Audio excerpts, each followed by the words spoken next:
Sup, my fellas. Don't forget to leave feedback, and enjoy the story.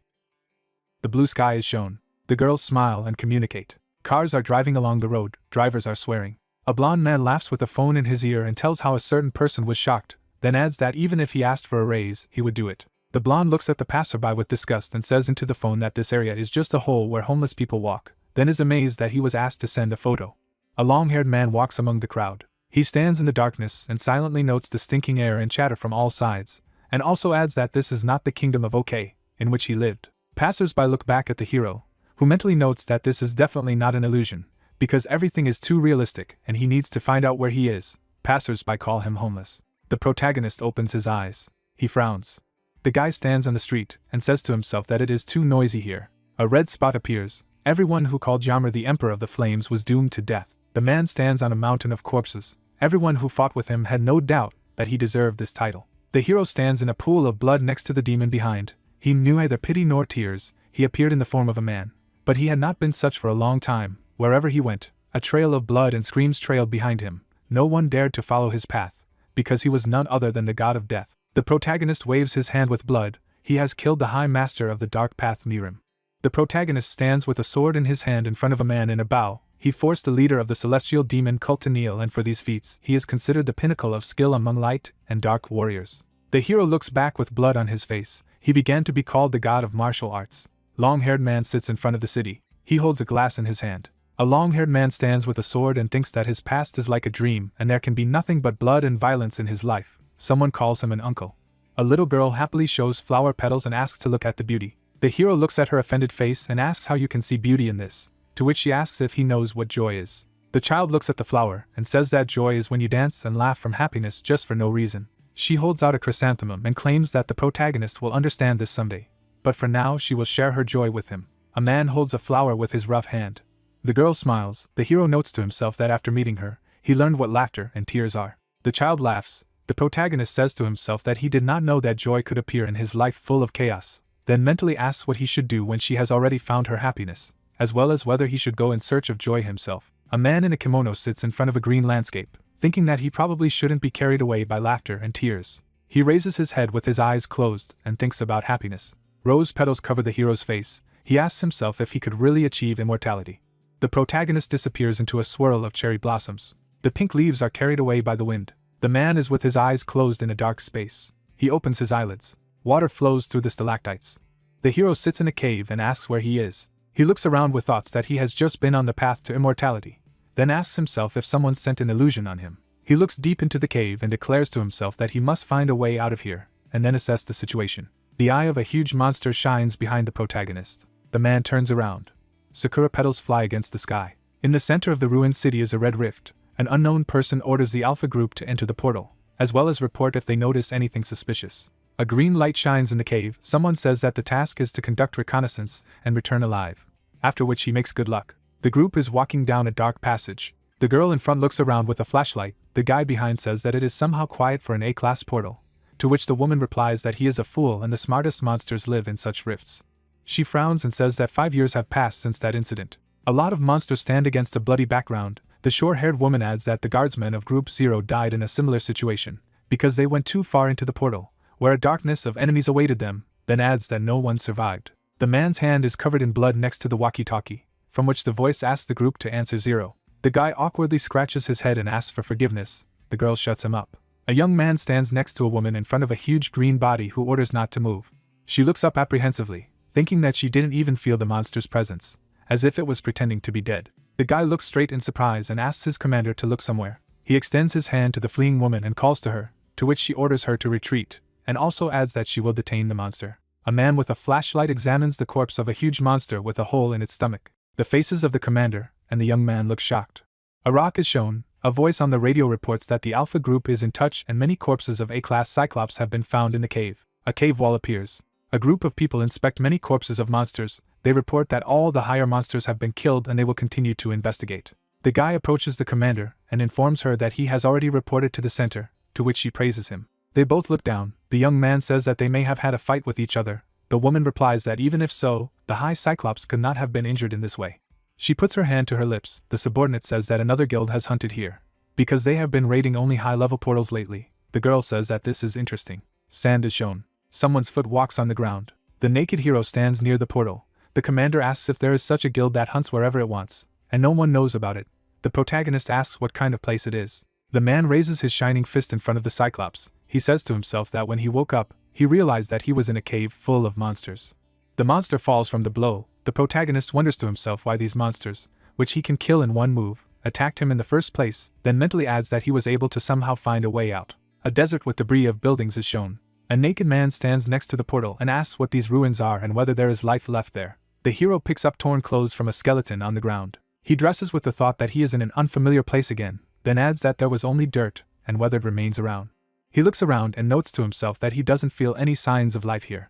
A dark haze floats towards the man, who mentally curses the sorcerers. An unknown person in a cloak holds black energy. The hero notes to himself that he has already encountered the remote control of a celestial demon, then adds that the magicians used forbidden magic and the protagonist feels something similar now. The long-haired kimono creates a blue sphere in his palm and reveals that he can purify such magic, but adds that he should look around before using the power. He shakes off the haze from his clothes and says to himself that he needs to get out of here first. In the distance of the desert you can see skyscrapers. The hero thinks that he will go where this black energy is the least. The protagonist quickly runs away from the portal. Purple tongues are shown against the background of ruins. Black magic comes from the rift. Cars pass a building with red signs.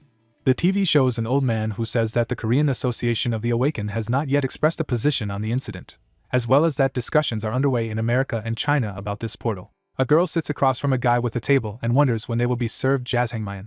Lim holds the tray with a smile and shouts that he is already coming. She stands near the visitor's table and wishes you bon appetit. The guy thanks her. A man with glasses enters the restaurant. The manager greets him. Baek wearily raises his hand and greets him, then orders a jjajangmyeon. The man sits down at the table. Lim notes his appearance and asks if he is feeling bad, to which he replies that another portal has opened in the Deadlands.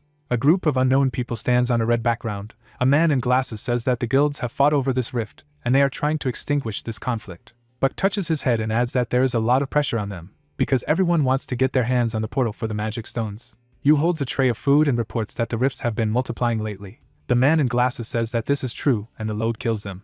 The pot boils thanks to the power supply of the purple battery. The director of the restaurant adds that in this way, at least for them, there is a plus in the fact that the prices on the market for magic stones will decrease. The muscular man exhales and says that, however, the monsters are not happy at all, then adds that their customers have decreased.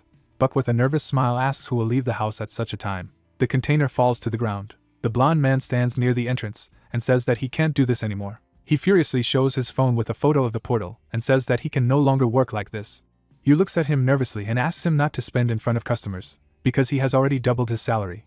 To which he replies that his life is not worth these pennies, then demands to raise his salary, otherwise he will quit. The blonde man turns away from Yu, who asks how he can do this, because everyone is not easy now, to which he loudly replies that either the director is paying for the fact that he is risking his life, or is looking for another fool. The muscular man puts his hand on Lin's shoulder and asks to pick up Ha, to which the woman says that it is not yet time. The man replies that she may be late. The manager excitedly raises his hand to his chest and agrees. Yu touches his chin thoughtfully and thinks about how many people are worried about their lives because of the appearance of portals, as well as how it has become difficult to find new employees and therefore this scoundrel is impudent.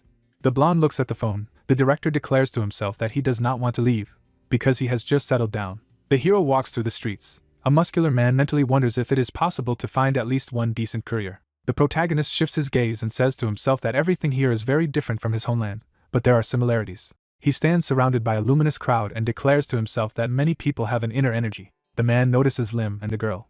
Ha walks against a pink background. The hero notes to himself that her energy stands out from the crowd. He watches her and thinks that she has a very pure energy, then mentally asks if she knows something. The air swirls against the blue sky. Leaves fly over Lim and the child. The girl looks around with a smile.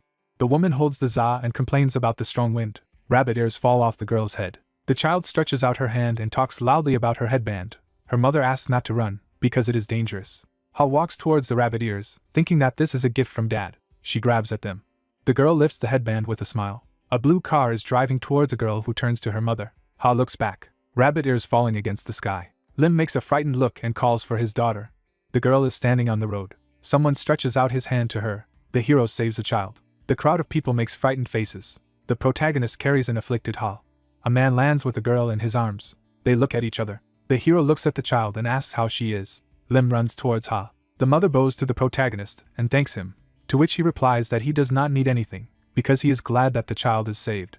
He shifts his gaze. The girl shines with yellow energy. The hero mentally notes that he gave energy to her nervous system so that it recovers. The man raises his hand to the woman's question about whether he needs help to walk to the hospital, to which the woman replies that he is fine. Mom and daughter open their mouths in surprise at the sound of the protagonist's belly. Lim and Zhao look at the man in amazement, who says to himself that he remembered something just now.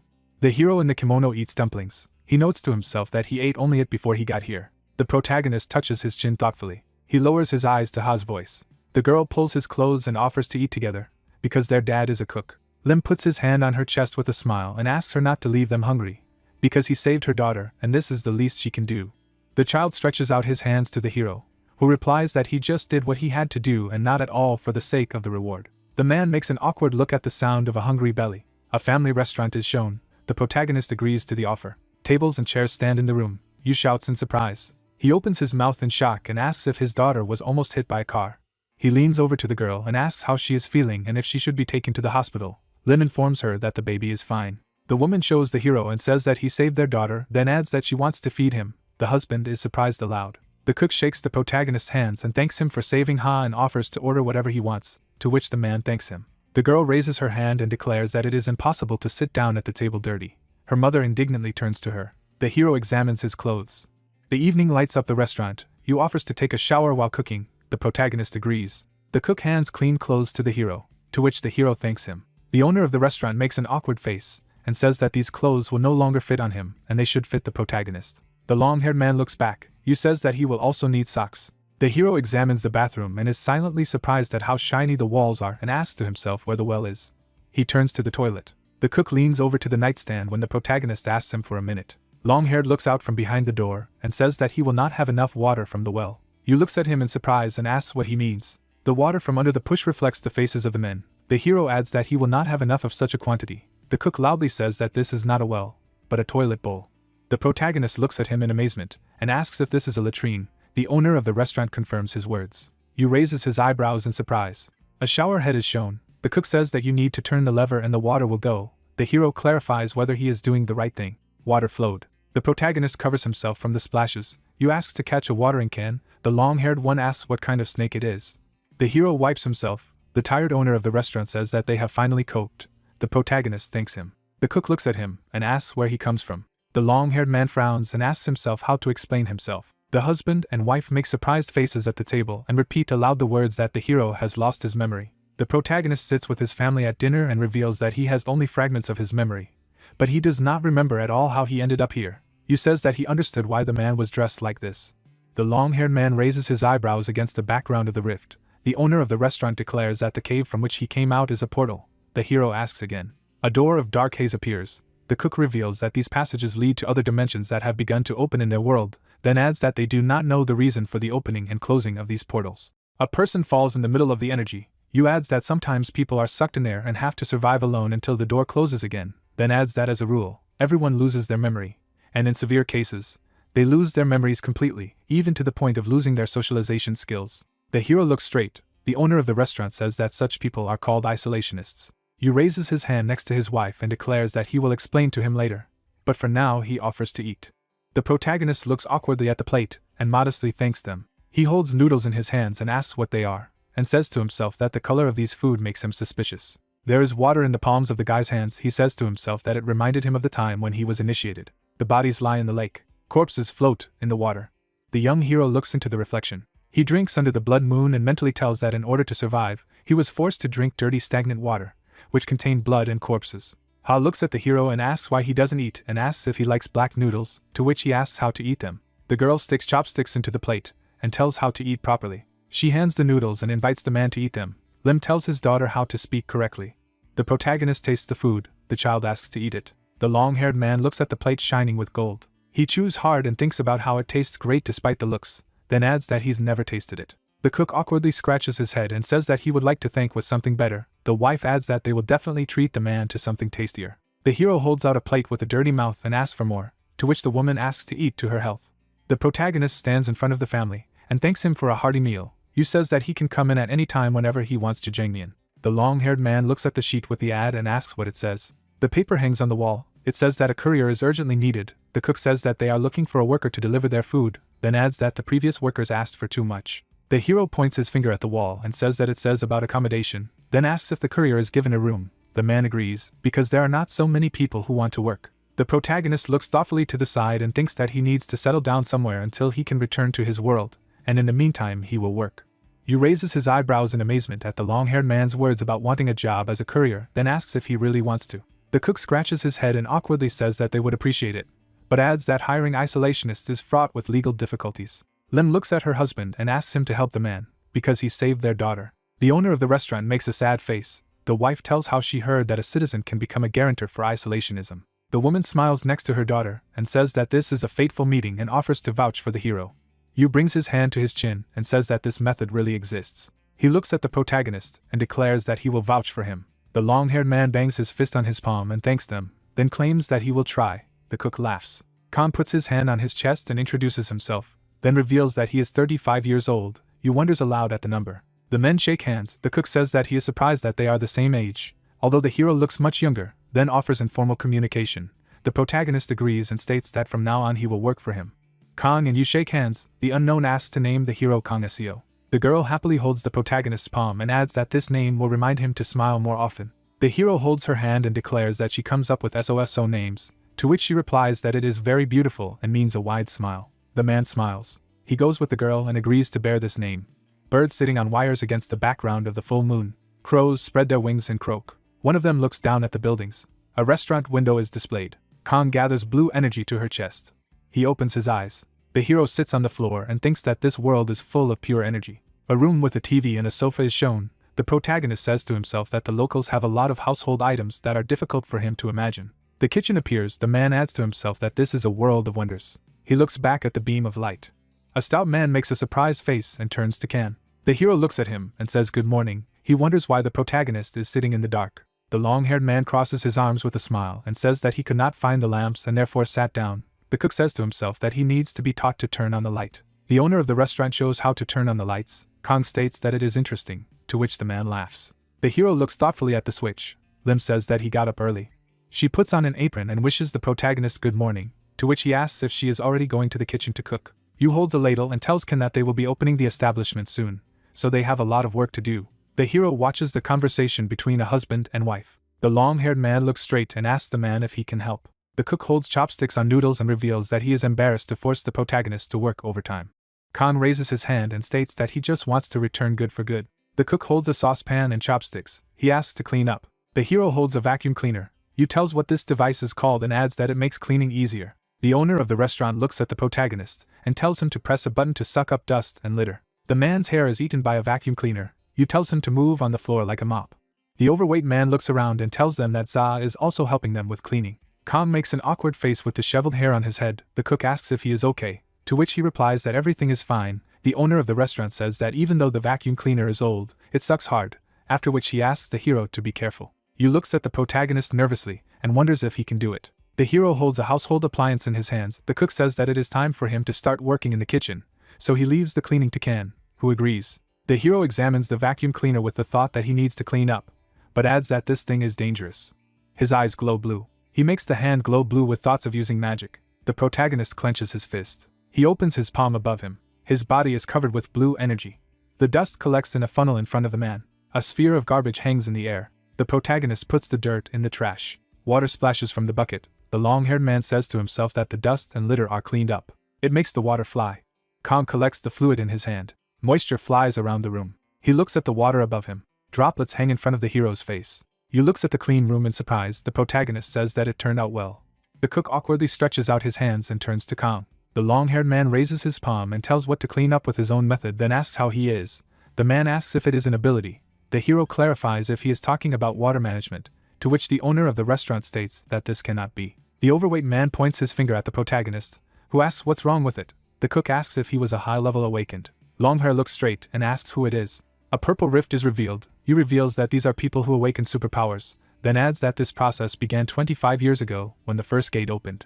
The guy telekinesis lifts the chair and refrigerator next to the loaders. The cook says that these abilities are also called aura. The girl creates shards of ice behind. Yu adds about different magic. The young man holds a shining stick with fire around him. The owner of the restaurant adds that depending on the control of the person's aura, he is assigned a class. A white-haired man and a dark-haired girl next to a man wearing a cap look straight ahead. You adds that the higher the class, the higher the status and influence in society. The cook opens his mouth and tells that he once worked as a loader and among them were awakened and none of them had a better aura than the hero, then offers to get a job as a hunter in the guild with such a talent in order to live with dignity.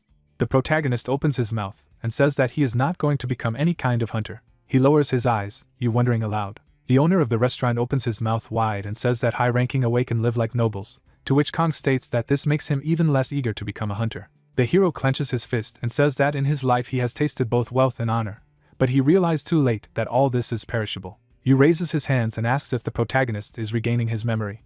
Stones surround the city. The protagonist reveals that this is not the case, but to be honest, he used to live in a completely different world. Naked Kong looks around. He says that he once fell into oblivion and woke up in one of the portals. The man is standing near the rift. Longhair is in the middle of the street and says that he got out and reached this city, where he was looking for pure energy. His hands reach out to Ha. Kong saves the girl. He adds that it so happened that he saved the child from the iron cart. Yu furrows his brows and declares that he understands what happened. The long-haired man looks away and says that he did not want to deceive them, and notes to himself that he should have told the truth right away. The cook puts his hand on Kong's shoulder. The hero looks up. Yu tearfully opens his mouth and says that the protagonist has gone through a lot, and he was afraid to be in a completely different world. The owner of the restaurant holds the long-haired man by the shoulders. Kong asks if he believes him, to which he replies that if he were him, he would not be able to tell all this either. The hero looks straight. The cook suggests that everyone say that he is an isolationist, after which he asks to think about testing for superpowers, because his life can turn for the better. A skyscraper is shown against the sky. There is a sign on which it is written about the support department of the awakened. A man is lying at a table in front of a monitor. The woman enters the room. She looks at Song and speaks loudly to him. The man adjusts his glasses and asks what happened. The girl approaches him and declares that due to the fact that he was at work all night, she can play in the box. Kim holds a tablet in her hand. The man asks if she came to saw it, to which she asks what happened to him, that he had to sleep all night. The employee stretches out in his chair and declares that it is because of a recent case and adds that he has no idea from which end to take it. The woman holds out the tablet and asks to take it. The man reads it. Kim says that Sun is still looking for that awakened zero class. A man adjusts his glasses. He holds a tablet with the case number and says that the chairman ordered it to be closed. The brunette said that the chairman had signed an order to close the case. The man froze in place. Opening his mouth, Song wondered if he might not want them to find the awakened one. The signed papers flew to the table. The bespectacled man clutched his head, saying that how was it possible? The girl replied that this was the order. The brunette explained that for the first time their country had a chance to get an awakened zero class. The lady frowned. Looking at the interlocutor, Kim said that they never found the one, and everyone knows it, and added that they are not even sure that they can be killed with their bare hands. And it was done by one person. The girl wondered if it was not a person at all. The long-haired man stands back to front. The unknown man turned around. Gritting his teeth, Song replied that of course it was a human. The brunette looks ahead and explains that he analyzed all the wounds of the monsters inside the gate, and there were traces of one person's fist everywhere, and added that he double-checked everything several times. All the materials on the closed case are on the table. The worker said that if Korea gets this awakened one, it will take its rightful place among the alliance of allied countries.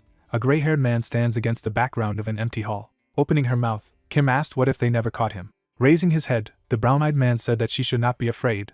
They would definitely find him. Waving her hand, the brunette said that, of course, the man could not be stopped so easily, adding that she would take over the chairman and let the employee conduct the entire investigation as quickly as possible. The brown-eyed man asked the interlocutor that she was leaving on business, adding that what about lunch? Kim replied that she had a meeting now, and she would have lunch with her younger brother, putting on a coat. The brunette replied that he remembered Jean. The girl added that if he wanted, he could go with her. Looking at the lady, the employee said that today he would just buy something in the store and asked what the girl would eat. The brunette replied that she did not know yet. Bringing her hand to her face, the interlocutor explained that her brother said that it was a well-known restaurant nearby, and added that she did not ask what kind of kitchen it was. Song said that there was a well-known restaurant nearby. Such a place would be recommended by the boss. A man with glasses holding a beer in his hand. The employee asked that didn't the girl know that the head of the department was a serious taster. The brunette replied that he was the one who advised her brother to do so. Looking ahead, Song said that it was definitely the master's favorite place back then, and asked what it was called. The sun was shining on the restaurant. On the wall I saw a sign with the name of the institution. Kim raised her head and said the name of the place out loud. The girl came closer, and the guy said that he had wanted to be here with his sister for a long time, adding that the chow man here is great. The brunette asked if it was true. Jean looked at the interlocutor, and asked that maybe his sister did not like such food. Kim put her hand on her brother's shoulder and replied that how could she not like it if she went to dinner with him, and added that Jajangmyeon did. Closing her eyes, the brunette thought that she wanted to take Jean to a high-end restaurant at least once, and not just to eat. The lady came closer to the establishment, saying that it was time to go. Opening the door, Kim asked that this was the place, what the head of the department advised everyone to do, and added that they must cook well here, since he praised him so much. The stranger greeted him. The girl looked ahead. The hall was empty, and the woman told the couple to sit down. Lip explained that it was a self-service restaurant, and let the guests follow her. The brunette opened her mouth and replied in the affirmative. The hostess brought the menu with the words that let them call her as they decide what to order. Kim asks if it's really a good place, adding that there is no one here. Jean, looking at the menu, replied that the food here is really very tasty. The guy handed the card with the words that he was sure his sister would like it. The girl asked that maybe her brother had already decided. The brown-eyed man looked at his sister and replied that of course he was a Jajangmyeon. The brunette decided that she would take the same. Jean raised his hand, calling to the hostess, who replied that she was coming. Holding a notebook with a pen, the woman asked what they wanted. The guy replied that 1 pork in a sweet and sour sauce and 2 servings of jjajangmyeon. The brunette smiled charmingly. Kim spat out the water. Lim, smiling, replied that what a gallant young man, and added that she would put him a portion of dumplings at the expense of the establishment. The guy thanked the woman. Turning to her brother, the girl said that it turned out that he had become sociable. The brown-eyed man replied that this was elementary politeness. Looking ahead, Jean asked his sister how she was doing, and added that they must be in a hurry because of the situation with the portal. Pouring water, the lady replied that a headache was the least that worried her now. Her brother asked to tell me. Holding the cup to her face, Kim revealed that there had been a lot of interest in the incident, and added that if the teams didn't find the awakened one, the department would never recover from such a blow, and the chairman had ordered the case to be closed. The girl asked if her brother remembered her colleague's son. He swore to find the awakened one. The man tore up the document. The guy suggested that, probably, it was not easy for his sister now. Looking ahead, the brunette explained that, of course, it was easier to close everything, and asked how to miss such an opportunity. The lady was covered with goosebumps. Kim turned.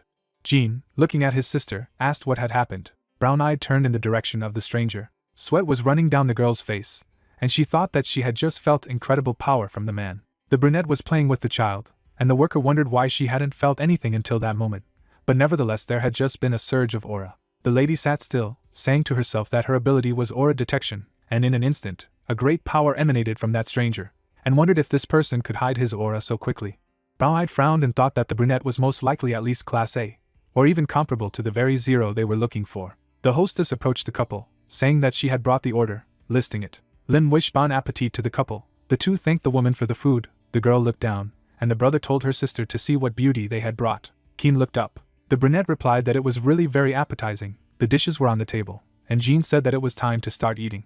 The lady raised the noodles to her mouth, thinking that perhaps she could show her that the awakened one could not be here. Brown-eyed swallowed the food. Kim said that how could her brother do this to her? Looking ahead, the guy asked what happened. Maybe she didn't like it. The employee raised the plate above her head, saying that how could he not bring her here for so long, and added that this food was excellent.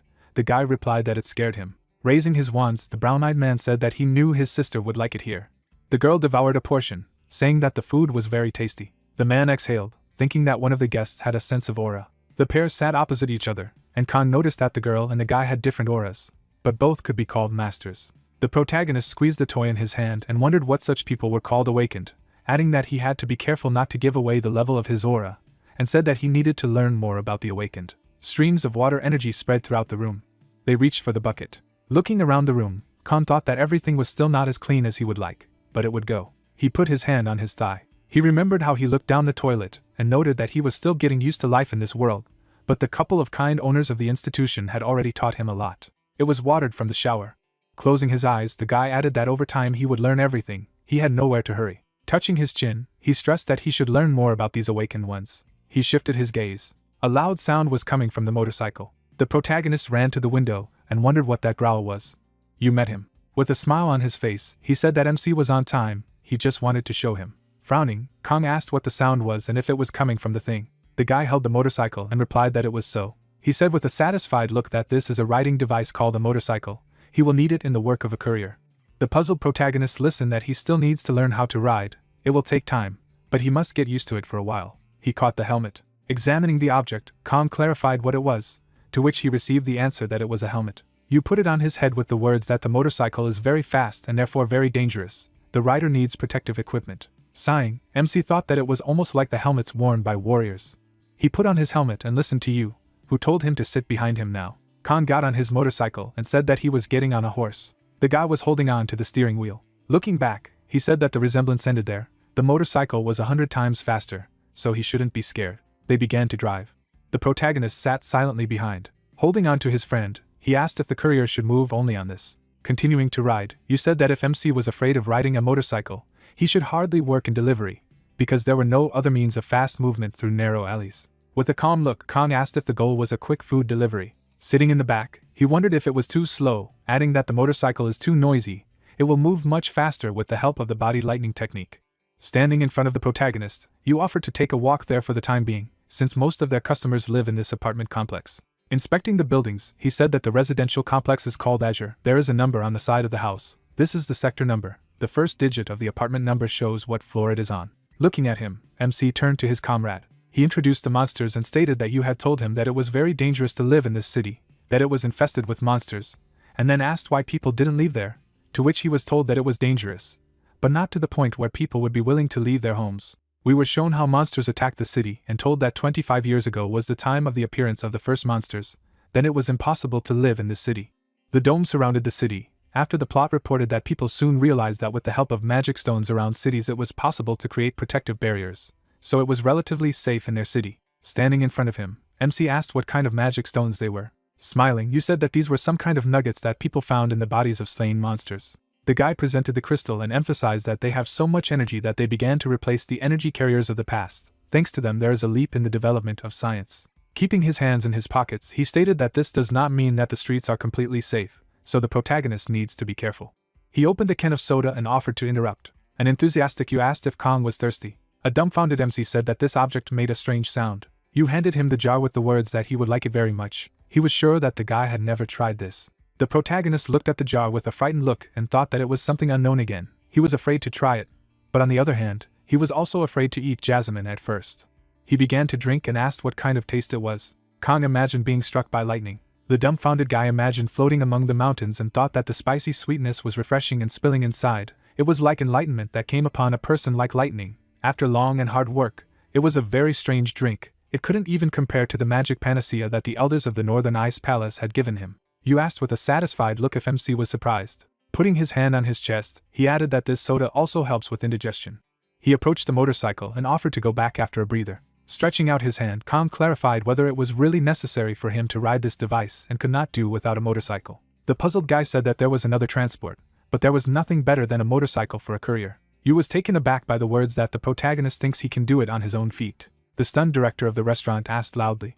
Waving his hand, he noted that he said that delivery must be fast, otherwise the noodles will swell on the way and the dish will lose its presentation, and customers are also annoyed when the delivery is delayed, to which he received the answer that there is no need to worry about this. Pointing his finger at himself, Kong said that he was on his own too faster than a motorcycle. Taken aback, the guy thought that this was not so unbelievable. Closing his eyes, he added that the main personage was awakened, apparently at least A-class, after which the protagonist said that if he was not believed, he could demonstrate it on the way back. Yu replied with a calm look that he agreed with this.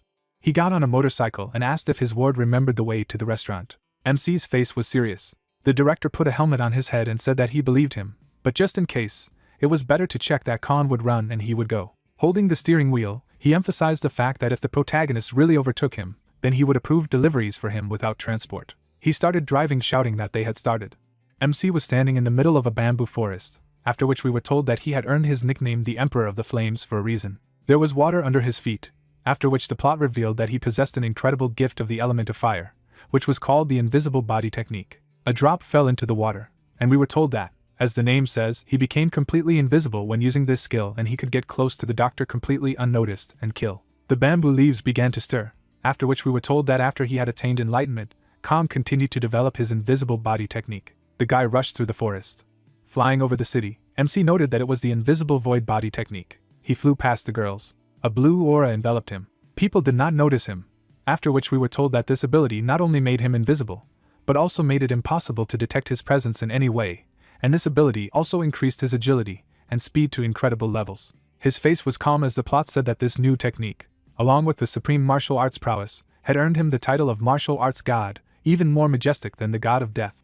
Yu stopped in front of the restaurant. He got off the motorcycle. Taking off the helmet from his head, the guy asked where the protagonist was. As he approached the door to the restaurant, he thought that he was pushing full speed, perceiving it as a competition. He was suddenly taken aback.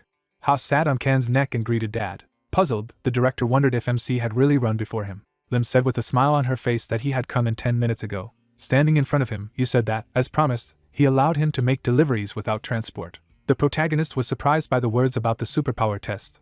Standing in front of him, he listened that he simply had to take this test, after which he replied that he would do it. Sunlight enveloped the building. They were standing in front of the doors. Putting his hands on his hips, the director of the restaurant noticed that they had finally arrived. Looking around, Kang said that there were a lot of people there. Sitting in front of the girl, he was asked to fill out a form, and the plot said that the protagonist, as a citizen without documents who appeared from the portal, had to go through many procedures. Looking at the document, MC said that he did not know what he should write, because he had neither documents nor registration, after which you said to write Kang in the last name line and opposite the address of registration the address of their restaurant. The upset guy thought that he was tired of this stupid pushing of papers, but he must bring the matter to the end, because the protagonist is their savior. Standing behind, he asked how exactly this test worked. He created a sphere in his hands and said that during the test he would put his hands on two balls, slightly larger than a fist, with an electric current between them. He imagined how people were electrocuted and noticed that the stronger the electric shock MC received, the lower its level. If it tolerates electric current well, then it is of a high level. Raising his finger, the young man added that in other words, the high-level awakened have a high energy potential. Watching him, Kang wondered if it was good to have a high class. You introduced the man on the chair and said that his life would immediately change for the better. Some especially gifted people were valued as a national treasure. Holding his chin, the guy noted that in any case, a high class provides a comfortable existence.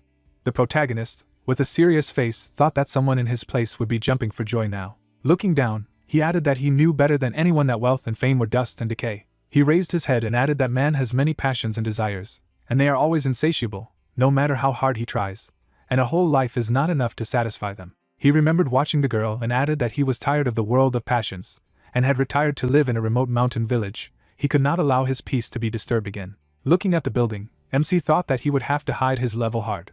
You saw him off and wished him good luck. As he was leaving, he suddenly shuddered. Turning around, the protagonist asked in which room the test was. His eyes fell on the screen in the elevator. Standing in the elevator, he thought that it was a self-propelled box with opening doors that talked. The doors began to open. The man met him and asked if it was Kang. Smiling, the stranger stretched out his hand and introduced himself as Puck, the head of the second department, who would take the test from him. After shaking his hand, MC noted that it was nice to meet him, to which he received the answer that it was mutual. They had not tested isolationists for a long time. The surprised guy asked if this was true. The man led him along the corridor and said that 10 years ago there was an increase in the number of isolationists, but gradually the Korean government regained control over most of the territory, and these cases began to decline.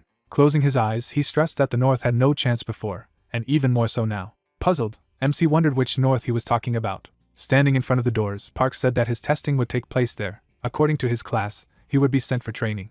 Opening the door, he asked to follow him. He approached the woman and noted that it was a test taker named Kang. Looking at the orbs, the protagonist listened that he needed to put both hands on these spheres, trying not to move until the test was completed. The guy touched the sphere. Energy emanated from the ball, after which he thought that he really didn't feel any electric shock because his body successfully resisted. As you said, the stronger his resistance, the higher the level would be registered. Blue energy surrounded him. Holding on to the spheres, he came to the conclusion that he had to restrain his inner energy. A purple aura enveloped his hands. The woman turned off the device. Looking at the screen, she reported that MC could remove his hands. His result was F. Park was taken aback by what he heard. Standing in front of him, the scientist revealed that F class meant that he was an awakened one who had a little more ability than an ordinary person.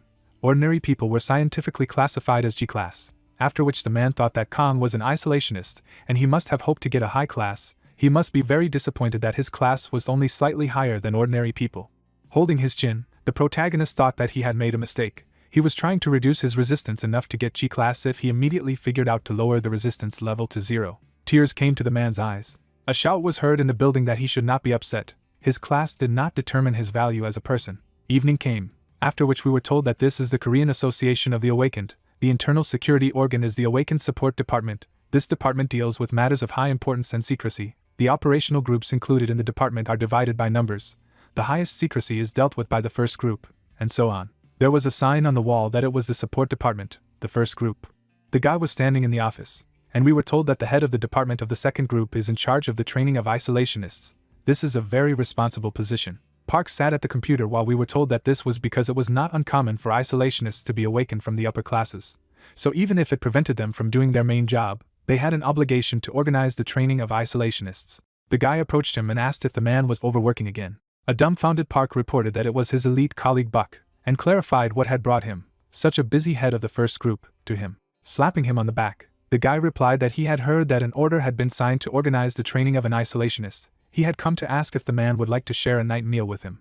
Looking at him, he asked how the testing had gone. Scratching his nose, Park said that the head of the first group saw for himself. This was the first isolationist in so many years. The superiors did not say anything about this, but they were clearly not happy with the result. Looking at the protagonist's dossier, he revealed that he has an F class. Sitting at the table, he added that this guy would have problems due to his excessive isolationism, so it was better to be in a high class. Looking up, the man asked if his interlocutor had said anything about food, noting that he would not mind having a snack on a kimbap or something else. Buck was furious. He closed his eyes. The guy began to strangle his friend and loudly asked if he had come to him in the middle of the night to eat a cold kimbap from the supermarket, noting that they would only be fresh jjajangmyeon and gabadzu. A shout could be heard in the tower that Puck should not dare to underestimate the importance of gourmets. Kang woke up. He got out of bed. His eyes fell on his watch. With a puzzled look, he reported that his friends in the spring pavilion had already woken up. He put on his slippers. Looking at his hands, MC thought that this was strange since he hadn't slept well, and then assumed that it was because he had learned a lot yesterday. Frowning, he added that there had been some pleasant moments yesterday. He remembered looking at the food and shouting that it was a very tasty roll. Holding his chin, the guy added that after jjajangmyeon, this was the only dish that surprised him so much, and he thought that he had tried all kinds of dishes in his previous life. Holding the back of his head, he added that he needed to do something about this fatigue and did some chi breathing practice. He thoughtfully remarked that he couldn't do it there, otherwise the people in the building would quickly realize that he wasn't in F class at all. He introduced the stranger and added that he had almost been spotted by the woman who had come to eat jjajangmyeon. He scanned the building and said that there were a lot of awakened different classes working there. There might even be those among them who had a much greater sense of the aura than that woman. He needed to be careful. Sitting on the bed, MC added that he even wondered why they were so fussy with his training. Closing his eyes, he added that the training itself was much more meaningful and useful than he had thought. Last night in the auditorium, the man was holding a book in front of him. Standing on the podium, he read that an S-class portal had suddenly opened.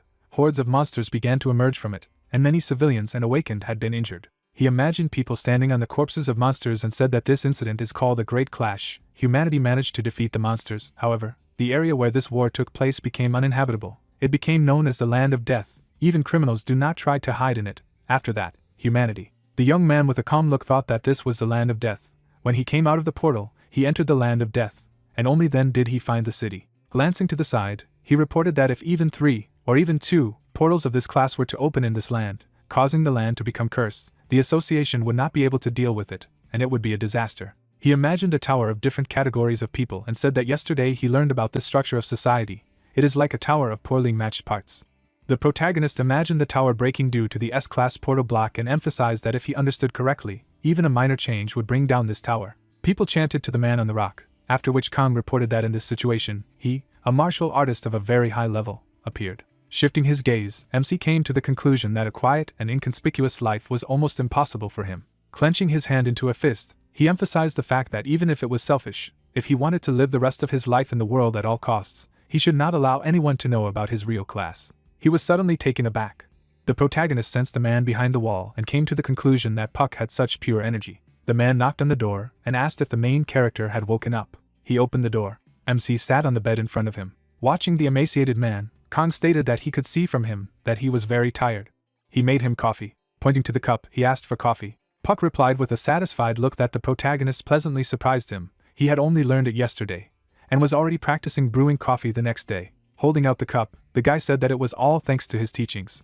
As he sipped his coffee, the man thanked him. The surprised boss asked what kind of coffee it was, noting that he seemed to have slept soundly, and had just woken up.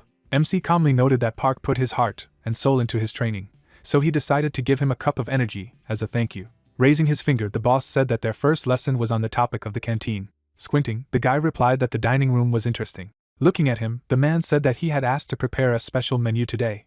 They came to the dining room, where MC stated that it was reminiscent of a field kitchen in military campaigns.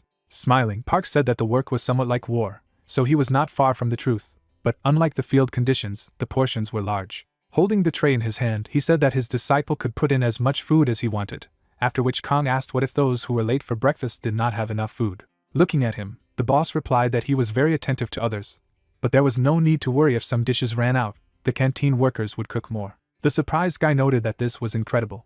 As he walked to the table, he listened to them that they were living in an age of plenty, after which he said that abundance was very good, but that what surprised him most was something else. Sitting down at the table, he added that he was surprised by the speed of logistics and amazing technologies for canning and long-term storage of food.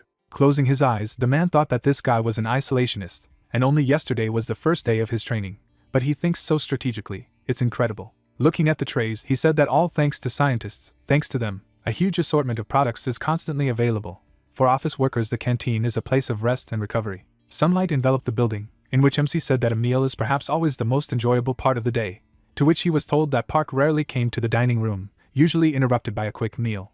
Standing in the elevator, he asked if his student liked the food, to which he received a positive answer. Looking at him, the man noticed that this was wonderful. He gave him an excursion on the topic of the dining room and thought that this was enough for today. The protagonist with a calm look emphasized that he thought that they would have more classes. Looking up, the boss said that he could not be held. According to the schedule, they should still have an excursion on the topic of the gym. Smiling, he added that it was not necessary for his class, they could skip it. Being an F class was not bad, because he had less responsibility. Turning away, Park thought that his conscience would be stuck. He was cutting his lessons because his main job was stuck. The elevator doors opened. Coming out of there, the man noticed that this is a gym. Any person with an awakened certificate has the right to work out there. Observing people, he added that this is regardless of class. He followed the student and added that only imposter criminals would not be allowed there. Watching the guys, the protagonist listened that if he wants to train there, it's very good. The man was taken aback by the words that the guy would get away with it. Looking at him, Park added that it's free. He can explain why the gym could be useful to him. Looking at the other people, MC noted that he was grateful for the diligence, but he didn't think he would need training for anything. The puzzled boss asked what his plans were for the future. Kong glanced at him. The guys met him on the street. Approaching them, he thanked them for meeting him halfway. He showed his hunter's license and emphasized that his class was F. A surprised Lim said that he wanted to get a G class like a normal human. Closing his eyes, he admitted that he could not hold back his inner energy in time and received a class higher than he wanted, to which he received the answer that it was not bad at all, because his abilities could not be overlooked, and an ordinary person could not have them. It would attract attention. People were watching him. Crossing his arms, Buck asked if he had noticed anything else unusual about him. Holding the documents in front of him, the man said that he had incredible intelligence and learning ability. Remembering how he had taught him, he looked up and remarked that, to be precise, he was very quick-witted, and if you explained a concept to him, he immediately understood how to apply it in different areas. He was a quick learner, and he was excellent at putting it into practice. The guy with a thoughtful look replied that the law enforcement department, the first group, had told him something much more interesting. They said that his movements and sense of balance were not characteristic of his class. Looking up, he added that they even had doubts about whether the testing machine had been damaged. Touching his cheek, Park stressed that after testing, the device passed another check and everything is fine with it. He is sure that the class was assigned to it fairly. Stretching out his hand, he added that he didn't argue that everyone could evolve to the next level, but Kanu would never grow to the middle class, much less the upper class, and then asked if everyone was paying so much attention to him because they hadn't received isolationists in years. Closing his eyes, Buck stated that, frankly, he expected more from the protagonist, but he was disappointed, after which he clarified what his plans were for the future. Imagining MC's face, the man replied that he said he wanted to help a friend in his restaurant business. Sunlight enveloped the restaurant. Yu had a phone in her hands. He handed it to the courier and stressed that with the help of this he would be able to contact him at any time. Sitting on the floor, he listened to the questions if he wanted anything else. Touching the hair, the protagonist said that he was thinking about whether he should get a haircut. He hadn't noticed it before, but recently he noticed that most men in their civilization wear a short haircut. He doesn't want to stand out. An enthusiastic Lim said that this was a wonderful idea, after which she began to ask what haircut he wanted. Puzzled, Yu remembered that he needed to cut the ingredients for tomorrow. Leaving there, he thought that his wife was starting to talk about water. Then even if the lights were turned off, he believed that the protagonist would cope. The joyful girl asked to follow her. She would take him to the hairdresser. They came to a beauty salon. Yu met the guy with the words that he knew that he was handsome, but he was so scolded that he could be seen from a kilometer away. Closing his eyes, he wondered what that strange prickly feeling was, as if the whole street was staring at him. Embarrassed girls looked at him and discussed that he had a model appearance. They began to approach him and ask for an autograph and a joint photo. The director of the restaurant covered him with his body and asked for forgiveness. Stretching out his hand, he said that Khan was not just some kind of star, he was just an ordinary guy. They did not need to ask him for an autograph. Looking at his exhausted comrade, MC asked why he could not take a picture with them and why this girl needed his autograph. You imagine how he was posted on the internet and noted that he was so handsome that they took him for a celebrity. And if they let them take a picture with him, they would immediately dump the photos on the internet. He imagined people taking pictures of MC and added that if people start sharing his photos, They will start recognizing him on the street, and it will bring nothing but problems. Looking at him, the protagonist noticed that this was true. Looking at his comrade, he thought that he was right. He would have to be careful, because he could not stand out so much in the crowd. The next day, you put 2 portions of jazhang mang to be distributed. The protagonist walked between the tables and handed out orders. The girls thanked him with an embarrassed look. His eyes fell on the guests. He approached them and asked if they had decided on the order. The stranger covered her face with her hands and cried out that she would like to order 2 jazhangmen and udon with seafood. Glancing at the cook, the guy loudly repeated the order. MC began to write down orders in a notebook. The girls were having dinner with a satisfied look. Chewing on food, they said that the kitchen was just great. Sitting opposite, 2 guests said that they would go there at least every day. Lim stood at the cash register and thanked the guests. The girl looked into the restaurant and asked if there were any free seats. Smiling, the administrator apologized, because they are fully loaded. They shouted with an enthusiastic look that in this case they would wait. Holding out her hands in front of her, Lim remarked that they should wait. They had almost run out of food in the kitchen, so they had better come back tomorrow. Visitors were upset by these words. They started shouting to let them in. Lim was suddenly taken aback. The girl raised her hand and cried out that her name was Ji. She had come to the interview. The administrator met her and replied that she was glad to see her. Putting her hand on her chest, Ji said that she was 23 years old, she had graduated from college and was still looking for a job in her specialty. Looking at her, Lim stated that they had been missing hands in the restaurant lately, so they decided to hire another part-time worker. She very quickly responded to the ad, to which she received a response that the Spring Pavilion was a very famous restaurant, and she wanted to work for them. Ji glanced at the protagonist and reported that this handsome guy attracts all the women's attention.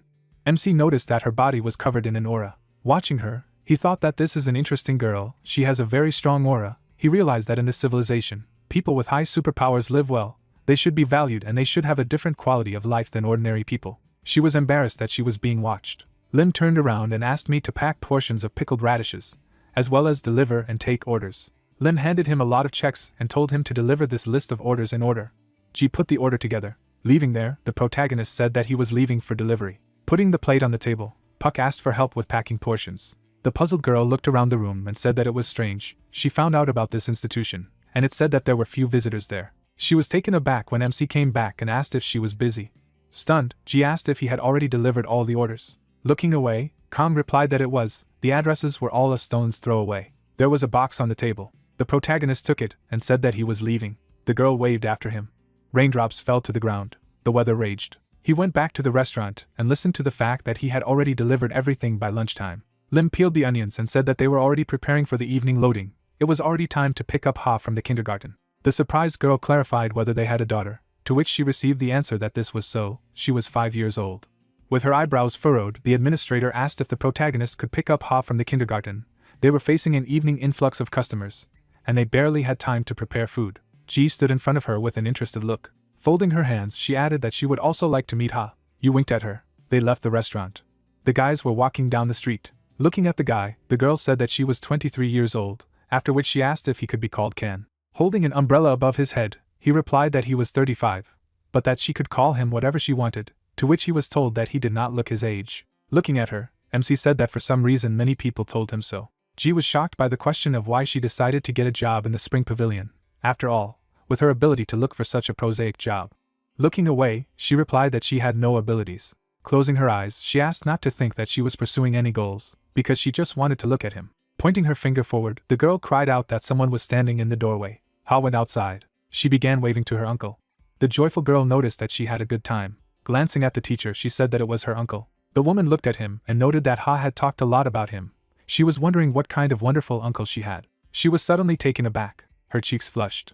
Glancing at Ji, the teacher assumed that it was the gentleman's wife. She recognized the girl. Ji covered Sora's mouth and asked what she was doing there. Putting a finger to her mouth, she listened to the question of how her work in the guild was, and then asked not to talk. While watching Kong, she revealed that Ha's parents thought she was an ordinary person. She was on a mission, so Sora had to pretend she didn't know her.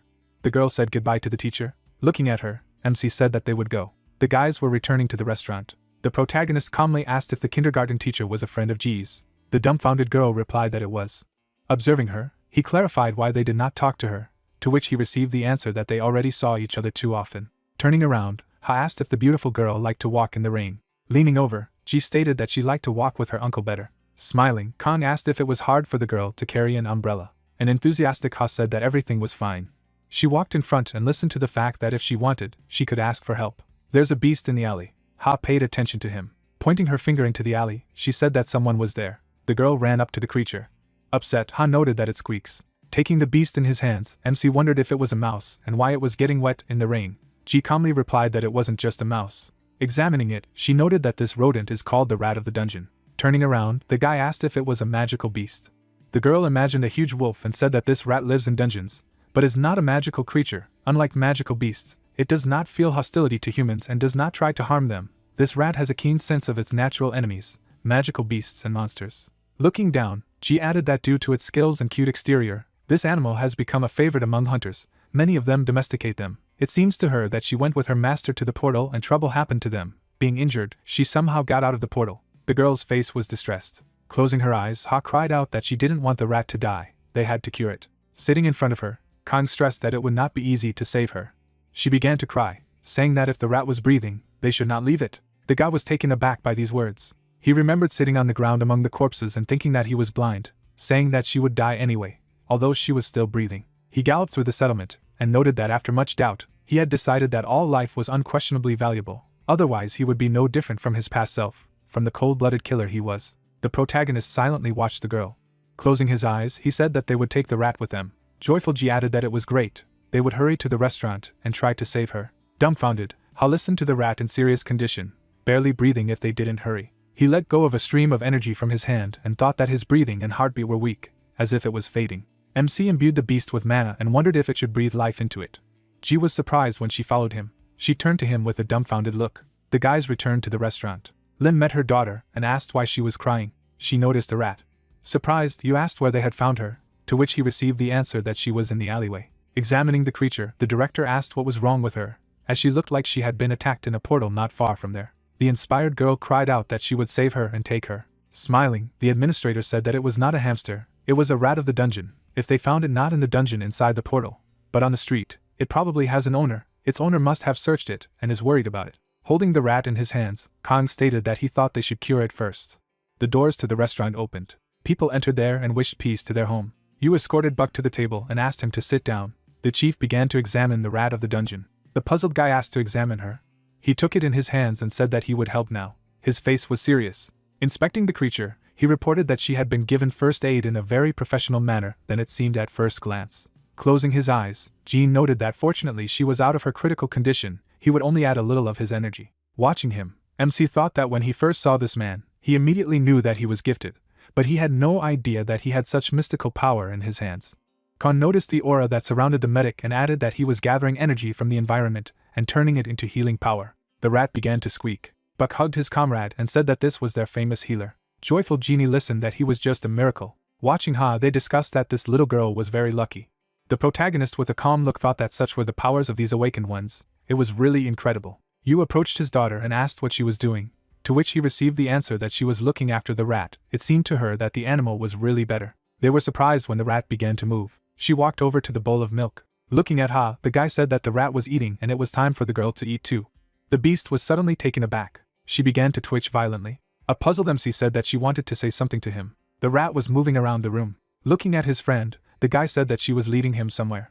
Looking at her, you wondered if he wanted to show him anything. The surprised director of the restaurant said that this is a smart animal. It is strange that it does not have an owner.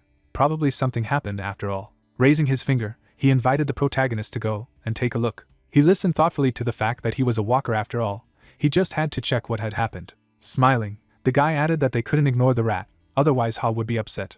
The girl's face was joyful. Closing his eyes, Kang said that he would do it for Ha's sake, noting that he was also worried about something. Dark energy surrounded the beast. Looking at her, he said that he saw a strange energy around her. He had seen one before, but he didn't understand what it was yet. Getting down on his knee, he asked if the rat knew where to go.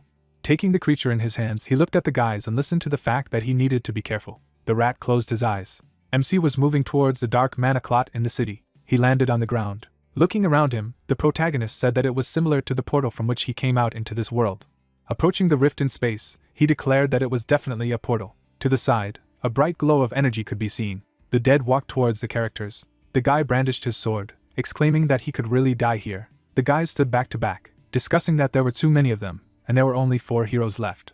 The girl closed her eyes, apologizing to everyone, said that she would soon be exhausted and would no longer be able to maintain the barrier. The warrior held the sword in his hands, saying that this was indeed the end. He was glad that he had a chance to work with them. The man with the shield looked away, thanked for everything, offered to throw a party in the next world. The guy replied that he had enough of him in this life. A bore. The lady raised the object above her head, reasoning that only an S-rank hunter could save them. But these were only pipe dreams, and if she were of a higher class. The tip of the wand glowed. The children were surprised to hear an extraneous sound. Powerful energy smashed the monsters surrounding the guys. A green liquid spilled from the mouth of the skull. The girl held the energy ball in her hand, showing the light. The guy asked if they were all killed. The warriors looked around, not understanding how this was possible. The men peered into the darkness, discussing what could have happened. They had already surrounded them, and suddenly this. The lady looked away, wondering if they had heard the squeaking of the Korong. The young man ran towards the creatures. His hand glowed with blue magic. He directed a beam of energy directly at the monsters, destroying them. Around the guy lay the remains of creatures. The young man remembered the footage from the previous battle, realizing that last time he did not destroy all the monsters in the portal. The small ones survived, so the portal did not close. A monster stood behind the main character when the guy said that this time he would bring the matter to an end. Kong turned to the side when he heard something. In an instant, he struck a crushing blow at the opponent behind his back. Pink smoke dissipated from the skull. The guy reasoned that their core was in the head, so it was necessary to hit the head. Skeletons lined up around the main character. The young man ran to the weapon, saying that someone had been killed here, and that there was a sword that he would borrow. Kong took the blade in his hands, promising to avenge the owner. The monsters rushed to attack the guy who wished the kingdom of heaven to the stranger. The marks of the sword's swing hung in the air. The slashed limbs of the creatures lay on the ground. The young man stood in front of the gate, saying that this was the source of that strange demonic energy. Realizing that this energy was definitely coming from this door, the hero touched it with his hands, trying to open it. Khan went into the room, where he was asked who he was. The magical warrior towered over the young man, asking how he dared to disturb his peace. He jumped down, noting that he would not let anyone do this. The scoundrel grabbed a huge sword in his hands, adding that people like him could only be killed. The hero stood still, despite the impending danger, asked that this was a knight holding his own head in his hand. He looked at the monster, noticing that it had a rather unique appearance. The creature's head glowed with magic as he exclaimed that this insignificant man would pay for his mockery. The knight jumped high up. He pointed his sword forward, saying that he would kill him in one hit. Khan raised his hand up, suggesting that maybe his head was his weak spot. The monster looked at his opponent questioningly. The young man began to brandish his weapon. The scoundrel hung in the air, calling him an impudent worm. The hero struck an accurate blow to the enemy's body. The turquoise stone fell to the floor. Khan stared down at his feet, wondering what it was. He took the stone in his hands, realizing that apparently this is the source of that energy. Probably, this is what is called magic stones in this world. The artifact in his hand was blazing with energy. The rodent in his pocket leaned out to look. He climbed on the guy's shoulder, who said that he had eliminated everything that posed a threat here. The animal jumped into the hand of the young man, who said that the portal would soon close and let him run to his master. The guy sat down on one knee, asking to take care of himself. The rodent ran away into the darkness. Kong crossed his arms, thinking that Ha would probably be upset. The animal ran straight when he added that this dungeon was strange. The rodent looked from the sidelines at the people who were discussing that this dungeon had somehow been identified as a C-class, and how a B-class monster could end up here. The warrior looked at his partner, saying that he thought they were finished, and still didn't know what saved them. He assumed that maybe they were saved by an S-class hunter. A hooded guy was shown when one of them objected that he wasn't, because all the S-class hunters he had seen radiated incredible strength, and if one appeared in the dungeon, they would immediately sense him. The guy looked away, wondering if this could be the zero-grade awakened person they had heard about. The girl touched her chin, exclaiming that it was like a corn squeaking. The rodent looked from side to side. The guys saw her and asked if she was looking for someone. The lady began to cry, explaining that she was looking for Suk-hoon. The characters looked at the murdered man, exclaiming that he was dead. The animal ran up to the owner. He raised his paws up. The guys looked at this picture carefully. The rodent turned, his paws tucked in. The lady was surprised, asking about what was going on. The guy replied that the portal was empty. The warrior raised his hand to the side, saying that he would soon close, ordering to quickly collect magic stones as much as he could, and later meet at the exit in 20 minutes. The team scattered to the sides. People were standing at the entrance to the portal, announcing that the special forces were leaving, and the stretcher was coming here. A sad animal ran at the feet of people when a journalist announced that he was reporting for hunting news. The rodent looked at the portal. Screams were heard around about how many dead. The animal was sitting in the rain near the house, squeaking. He got wet, looking down. Ha was upset as she exhaled. Tay came up from behind, saying that the rat had returned to its master. It would be better this way. The girl replied that she knew. She began to cry, saying that she would not be seen again, so she was sad. The main character appeared in the doorway. He walked into the room, asking why their Ha was sad like someone died. The guy explained that she never said goodbye to that rat. The animal peeked out of his pocket when the young man asked if it was with her. Ha turned around when she saw the rat. While the girl was hugging the rodent, the hero explained that the name of this rat was from the Karongi dungeon. He raised his finger up, saying that it looked like the owner had taken her with him on a mission to clean up the monsters, and they were both injured. The man clarified what was wrong with him. An unconscious warrior was shown. Kong said that he found him dead. Nothing could be done. A lot of time had passed since his death. Tae looked to the side, wondering if the hero had gone to the dungeon. The young man crossed his arms, confirming. The man closed his eyes, assuming that the portal must soon be cleared. The hero replied that in fact he had already cleared it, and closed it. The girl's father opened his eyes wide, scrolling through the moments in his head, wondered what class the guy really had, maybe Class A, or Class S, like the legendary Hunter Lee. The warrior swung his sword, raising a whirlwind of energy as Tae thought about how he had interacted with hunters when he worked as a loader, and apart from the consummate Hunter Lee, no one could enter the portal and clear it alone. But Kong didn't exude such a powerful aura as he did. The guy stood with his back as he mused that if the hero was just hiding his aura so well, he must be the Class 0 awakened that everyone was talking about. The daughter handed the rodent, asking her uncle and dad to take a look. The man replied that she was just a princess. Tae looked at the young man, thinking what he was worried about. So what? That he might be a 0-grade awakener. He was his friend. There was a sign on the house. When my father thought that nothing bad would come from this, you need to think about the good. The guys were sitting on their knees in front of the woman. It was said that Tae, Khan had decided to keep the dungeon rat for themselves, so they received a scolding from Yun. The main character jumped out of bed. He paid attention to the calendar, talking about the fact that today is a day off, and what to do today: train, or look for a job for a couple of hours. The guy remembered where the girl reprimanded him that he was constantly working because he did not know how to rest. She waved her hand, asking why it was so difficult for him to just rest, just do what he wanted, because it was stupid to work when he should be resting. Kong closed his eyes, knowing that she would have told him so. The young man looked ahead, wondering if he could look at his trophy. The stone shone with lilac magic as he thought about how imperceptible, alien energy the people of this civilization used the energy of these stones. The warrior was killed lying at the stove. The guy thought that their energy was similar to the dark magic used by the followers of the heavenly demon cult. This magic was forbidden in the magical community. This energy was obtained through human sacrifices. The blade slammed into the man's stomach. The hero stared at the artifact, realizing that he couldn't keep this dangerous item, so for now, he would seal its energy. The guy walked into the room, where Tae, basket in hand, noticed that he had gotten up early. Kong looked at the man, asking that today was a day off, and he would still cut the ingredients. He explained that he was a chef, he should be responsible and chop at least the onions for tomorrow, asking what he wanted to do, because it was his first day off. The young man crossed his arms, answering that he was still thinking. The man wondered if he wanted to go to the library with Ha. The hero looked at him, asking again. Kong carried the girl in his arms to the building. They went into the library when the young man asked that they had such places where anyone could read valuable tomes. The hero brought the girl down to her feet. When she asked to look at the books, the guy agreed, asked her not to run, and return as soon as he chooses. Kong pushed back his chair, thinking about how comfortable everything was here, and the incredible number of books. Ha reached for the book on the shelf. The young guy turned around, asking the girl if he could help her. Ha pointed her finger, asking her uncle for the book. The young man handed her the book, for which she thanked her. The guy watched what was happening attentively. He looked at the guy, reasoning that the aura, he was also awakened, was quite a strong aura for his age. The young man closed his eyes, exhaling. The hero thought that he did not know what was going on in his life, but it seemed to him that it was not easy for him. The hero looked away, thinking that he was not as strong as Ji, but he had abilities. The question arose why he vegetated in this insignificant position. The girl hugged the book, asking her uncle if he was feeling bad, and he asked him again if everything was written on his face. They looked at the guy when Ha said that her uncle was also worried about him. The young man was stunned, asking if it was her uncle. After all, he was a delivery man from the Spring Pavilion. Kong came closer, clarifying whether he knew about him. He replied that the guy is very popular on social networks.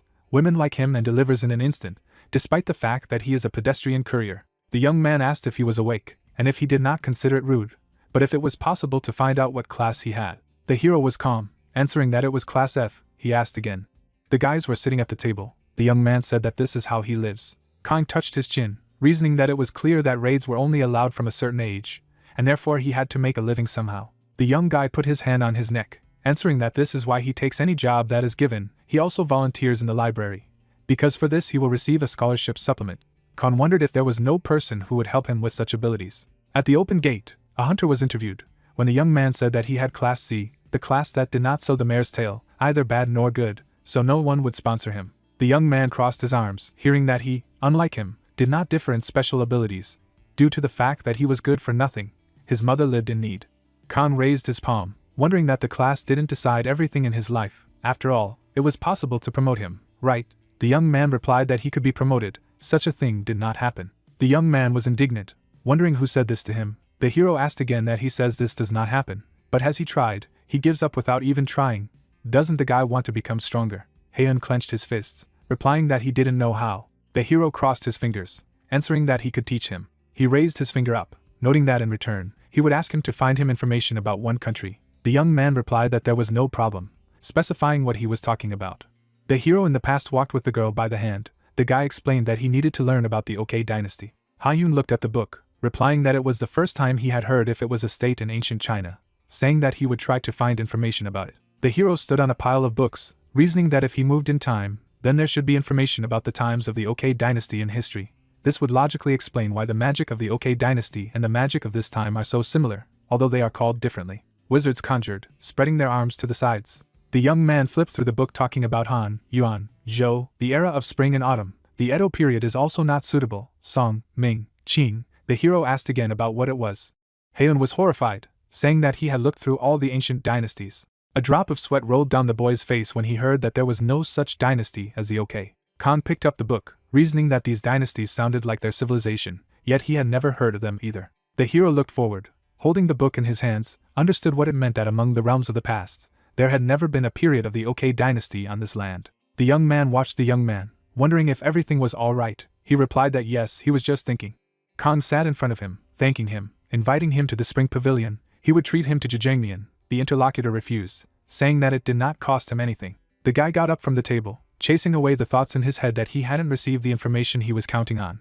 But one thing was clear to him, he hadn't moved in time, and he hadn't been bewitched by the Magi from the heavenly demon sect. The question arose, then how did he get here? The sign hung on the building at night. The guy was meditating with his eyes closed. The man handed the child an object, saying that it was apparently a relic of his great-grandfather. The child was holding the artifact in his hands. The warrior touched the boy's head, saying that one day he would need to find it, and then he would be able to return home. Khan looked down, wondering what this strange memory was, but he didn't need to rush. It would become clear to him someday. The main character looked to the side, wondering who was hanging around next to the restaurant. The unknown man looked around, taking something out of his pocket. The attacker climbed up to the motorcycle, saying that he would unscrew a little here in order to discourage him from riding a motorcycle forever. The guy held on to the seat as he kept telling himself that Sun had asked him to do it, so he shouldn't be blamed. The young man stood behind the scoundrel, wondering who Sangwook was. The criminal got scared, asking who he was. The hero said that you can't yell at such a late hour, you need to be quiet. The villain knelt down, asking who he was. The hero explained that he was a courier from the spring pavilion. The attacker got up from the ground saying that it was good, because Sangwook intended to make an offer to the owner of this establishment, and he should start looking for another job. Kang asked why. The scoundrel pointed his finger, replying that Mr. Sun was making good money in the area and was fed up with their successful restaurant. The young man stared forward with concentration, calling it stupidity. The perpetrator was indignant, asking why he was so arrogant. He waved his fist, wondering if he could bring him to his senses. The guy was calm. He blocked the opponent's shot. Cold sweat crept down the villain's body as he wondered why this courier was so strong. Kang held his fist, replying that he would do well to come to his senses. The hero stretched out his hand to his forehead. He gave a snap, sending the opponent aside. The criminal somersaulted on the asphalt, losing his slippers. The young man tucked his hands behind his back, asking him to hand him over to the stupid man. The hero tensed, indicating that he should not rush to the spring pavilion. The fat man ran away, agreeing with him. The guys were in front of the walls. The guy held the smartphone in his hand, asking why this bastard hadn't called yet. The second suggested that he might be asleep. The man ran to meet them, calling for San, saying that Dong Man had returned. The fat man was led by the arm of a friend. The man clarified what had happened to him. The scoundrel knelt down, listening to the leader give him a chance, and he was back for his own. All he had to do was loosen the nuts on the motorcycle, and he came back beaten by a dog, asking San to listen to him. Don sat on his knees, exclaiming that the new courier in their restaurant was not an ordinary person. He was meeting such a monster for the first time. That guy had told them not to rush to the spring pavilion, otherwise he would not leave it like this. The leader stood looking at him, replied that it was not surprising that the fat mattress was given a hara. The guy assured that this was not why, and that man was really a monster. San looked around, smiled, suggested that he was strong, he just needed to go together and teach him a lesson, asking the guys that it was high time for them to stretch their legs. Right. He looked at his smartphone, saying that he needed to gather everyone. Go and look at this courier. The hero with 2 suitcases was walking into the alley. The courier put them on the ground, saying that here is their order. The guy held the plate in his hands, wondering where he could get the dishes later. The scoundrel asked again why he still did not understand anything. The man needed his hands, noting that he would have to work with his fists, because they say he broke them hard into dawn. When one of the offenders kicked out the suitcase, the other added that he had upset their Henim very much. The main character stood up, addressing the guy behind if he was the same Don, shouted that it was him. The fat man was indignant, answering that he had given everything to them. He grabbed his helmet, asking him to take it off. The hero looked menacingly in front of him. The young man grabbed the offender's hand, saying that such a weakling as he should not talk to stronger ones like that. The guy twisted his wrist, menacingly saying that Don must have passed on his warning to them. The scoundrel turned blue from the pain in his arm, screaming. The main character was shrouded in energy. Looking at the robbers, he said that he would have to teach them a good lesson.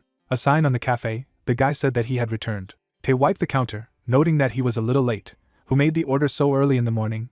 Whether there was a jock, the young man replied that no, they just like to eat. Khan held up the plates, saying that they said that they liked it, and even washed the dishes themselves. The cook was surprised that the plates were also washed. He looked at them in surprise, thinking about how shiny it was when the main character wanted to ask him. The guy put his hand on the counter, asking if he knew a man named San, and what he had to do with him. Tae asked again how he knew about this bastard. The cook turned sideways, answering that he had been a courier before him, constantly villainizing and at the same time demanding a salary increase, and the eyes would not have seen him. Khan crossed his arms, explaining that he had a conflict, and one of the customers was his acquaintance. The hero lowered his head, saying that they behaved inappropriately, so he had to teach them a little lesson. Tae was stunned by what he heard. He opened his mouth wide, confused, thinking that the guy was so strong, and he must have taught them a little lesson. The scoundrel shouted about the pain in his arm. The hooligan showed the other guys to grab him. The hero let the villain go. He put his hand on his belt as a bright light spread over them. The guys were taken aback by what had happened. The young man waved his hand, after which everyone flew away with screams from the impact of energy. Don stared in horror at Baong lying on the ground. The young man came closer to the fat man. He held up 2 fingers shrouded in magic and listened to what the scoundrel had said. They would be in trouble if they went. Kong leaned his fingers on the offender, who asked for mercy, ordered to repeat after him aloud. Tears poured from the guy's eyes as he said that he would never again. The young man looked down, slowly saying that he would not plot evil against the owners of the Spring Pavilion. The scoundrel repeated word for word after him. Baong fell to the ground, still trembling. The main character looked around, clarifying that he understood that in addition to this guy, they also have a leader, right? The fat man held his upset comrade in his arms, asking if he was talking about San. The leader hid behind the barrels, listening to Don say that he would watch from the sidelines, but he really did not know where he was. San understood that these dumbass were useless, and he had to get out of there. Khan turned to the side, seeing the man running away, assumed that this was probably him. The leader ran down the alley without looking back. He looked back, beginning to realize that he wouldn't catch up with him now, would he? The young man was behind him, asking that he had just managed to run here, shouted that he had frightened him. The hooligan pointed his finger, exclaiming who he was, and why he attacked people for some harmless prank. If he was a bandit, he was ready to call the police. Khan approached the villain, saying that the guy came in the middle of the night and tried to disable the motorcycle. Wondering what other pranks he had in mind, the man asked what he would do to him. The hero stretched out his hand, saying that diseased branches should be cut off before they infect the entire tree. San opened his eyes wide, shouting for him to stop and not approach. A scream resounded throughout the area. The girl's father was peeling onions at the table. He looked at the phone, wondering that this San still dared to write something to him, rereading the apologies. The young man held a mop in his hands, asking if the scoundrel had sent a message. The cook replied that yes, he said that he would stop being such a, return to his village and work on the farm. Tae was surprised, wondering how he managed to raise this goat, to which the hero replied that he just talked to him. Sun stared at his phone as he thought that he might be a goat, but he had once been part of the Spring Pavilion team, and was glad that he had come to his senses. The girl went into the cafe, greeted her. The owner was glad to see Ji, apologizing for having to call her on the weekend. The lady waved her hand, answering that it was okay, she had no plans for today anyway. Tae closed his eyes, talking about how they did not have enough hands, his wife and how went to an event in kindergarten. The main character explained that today was tree planting day. Ji gave a thumbs up, asking if it was true, and said that her younger brother was also going to plant trees today as a charity. Ken held a mop in his hands, specifying that her brother was interested in volunteering. The lady replied that yes, he was just very kind. Ji waved her arms to get to work, wondering what this guy annoyed her and why he kept asking such uncomfortable questions. The guys were sitting at the same table. Tae looked at the young man, saying that Ha and Yoon would probably have a good time. It was unusual that there was no one at home, even somehow lonely. The guy in response noticed that the squeaker had also been bored lately. He closed his eyes, saying that new portals had recently opened in the mountains. Hoping he would be safe, clarified their opinion. The girl replied that the Hunters Association provides security at the holiday, so don't worry. The parents were walking with the children on the playground. When Ji was talking about the Sprout Kindergarten, They are also under the supervision of the association. Strong hunters are sent to work there, so that even the A-class portal will not threaten the children. The cook replied that her words calmed him down. Tae was worried, wondering how the lady knew everything. He had worked as a loader in the association for a long time, but he didn't know that. Ji opened her eyes wide, starting to say that she was. The guys turned their attention to the side. The girl winked, answering that she could not say, because it was a secret. The cars were driving along the road. The guy crossed his arms, asking the question that it was no longer possible to enjoy the weekend in good weather, why he was called today. He waved his hand, exclaiming that this event was supposed to be attended by Ji. The girl, adjusting her glasses, replied that the young lady had urgent business and she asked to send the one who was least useful to the event. Haeun leaned against the door, listening that it was not difficult to guess what she was talking about him, replied that he could not believe it. The lady looked away, noting that he hoped he was aware that he was going to the event for a reason. The car was approaching its destination when the guy received a question about what it meant that he did not look at his schedule, because a certain important person would come to this holiday. Haeun stared out the window, listening that this was an influential person in the association, his chance to impress him. The old man closed his eyes as the girl explained that she was talking about the only S-class artifact maker in the entire country, Chio. The guy looked away, wondering that he was coming here to impress. She replied that the master had a business meeting here. Did he not read the additional materials that she sent? Haeun was stunned, asking what materials he was talking about. The lady replied that if he continued like this, she would be forced to report to the young mistress. The young guy asked not to tell anything. Haeun was frightened, introducing Ji, explained that she would kill him, and not at all in a figurative sense. The interlocutor asked him not to exaggerate. She adjusted her glasses, explaining that he should make a good impression on Master Chio today. The hero clenched his fist, shrouded in energy, as she talked about how the search for the awakened level 0 was as important as establishing a relationship with the famous artifact master. The lady pushed the guy out of the car, saying that they had arrived, and let him greet him as soon as possible. Haeun was indignant that he could not just take and approach him. The young man approached the old man from behind, coughing. Haeun bowed, greeting the elder, introducing himself as a member of the Red Dragon Guild, and his father had told him a lot about him.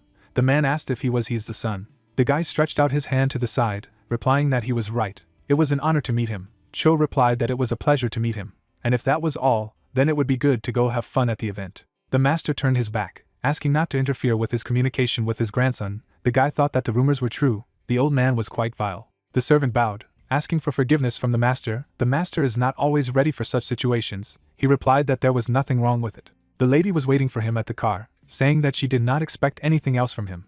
Haeun clarified that his sister knew that everything would be like this. Why was it necessary to send him? The young man looked away, asking where she had gone on such a crucial day, shifting her responsibilities to her younger brother. Ji was sitting next to the main character when the lady explained that the young mistress had gone to communicate with her idol. A toy bunny is in the guy's hand. The baby looks at the young man, and he asks what it means that she was upset that there was no spatula with a bunny. The happy girl holds the toy in her hands, and Kong says that now she will have a bunny, and she thanks her uncle, and says that he is the best. Tears flowed down the child's face. A shovel with a broken bunny handle lies on the ground. A little girl puts her hands to her face and asks what to do. She closes her eyes and cries loudly. Her girlfriend, clenching her fist, says that she warned everyone to be careful with her shoulder blade, and the upset boy apologizes to Haeun. A gray-haired old man watches the children. He, putting his hands behind his back, leans over to the girls, and Ha sobs that her uncle made this bunny for her, and now it is broken, and the old man offers to fix the spatula. The girl turns her head to the man in disbelief and asks that he can fix it, and he says that of course he can. He holds a broken shoulder blade in his hands and says that Grandpa can do anything. The old man brings the shoulder blade and the bunny closer. His eyes stare at the toy in amazement, and he thinks it's an unusual work, and wonders what kind of craftsman made it. Grandpa turns back, and the guy says that he brought his scroll, and he asks Soon-sik to come and look at this product, and adds that it is a very skillful work. The guy is holding a broken thing in his hands, and the grandfather asks that any of his students are capable of such filigree work, and he replies that it would be difficult for him to repeat such a product. The man turns his head to the girl and says that her uncle loves her, and she replies that she loves her uncle too. The grandfather, leaning on one knee, clutches the toy in his hands and tells the child that her uncle did his best, and he will fix the toy. The amazed man looks at a whole toy that radiates magic. The happy child stretches out his hands forward, and the old man says that she is ready, and the girl thanks him. A woman and a young man are watching what is happening. The guy crossed his arms over his chest and said that the master does not buy anything, and that he needs to be approached. The woman shifts her concentrated gaze forward and agrees with the interlocutor. The guy turns his head and tells the lady that he has an idea and adds that she should relay the command to the assistants that they are changing the strategy regarding Master Seo Chio. The protagonist approaches the building of Liebeck's bakery. Lately he has made it a habit to go straight to the bakery to buy a delicious roll, which he first tasted during training in the association. He stands at the entrance and greets the owner, and asks if there are rolls. The pastry chef stands behind the counter and greets Kong. Kong walks over to the window, examining it. He approaches the owner of the bakery and asks if all the rolls have been sold out, and he replies that they have been sold out a long time ago. The pastry chef blissfully inhales the aroma of pastries and says that he has set aside one especially for the young man. Kong reaches out for the check and says that the baker always helps him out, and says thank you, and the baker advises that if the guy doesn't eat everything today, then he should not forget to put it in the refrigerator. The protagonist turned on the way out of the bakery and said that he would do so, and thanked the man, who asked the buyer to come in again. The main character held the open door and politely let the girl in. She said thank you. A friendly pastry chef holds a bag in his hands and tells Hyunmi SSI that the weather has been great lately, and asks if it's a great day for a picnic and laughs. Kong turns his head. Above the roof of the building, a ray of the setting sun breaks through the clouds. The young man puts the box with the cake in the refrigerator. Squeaker, sitting on the guy's shoulder, drools with pleasure. Kong moves his neck in her direction and says that she has already eaten a piece of the roll, and that if she wants more, she should wait until tomorrow, and eat together at breakfast. A young man sleeps in bed. A small squeaker is located near his pillow. The animal raises its ear and hears sounds. Squeaker goes to the kitchen to the smell wafting in the room. It hovered near the shelf on which the box stands. The animal looks at the crumbs left over from the pastry in bewilderment. The main character looks at her sternly from behind the half-open door. Night clouds float over the house, and Squeaker makes excuses. The protagonist lowered his head and was indignant that this was unbelievable, and the guy sitting opposite asked that the animal ate the whole roll itself. The child strokes Squeaker, and Kong replies that she denies everything, but it is obvious who is to blame. Yu gets up from the table and greets the guest. He looks at the intruder, and addressing him by name, asks what he has come with. A young man goes to meet the visitor, and he greets him in return and says that he has come to let him have a beer. Yu looks down in surprise and exclaims that it was not worth buying beer, and asks what the guest brought the roll to whom. Henim holds out a box of pastries and says that he has a serious and long conversation with the man, so he took gifts with him. The young man looks at the guest in bewilderment and asks what happened to him, and adds that he has no face on him, and he answers, that's why he came. What happened? The confused guy folded his hands on his chest and hesitantly asked how Yu confessed his love to his wife. There are bottles on the table, and Henim continues to tell that she is a frequent visitor to the bakery, a beautiful and pleasant girl, and that he has been in love with her for 3 months. The guy bowed his head and said doomedly that he didn't know what to do, and added sadly that if he confessed his love, he was afraid that Hyunmi SSI would avoid him. And Kong tried to support his comrade, that he should stop stewing in these thoughts, that he would not be sick for long. Bitter tears flow down Henim's face and he says that he's not a handsome man like Kong and asks how a bastard like him can propose to such a wonderful girl to date.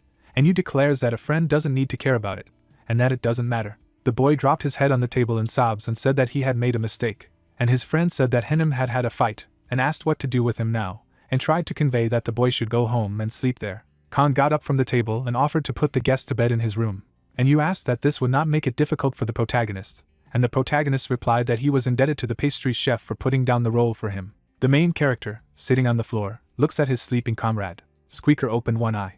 Surprised, Kong looked at her and asked what was wrong. He turned his head in bewilderment and asked what was wrong with her. A light is visible from the open door of the refrigerator. The guy takes the door handles with his hands. He quickly opens the doors and indignantly asks the fairy what she is doing here. The girl looks at the young man in fright. Morning came to the city. The protagonist looks angrily at the tiny fairy and asks that she was the one who stole his sweet roll. The little girl put her hands to her chest and said guiltily that her name was Du Song, and replied that she had done something bad and that she should be forgiven for it. Kong looked at the pastry chef and asked how the flower fairy had ended up in their kitchen, and continued, because they are usually attracted to flowers and honey, and Henim clarified that perhaps she was attracted to the honey in the roll. The young man looked intently ahead and asked what a flower fairy was.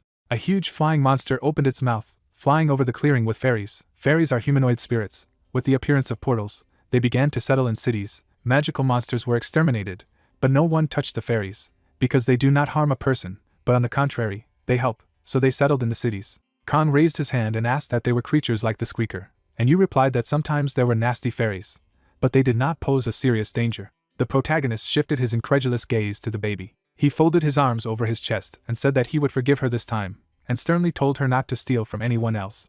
Du clenched her fists and exclaimed that she was ashamed, and that she wanted to work to eat. Henin looked thoughtfully at the fairy and asked that she wanted to work for them, and Lim sadly asked how the flower fairy could help in a Chinese restaurant. The young pastry chef turned his head to the main character and said that the fairy could be useful to him, and Yu was indignant that it looked like they were shifting their responsibility onto him. Kong, thinking, turned his gaze to the guy and suggested that he could train him, and he would hire Du for it. The girl closed her eyes and, imagining pumped abs, said that Kong had come up with a good idea, and dreamily added that a man in good shape certainly conquers women's hearts.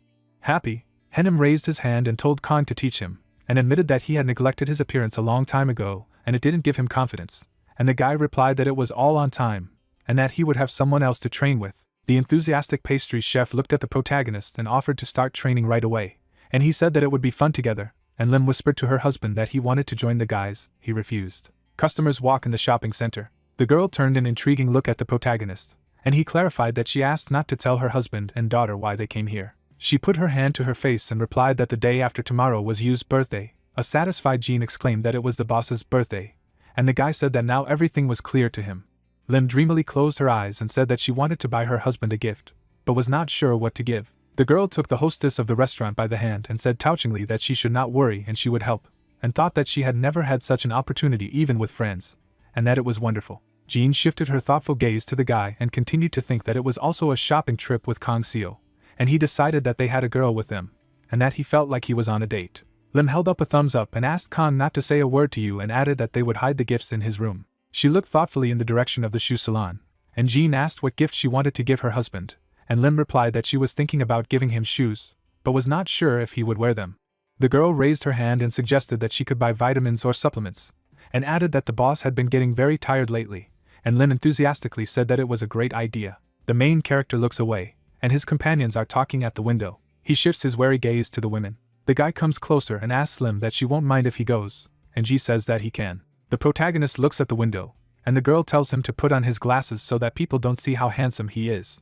He looks thoughtfully at the stuffed animal, and Ji says that she is sure that Ha-eun will like the teddy bear, who agrees with this. Kong shifts his anxious gaze to the side. An incomprehensible sound is heard on the sales floor. Drops of sweat are flowing down the seller's face. Someone says that these are illegal. It sounds from the loudspeaker that buyers need to stay in their seats.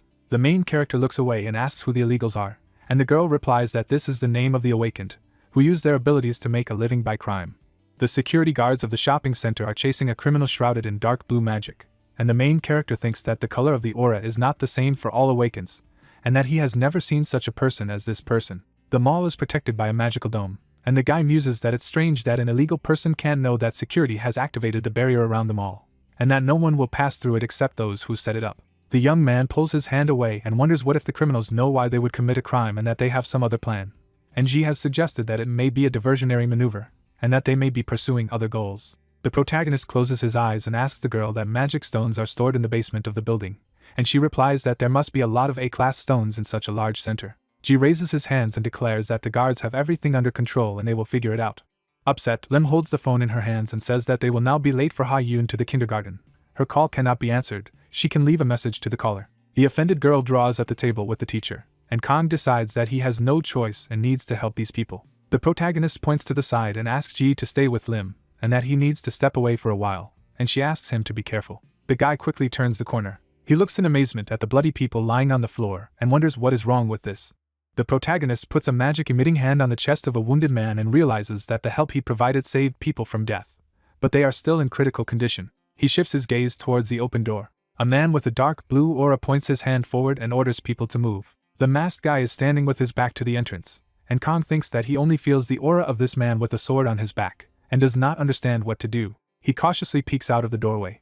Behind the protagonist's back, a powerful magical stream rushes towards the criminals. The guy looks at the defeated men and realizes that he has no one to interrogate, but he still learns from the rumors what happened here. He looks up and decides that he will leave the rest of the associations. The woman turned her head and told the guys that people in black clothes were distracting attention to steal stones. She resolutely approached the fence and ordered Min Woo Soi to apprehend all those involved in the theft from the store. The woman quickly jumped over the fence and ordered two guys to follow her to the basement. Members of the association run across the trading floor. They stand with daggers in their hands at the open door. The girl throws her hand forward and orders her not to move. She looks around in bewilderment, and the guy asks what happened here, and she thinks that then who dealt with these robbers. The man enters the room, and Khan says that today is his birthday, and he is all working, and the man asks what is so special about these birthdays. Well, he was born on this day and that's it. The main character looked to the side and said that it was not an ordinary day for all of them, and you wondered if it was true. Lim walks through the open door with a cake in his hands and congratulates her husband, and happy little Ha congratulates her dad. The joyful girl raises her hands up and enthusiastically says that she congratulates their beloved, cool, kind daddy. Hyenim enters the restaurant and asks that he is not late, and Ji says that she is there too. A young man looks at his friends with tears in his eyes, and the guy says that the birthday boy should blow out the candles as soon as possible. The restaurant building is drowning in the night. Yu looks at the calendar with his hands behind his back and says it's a holiday, while Kong asks if it's Children's Day. The man turns his head to his friend and replies that exactly, and that since today is a day off, they will make good money, and the protagonist says that he read that this day is dedicated to children, and that, by the way, Ha Yoon is also a child. The owner of the restaurant brings his hand to his face and says that he was going with her in the afternoon to the illusionist show. He shifts his thoughtful gaze and thinks that the workload will be before lunch, and asks how they will cope if Ji is not there today, and the guy says that is why he called for a replacement. The door to the restaurant opens. Yu turns his head in the direction of the young man who enters. He greets him, and the man says that he came on time. The man stands in front of the young man and asks him to show a certificate of consent from the guardian and a medical certificate. The young man points his hand forward and tells the young man to wash his hands and start with the dishes. The main character looks after the guy, and the owner says that he works very quickly, and that it is immediately clear that he is awakened, and the protagonist says that it is not easy that he delivered newspapers every day and learned. He peels the fruit while sitting at the table and continues to say that even when you are awake, you need to train your skills. Yu looks ahead thoughtfully and wonders why then Ji, who is so much more agile than this C-class boy. The young man wipes the table with a rag. A girl looks out the window of a driving car. The woman in the front seat turns her head to the young lady and says that they will arrive soon. She gives an instructive thumbs up and says that as soon as they arrive, the girls should first greet the president and then the chairman of the association, and adds that the next thing to do is to talk to the other executive directors of the guilds, who says that she understands everything and asks what about her father. Upset, Ji lowered her head, and her assistant replied that he would pay a short visit, and she said that apparently he was very busy. Lady opens lipstick. She turns her head and asks why today is Children's Day, and why she needs to be at the corporate party today, and why she needs this dark and catchy makeup and red suit. The secretary shifts his gaze to her and replies that the red color symbolizes their Red Dragon Guild, and asks her to be patient, adding that she should be a role model for the children of their guild and an object of aspiration. The girl paints her lips and says what aspirations, what an example, when they can barely cope with each new portal. She looks intently in the mirror, and says that this country owes them its well-being and safety, and that their world is constantly balancing on the edge of the abyss, and the assistant does not stop giving instructions so that the young mistress also does not forget about her status, because she is the most beautiful and representative face of the guild, the Witch of the Red Flame. She paints her lips past and is indignant. The assistant looks at her and says, because it is quite natural for an awakened woman from a good upper-class family to be so beautiful, and asks the girl not to be ashamed of it. The young lady brings the scarf to her face and thinks that she used to want to look more mature so that she would not be neglected because of her age, and now this catchy makeup has become part of her image. The secretary shifts her gaze and asks how the lady's hobby is to play a lower-class person, and she exclaims that the woman says such a thing because she goes undercover to protect civilians in case of emergencies. The woman holds a sheet of paper in her hands and says that she is happy for the young mistress, because she has a favorite pastime, an outlet, in addition to work and guild affairs. The car stopped at the sidewalk. The assistant opened the door. Ji confidently looks ahead and thinks that it has been a long time since she was in her role as a huntress. The protagonist's family walks through the square. He stares at the shooting range. He points his hand to the side and tells the protagonist to take a look. The guy shifts his gaze to the people throwing darts. The evil masked man stretches his tongue to the dart, and the protagonist does not understand why the assassins train in broad daylight, and the amazed niece says that it is just a game. The young man stretches out his hand to the young man, and he understands that these are the very entertaining games that people of this civilization love, and his companion says that points are awarded for each burst balloon. The girl points her finger forward with delight, and tells her uncle to see that the biggest prize is that bear. On the counter in a beautiful package sits a teddy bear with a pink bow. The main character kneels down on one knee in front of his niece and asks that she wants such a bear, and Ha replied that if she had such a bear, she would be very, very happy and would not even want sweets, and he asked what about chocolates. The confused girl raised her hands to her face. She clenched her fist and said that she also wanted to eat all sorts of delicious things and chocolates. Khan turned his head to the young man and suggested that he try throwing darts, and said that he could also make friends with Ha Yun. The young guy put his hand on his head and said that he was glad, but he was awakened with a rather useless blast ability, and Khan asked what this ability was. The young man throws a fire flash at the monster, and the young man reveals that the C-class does not have very strong fire, that it can cause a small explosion enough to briefly blind and distract the monster. He shifts his gaze and says that this ability is not used in ordinary life. The protagonist leaned forward and told him to try to do as he said, and his companion hesitantly asked if Khan was serious. The protagonist approaches the counter and asks for 3 darts. He holds them out in his hand and tells the young man to take them. The young man looks at his hand uncertainly, and says that how can he hit the 100-point ball with all 3 of them in one roll, that it is impossible. The main character puts his hand on the guy's shoulder and tells him to listen that, first, you need to stand and tense the core muscles, and that if he is unstable during the throw, then the center of gravity of the thrown weapon will be lost. The young man confidently raised his hand with the dart, and Kong continued to instruct that the shoulders and hands should be relaxed, and when aiming, you should take a little higher, and the last thing was to concentrate. The young man quickly made a throw. The dart hit the center of the ball. That's 100 points. The enthusiastic young guy clenched his fists and exclaimed that he had hit, and the protagonist replied that as he could see, everything was simple. Happy Ha with a bear in her hands runs forward. A megaphone appeared, from which an announcement was made that the show of the mighty wizard Yukonko was about to begin, that the audience was asked to take their seats. Ha turns his head and shouts to his uncle that the illusion is starting and he needs to run. The protagonist calmly looks at the baby. He puts his hands behind his back and tells the girl not to run, otherwise she will fall.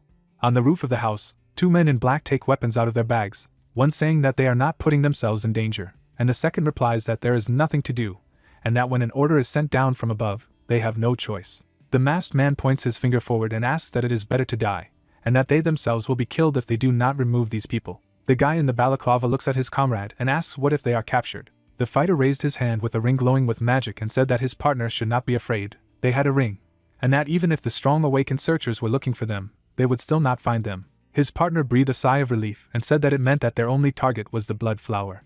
A masked mercenary aims his rifle and tells his partner to look for a target, and thinks that the target was named a blood flower, that his real name is Kim Jiun, the Witch of the Red Flames. The girl stands with her arms crossed on her chest in the scope of the rifle, and the killer says that she must die. Ha raised her hand and called the guys and said that this was a good place, and the young man asked that they would sit there, and added that from there it would be possible to see the levitation tricks up close. The young man crossed his arms over his chest and said that he could do it himself, and immediately said that he was joking. The protagonist shifted his gaze to the agitated young man, and he said that he liked the trick most when a person was cut in two and then put back together.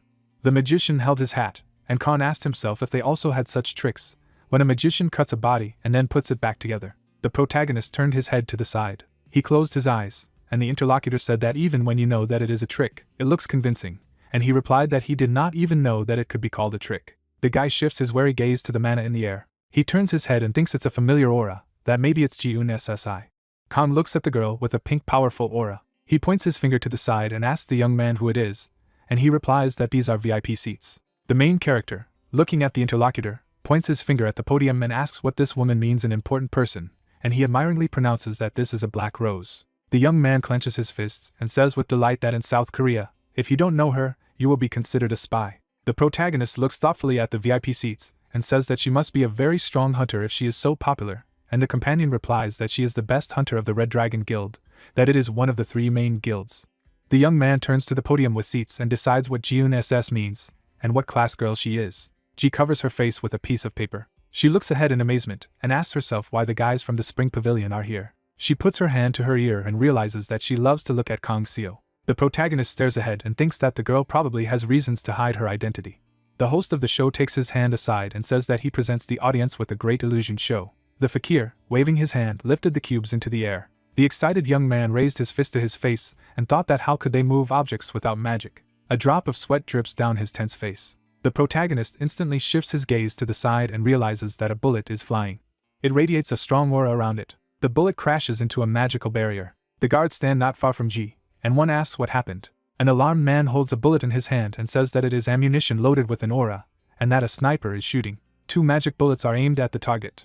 The bodyguards set up a protective dome, one says to protect the mistress, and the second orders to increase the power of the shield. Bullets crash into the obstacle, the guard says that they pierce the shield. Men put their hands forward for protection, someone says that this needs to be stopped somehow.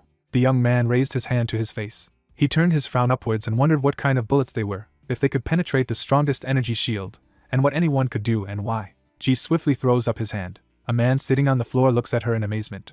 The girl, holding back her magic, looks at him and exclaims why he is sitting, and isn't he going to look for criminals? The young lady looks ahead in bewilderment, and thinks about what is happening, and worries about what is happening to her friends from the restaurant.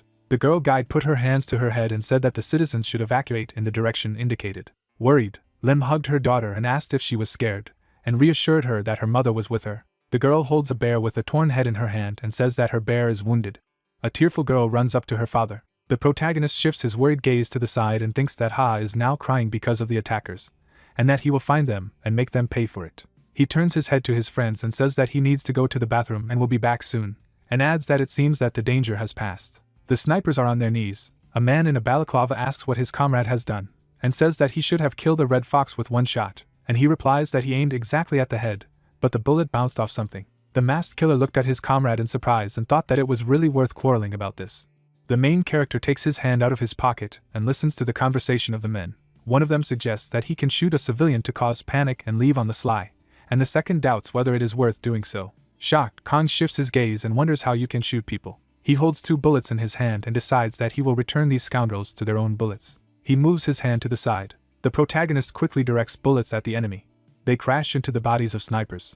Bloodied men lie on the floor. One of them is indignant what the main character is doing. The guy looks angrily at the sniper and does not understand that not only is Ha-yoon crying because of them, but they are also going to shoot at civilians. The man pinches his hand over the wound and asks who Kong is, adding that he will not be forgiven. The main character resolutely looks at the enemy and asks who ordered the girl to be killed. He shifts his angry gaze to the side. Khan stands surrounded by his aura and is confident that the hunters of the association will deal with it. He soars from the roof parapet into the air and thinks that he needs to calm Ha-yoon. The teacher is standing at the table with the children sitting at it. She stares at her phone screen in amazement. The girl turns her head to the students and tells them that she will now return to them to behave well. She leaves the classroom. The mentor brings the gadget to her ear and says that she is in touch. The lady held the phone to her ear, saying that she understood everything, and agreed that it could well be an assassination attempt, and added that the children needed to add security. At the end of the phone they replied that they were grateful to the woman for agreeing to do this, although this is the task of the inspection department. The children looked out of the classroom, asking when Sora would come. The teacher replied that the children should wait a little. Looking at the phone, the blue-eyed woman said that she would call back later. Folding her hands together, the brunette apologized to the group and asked if the children knew what day tomorrow was. The kids replied that it was Parents' Day. Smiling, Sora agreed and said that today they would make carnations from paper, and asked that the children wanted to express gratitude to their parents. The children answered in the affirmative. The group was fiddling with paper. The brunette came up to Ha and said how beautiful she was, and asked what she would give the flower to. The baby replied that she would give it to Mom and Dad. Looking ahead, the neighbor at the table replied that she would also give the craft to her parents. The boys at the next table, raising their hands, began to tell who they would give flowers to. The teacher looked at the brunette. Sora's face changed as she thought of the child. The woman knelt down and told the boy that he had very beautiful carnations. A neighbor at the table asked Jong what he had to give to. Sweat flowed from the lady's face. Looking ahead, the green-eyed man asked the teacher if it was true that the boy had no one to give flowers to, adding that he had no mom and dad. Another child also said that the brunette lived with his aunt, and the neighbor said that his mother made him friends with Jong, and he did not want to. Hugging the child, Sora thought that she could not say that. The girl got up from the table with the words that all the speakers were bad. Approaching the children, Ha explained that if one of them did not have mom and dad, then what would it be like for them to listen to whom they make flowers? The boys began to cry, saying that they did not want their parents to die, and the brown-haired woman continued, saying that it was so bad, and asked why then they asked such questions from Jong. Getting up, the teacher asked the children what they should do when they did something bad. One of the boys said that he would apologize. Placing her hand on the brunette, Sora said that they should apologize to Jong and never repeat this. The group apologized to the boy, and the blue-eyed man, lowering his head, replied that it was okay. Coming closer, Yun turned to her classmate with the words that let him stop crying and go make carnations together. The brunette agreed and said that he would give the flower to his aunt. Smiling, the girl said that she was sure she would like the gift very much. The boy looked ahead. A lady is walking down the corridor. Looking ahead, the brunette mused that the awakened of Classa appeared in an era of chaos. The dragon bent over the man, and the woman said to herself that he was a master of magic sword and fire magic, and added that he was a great warrior who had won the war against monsters, and that he was also a great guild in South Korea. A sign hung on the door telling whose office it was. Exhaling, the brown-eyed woman said to herself that the person behind the door sometimes frightened her, and told herself that she should try to avoid mistakes. Knocking on the door, Mo was invited in. The brunette came in and greeted the man. Opening the papers, the brown-eyed woman began to list plans for the chairman's day. The redhead frowned and interrupted the lady, saying that let the woman tell him about the progress in the case of the attempt on his daughter. Mo replied that the Silver Tower group is still under suspicion, but there is no news yet. Striking the table, the yellow-eyed man said that it was necessary to find the mastermind as quickly as possible, and added that they should find the one who dared to commit this attempt. The brunette replied that it would be done. Holding out the papers, the lady said that these were the documents for the establishment of the Spring Pavilion. Looking at the documents, the man asked that this was the owner of the restaurant. The redhead said use name and added that he had once been friends with him. He had helped him scout the dungeons. The documents were lying on the table. Touching the glasses, the lady asked what the chairman would order to do with him. The man crumpled the papers with his hand and explained that there was no need to touch the cook, since after the death of her mother, Ji lived only for revenge, and this was the first time she was interested in something. Folding his hands, the redhead ordered that they just watch the restaurant, Mo replied that she understood everything. The chairman said that she could go. The door slammed shut. The man turned to the side. Red had entered the PIN code for the safe. The man's hand was reaching for some object. The chairman held the craft in his hands, saying to himself that it was the first flower from G, and then added that when he looked at it, all the fatigue and irritation went away. The man said that he hoped that someday his daughter would smile as often as in childhood. A guy with a newspaper in his hands ran, shouting Kang's name. Coming closer, the brunette asked the main character that he was already finishing work. The protagonist said that the guy came earlier than usual. Smiling, Jean said that thanks to their training, he delivered newspapers faster, and the guy thanked Kin for this. The man replied that it was all thanks to the brunette's perseverance and effort, and he only gave advice. Looking down, the brown-eyed man admitted that in fact, he had been feeling depressed for a long time, and said that he thought that his life would always be ordinary and boring. Clenching his fist, Jean said that thanks to the protagonist, he can achieve anything he wants. The peddler ran down the street and said that he thought he would never be promoted in the class, but the dart-throwing technique that Kang had shown him had developed the boy's abilities. The man's face changed and asked what he was talking about. Jean repeated that the dart-throwing technique helped him a lot. Frowning, the brown-eyed man asked that the guy had already said several times that he would remain the same class. The brunette explained that the chance of reawakening was very small. The peddler continued to explain that even if the awakening was repeated, it was not a fact that the class would increase. The hero's face had changed. The protagonist broke the broom with one hand. He thought to himself that the guy was mistaken, because awakening is the beginning of the path, and wondered if this civilization was not aware. The man touched his face with his hand, and the interlocutor called him by name. Looking at the brunette, Kang asked what breathing practices he knew. The guy asked in response what kind of breathing practices they were.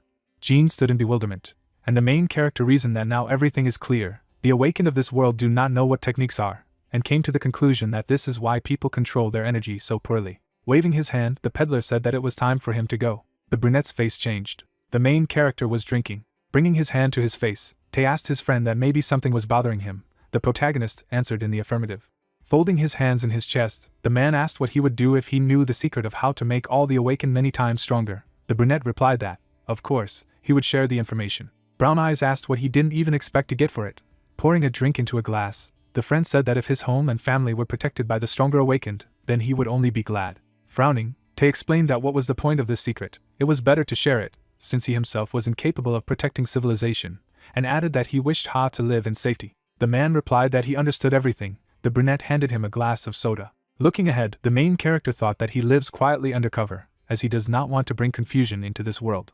Kang knocked over his glass. Brown Eyes smiled, thinking that if he shared the secret, this world would be a better place, which was what he wanted, and decided that he would develop a breathing technique for the awakened ones. The protagonist turned the page of the notebook. Kang lowered his palm to the text. The guy sighed and said that he hadn't slept for 2 nights and was finally done.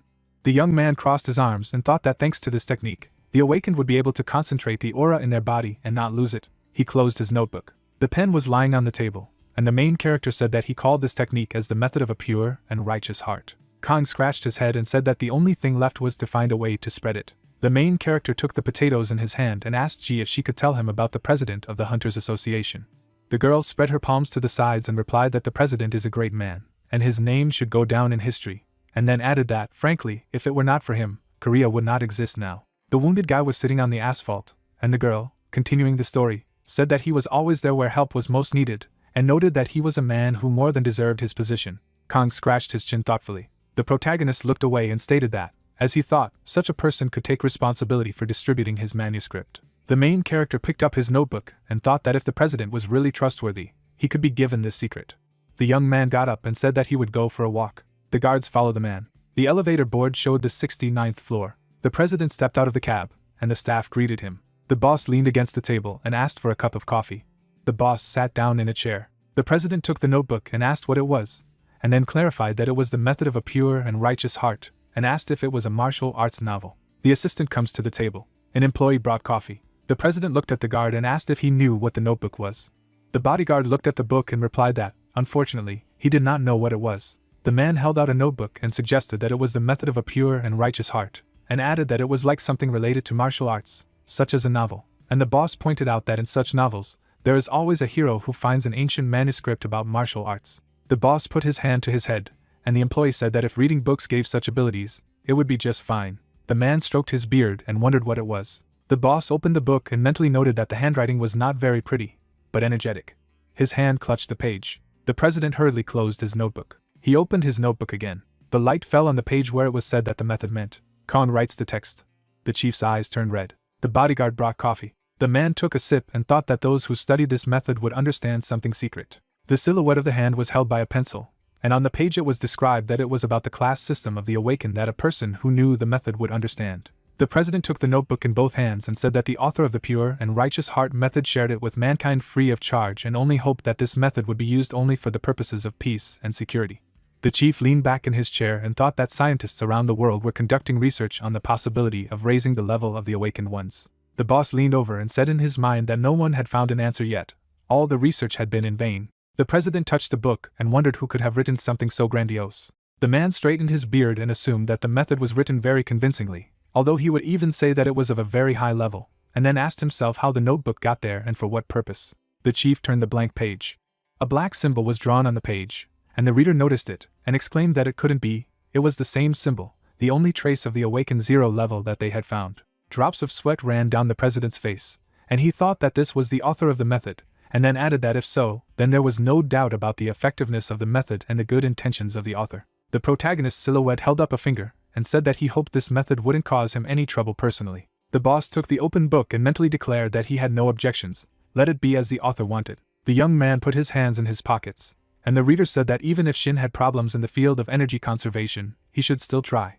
The man hid the notebook behind his jacket, and said that it would be interesting to look at him when he read this method, and claimed that he would contact him immediately. The sun illuminates the skyscraper. The young man goes to the table. The president turned in his chair to his interlocutor, and he asked what had happened, because the president knows how much he does not like to leave the house. The boss took out a notebook and said that Shin should read it because it seemed to have the answers he had been looking for a long time. The guy took it and asked where the president got this tattered book. The young man's eye narrowed.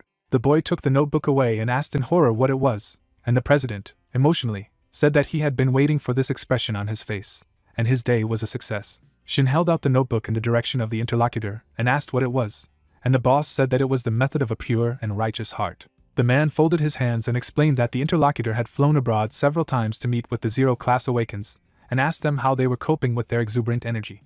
The boy looked down at the page and replied that it was so, but he received only stupid answers, and explained that, for example, to experience a second awakening and be reborn in the zero grade. The young man shook the book and exclaimed that it was very similar to the real solution to the energy problem, and then asked where he got it, and the president replied that it was a gift from the only awakened zero class in their country. The boss spread his hands to the sides and explained that when he came to work, this notebook was lying on the table, and added that it was not clear how it got there. Even the cameras did not catch anyone.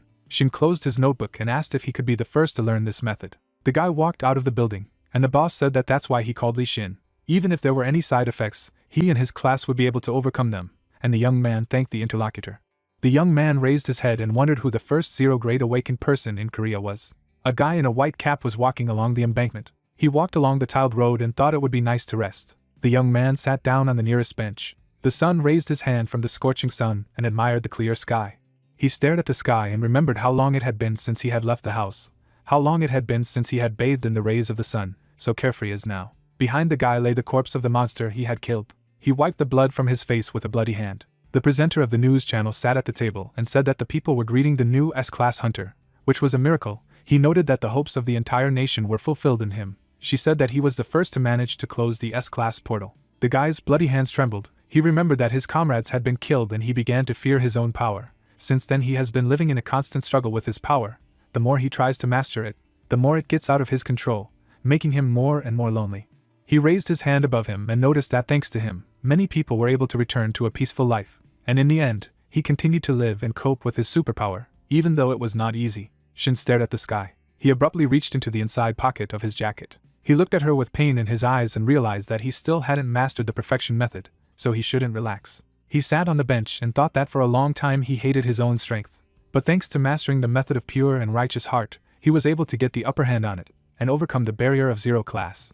Around him, a blue aura floated in the air. He looked down desperately and noticed that the zero-grade awakened man who had written this method was indeed his benefactor. He abruptly lifted the man running past him. The guy in the motorcycle helmet was dragging a huge box. The tires were wondering if he had an ability related to speed. Besides, he was probably no less than Class B. The courier quickly placed the dish on the table and clarified that it was from the delivery of the Spring Pavilion restaurant. On the table in painted plates there were various dishes. He listed all the dishes that he delivered. The guy objected that they did not order fried dumplings. he replied that it was a gift from the establishment, and wished them bon appetit. The young man opened his mouth slightly from the aroma of food. He took out his phone and silently clarified the name of the restaurant. He jumped up from the bench and noted that he was not far away, he needed to go there. The girl held out a glass of cannula water and noticed that he was on top today, and let him drink water. She looked at him anxiously and asked if there was something wrong with the water.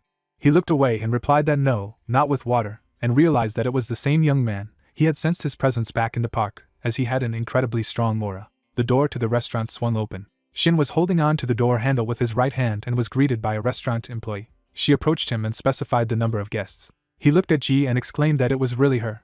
But what was she doing here?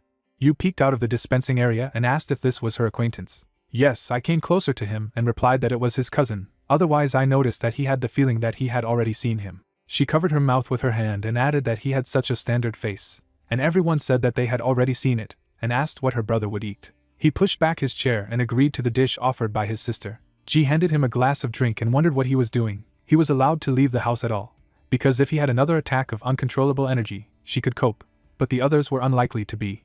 He lightly waved his hand and replied that this was all in the past. She was interested in what solution he had found. The young man folded his hands together and said that at the next training session in the association, she would find out everything. She threatened him with her left fist and ordered him to keep his mouth shut in front of these people. They think she is an ordinary girl. The waiter brought him a ready-made hot dish and said that she had heard that he was a relative of the girl, so she made him a larger portion. He thanked her for it. Shin brought the noodles to his mouth with chopsticks. He chewed the noodles and admired their taste. He ate the dish with lightning speed and noticed that although the noodles were burnt in places, they were still very tasty. Besides, he had not eaten such fresh and not overcooked noodles for a long time. He put his fists on the table and realized that he had thought that he would never experience such simple pleasures again. His eyes widened in surprise. Those present with him in the cafe fell unconscious.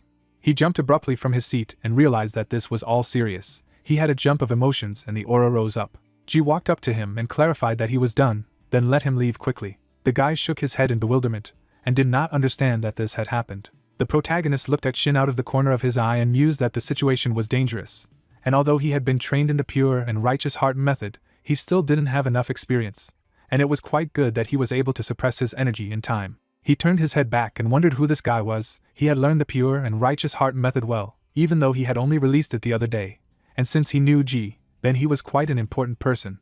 A young man in a black jacket was standing near the cash register. He added that he was a little inept, but he knew the theory well, an amazing talent, and assumed that this was the only class in the whole country. The girl put her hand on her thigh in displeasure and asked him to go and not come back. A call from an outgoing number was glowing on the phone. The young man put the phone to his ear and answered the interlocutor's question that he would be there now. He awkwardly put his hand on the back of his head and said that the chairman was calling him to a meeting. She advised him to hurry up.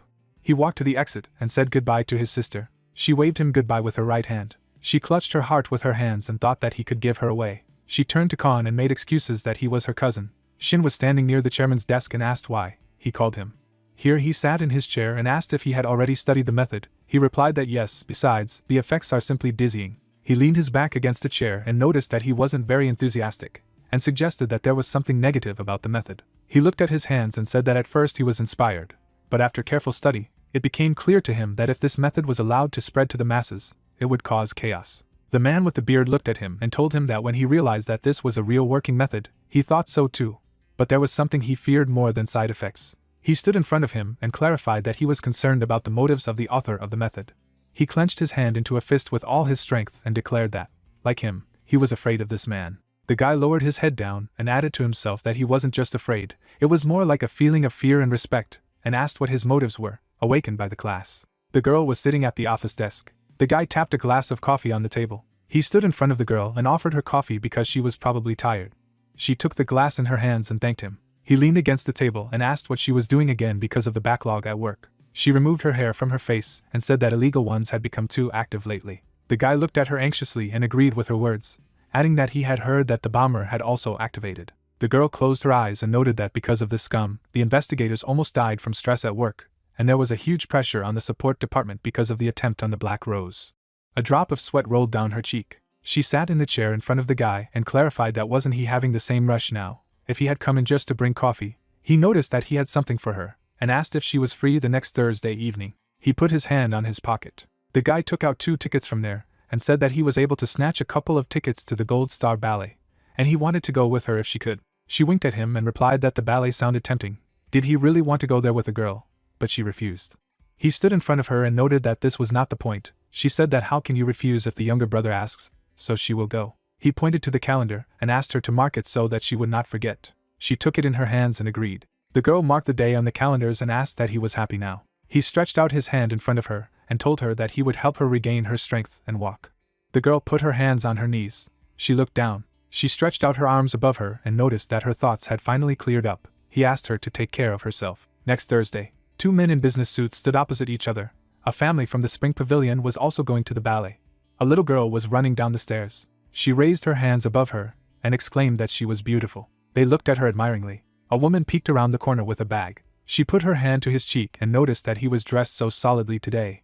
Then he put his hand on the back of his head and asked to see how Kong was dressed. Ha added that his uncle was just a star today. He reached into his pocket and thanked her. The guy opposite him put his fingers to his chin and said that he had a bad feeling. He asked him again. Lim smiled and told them that they were worried that he would attract unwanted attention with his brilliant appearance. He put his fist to his chin and asked him to go.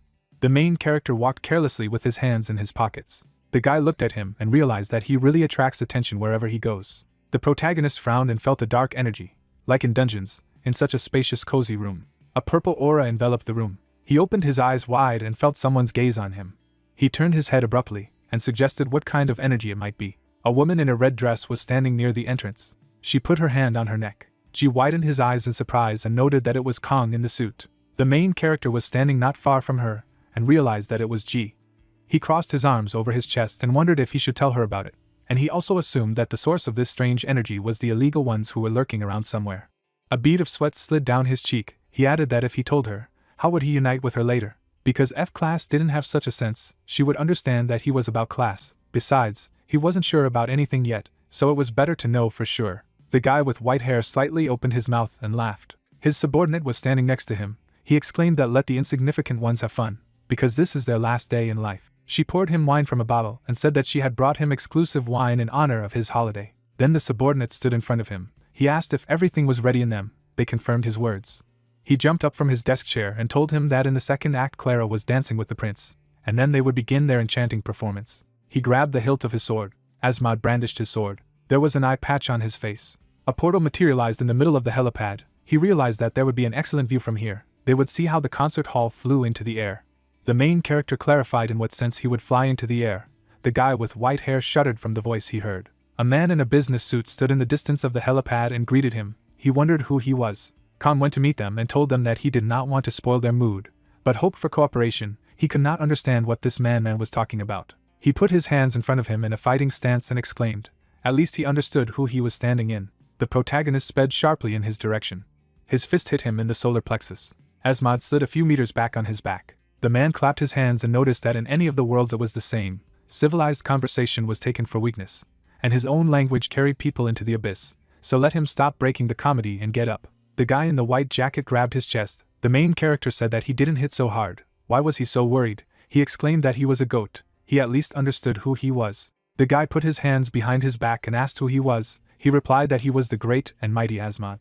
The main character was covered from head to toe with a blue aura, and he could not understand why he could not see his face. The protagonist looked down and noticed that he didn't care who he was at all, and clarified what he needed in the concert hall. He got down on one knee and said that he had ordered a bomb to be planted. He opened his eyes wide and added that it was embedded in the supporting column of the building, and when it exploded, all these pathetic insects would die. Kong looked at the girl and asked her if her subordinate was telling the truth. He objected in displeasure who he called a subordinate. He was her boss.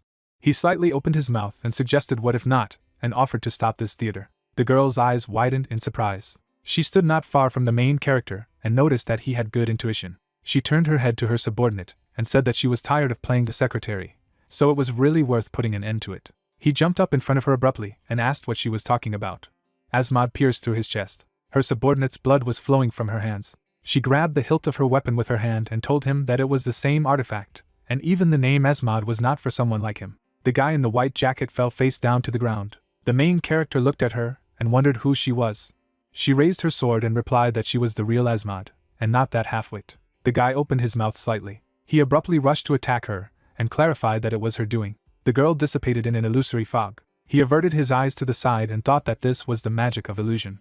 Asmod smiled slyly. She stood behind him and noticed that he was fast. The The man turned to her, and could not understand whether she was a person or who. She objected that it was not possible for a girl to ask such questions. She pointed her finger at herself, and added that she kept her name a secret, but maybe next time she would introduce herself to him. A portal materialized in front of her from her sword swing. She sheathed him and noted that she would miss a great show because of him, but this time she would forgive him because he was her type. She rushed sharply towards the portal. A drop of sweat slipped through the drawer. She couldn't understand what was happening. She looked up and realized that the portal opened by her artifact was being distorted. Khan stretched out his hand to the side and asked what she thought he would let go of so easily. He was covered with a blue aura up to his head and said that this is an interesting ability to cut space. But he has an answer, in the form of the fact that he just sews up this space. Asmad opened her mouth wide in surprise and realized that he was dangerous. He watched her every step carefully. She dissolved into smoke and decided to become a disembodied form and disappear. He raised his fist to attack and asked how many more times she was going to dodge. He struck with his fist with lightning speed. She put her hands out in front of her to defend herself and realized that this was bad, because even in her disembodied form, she could feel his blows, and besides, the time of using the skill would soon expire. Na opened her eyes wide in shock and realized that time was already up. The main character raised his left leg to attack. His heel hit her collarbone sharply. From the powerful blow of the protagonist, it flew back several meters. She fell hard to the ground. Her blood was spreading on the helipad. He said that he knew she was not human, and realized it because of the black blood, and clarified that she was a demon in the form of a woman. She gritted her teeth in pain and thought that this was a complete disaster, since she couldn't run away from him. Would she really have to resort to this method? She was on her knees in front of the main character. He looked at her and asked who she was. Because her aura was very unusual, she wondered that if she told him, he would spare her. He stood in front of her and replied that she was begging for mercy. She said that no way. She drew her sword from its scabbard with lightning speed. Asmad pierced herself with her blade. Someone furrowed his brows and noted in a slightly surprised way that he hadn't expected her to kill herself rather than give away who she was. So she held on to the handle of her weapon with both hands and told who knows, maybe he misunderstood what was happening. She looked at him and said goodbye to him and hoped that they would never see each other. The main character calmly stood on the battlefield and noticed for himself that he did not know that such an ability exists, so it was necessary to suppress it and then interrogate it. Asmad's subordinate lay in a pool of his own blood on the ground and exclaimed that she had betrayed him, so he would take revenge. The guy asked her to tell her plan. He stretched out his hand and replied that the bomb would detonate during the dance of Clara and the prince. Besides, there was a pyrokinetic among the people. His exhausted hand collapsed to the ground. Who turned his gaze to the evening city and asked again what was sitting among the spectators. A guy and a girl were dancing on stage. Yu enthusiastically held out his hands in front of him and noted that it was very beautiful. Lim smiled and noted that next there would be a waltz of the flowers, and then there would be the most interesting, namely the dance of Clara and the prince. A squad of people in bulletproof vests stood next to each other. Shin clarified that in the next act there would be a dance between Clara and the prince. The guy behind him confirmed his words. The guy with the black cap looked up and reasoned that the person who had entered his office was definitely of 0 rank. He had left a message that said that there were illegal people in the concert hall, and then disappeared. The bearded man was sitting at his desk and remarked that he didn't know how he knew this, but he probably did, so let him take a law enforcement squad and go there. He put his hand on the papers and added that there would be no special problems. Shin held the layout of the building in front of him and realized that he was really starting to feel the aura, and judging by the drawings, it was coming from the technical floor. He put his hand out in front of him and said that first it was necessary to evacuate civilians. The operatives abruptly ran into the building and exclaimed that there was an urgent evacuation. Everyone was asked to leave the building immediately. The black cap guy was running up the stairs and noted that the director of the association had given them a plan of the building, which had sped up the search quite a lot. The man crossed his arms over his chest. He is far away from Shin, who noticed that a suspicious aura was emanating from him. The man approached them and told them that it was forbidden to enter, and he asked him to leave the area, whoever he was. He raised his fist in front of him and asked him again. The man abruptly flew to the side. With his body, he broke the front door. Someone's voice anxiously exclaimed who was there. The guy at the head of the operatives entered the room. He put his hand on his neck and said that he had a warrant for their arrest. Shin shook the dust off his sleeves and noticed that there really were no problems with them. He turned his head sharply at the hostage. He smiled slyly. The man blocked the exit with his left hand and clarified why he was grinning. He grabbed him by the lapels of his jacket and demanded that he confess that they were still hiding here. I glanced at him and asked him that it was no longer possible to smile. A drop of sweat slid down his cheek. The young man in the black cap looked at him menacingly and said that he would not ask 3 times, so let him speak. A hostage in a business suit stood in front of him and replied that there was a bomber among the audience in the concert hall. The latter opened his eyes wide from what he heard and asked him again. The voice of the presenter asked to hurry. Since a group of illegal people was found in the building, they must leave the building without panic. The girl was holding on to her father's back. He knitted his brows and didn't know where Kong had gone. The man raised his hands above him, exclaimed that they came to their senses too late. He would sacrifice his blood and despair to the great. Somewhere in the corridor there was a powerful explosion. Those present in the hall fell to the floor. A man in a light suit covered his relatives with his back. He closed his eyes in fear. The main character ran up to him and apologized for taking so long. He exclaimed where he was. Two guys stood at the exit and said that they would not let anyone out, let them accept that they would become a sacrifice for the great. Two operatives knocked on the doors and realized that they had locked themselves from the inside. Shin demanded to move away from the doors. He kicked down the doors with all his might. Ina, jokingly, a black cap, stood in the middle of the hall and said that their colleagues from the basement had been arrested, so let them stop resisting and surrender. The stage was enveloped in fire. The red-haired guy raised his hand with the bomb and exclaimed that it was Shin, an S-class hunter. He would take it with him. He raised both hands above him and added that he was a second-generation pyromancer. They would all die for the glory of the great. The young man covered his face with his hand and realized that this was serious. He would not be able to contain the force of the explosion. A drop of sweat slipped down his cheek. He reasoned that even if he killed him, he would have time to use a spark and detonate would occur. He opened his eyes wide in shock and exclaimed that it was the same energy. The demolition man was standing in the middle of the stands. You added that this is a strange, but somehow familiar, energy envelopes the suicide bomber in order to stop the force of the explosion in the event of a detonation. An image of a cloud of energy appeared. The demo man shook his head around, and Shin noticed that she had extinguished all of his flames as if nothing had happened. A stick of dynamite collapsed on the floor. The red-haired guy clutched his head with his hands. Shin caught a stick of dynamite at the last moment, and noted that he blew himself up with his power. He clutched dynamite in his hand. He handed it over to the operative, and clarified that it was still possible to save him. She said that he was still breathing, but he urgently needed to go to intensive care. The guy approached them and asked them to provide it to him. He put his hands to the body of the demolitionist. Khan watched Shin silently. He was standing far away from him among the stands. The guy gave him a thumbs up as a gesture of approval. The young man opened his mouth and did not understand whether he had sent him a like or something. He put his finger to his chin and realized that this was the aura that had stopped his attack of uncontrollable power in the restaurant. The little girl held her mother's hand and sadly said that she wanted to watch Clara's dance. The actress approached her and asked that she wanted to see them dance. She stood next to her mother and replied that she wanted. The actors agreed to dance for her. A crowd of passers-by watched the performance. They sat on the steps in front of the building. Instead of spotlights there was the moon, and instead of the stage, the street. But the ensemble of shining stars delighted their audience more than ever. In the middle of the city there were huge skyscrapers. That night, Shin put his hand on his chest and asked Kong to be his teacher. He looked at him enthusiastically. The guy furrowed his brows and realized that he had a problem. The glass door swung open into the room. Shin was holding on to the door handle with his right hand, a voice announcing that they were closing. His eyes widened with joy. Khan stood in front of him, wondering that he would come sooner or later. But why so soon? The guy walked up to him and pointed out that he was the same O rank, who had asked him not to talk about such a thing in this place. But he knew of a safe place, so they would meet tomorrow at the same time. A lonely lantern illuminated the street. Khan stood in front of his student. He apologized for having to distract himself from his business. He spread his hands in different directions and replied that he was always ready to give him lessons. He stood in front of him and thanked him for being able to prevent a terrible catastrophe. He did not understand why he called him a teacher. The young man opened his eyes wide and enthusiastically and replied, because he was not only his teacher, but also his savior. The method of a pure and righteous heart restored him to the ability to live like a human. He looked ahead and apologized for being discourteous when he came to his house. There was a house in the middle of the private sector. Shin opened the gate of his house. He looked at Kong and asked who he was and how he had found his home. He stood in front of him and explained that illegal people were going to stage a terrorist attack in the concert hall. Hundreds of citizens would be in danger. He understood that it was difficult for him to believe it, but he was telling the truth. He put his hand wearily on his forehead and clarified what evidence he had. And besides, even if it was true, why he had come to him in the first place.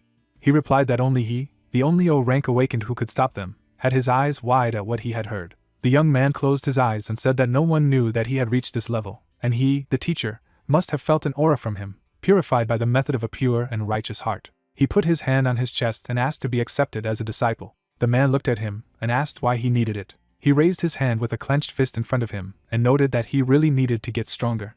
He put his right hand out in front of him and stated that he was already incredibly strong, and besides, where he was in a hurry, with his method, he would continue to grow. He interrupted him and said that he had seen his abilities yesterday and realized how far he was from saving people as efficiently as he was. He explained that his family, friends, colleagues and associates lived in this city, and if South Korea was in danger then so were they, people walking carelessly down the street. Kang's eyes widened at his words. He closed his eyes and realized that he had almost the same reasons to use his power as he did. He also wanted to protect Song and his family after all, they had been so kind to him. Shin grabbed his hand. He pulled her to him and asked her to become his apprentice again. The man silently lowered his head down. He looked at him and reasoned that if he taught him and he became stronger, maybe then he wouldn't need to interfere so often, he could soon become his assistant. And besides, if he became stronger, Song's simple aspirations for security in society could be fulfilled. He released his hand and asked how old he was. He replied that he was 32. Kong furrowed his brows and realized that he was only 3 years younger than him, and asked to be his teacher. Somehow it was wrong. He put his fist to his face and replied that he could learn from him, but as a brother, not as a student. Shin bowed sharply to him. He trembled in front of him, and the latter invited him to meet here every Tuesday and Thursday if it was convenient for him. The man in the tracksuit put his hands on his hips and added that they were starting right away. He would teach him the techniques of the pure and righteous heart method. Sweat was dripping from the guy's face. He noted that it was incredible. He remarked that when he himself taught him so thoroughly, it was a different matter, and asked what they would do next. He held out his hand and remembered that he had heard that he was a sword master. He put his hand on the back of his head and added that it was a pity, but he did not have a sword to practice. He said that if he needed a sword, he had it. The guy drew his blade from its sheath. He held on to its handle with his right hand. The young man presented it to his master and noted that it was his favorite sword, the Lord of the Wind. He was perplexed that he had taken it out of thin air. He put his hand out in front of him and said that it was called inventory. He bared his teeth slightly and added that this was a common attribute of the awakened. Didn't he have one? Kong put his fist to his chin and remembered that the teacher had talked about such things in class, and he knew that it was very expensive, but actually useful. Shin smiled and stated that he would give it to him then. He looked at him and explained that the inventory is disguised on the body in the form of a tattoo, and its size depends on the rank of the person. Kong picked up the object and asked how big it was. He said that he was quite large. When he raised the rank to 0, the size increased to a 30-story building. The main character was looking at the item given by Shin. His face was reflected on its surface. He squeezed it in his hand and asked if he could go into his inventory himself. Shin looked at him and explained that it was possible, like a parallel measurement. However, the time spent in this dimension also depended on the level. The protagonist held the object in his hand and thanked him. He looked at his disciple and suggested that we look at his sword art. Shin brandished his sword in front of Kong. Sweat ran down his cheeks. The man watched his movements, and I noticed that there was a sense of rhythm in his martial art, but it was not very practical in battle. He brandished his blade in absorption. The man put his hands on his belt and asked him to stop. That was enough. He looked at him and wondered from whom he had learned this. He looked at him and told him that he had learned this art at the Hunter Academy, and the style was called Manchio. The guy looked down and noted that he would tell him directly, namely that art was not so bad, but it lacked efficiency, so if he wanted, he would teach him a much more practical art. Shin bowed to him and stated that he was willing to learn. The man looked at him seriously and explained that he would teach him the Sea Storm sword technique. The student stood in front of him and asked if it was too much, interrupted him and added that he wanted to say whether it was too childish. He held out his hand to him and said that he would show him, but let him give him his sword. Shin handed him his blade. He took it out of its scabbard. The guy watched him and noted that even from the way he pulled out the sword, he already felt incredible power. The edge of the sword sparkled in the moonlight. The main character put a sword in front of him. A drop of sweat slid down Shin's cheek. Kant held a sword in front of him. His blade was shrouded in a blue aura. He swung it sharply, the trace of the sword swing in the air. On the ground lay 2 perfectly cut halves of stone. The guy opened his mouth wide in amazement, and noted that he had cut the stones so evenly. He was holding a sword in his right hand and asked her if he had seen it. He enthusiastically put his hands to his chest and replied that it was simply incredible. He said that if he put energy into the sword at the moment of the blow, he would be able to cut through any material, so let him learn. The student looked at his teacher and clarified that he did not invest energy. He replied that if he did, the blow would be so strong that a funnel would be formed here. The guy looked at him in shock. He did not understand what surprised him so much. He clenched his hand into a fist and realized that after all, the ranks were very different in their strength. He was so far from him, he had to try his best to study. Khan swept the street in front of the cafe. He held a broom in his hand and noticed that now the broom was much stronger and more comfortable. He looked up at the sign and could not remember when the bookstore had appeared. Shin peeked out from behind the door of the store. He smiled broadly at the sight of his master. As a gesture of greeting, he waved his hand to him. The man pointed at him with his finger and clarified that this was his store. He guiltily replied that it was so. He wanted to tell him earlier, but could not predict the convenient moment. The glass door swung open to the street. Song peeked out from behind the door and invited Kong to go to lunch. He opened his eyes wide and exclaimed that it was true, Mr. Hunter. Shin stood in front of the man and apologized for not coming to say hello earlier, and added that he had opened a store in the neighborhood. The man retorted that he should have thanked him for saving him recently, and clarified that he was referring to that store. The guy confirmed his words and offered to be friends in groups. He opened his mouth wide and wondered how it could happen that a hunter worked in a store across the street from them. A little girl peeked out from behind the door and invited them to dinner. She pointed her finger at Sheen and noted that he was the uncle from the bookstore. He put his hand on his knee and greeted her. Song put his hand out and offered to go with them for breakfast. The latter noted that it was uncomfortable for him to impose himself so early. Lim smiled broadly and replied that there was nothing wrong with that, they just needed to put the utensils on one more person. The whole company was sitting at the table. The girl approached the guy and asked if he liked everything. He replied that it was very tasty, besides, he was full. The man looked at him and said that he was glad that he had been given such an opportunity to thank him. He tilted his head and thanked him once again for saving his family. He remarked that he shouldn't, he was just doing his duty. Song took a cup of coffee in his right hand and noticed that he called Kong nothing more than brother. He drank from his mug and wondered when their Kong had managed to fraternize with this famous hunter. Although he was friends with him, he often could not understand him. He pointed his finger at his tattoo and asked if he had already tattooed his inventory. The main character held out a stone and noted that he forgot to do it, and clarified exactly how to do it. He put his hand to his forearm and told him that he needed to put an inventory stone where he wanted to get a tattoo and say loudly to apply it, and the process would begin. The main character put a stone to his hand. The stone shone brightly. The tattoo on his forearm emitted a bright light. He glanced at her. He added, to open the inventory, he just had to say to himself to open the inventory. A portal to the inventory appeared in front of the guy. He said that he had to imagine in his mind the thing he wanted to take out. He took the item out of his inventory and added that a small portal would appear in front of him. He could reach out and retrieve the item. He noticed that you can also go into the inventory yourself. He can try. The main character put his hand in front of him and clarified that he thinks it is worth it. He closed his eyes and wished to enter the inventory. The hamster was sitting on the floor. He jumped around the guy. He asked that she also came with him. The pet sat on his arm. He put him on his shoulder and told him that they were in his inventory. He glanced at the paper and remembered that his brother had said that a huge building would fit here.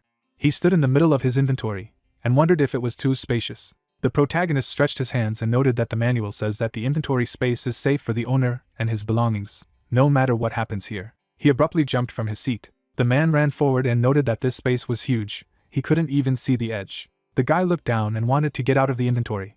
He materialized on the same chair. His friend was holding a cup of coffee in his hand and asked how much space there was. He said that there was a lot. He was not even sure how much, as if it was the size of a whole city. The latter's eyes widened in surprise. She mused that the size of the inventory depended on the strength of the owner, and could not understand how strong his brother was, and what the gap between them was. Khan looked at him and told him that it was nice and there was a lot of space.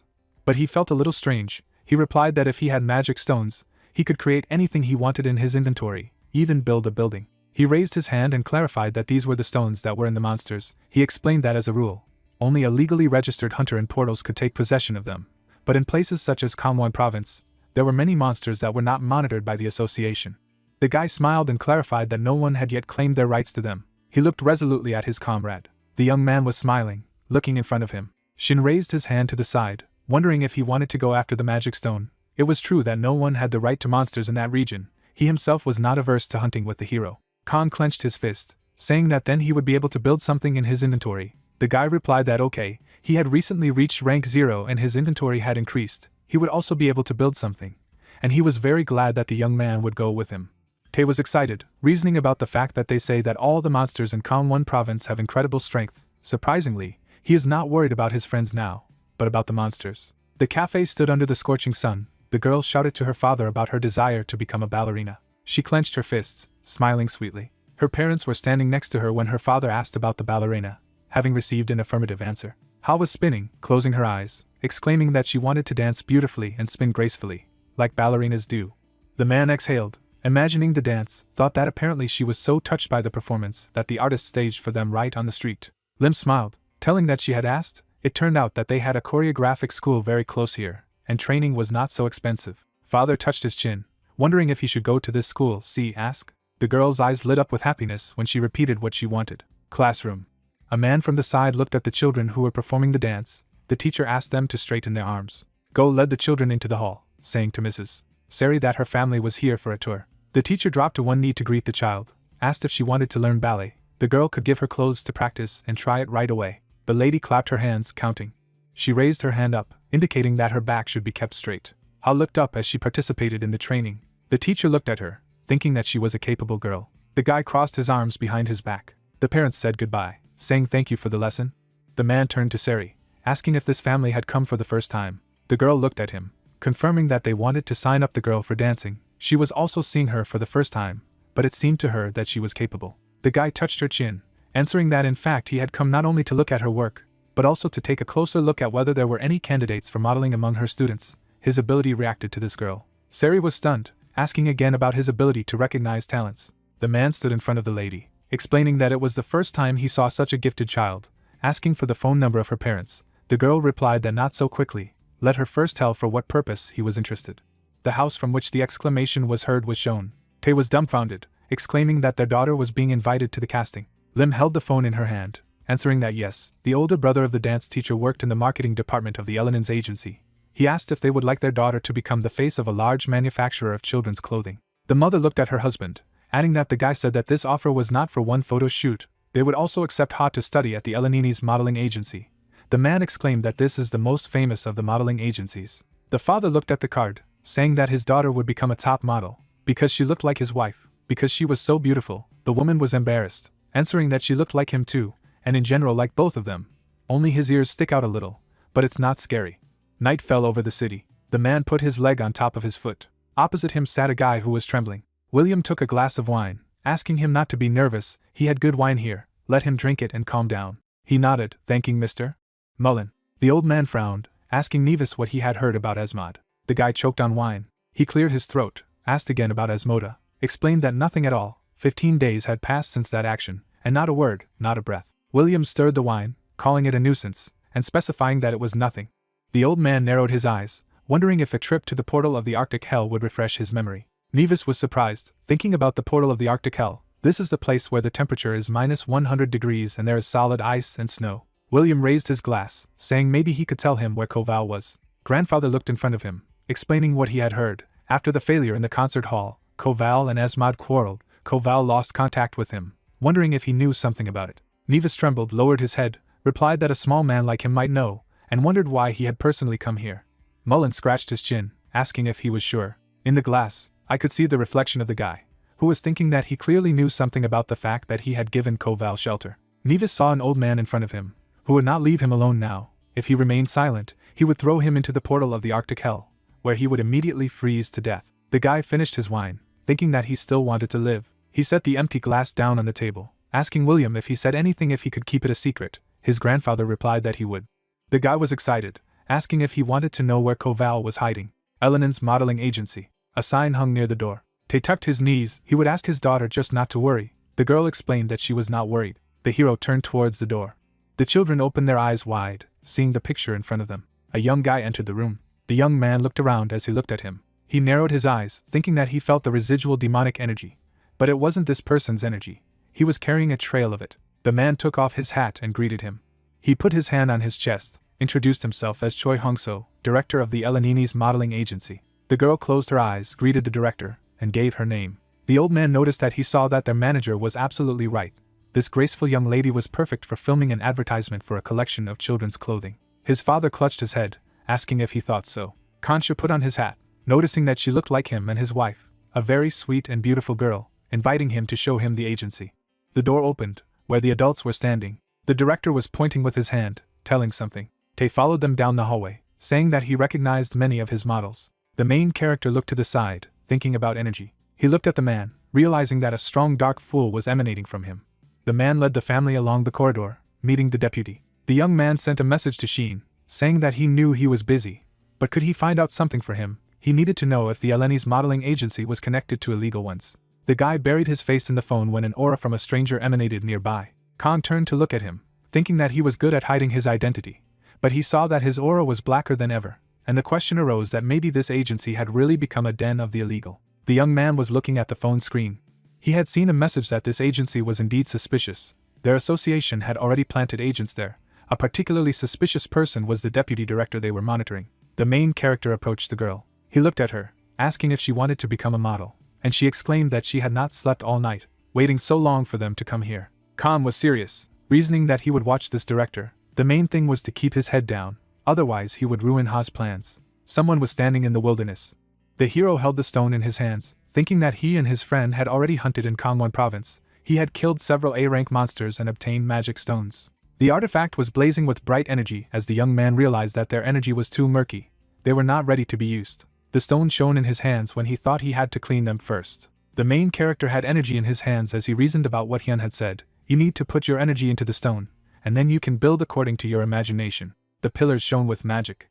The energy was dissipated to the ceiling. The smoke reached the censer. The guy put his hand on his belt, thinking that it was great. It must have turned out so well, because the stone is of a high level. He did not know that he would be able to erect such complex structures. Kang tucked his hands behind his back, knowing that it was better. The hero looked away, remembering something. The artifact glowed with lilac energy when the hero said that this was the first stone he had mined in the portal. The girl put her sword in front of her. The young man reasoned that when he was purifying his energy, for the first time he encountered the dark energy that he felt from Asmod. The man put his hands in his pockets. The guy understood that the same energy was coming from this deputy director of the agency. Kang scratched his chin, saying that Asmod actually looked like a human, but she had black blood in her veins, wondering if she was really a demon in human form. The lady raised her sword to the side as the hero wondered if this meant that by taking the form of a human, these creatures were curtailing and suppressing their real strength.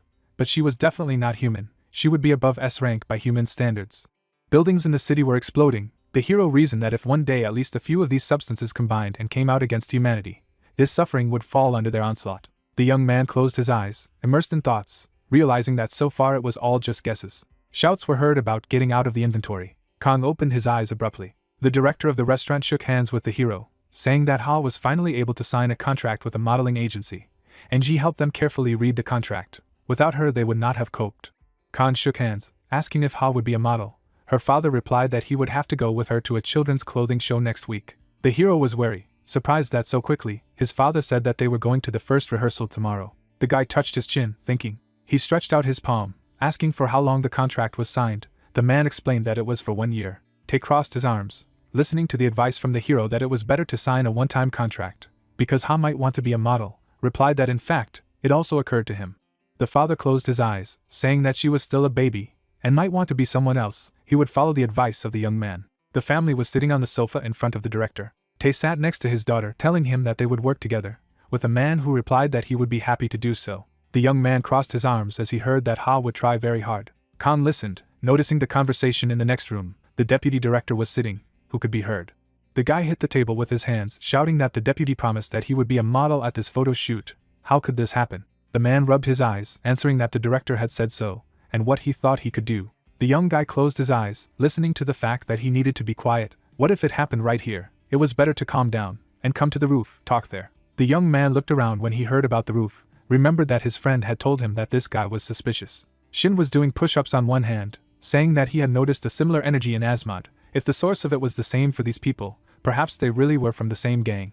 The guy looked away, noting that he had made inquiries about the agency, noting that there was no definite evidence yet, but something was wrong there. He adjusted his cap, saying that suicides and accidental deaths among employees and models had recently become more frequent. Kang frowned, asking what it was about. Shin lowered his head, replying that the police had not found any connection between these deaths, so the Awakened Support Department had joined the investigation. They would conduct the investigation in a highly secrecy environment. The main character looked away, reasoning that it seemed that he simply had to go to the roof and eavesdrop. The guys were standing on the roof in front of each other. The young guy was calm, asking what he should do now. The deputy smiled, clarifying what to do. He grabbed his face unexpectedly. The guy took his hand, listening to him ask what he should do. Let him give him his life force and get out of here. The monster swung its claw as someone shouted to stop. The deputy turned around, confused. The girl came out onto the roof, saying that she was an inspector from the Silver Tower. He was arrested on charges of a series of murders and other violations of the criminal code of the Awakened. The monster threw the boy aside, asking if the bloodhounds of the Silver Tower were on their tails. He swung his fist, shouting that it would be a good idea to play with her one last time. The opponent's fist flew exactly into the woman's face. The lady flew away from a powerful blow. She crossed her arms, holding a knife in her hand. The villain smiled, asking again what she had beaten off. Well done. He rushed to attack, shouting that it would be fun to play with her. Let her not disappoint him. The inspector waved the knife in front of her. She looked around, realizing that he was gone. The deputy was behind, asking not to yawn. Blood splatters flew to the sides. The man scratched her back, saying that he expected more from her. The deputy swung his claw, saying that it was a pity, but he would have to finish her off. A beam of energy hit the monster's hand. His fingernails were broken. The deputy took his hand, asking who he was. Kang put his hand on his chest, saying that it looked like he was on time. The main character asked him to move away from her. The monster stuck out his claw, asking what the hell was from the mountain. The man waved his hand. The young man in front of the villain began to disappear. The deputy looked around, not understanding what was happening. He turned to one side. Then the man turned in the other direction. The monster got angry, shouting that the hero was a slippery type. Khan held the wounded guys on his two shoulders. He put them against the wall, explaining that he had stopped the bleeding, asking them not to move. The lady thanked them, but she could not just sit and wait, she had to call for reinforcements. The young man told them not to be afraid, because he would cope. The deputy gritted his teeth. He looked away, talking about how he felt where they were hiding, shouted that he had figured out the rat. The hero came out from around the corner. When the monster was indignant that he thought of himself, did he think that tricks would save him? The guy asked not to yell. Khan stared menacingly at his opponent, ordering him not to pretend to be a human being because he knew who he was, asking him to appear as he was. The scoundrel smirked, wondering how he could know if the Silver Tower's reconnaissance was really that good, and why such an oppressive aura emanated from him. Replied that it was okay, since there was no point in hiding. He crossed his arms, shouting that he was going to show him something shocking. The young man calmly looked at the transformation of the monster. The girl was horrified, watching from the sidelines. The opponent laughed, changing his appearance. He frowned, saying that since he had seen his true form, his death must be painful. The villain took off, attacking the hero. He approached the guy standing at attention, thought that he would tear him to shreds. Khan closed his eyes, grinning. The monster felt resistance on his face. The guy swung, sending the enemy aside. The scoundrel flew away, falling to the ground. He lay looking up, not understanding what had happened, why it hurt so much, why he was lying, and it could not be that he was knocked out by this bug. The hero, blazing with blue energy, kept his hands in his pockets. The opponent raised his head, reasoning that he probably just slipped and fell. The main character looked down, talking about what had to be proved. His blood was also black. The man stood up, asking about the black blood, reasoning that there was no more human blood left in this body, realizing that he had already used it all. The young man did not look away, assuming that he was a demon that was taking over the human body and parasitizing it. He dug his claws into the concrete, saying that there was no need to compare it. The scoundrel rose to his feet, adding that he could not be compared with these inferior creatures.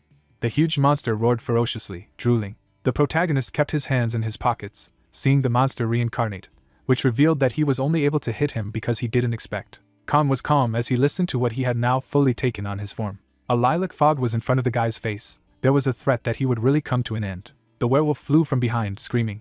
The young man touched it with 2 fingers. He grabbed the offender's claw. The monster's arm began to rotate on its axis. The creature screamed in pain. The main character held him by the claw, explaining how the technique is done.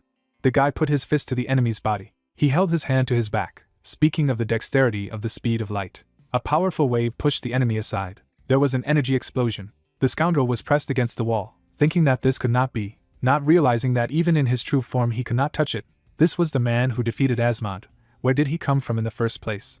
Khan came closer, saying that he would ask again, if he was not a human or a demon, then who then? The monster replied that he thought he would just talk. He had the pride of a warrior, asking him to just kill and that's it. Khan stepped on his tail, causing him to scream in pain. He swung his fist, wondering if he thought he would kill so easily if asked. The inspector watched the beating of the creature, which broke, and said that he would lay everything out, just let him stop. The beaten scoundrel said that he belonged to one of the demon tribes. He sent them here, to the second intermediate dimension. Their task is to obtain the spheres of despair. The main character looked at the enemy, asking about the spheres of despair. A glowing ball was shown in the palm of his hand. The monster said that these spheres are formed when a person experiences extreme fear or despair before death. Their production is done by extracting and compressing these human feelings, and a sphere of despair is obtained, such as him. Demons who are able to collect spheres of despair are called collectors. Khan lowered his head, asking what seemed to be proud of his profession, wondering how many souls he had already ruined. The monster opened its mouth, saying that not much. The other officers had killed many more. The main character strangled the creature, pressing it against the wall. It asked to be spared, at least this time, because he was just following orders, and did nothing bad to him. Honestly, he would no longer hunt in this area. The guy looked menacingly ahead, saying that this was the wrong answer. He was saying that he had not done him any harm, and who would return the lives that he ruined. The young man threatened to seal his power so that he would never be able to hurt anyone again. The main character continued to strangle the demon. He punched a hole in the wall where he left the monster unconscious, reasoning that he would leave the employees of the Silver Tower to deal with it. The werewolf turned into a man, with torn clothes. The guy thought that this was a shame. The young man stared at the creature unconscious, realizing that before and after reincarnation, it was a disgusting creature. Khan looked to the side when he was hailed. The wounded inspector was approaching them. When the guy began to say that he had asked not to move, the wound would open again. She replied that it was okay, asking a question. The lady closed one eye, wondering if he was an awakened O rank. Looking away, the guy replied that it was. He had been told that O rank was his level. The girl listened with surprise that he had a request for her. Looking at her, Khan asked them not to tell anyone that they had seen him. Holding her stomach, the wounded woman asked if he wanted to be discovered. Closing his eyes, the protagonist said that he liked his life. He was tired of sacrificing himself for the common good. She was taken aback by these words. She imagined a guy next to him, while MC said that most of all he did not want his loved ones to suffer because of him. Looking down, she noted that he was saying the same thing as Shin. The girl imagined a comrade with a sword in his hands and added that in order to protect people, he had to say goodbye to normal life. Standing in front of her, she thought that the association would be greatly helped by the appearance of an O rank, but she saw the grief that the life of a hunter Shin had brought, something she wouldn't wish on anyone. She replied with a sad look that she realized that Kong had saved her life, and not mentioning their meeting was the least she could do. Smiling, the girl listened to the fact that the protagonist understands that it is difficult to hide this, so he apologizes for such a request, to which he received the answer that there is nothing wrong with this, they all have their own secrets. She thanked him for saving him with a satisfied look and wondered if it was the same O rank that was behind the incidents in the Land of Death portal and the Myeongsang concert hall, noting that he had saved so many people. MC listened to her attentively. Adjusting his cap, he said that he had nothing to say and therefore he would go. A whirlwind remained in the place of the guy. Watching this, the girl thought that he disappeared instantly, like a gust of wind. She noticed the wounded man and thought that it was time to restore order there. Touching her ear, the girl said that the threat had been eliminated. She asked a group of investigators and doctors to arrive on the roof of the building of the Elenins Modeling Agency. We were taken to the interrogation room. The man tried to break free from the handcuffs.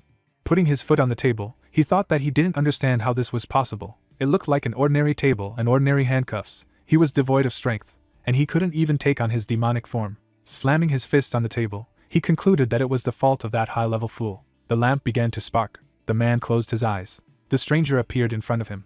He was suddenly frightened by what he saw. The old man held the cane in front of him and said that this was a stupid situation. The dumbfounded demon shouted that he would explain everything to William. He just didn't expect such a blow, and he didn't say anything to the people. The old man grabbed his head. Holding his finger in front of his mouth, he ordered him to be silent. William straightened his mustache. He saw the subordinate's battle memories and wondered why he couldn't see the man's face. Noting that his memories were too hazy, he said with a serious look that he knew that the man would be of no use. Shrouded in a pink aura, the old man asked if his subordinate remembered what he always said in such cases, adding that there was no place for idiots among demon officers. Terrified, the demon reported that this person who had done this to him was really just a man. William continued to hold his head and loudly ordered him to be silent. He pierced his body through with a cane. Looking at the dead man, the old man said that this was a disgrace to their clan. Energy emanated from the cane. The trembling man continued to say that his opponent was a common man. The old man pulled the cane out of his body. Observing him, he stated that his subordinate was stubborn. He slammed his cane on the floor. William began to disappear. There was a pink energy in the room. The guy burst into the room. He was terrified. People fell to the floor. Sunlight enveloped the building. Buck held his head and said that his head was just splitting. With an exhausted look, he wondered if such a thing was possible, noting that a person who could transform into a demon ended up exactly where he had sent agents to investigate. Stretching out his hand, he cried out that Mrs. Kim had been seriously injured while trying to arrest him, and as soon as she managed to bring him to the headquarters of the association, an unknown person immediately made an attempt on his life right in the interrogation room, and this was happening there, within the walls of the association. Closing his eyes, the guy replied that he thought that they were still very lucky that Kim survived. Sitting at the table, Beck stated that their Kim not only had the ability to detect, she was also a skilled fighter, after which he clarified whether this demon man was that strong. Song introduced the wounded bandit and said that he had investigated the scene on the roof. Apparently this monster was at least S level. Raising his finger, Song noted that not only had she coped, the criminal had blocked the movement of energy in his body. Frightened, Buck wondered what was happening. With a puzzled look, he reported that only a demon, Mrs. Kim, and one injured civilian were present at the scene of the crime. The S-rank demon even took on its true form, but it was completely defeated. He was taken aback and loudly asked if someone stronger than an S-rank monster had come to the rescue. Song replied with a serious look that it was so. It meant that Kim had seen this O-rank hunter. Evening came. The man was walking down the street. With a serious look, he thought that today was the day of remembrance of the dead. He imagined how monsters ended up in the city and emphasized that on this day, portals began to open around the world and monsters flooded the earth. Many people died then. They were defenseless against this threat. The man held his wounded comrade in front of him, while the stranger reasoned that each of them had lost someone close to them, friends, relatives, family members, and there was no way to rescue the wounded in an environment where monsters were hunting for anything that moved. He imagined the building and noticed that only then did the awakened appear and, having organized, they were able to fight back against the disaster. Stability gradually returned to society. Medical care for the population became possible again. We were shown the building and told that a hospital was built in memory of the victims of the disaster. Keeping his hands in his pockets, the man stressed that this area remained the same as in his memory. He opened the door to the restaurant. Entering there, he saw a comrade at the table, who asked where he was carried. The stranger cried out with a satisfied look that, as his son said, it was best to drink alone. Sitting opposite, the man replied that he told him so only because he did not want to drink with him. While pouring sake, they discussed that his son Un was engaged in some kind of charity. They grilled meat. Sighing, the stranger said that fried pork rinds go well with macalis. Smiling, the man noted that when he just started working as a hunter, he considered such snacks to be an expensive delicacy. Looking at the food, he thought that after work he went to a restaurant and ordered pork rinds with tokju. He poured wine over his fatigue and grief from the loss of another colleague. The guys clinked glasses.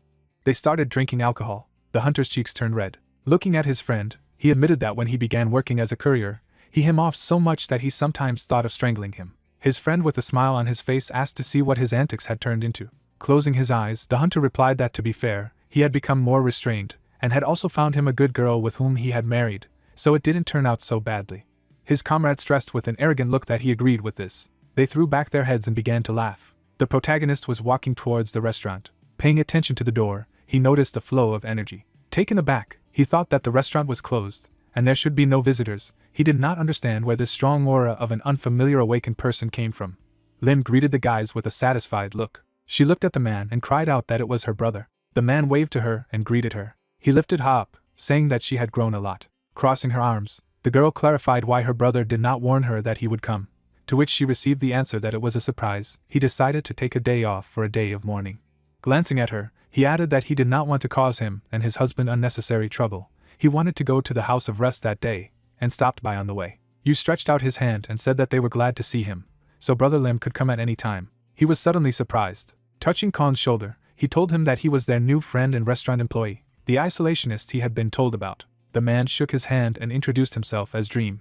Holding his hand, MC thought that he was not an ordinary awakened. His aura was not that powerful, but it had an incredible purity. Apparently he was a harmless person. He would even say that he felt some warmth and friendliness from him. Mana surrounded the protagonist's body. Closing his eyes, Sun sighed. Standing in front of them, he asked if they would go to the rest house, to which he received the answer that it was. Yu was just waiting for his wife and daughter to go together. Holding his chin, the man offered to go right away.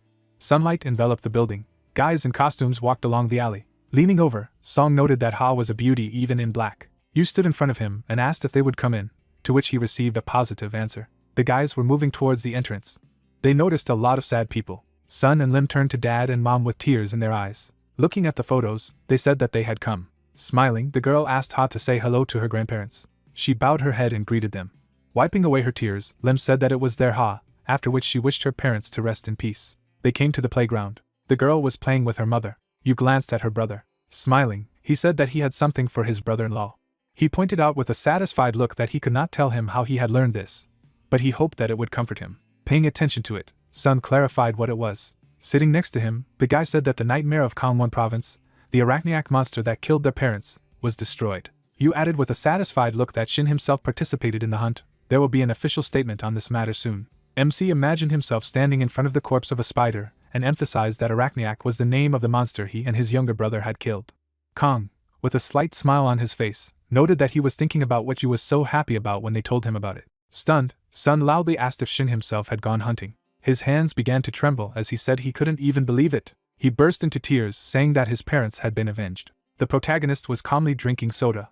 The presenter stood in front of the audience and wished them welcome to the fashion show of the Elanini's modeling agency. Holding out his hand, he said that they were starting. Yu began to clap with an enthusiastic look. Children began to walk in front of the audience. The guy pointed his finger at the podium and asked to look at his daughter. There was a smile on the girl's face. He began to take pictures of her, shouting that this is his daughter. He still wonders how he turned out to be so beautiful. She paid attention to them. Closing his eyes, MC wondered what it was. Ha is very cute. The next day, a scream was heard in the kindergarten as someone asked if the girl had become a model. The children surrounded her and said that it was cool. The boy walked up to her and lowered his gaze. He handed her origami and asked if she would accept a gift from him. Ha was delighted with what she saw. Looking at her embarrassed friend, she asked if he had done it for her himself, to which she received a positive answer. Closing her eyes, she thanked him, noting that she would cherish it. Running away from her, the boy said that he would always be friends with her. Sunlight enveloped the restaurant. The guys were watching TV. Enraged, Lim slammed her fist on the table and screamed that they were showing a fool who did not understand that her twin sister had deceived him and now wanted to break off the engagement.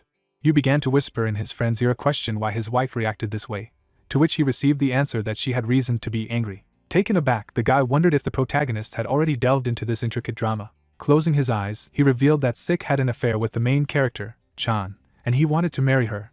But Chan refused him. The main character finds out that Jang is having an affair with the father of the huntress Hong, and this father is actually the culprit of her parents' suicide. Then Sik decides that he must take revenge, and he seduces Hong and Chan. As it turned out, they grew up in the same orphanage. They are twins, and they were adopted by different families. That's how it was. Surprised, you asked how he understood all this so quickly, after which Kong asked if he was interested. He continued to watch TV. Lim put the phone to her ear and asked her friend if she had watched today's episode, noting that they turned out to be twins. They drew attention to the news, where a reporter said that in honor of South Korea's acquisition of the first Awakened Zero level, delegates from other countries arrived in the country. Their government expresses its gratitude to the guests. MC said with a thoughtful look that it was incredible. Smiling, you noted that he was right. Such strong hunters would gather for a summit in their country. He was suddenly taken aback. The girl was sitting at the table and asked if she should build a plot around a girl in a beautiful dress. Veins of anger appeared on her face, while she said that she could not do this, because she did not understand where to introduce such a plot twist, to which she heard that she needed to come up with something. Because she was a screenwriter, it was her job to come up with a plot. She cried out with a dumbfounded look that he was the producer of the series. Her face was furious. She raised her head and cried out that she wanted this stupid series to end. Her friend said with an interested look that they were sweeping the plot into the future for 5 years, and would introduce a new character, Chan's young daughter. After adjusting her glasses, she added that the viewer will be very interested in what kind of daughter the main character has, and at the most interesting moment she will meet Namju. They must make sure that the views of the last season break through the ceiling. The girl touched her shoulder and addressed her. Sighing, the screenwriter cried out that her friend was just brilliant. That's exactly what they would do. She hugged her and noted that now all that remained was to find a very beautiful actress for the role of her daughter. They came to the restaurant. She glanced at them and greeted them. Looking at the guests, she thought that she had seen them somewhere. She approached them and took the order. Closing her eyes, the girl noticed that she would soon bring their order. She walked away from the table. The dumbfounded screenwriter drew attention to the phone, which began to vibrate. The producer called her. Holding the phone to her ear, she replied that Choi was listening. Her friend was sitting across from her. Putting the phone on the table, the screenwriter sighed. Smiling, she stated that there was nothing significant this time. He asked to include a cake in the plot, adding that she had heard that the studio was recruiting child actors from the Elanini's agency. Folding her hands, Ji remembered that it was the screenwriter Choi, the writer of the series Revenge of the White Rose. They once arranged catering for this event. That's how she met her. Lim brought them food. Ha ran around the restaurant and called loudly to her mother. Choi paid attention to her. The dumbfounded girl thought that her eyes were blinding. What a bright and good girl she was, just unearthly cuteness. Getting up from the table, she turned to the administrator. Bowing her head, she loudly asked to be allowed to star in their series. Lim, dumbfounded, asked again. People gathered in the square. The actors began to fight. The film crew followed them closely. The joyful girl asked if she would also be filmed. Smiling, you asked if she was already impatient, to which he received the answer that she was worried, but also really wanted to act like them. Raising his finger, my father asked me to tell me if he would get tired at some point. Joyful Ha said that she would cope, because she was confident in herself. Smiling, Kong thought that he had never seen her so charged before. If he prevented her from becoming a model, she would be very dejected. The girl screamed loudly that it was filmed. She lowered her head, saying that she would go away for a break. Yu approached her and told her that Ha had come to their filming today. She was worried. The girl passed him silently. They were shocked by this. Turning around, she asked to follow her, because she had a conversation with them. The surprised guy wondered why she was so angry. Sitting at the table, the girl said that she was the producer of the series Revenge of the White Rose. Folding her hands, she introduced herself as Gua. Furrowing her brows, she added that she had heard about them from the scriptwriter, Mrs. Choi. Stunned, Yu listened to the question of whether their daughter was studying, to which he replied that she would learn very quickly, because she was talented. An embittered Khan wondered how it was possible to criticize a child for his lack of learning so bluntly. Closing her eyes, Gua replied that she agreed, because you have to start somewhere. Puzzled, the producer thought that the scriptwriter, Choi, was buzzing in her ears that she didn't need anyone else for this role except this girl, otherwise she would quit. She only agreed that Choi would stay. Looking at Ha, she noted that the girl was definitely cute. She was very suitable for the description in the script. An annoyed Gua added that after all, a child model as an actress is too much. The scriptwriter was just fascinated by this beautiful face. She probably thinks that being an actor is so easy. Clutching a plastic cup in her hands, the producer noted that because of her antics, her great series is under threat. She imagined Ha running away and stressed that it was necessary to annoy her on the set with bright light and smoke. Then the girl would just cry and run away. Gua said with a satisfied look that life is a cruel thing. Sitting in front of the guys, she emphasized the fact that she is a producer there, and they cannot impose anyone on her. The girl shuddered when someone called her. Looking at the phone, she wondered why the secretary of the Red Dragon Guild director was calling her. Turning away, she answered the phone. Mo sat at the table and said that she had heard that a girl named Ha would play the Revenge of the White Rose in the series. Squinting, she noted that she would say directly, "The wife of their director loves their series very much. She conveys that she wants the series to be released regularly." Surprised, Gwa listened to the fact that she didn't have to worry about funding, she could count on the director's help. Taken aback, the producer thought that no matter how talented she was, she needed sponsors for her work. She replied with a puzzled look that she would shoot more scenes with Gui the actress. Looking at the laptop, Mo said that as a thank you, Go can count on a gift after the filming of the series. She and her film crew will receive vouchers to a resort owned by the guild. Bowing her head, the producer began to thank her loudly. Drops of sweat ran down her face as she listened that it was desirable that this did not happen, but if Ha and her support team suddenly encountered impolite treatment on the set, she could get into trouble. Turning around, the girl looked at the guys. With a frightened look, she said that she understood everything, this would not happen. Lowering her hand, the girl thought that she almost got stuck. This girl is a relative of the guild director. Raising her head, Gwa began to reason that she hadn't made the best impression on them. It seemed that she would have to fix it. She returned to the guests and asked if their girl wanted to become an actress. Looking at the girl, the producer asked if she could just be called Ha, to which she received a positive answer. Folding her hands, Go said that she thought she would be an excellent actress. She had excellent diction and a sonorous voice. She put the script papers on the table and thought that she needed to be discreet and patient for the sake of a vacation at the resort and funding for the next project. The girl began to read the script aloud. The producer was surprised. We were shown footage from the series and told that 5 years later, Jang was walking in the park with his daughter Bayal. The guy was standing behind and asked if it was a white rose. She turned. Looking at her lover, Chan said that they had not seen each other for a long time. Smiling, Ha asked who this uncle was. After bowing, she greeted and introduced herself as Bull, adding that she was 5 years old. Taken aback, the guy said that it meant that. Chan looked down. He knelt in front of the girl. He started crying and saying that she was beautiful, just like her mother. Smiling, he added that Bull was very cute. Wiping tears from her eyes, the girl asked not to cry, because he was crying, she felt sorry for him. She began to weep. The producer watched this and shouted that it was great. The guys wiped her tears with the words that she was good at it. Crossing his arms, the man asked if she had really never played before, because it turned out just fine. Gwa began to cry. She happily announced that she had finally found the muse of her work. Her gaze fell on Ha. Sunlight enveloped the city. MC was galloping around the city. He had a box in his hands. He jumped from roof to roof. Kong landed on the ground. He stopped in front of the restaurant. Entering the restaurant, he took off his mask. You met him and asked if he had already returned, noting that it was as fast as ever. To which he was told that he was in a hurry because he thought that more orders had probably already arrived. The director of the restaurant handed over a glass and asked him to drink water. She thought with an embarrassed look that the protagonist was just incredible. Probably the client's address was very far away from there, but he returned in the blink of an eye. Smiling, she added that the guy was so fast that even she with her A rank couldn't compare to him. She certainly didn't like him for his abilities. But, with a puzzled look, she wondered how it was even possible that he had been given an F rank. Standing in front of him, she wondered why Kim would be a courier if he had such abilities. Shifting his gaze, MC noted in his mind that he felt a familiar aura. The door to the restaurant opened. Ji greeted the guest with a satisfied look. She was suddenly taken aback. Looking at the girl, she noted that she was the head of the inspection department. The upset guy said that it was the phlegm that was just killing him. Kim sat opposite and asked if he was talking about a new drug, to which she received the answer that it was. He thought that he was taking the right dose, but it did not work out very well. She presented the pills and thought that, as before the great catastrophe, there were medications that began to be abused. Phlegma was called a hallucinogen. The wounded man was on his knees. The warrior rushed at the monsters, while Kim reasoned that it had an analgesic effect, and even a mental one. It made a person forget even mental pain. The phlegma helped to forget even the fear of death. People were sitting on the ground, and she added that phlegma was abused not only by citizens, but also by hunters, whose lives were greatly complicated by the appearance of demons, and the number of such abuses increased. She presented a syringe and a skull and emphasized the fact that the initial effect is good, but then only self-destruction. The puzzled girl wondered if anyone was selling drugs in this terrible time for all mankind.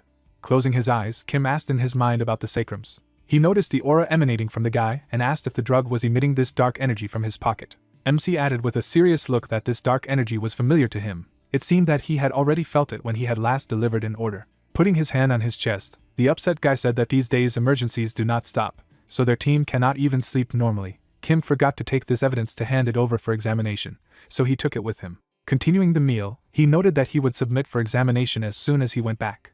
Lowering his gaze, the protagonist emphasized the fact that he thought that these drugs were connected to criminals. Yu approached him with the words that there was an order. Putting on a mask, Khan noted that this is good.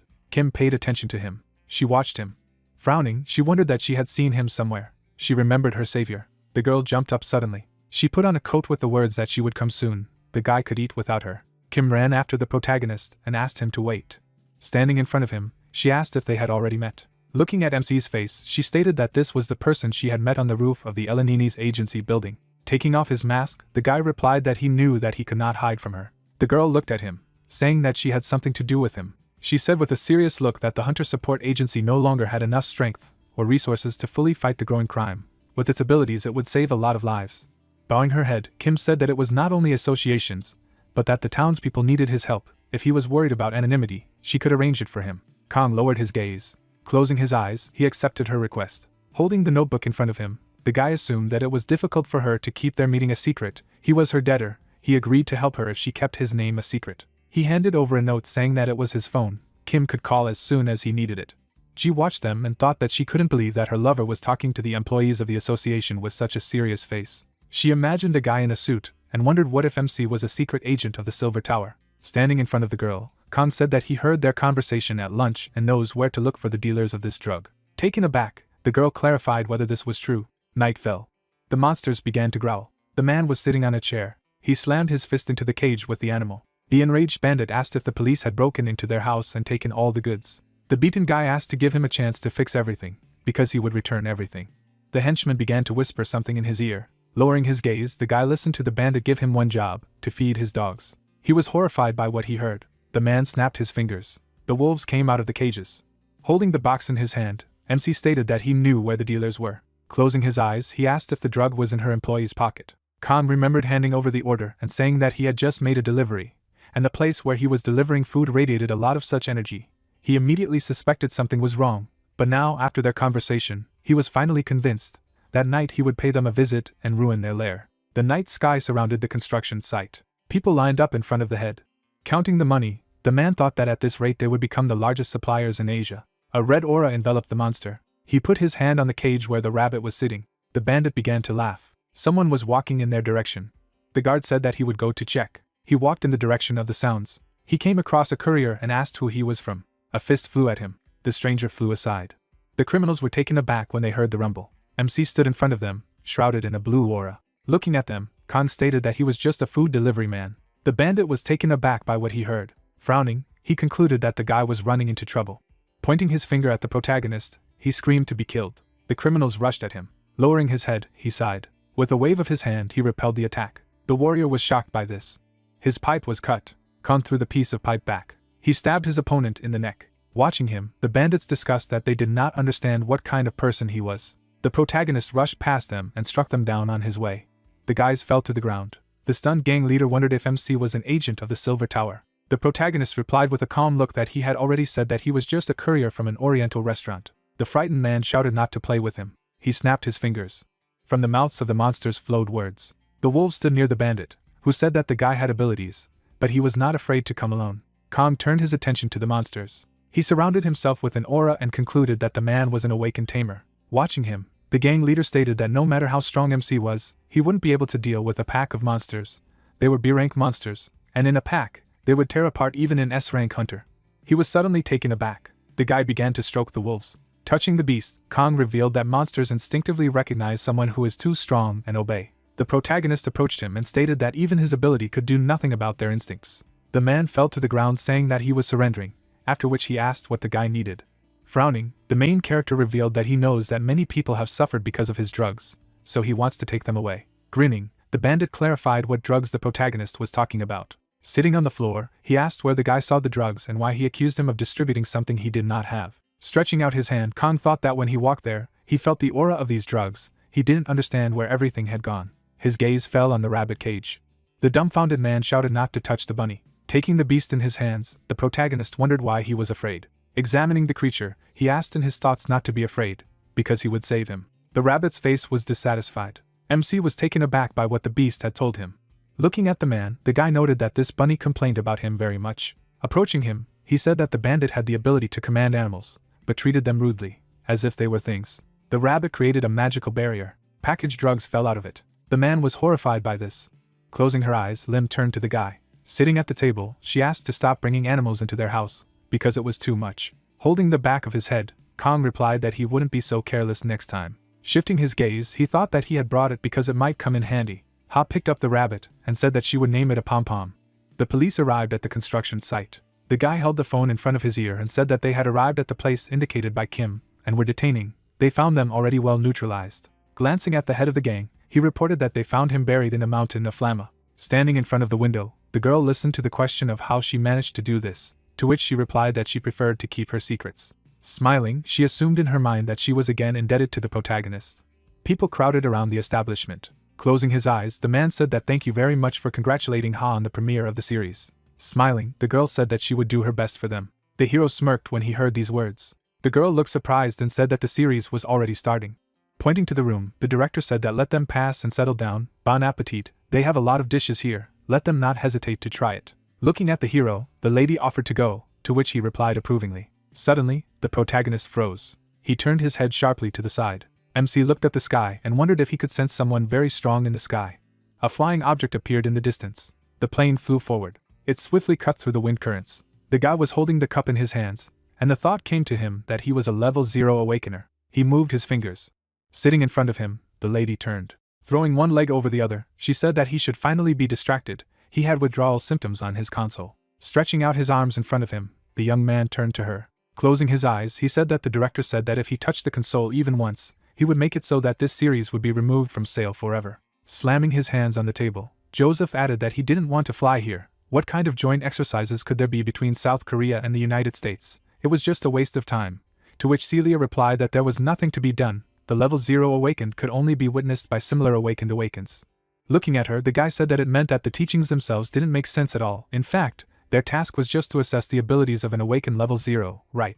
But if it turned out to be true. Smiling, the girl replied that she can, and it will turn out. In any case, you need to make a good impression of your country. Sitting in front of the awakened man, she added that he could not share with her how he intended to test his power. She was his assistant, to which he replied that he would certainly like to test, but is it necessary? Smiling, Celia said that of course, if she didn't want to, she could provoke him. Even the awakened had weaknesses, because they were human. Raising his eyebrows, the guy asked that at least she knew how dangerous it was to provoke an awakened level 0. It was like touching a nuclear bomb. She understood everything. He threw his hands behind his head, hearing that it was clear, let him not worry, it was better to let him sleep, to which he replied approvingly. Suddenly the young man shuddered in surprise, to which the assistant asked what it was. Turning his head, he replied that he felt magical monsters approaching. The creatures rushed towards the plane, the thought that there were 4 wyverns. People were moving forward rapidly. The soldier stopped abruptly near them. Raising his hand, he shouted that he was Colonel Ronald in charge of guarding them. A flock of 4 wyverns approaching their side. Sitting in the chair, Joseph heard that they should fasten their seatbelts. They would deal with the situation, to which he replied that it was not necessary. Smiling, he said that he was still a little bored. A dome appeared around the plane. The wyvern struck him. The guy raised his hand. He clenched his fist tightly and used a fiery blow. The creature suddenly spat out blood. The monster's gaze froze in place. The monsters stared at the plane. A green glow appeared around them. The young man stretched out his arms in front of him. He lifted his index fingers. Joseph then put his fingers together. The wyvern suddenly exploded. The monster's eyes opened in fright. He abruptly rushed to the side. Closing his eyes, the awakened man said that it was like swatting a mosquito. The dragon flew swiftly through the air. Huge palms suddenly appeared near him. They squeezed the creature sharply. Looking down, the guy said that was it. Grinning, the lady asked what could be considered that the danger had passed, to which the colonel replied approvingly. Looking out the window, the young man thought that how boring, hoping that in Korea he would find something to entertain himself. People were standing near the plane. Putting his hands in his pockets, the man said that they were waiting for him. Looking straight ahead, Shin thought that the U.S. had sent an awakened rank 0. There was a glow around the guy, and he added that it was Joseph.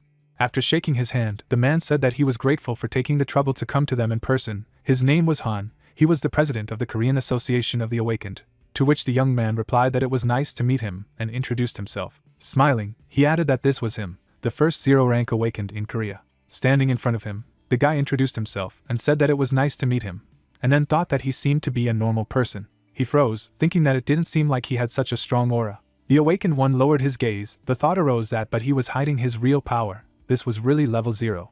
The young man shuddered when he heard the question that he could be asked. Smiling, Joseph asked that he was a gamer. The young man looked at him in bewilderment. Closing his eyes, he replied that he had once loved games, but for several years he had not had enough time for it at all, to which the agent replied that he sympathized. Looking down, the guy asked that he didn't mind then. Shin looked at him in disbelief when he heard that he could play together somehow. A view of the city opened. The car drove swiftly forward. The thought flashed through his mind that this 0 awakened like him, Joseph. Frowning, The young man reflected on what was clear from him at first glance, how strong he was, definitely a very gifted person. An image of a man appeared, and he added that what was it that came from him when he started talking about games, the energy of life. Resting his face on his fist, Shin thought that no, something else, some very pure energy. Closing his eyes, he added that, and why he first touched on the topic of games, this is some kind of American joke. The guy sat silently in the car. Suddenly he opened his eyes wide and exclaimed.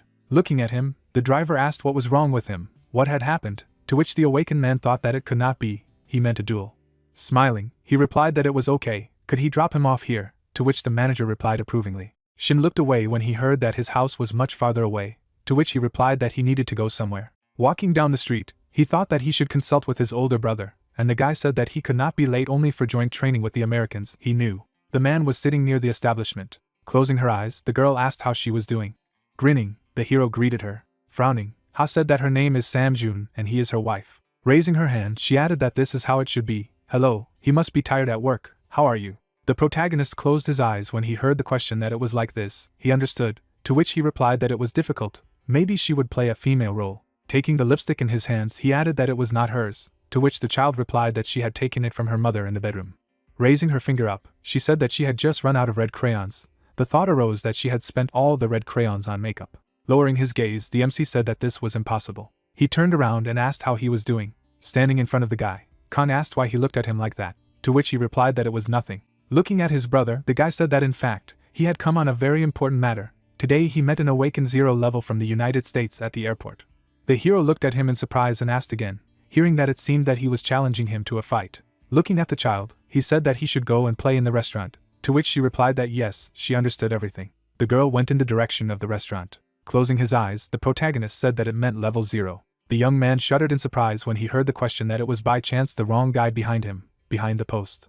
Suddenly he turned sharply. Joseph stood silently at the post. Smiling, he said that he had been hiding his presence with an artifact. As he had noticed it, his abilities were admirable. Looking at him, Sheen asked him that he had been following him, and he was already thinking of writing about his antics to the U.S. Embassy.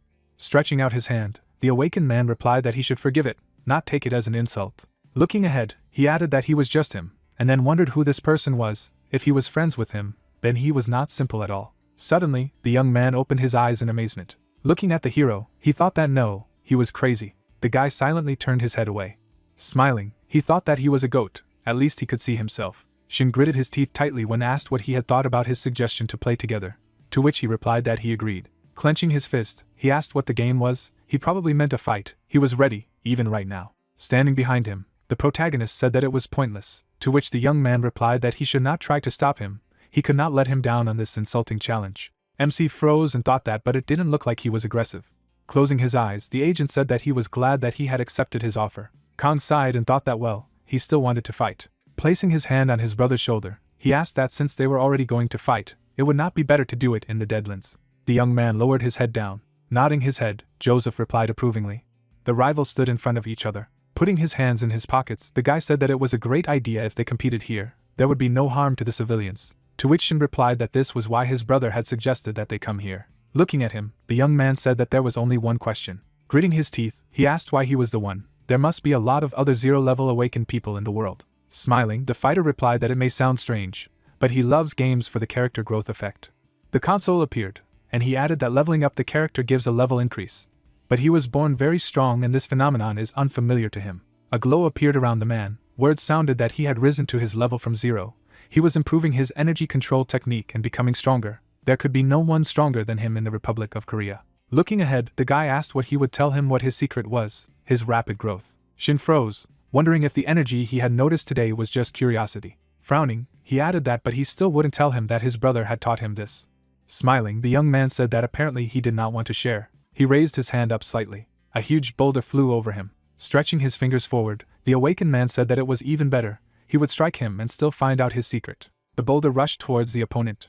The young man looked up. He froze, watching the stone. Blue rays appeared in the air. Suddenly, Shin rushed forward. Joseph watched him silently. The young man raised his sword above his head. Suddenly, his attack was blocked. He looked at him in surprise and thought what a powerful protective field. Smiling, the soldier asked if this was really all his strength. The opponent suddenly exclaimed in surprise. The agent clenched his fist tightly. The body of the awakened man trembled, and he thought that for the first time in his life he felt such an aura pressure. Gritting his teeth tightly, he added that just a little more and he would crush him. Stretching out his arms to the sides, the fighter shouted loudly. The guy opened his eyes in amazement and thought that he had cracked his telekinetic shield with willpower alone. He crossed his arms in front of him. His feet slid on the ground. A small crater formed on the ground. Smiling, Joseph said that he was simply incredible, magnificent, and then thought that he had been thrown far away by the shockwave. Standing in front of the swordsman, he added that he knew that he was not mistaken about it. The insect was crawling on the tree. Holding the phone to his ear, the hero heard that the device of the called subscriber was turned off. Let him leave a message. Looking at the phone, he asked what was going on. He was still fighting with the American. Lowering his head, the protagonist thought that he had asked to return for dinner, especially today. Closing his eyes, he continued the thought that they would be preparing a summer menu. He doesn't know what naengmyeon tastes like, but since you says it's very tasty, he should try it. Smirking, the MC thought that and how he didn't realize before that it was possible to enjoy food like this. The stones flew into the barrier, and he added that he had to bring his brother here as soon as possible. Khan stood still, listening to the cries that there were magical monsters there, that something had hit the city's protective field. Gritting his teeth, he thought that they were unscrupulous. They were putting the city in danger. Rushing forward, the hero asked why they couldn't even arrange a showdown without excesses. The opponents were standing in the middle of a huge pit. The guy was holding a sword in his hands. Joseph was breathing heavily. Shin furrowed his brows. The young man smiled as he looked at him. Waving his hand, he shouted loudly. A block burst out of the ground. The soldier looked at him silently. Suddenly he jumped forward. Clenching his fist, the agent said that yes, he was faster and faster. The man swung his weapon. The blade plunged into the shield. Striking at the barrier, the swordsman thought that it was impenetrable. His opponent smiled as he looked at him. The swordsman suddenly opened his eyes in surprise. A huge stone flew right into him. Suddenly, a blue glow appeared from it. Fragments of stone scattered to the sides. Watching the battle, the protagonist reflected on the fact that they were fighting so fiercely that they had completely forgotten about what was happening around them. Frowning, he added that of course he could just knock them both out to put an end to this. Grabbing the sword with both hands, the warrior shouted. Suddenly, a blow flew to his neck. Joseph looked at him in surprise. MC waved his hand in his direction. The guy turned his head sharply. He opened his eyes in fright. Sitting next to him, the girl said that he finally woke up. Pointing to himself, the awakened man asked what had happened, how he ended up in the hospital, to which she replied that she would like to know. Frowning, Celia shouted that she had found him lying on the doorstep. He was covered in blood, where he was, and what he was doing. Gritting his teeth, the young man replied that he actually fought Shin, to which she asked if he was really so strong that he knocked him out. He looked at him in surprise and said that no, they had been fighting for a long time, and he would not have defeated him. Getting up, the girl asked that where he was. Let him calm down, he needed to lie down. Opening the door, the guy replied that he should apologize. He urgently needed to go somewhere. He would explain later. He flew up, thinking that it was definitely not Shin. Frowning, the awakened man added that he remembered that for a brief moment he had sensed another aura, incredibly strong, who could possess such an aura. It was flying over the city. Joseph put his hands in his pockets. He landed on the roof. The young man looked at him in surprise and asked what it was. Standing behind him, the awakened man asked that he had decided to come as soon as he woke up, to which he replied that he knew he would meet him there. Stretching out his hand to the side, the agent said that he was worried about something completely different. This is what is written there. Shin gritted his teeth and sighed. Looking at the battlefield, he said that if he fought him again, he would be punished. Raising his eyebrows, the young man asked that he was really afraid, who had even left it here, to which he replied that Brother Khan had seen them. Suddenly the awakened man covered his mouth with his hand and exclaimed. Closing his eyes, the young man asked that his brother was then next to the restaurant. He opened his eyes in surprise and asked that he was crazy. The hero sneezed loudly. Putting his hand to his face, he said that he must be sneezing from the cold soup. A view of the city street opened. The guys walked forward in silence. Suddenly the man stopped. Turning around, the guy asked why he was following him, to which Joseph replied that he was going to his brother anyway, they would go together. Putting his hand behind his head, he added that he owed a lot to this man, if you think about it. Stones flew across the barrier. The words were heard that he noticed how much destruction there was from their fight, and he came to stop them. In their rage they completely forgot where they were and did not restrain themselves. Shrapnel flew into the buildings. It was heard that if he had not stopped them, it was not known how much damage they would have caused to civilians. Looking down, the young man said that there was nothing to pay for it. Looking at the awakened man, he asked whether he was going to him or not. The guy lowered his head down. He turned around and said that he had said he was crazy, to which Joseph replied that he didn't know he was normal. Shin looked at him in surprise when he heard the words that they were handsome. Standing behind them, the girl asked what and why this foreigner walks in slippers, to which the other replied that yes, what difference does it make, he is just handsome. Putting her hand to her face, the lady asked that she did not think that they had seen them on social networks, and the teenager shouted that he knew who these guys were. The young man smiled when he heard that he was the only level 0 hunter in Korea. The young man looked to the side when he heard that next to him was a zero-level hunter from America. Lined up in front of them, people shouted that wow, and she was thinking why his face seemed familiar. She was his fan, she could autograph. Only one photo. Smiling, Joseph said that he thought they were in trouble, to which Shin replied that they were the only ones who lacked it. He looked in surprise when he heard that he had a solution. The guy suddenly flew into the air. They rushed upward. Watching them, fans shouted that this is telekinesis. How cool, let them not leave, he will only ask for one autograph. The hunter crossed his arms when he heard the words that he hoped they had not disappointed. Looking away, he replied that he asked only one thing, that he should not tell anyone about Kana. Looking down, the agent said that he shouldn't worry, he wasn't a talker, so they were talking in Korean. As he flew forward, he asked what he was silent about, to which the swordsman replied that they had said that he talked a lot. Bowing, the brother shouted that let him forgive him, he would never fight so irresponsibly again, thank him for stopping them. Closing his eyes, the hero replied that there was no reason, someone had to do it, besides, he was his brother. The guy looked surprised when he heard these words. After bowing, Joseph said that he too wanted to apologize. The protagonist looked at his brother angrily. Standing in front of him, the young man said that he should not worry. His mouth was shut, to which he replied that it was good, he hoped that in the future he would treat his strength with caution. Smiling, the MC said that he was glad that his brother had a friend. Putting his hand on the guy's shoulder, the hunter said that yes, they were great friends. Raising his eyebrows, he added that by the way, he wanted to ask. Pushing him away, Shin said that he should wait. It was better to go to the banquet first, to which the guy asked what and what, be sure to go, and Kang asked again that they had a banquet. Looking at him, the young man replied that yes, the entire delegation from the United States and theirs would be there. Joseph closed his eyes when he heard that it would be very bad if one of the representatives of the strongest state in the world did not come to the banquet. He had a great responsibility. To which he replied that he wanted to talk to Kang. Smiling, the hero asked that maybe they would meet in the park not far from here after the banquet. He would be waiting for him there. To which the guy replied that it was true, well, he would come as best he could. A view of the banquet hall opened. The girl drank wine. Holding the glass in her hands, she exclaimed. As she set her glass down on the table, Celia thought the wine was pretty good. Looking around, she added that where had Joseph gone, and Shin was gone. Suddenly her gaze stopped on the spot. The hunter was climbing the stairs. He looked to the side, hearing that it was a great event. Why was he without a couple today? Standing in front of her, the guy replied that she just wasn't up to it, and then asked that she had something to do with him. Closing her eyes, the lady replied that first of all, let him accept her sincere congratulations on reaching the 0 level. Turning around, she added that, by the way, he was not cramped in this small country. Turning his head, the awakened man asked what it was all about. Putting her hand to her face, Celia replied that they would not beat around the bush. Their association would pay him 5 times more. Let him go to them. Sitting in an armchair, she asked that he needed time to think. Looking at her, Shin asked that she was offering him a change of citizenship. To which she replied that she did not know how well he was paid by the Korean government. Smiling, she added that they offer not only 5 times the salary, but also additional payments for each task. There is nothing to think about. Closing his eyes, the guy replied that no, he refused. Grinning, the lady said that this is how he turns out to be a patriot. He will try to come from the other side. Raising her eyebrows, she added that if he refused, his dearly loved and very small country, if he said so, would feel the consequences. The young man looked frightened when he heard the question of what he thinks if the United States stops helping his country, what will happen to them. Looking down, he thought Joseph was right. Holding out his hand, the hunter said that being a rank 0 meant that the U.S. Federal Bureau would try to recruit him, to which Shin asked if he thought they intended to do so at the banquet. Gritting his teeth, he replied that yes, let him get ready and gain stamina. The manager would lean on him like a bulldozer, let him not be surprised. The guy froze, thinking about what he had said, but he hadn't expected them to be so openly threatening their country. Taking a step forward, the man shouted that he should listen. The girl looked away in surprise. Going to meet her, the hunter asked what she called delicacy. Frowning, he added that she allowed herself. Crossing her arms, the manager said that she saw that she was trying to bring a new talent to their team, to which the young man replied that he had warned him. Looking at her, he said that he was a 0-level hunter from another country. Let him not dictate terms to him, that was not what he had come here for. Smirking, Celia replied that he must have forgotten, that was what they had come here for, that he had to confirm to them that he was indeed an awakened rank 0, and that he would do everything possible so that they could lure him away.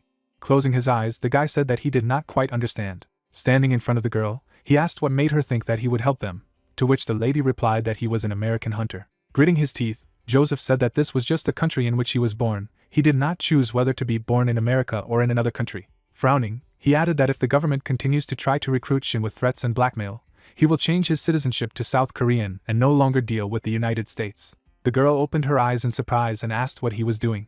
She froze, thinking that she had been given the task of bringing Shin from Korea. She couldn't lose him and Joseph here. Looking at the boy, Celia thought that he was a stubborn ass, and he asked why he was silent. Clenching her fists, she replied that she asked him. Such jokes were completely inappropriate. She thought Korea would give him more than America. Putting his hands in his pockets, the hunter asked what he cared about, money or the standard of living. Yes, Korea is the mecca of the game industry.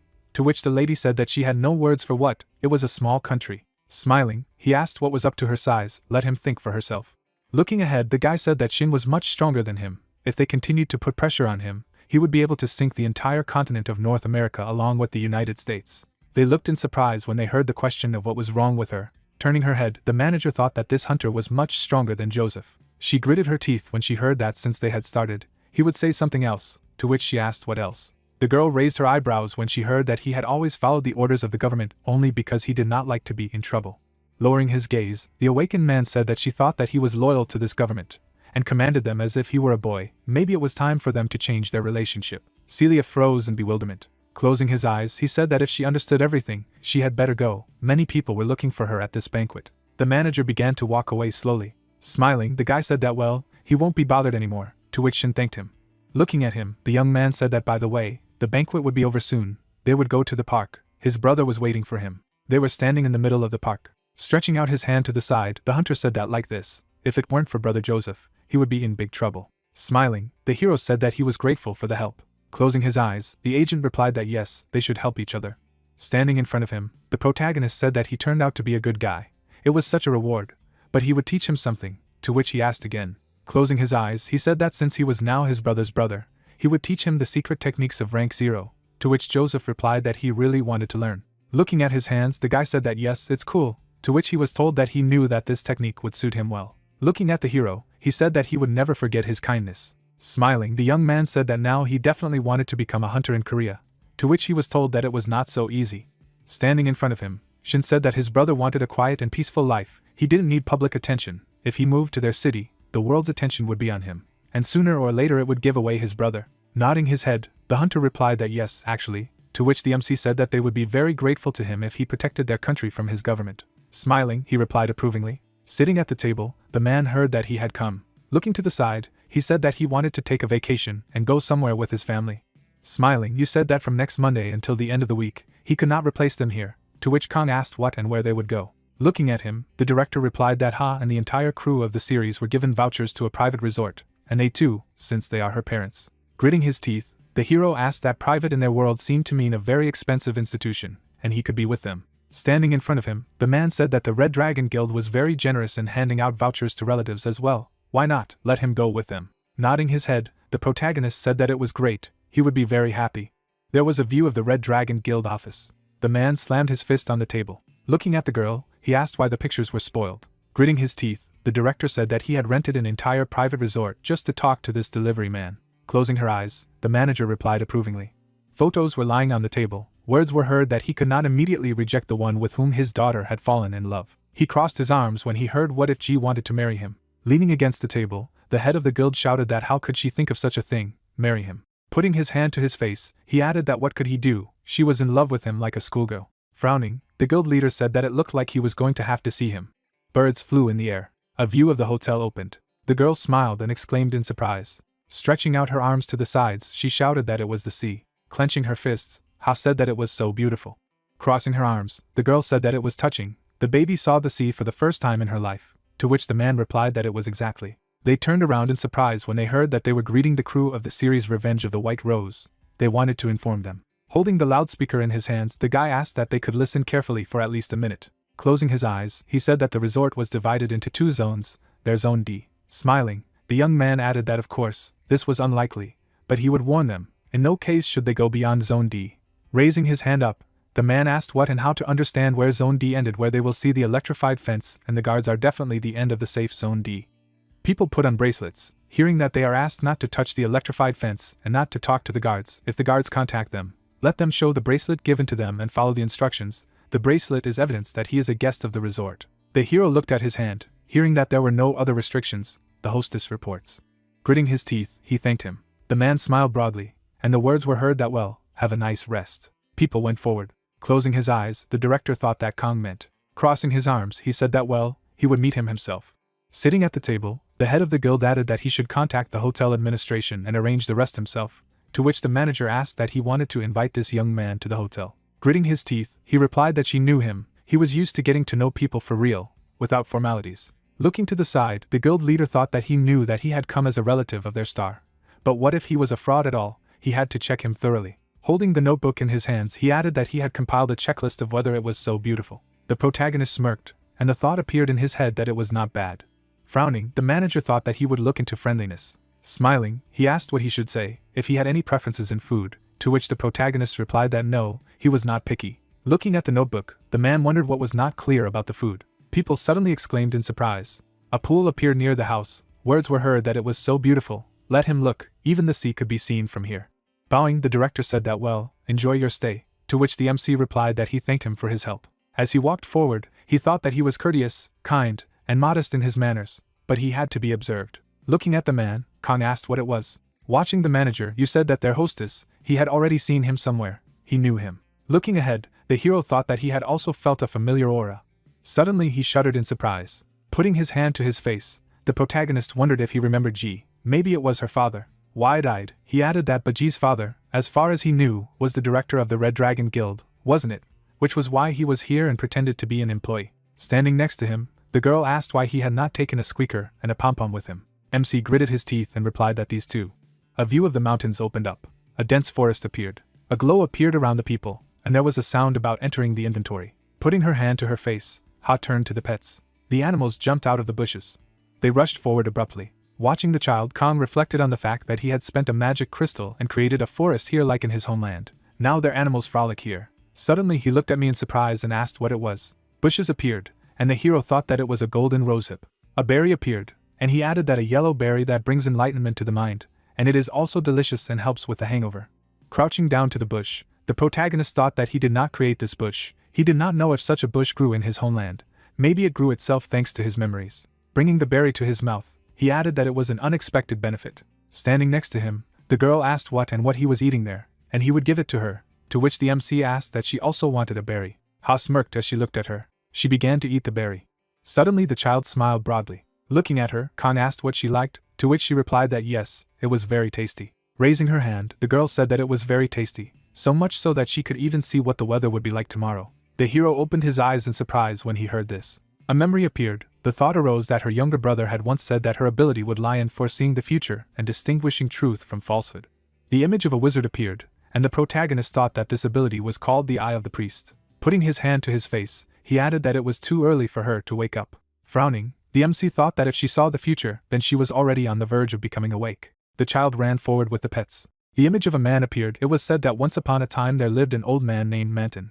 He closed his eyes, and Khan thought that he was an unusual person. What was his name? He had the gift of foresight. The old man was drinking from a decanter. A phrase flashed by that he often got drunk. People smiled. Words were heard that it was very difficult for him and his insight to live in a world of lies and hypocrisy. Putting his hand to his face, the hero thought that Ha was still small, and it would be all the more difficult for her. The warrior stood still, and he added that she had yet to learn to distinguish between good and evil.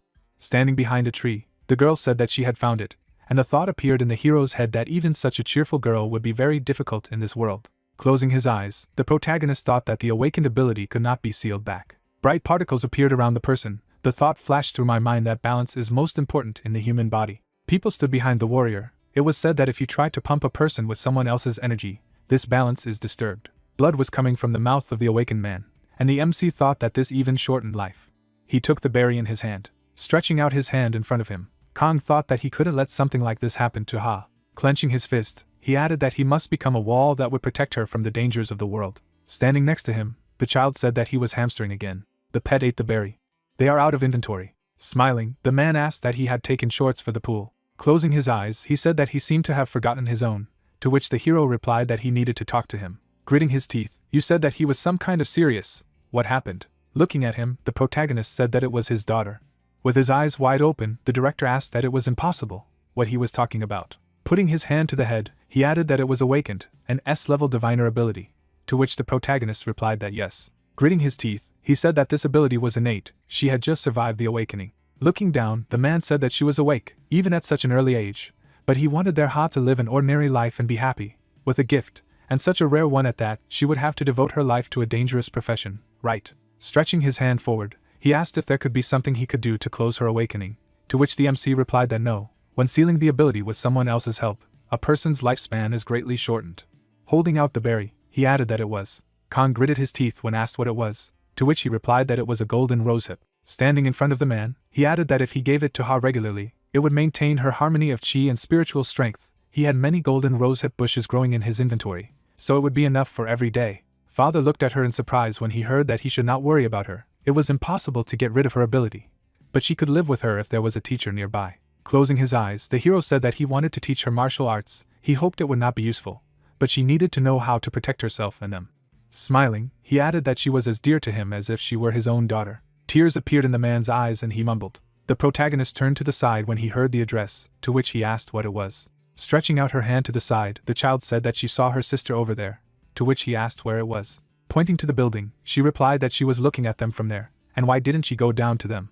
Putting his hands on his side, the MC asked what it really was, and then thought that he was just beginning to realize what an amazing ability she had. Taking his hand, Ha asked what she could ask Ji to play with them. Smiling, Khan replied that it seemed that his sister was busy now, for now they would do it themselves, to which she asked that all adults were really so boring. The girl crossed her arms and sighed. Smiling broadly, she said that okay, she would just pretend that she hadn't seen anything, she could do that.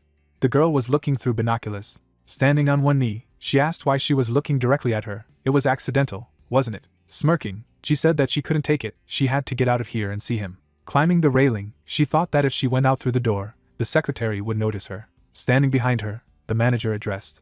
Closing her eyes, the girl said that she just went out to breathe air. Adjusting her glasses, Mo asked if it was necessary to stand on the railing to get some air. Stretching her hand forward, she said that yes, she just wanted to do stretching, sat at the computer, to which she asked that she hoped she did not forget that she was at work. Placing the papers on the table, the employee said that she was the heiress of the Red Dragon Guild and had a lot of responsibilities. Gritting her teeth, the lady wondered what was the matter. As soon as she thought of getting out of here, she was right there.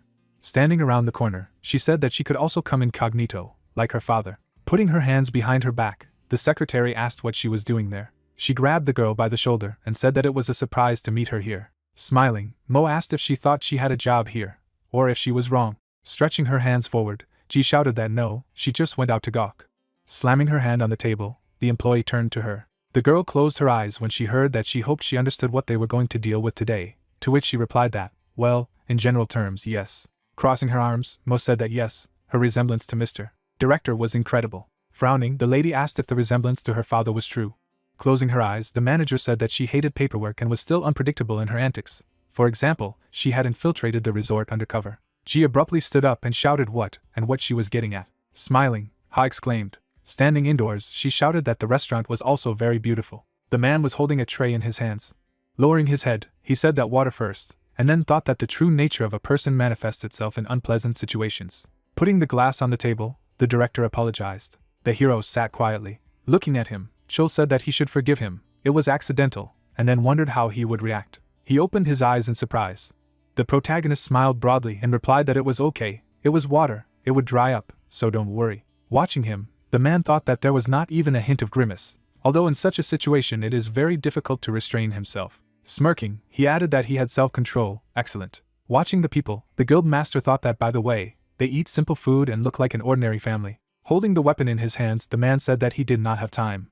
Looking ahead, he added that they should get out of his way. Swinging his sword, the fighter shouted that he was away. The thought arose that when the great catastrophe occurred, he had survived the awakening and was feverishly fighting his way through the crowds of monsters to his home. The warrior was standing near the corpse. It was said that but when he got there, it was too late. He found his wife dead. She had sacrificed herself to save the children. The woman was lying on the ground. A phrase flashed by that day he swore to his wife. The child cried. The thought arose that no matter what happened, he would protect the children with all his might. Gritting his teeth tightly, the awakened man thought that he would destroy everything and everyone who threatened his family. A crowd of people appeared. It was said that he had many like-minded people. Everyone wanted to protect their families, get rid of monsters, and the first and largest guild, the Red Dragon Guild, naturally appeared. As the man sat at the table, it was said that, however, the more responsibility Cole took upon himself, the less time he had for the children. Images of his children appeared. A phrase flashed by that they followed in his footsteps and became hunters. His children, as high-ranking hunters, became an important part of the guild, and as part of their work, they began to see their father more often.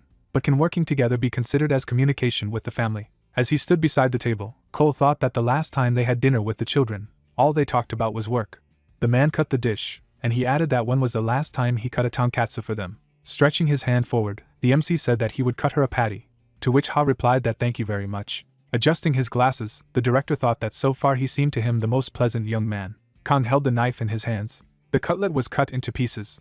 The hero smiled when he heard that he was slicing so fast, to which he replied that bon appetit. With his eyes wide open, the guild master thought that he had just sliced a patty. The protagonist held a sword in his hands, and he added that either he wielded a table knife as if it were a sword. A dish appeared. The thought arose that the section was so even, as if cut off with a scalpel, something that even other awakened people could not do. MC ate, and the man thought that this young man was who he really was.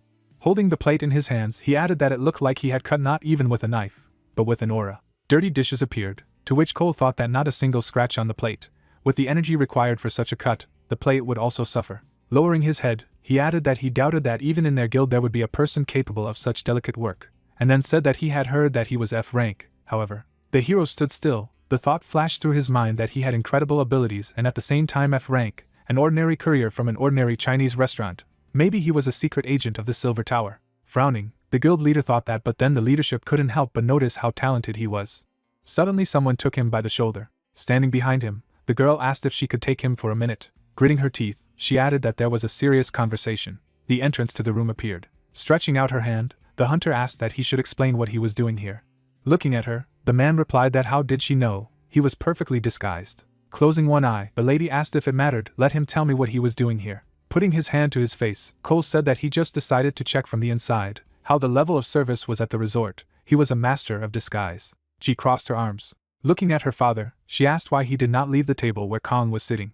Looking to the side, the guild master mumbled. Suddenly he exclaimed in surprise. Stretching out his hand, the man said that he should forgive, but he was not interested in this young man at all, but in the family with whom he came. Raising her eyebrows, the daughter asked what and why he was interested in this family, to which he replied that you once worked as a cargo carrier in the association. They knew him. He was very happy to meet him by chance. Putting his hand on his daughter's shoulder, the director said that she worked in his restaurant, although the earth was round, to which she thought that maybe she was worried in vain. Looking to the side, the man said that he had already told her. He did not care who he was. She looked at him as she heard that the main thing for him was that she was happy with him. Turning her head, she asked that even if it wasn't a profitable marriage for the guild. Closing his eyes, the head replied that he had raised her on her own. She didn't need a boyfriend to lead the guild. Taking hold of the doorknob, he said that it was a good thing. Lowering his head, Chol asked that he could set aside some time of his own to see him and his brother. He hadn't had dinner with them for so long. Turning around, he added that this time there was no talk of business, only family conversations. With a grin, the lady replied approvingly. A view of the hotel opened up, and the thought arose that Kong and the Yu family's short vacation had ended without incident. A playground appeared.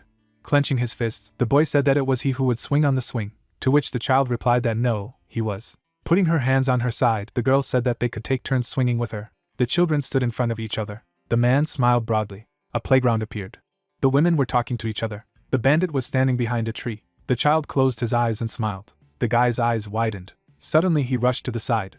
The young man fell to the ground. Stretching out her arms in front of her, the girl asked what was wrong with him. Ha looked to the side when she heard him fall, to which she asked what was there. Holding on to his knee, the offender said that it seemed that he had broken his leg. She could help him, to which the child replied that of course she would help him get to his feet. The girl suddenly shouted that she should stop. Rushing forward, she added that she should not approach him. Taking her friend's hand, Ha said that nothing hurts him, he is lying to her. Raising his hand, the man asked what she was saying. Standing in front of the children, he asked what he wanted to say, that he was a liar. Raising his hands, the guy shouted that she meant she was a bad girl. Closing his eyes, the child shouted for help. Her hood lit up her eyes. Suddenly, the pet jumped in the direction of the bandit, to which he asked what it was it a bird or a mouse? Rushing forward, the woman asked what was going on there. Stretching out his hand forward, the child shouted that this uncle was lying, he wanted to steal it. Gritting his teeth, the young man thought that it was time to leave. Pushing the man away, he shouted that he was out of the way, to which he was asked that he was also running away. Rushing forward, the guy thought that the damned mouse had ruined everything for him. He looked frightened and added that she was also this nasty girl. Suddenly someone shouted that he should stop.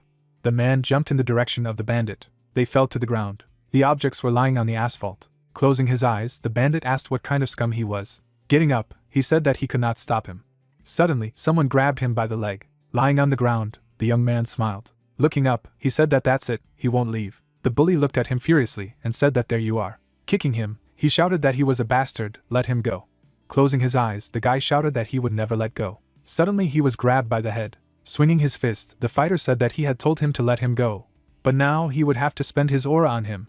he decided to completely infuriate him. Clenching his fist tightly, he added that he didn't see that he was awake, he wanted to go to the next world, let him go. Frowning, the young man shouted that he would not let go, he could not let go of the criminal. A splash of blood appeared, shouts were heard that the criminal, and what he had done, let him say why he did not calm down. Inflicting blows, the bandit shouted that he was accusing him of anything and wasting his time. As he left, he added that he was nothing. Looking at him, the young man thought that no, he would not have time to call the police, he would leave. He stared ahead silently. Standing in front of the hero, the criminal asked who he was. Smiling, he added that it was better to pretend that he did not see anything, he did not have time to stuff his face either. Suddenly, the protagonist struck him on the back of the head. He walked slowly forward. The bandit fell to the ground. Smiling, Bach thought that with one blow he had knocked out this awakened man, and then said that this was what he had attached to him. Holding out my hand to him, the MC asked how he was, to which he replied that thank you, everything is fine. Rushing forward, Ha turned to him. Looking at the criminal, she said that let them see, this bad uncle is sleeping, to which the woman asked what was true. Looking to the side, Kong asked what the bad uncle was, he said, to which the young man replied that this man tried to kidnap her girlfriend. The hero looked away. Closing his eyes, he said that this young man had neutralized him, to which the guy asked again. Putting her hand to her face, the woman said that he was so good, they were very grateful to him. Standing in front of him, the girl thanked him. Looking to the side, Bach thought that why he hid it, he probably had some reason to give him all the glory for this act. The protagonist furrowed his brows, and he added that he had seen him before and even then it seemed to him that he was very strong physically. Closing her eyes, Lim said that he was badly hurt if he wanted to eat at their restaurant as a consolation, to which Bach replied that no, he would not want to burden her so much, and the MC said that it was impolite to refuse, he was now a dear guest to them. Looking down, he said that okay, he had something to say to them anyway. Kang's eyes opened in surprise when he heard that it was about her daughter. Frowning, he thought that he should wait to see how he knew Ha. The dish was on the table. Smiling, the man said that the choice was small, but bon appetit, to which the young man thanked him. Looking down, he said that he had recently moved to this city. His name was Bach. Clenching his fist, the guy apologized. Looking to the side, he asked if he had accidentally noticed any suspicious persons in the vicinity of the restaurant.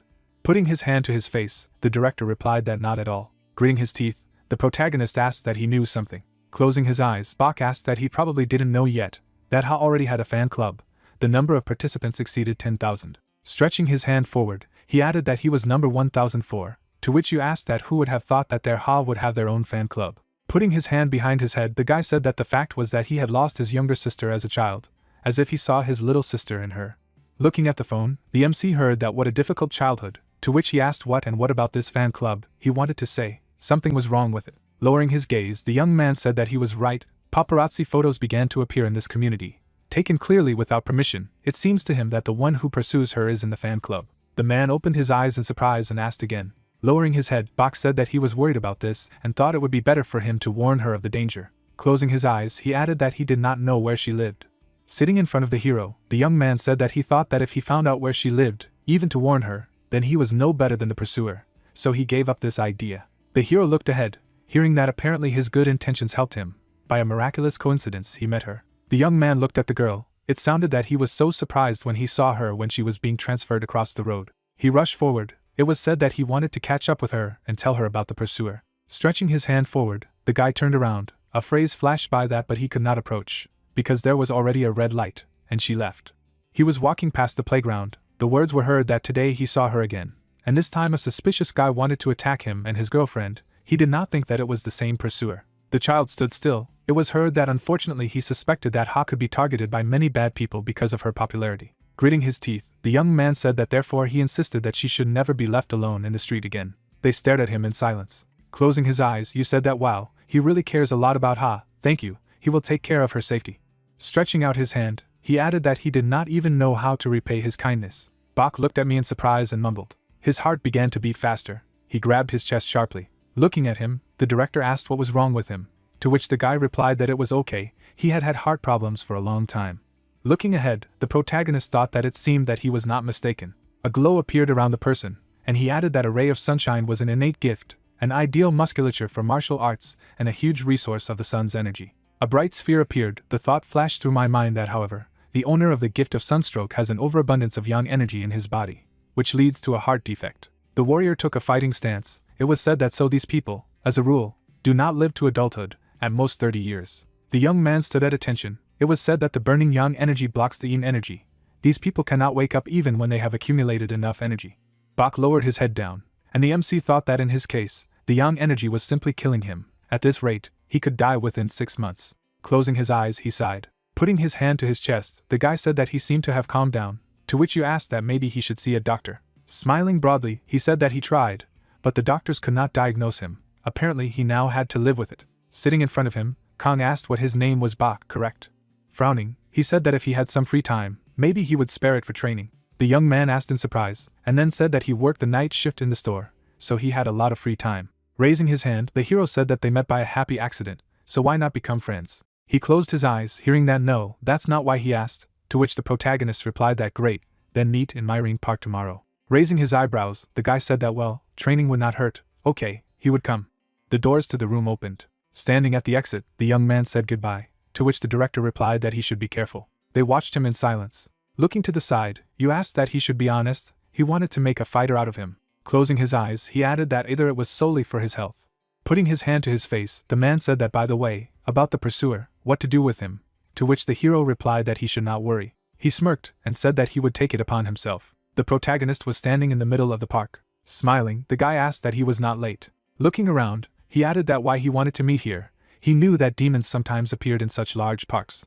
Closing his eyes, MC replied that he didn't have to worry about that. He was striking. A phrase flashed by that he had heard that there were conscious awakened citizens in this park, and they regularly cleared it, so they hadn't heard of demons here for a long time. Smirking, the young man said that he was early today. Raising his hand, Kong said that here were the rest of the participants in the health marathon. Putting his hands on his side, the man said that yes, if you train with him, it will have a very good effect on your health.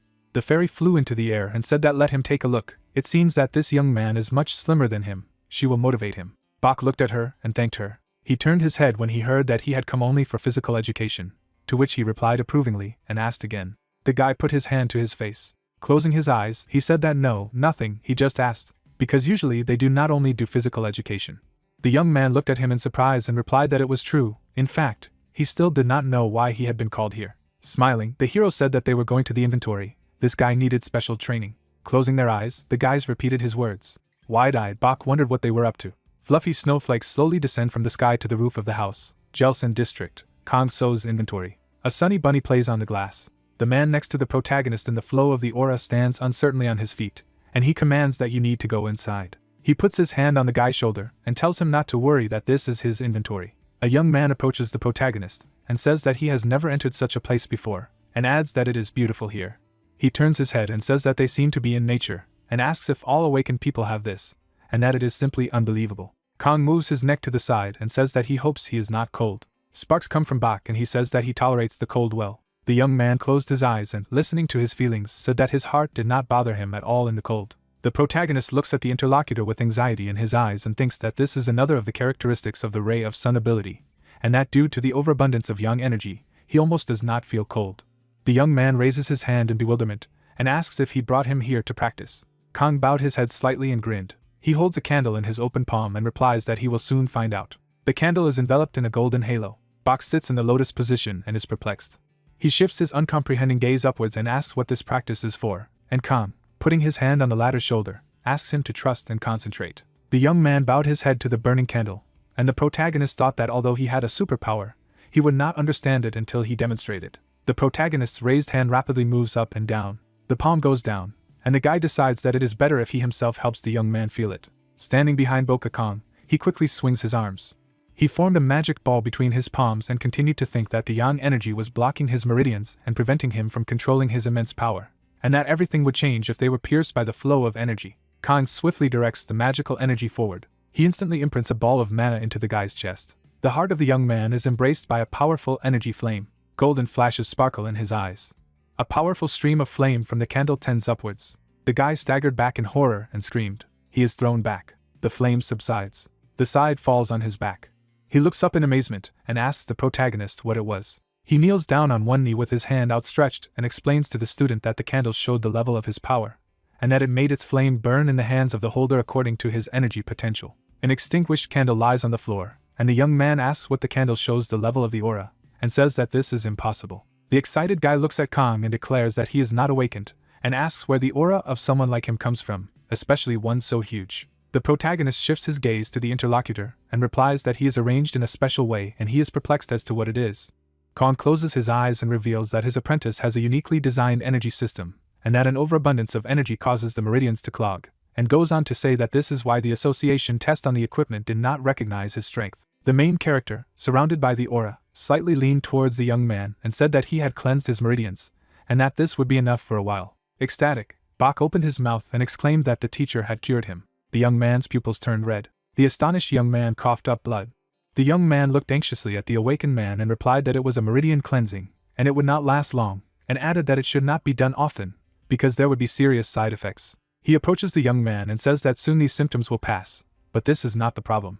A silhouette of a man appears, and Kong says that all living things strive to maintain their shape, but his yang energy is constantly looking for an outlet in some place. The guy's heart shines with a blue glow, and Kong continues to say that his heart is pounding wildly, muscle mass is building up by itself effortlessly, and that all this is the result of the body's struggle with an internal threat. The protagonist closes his eyes and continues the story that the yang energy cannot be kept locked up, and that the state of the student is a consequence of the blockage of this energy. The flame of the candle grows with great force, and the main character says that the flame burning inside Bach is the same as he saw on the candle, and that one day this flame can burst out and burn him. A drop of sweat runs down the anxious face of the young man. Kong shifts his angry gaze to his interlocutor, and tells him to hear that he has no more than 6 months to live, and that it is all because of the flames that are blocked inside his body. The apprentice clenches his fists furiously, and does not believe that it is so little, and asks that there is nothing that can be done, and Kong replies that of course it can, and that for this purpose he has brought him to his inventory. The guy looks at the teacher resolutely and asks that he will need to do practices in this icy place and recover, and he replied that not really. The young man pulled his hand to the side and said that the cold would make him feel better, but it would not help him against the disease, and said that he should learn to find a safe outlet for yang energy. The extinguished candle lies on the floor, and Kong explains that for the next 15 days he will train the young man according to a special method, and as a bonus, he is learning martial arts, and adds that the immediate goal is to light the candle with his own efforts. Surprised, Bach looks at the protagonist and does not believe that it is possible to do this in 15 days, and Kong assures that he has an ability called a ray of sun, so he can. The main character looks at the guy and says that, of course, the training will be exhausting, but if he is not ready, he can refuse. The young man lowers his gaze and thinks that Kong Seo would never lie, and that if his life is in danger, then the choice is obvious. The protagonist looks intently at the interlocutor and hears that the guy agrees. Bach looks at the teacher enthusiastically, and says that he has nothing to lose and asks him to help him. The guy warily looks at Kang's hand resting on his shoulder, and he says that this is a good choice. The protagonist picks up an astonished Bach. It flies upwards from the throw. An enthusiastic Kong looks at the student, and says that the lesson has begun. The frightened young man with tears in his eyes floats in the air and wonders what the teacher has done, and says that it is too unexpected. He holds burning candles on his body in a sweat. The guy is running among the icy rocks. The side with all its might, concentrating, squeezes the candle. The main character put his hands behind his back. Ice and cold stretch around him. He looks ahead with admiration. Kong stands on a block of ice. He shifts his gaze to the mature man walking through the snowstorm and says that now he can prepare to leave. A strong and strong-willed man confidently steps forward. He shifts his resolute gaze to the teacher. Sunlight breaks through the water column. From the dark depths of the sea, evil eyes burn and a womb-like voice says that the time has come. A young man is sitting on the floor with a candle in his hand in the lotus position. He closed his eyes. The candle slowly burns. A flame flares up next. Bach looks at the fire with admiration. The protagonist stopped behind the young man and said that now he could even control the size of the fire. He shifts his gaze to the student, and he says that everything is thanks to the protagonist, and he replies that, to be honest, he did not expect such results. Bach closed his eyes and stated that compared to the teacher's huge fire last time, he still hadn't reached that level of supreme power. The main character instructively raises his finger up and asks what the guy was worried about, and says that it is not worth it, that time he just released the accumulated energy, and now, when all the meridians are cleared, the condition has become more stable, and the guy continued that it means he is healthy. Bach crouched down with his arms folded over his chest, and Kong said that all the meridians were open, and asked him if he felt no pain, and the young man replied that he didn't even remember exactly when he had pain. The protagonist looked at him and said that the size of the fire could be increased with constant practice, and added that the magnitude of the fire would be an indicator of its strength, and the stronger the fire, the stronger it was. The amazed young man looks at the teacher and asks if it is true, and he answers, and says that the last test here will be a competition with him, and asks if he is ready. The young man bared his teeth in anticipation. He resolutely folded his hands in a battle salute. The student stood in a standing position in front of the teacher. The protagonist calmly looks at the enemy. A drop of sweat runs down the guy's tense face. He quickly throws his hand up and says that he is attacking. Kong, leaning back slightly, puts a barrier with his palm. He moves the student's hand to the side with lightning speed. The young man attacks rapidly. The young man is captured by the streams of magical energy, and he understands that although he has become much faster, the teacher seems to be of a completely different level. The main character looks intently at his student. He takes a confident step forward. The young man quickly raises his hand, lifting the guy into the air with a powerful energy force. Bach looks down angrily. Surrounded by a magical aura, he clenches his fists and decides that this is incredible power, and that if it is used the other way around, he violently strives upward, leaving behind him flying stones from the power of his energy. Powerful energy flows cut through the air. The protagonist closed his eyes in anticipation of the student's attack. An opponent's fist is rapidly approaching his face.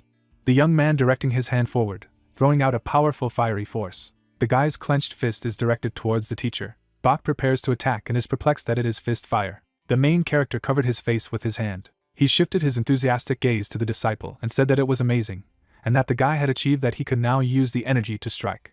The protagonist reaches out and says that Bach can go down the mountain, and Bach enthusiastically says that it is all thanks to him. Khan looks at the young man and suggests that he take a second test in the Silver Tower. The excited student looks at the teacher and asks what he means by checking for the rank of the awakened. The main character confidently nods his head and realizes that the results will be quite positive. The tower rests on the sky. This is the association of the awakened.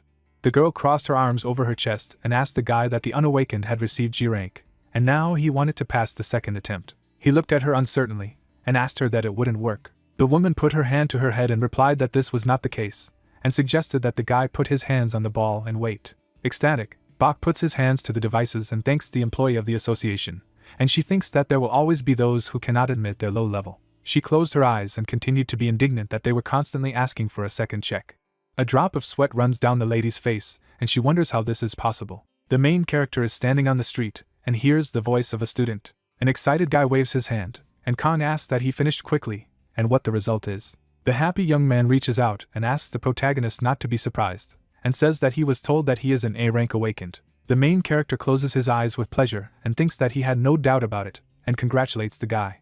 The protagonist hands the student a box and says that it is a gift for this. The root of the plant appears, and the guy adds that it is a healing root that contains a strong charge of energy, and that it will make up for the missing energy. Tears flow down the young man's face like a stream, and he says that the teacher saved his life, taught him the martial art, and now he also presented him with a gift. He excitedly asks how he can thank him, and adds, because he certainly wants to do something that will be within his power. Khan shifts his thoughtful gaze and says that he shouldn't, but if he wants it so badly, he has one request. He looks confidently at the interlocutor. A happy Lim walks down the street with a child. The photographer peeks around the corner of the house and, giggling, says that Ha-Yun is so cute, and that he will take a lot of good photos today. He looks up indignantly. The paparazzi angrily looks at the man holding his camera and exclaims what he is doing, and the man resolutely says that taking pictures of people without their consent is a crime. The chubby man looks indignantly at the interlocutor and asks who he is that interferes in other people's affairs. He clenches his fist angrily. The guy brings his hand to his face. He takes off his glasses and confidently states that he is Miss Ha-Yun's bodyguard. Bright lightning cuts through the night sky above the city. In the depths of the sea, reptiles flock to the abyss. Monsters with glowing eyes rush forward. Sea eyes swim out of their hiding places. From the depths of the cave, 2 burning fires glow. An evil monster emerges from the abyss and says that the hour has finally come. The monsters swim closer, and their leader, calling on his people to go frolic and eat whatever they want. The sea creatures have gathered together and listen to their leader, who encourages them to eat and get him an aura of despair. Sea monsters attack frightened people. Reptiles come ashore from the sea. Through the wall of rain you can see a restaurant. On the table there is a plate with cooked fragrant poultry. The guy brings a spoonful of soup to his mouth. The main character, having tasted the soup, said that it was very tasty. Ha closed her eyes and enthusiastically told her father that it was delicious, and Lin warned her to eat carefully because it was not cold yet. The men looked at the TV screen, from where the announcer broadcasts the weather news, that the rainy season in the region continues, that the Association of the Awakened announces a warning about the possible appearance of water monsters, and warns everyone to be careful and return home safe and sound. Surprised, Kong shifted his gaze and clarified about water monsters, and you replied that this happens with prolonged rainfall. The owner of the restaurant crossed his arms over his chest and thoughtfully said that this season, as a rule, a lot of amphibious monsters are announced, and that they appear in huge numbers and the water strengthens them. The guy looked down and thought that at this time of year, water monsters are the problem. He looked away, listening to the noise. The little fairy, crying loudly, asked for help. She flew up to the main character and he asked what happened, and an agitated Du said that her friends were in danger and they needed help. The girl clenched her fists and added that her friends were water spirits, and that a lot of water monsters had come. Frightened, Yu looks at his friend and exclaims that in such weather it is better to go to the water, and even save them from water monsters, and suggests that it is better to wait for the people from the Awakened Association. Tears of despair roll from the fairy's eyes. The man looks at her and says it's too much. Kong looks confidently at the other person and says that he is going, and adds that he cannot refuse to help his friend when she asks him. He looked at Du resolutely and told her to accompany him. The fairy flew swiftly forward.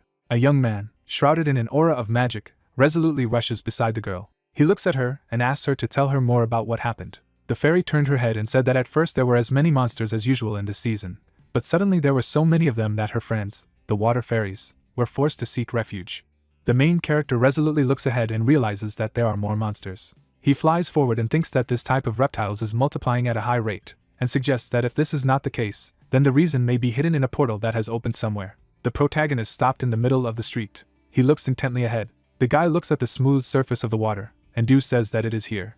The little sorceress looks ahead excitedly and tells her friends that it's her. The frightened inhabitants of the sea say that it was not necessary for Du to come here, and that they told her to run away. The inspired fairy points her hands at the guy and says that she has brought a person who will help them, and the sea fish soup clarified that he can help. The water creature looks at the man incredulously and says that it is impossible, that there are too many seahorses and eyes, and the second spirit adds that these monsters will definitely kill the man. The protagonist crossed his arms over his chest and asked if these creatures were really so strong, and Don replied that of course, and that there were a lot of them, and assured that he could not cope alone, and Dream asked that as a person could understand what they were saying.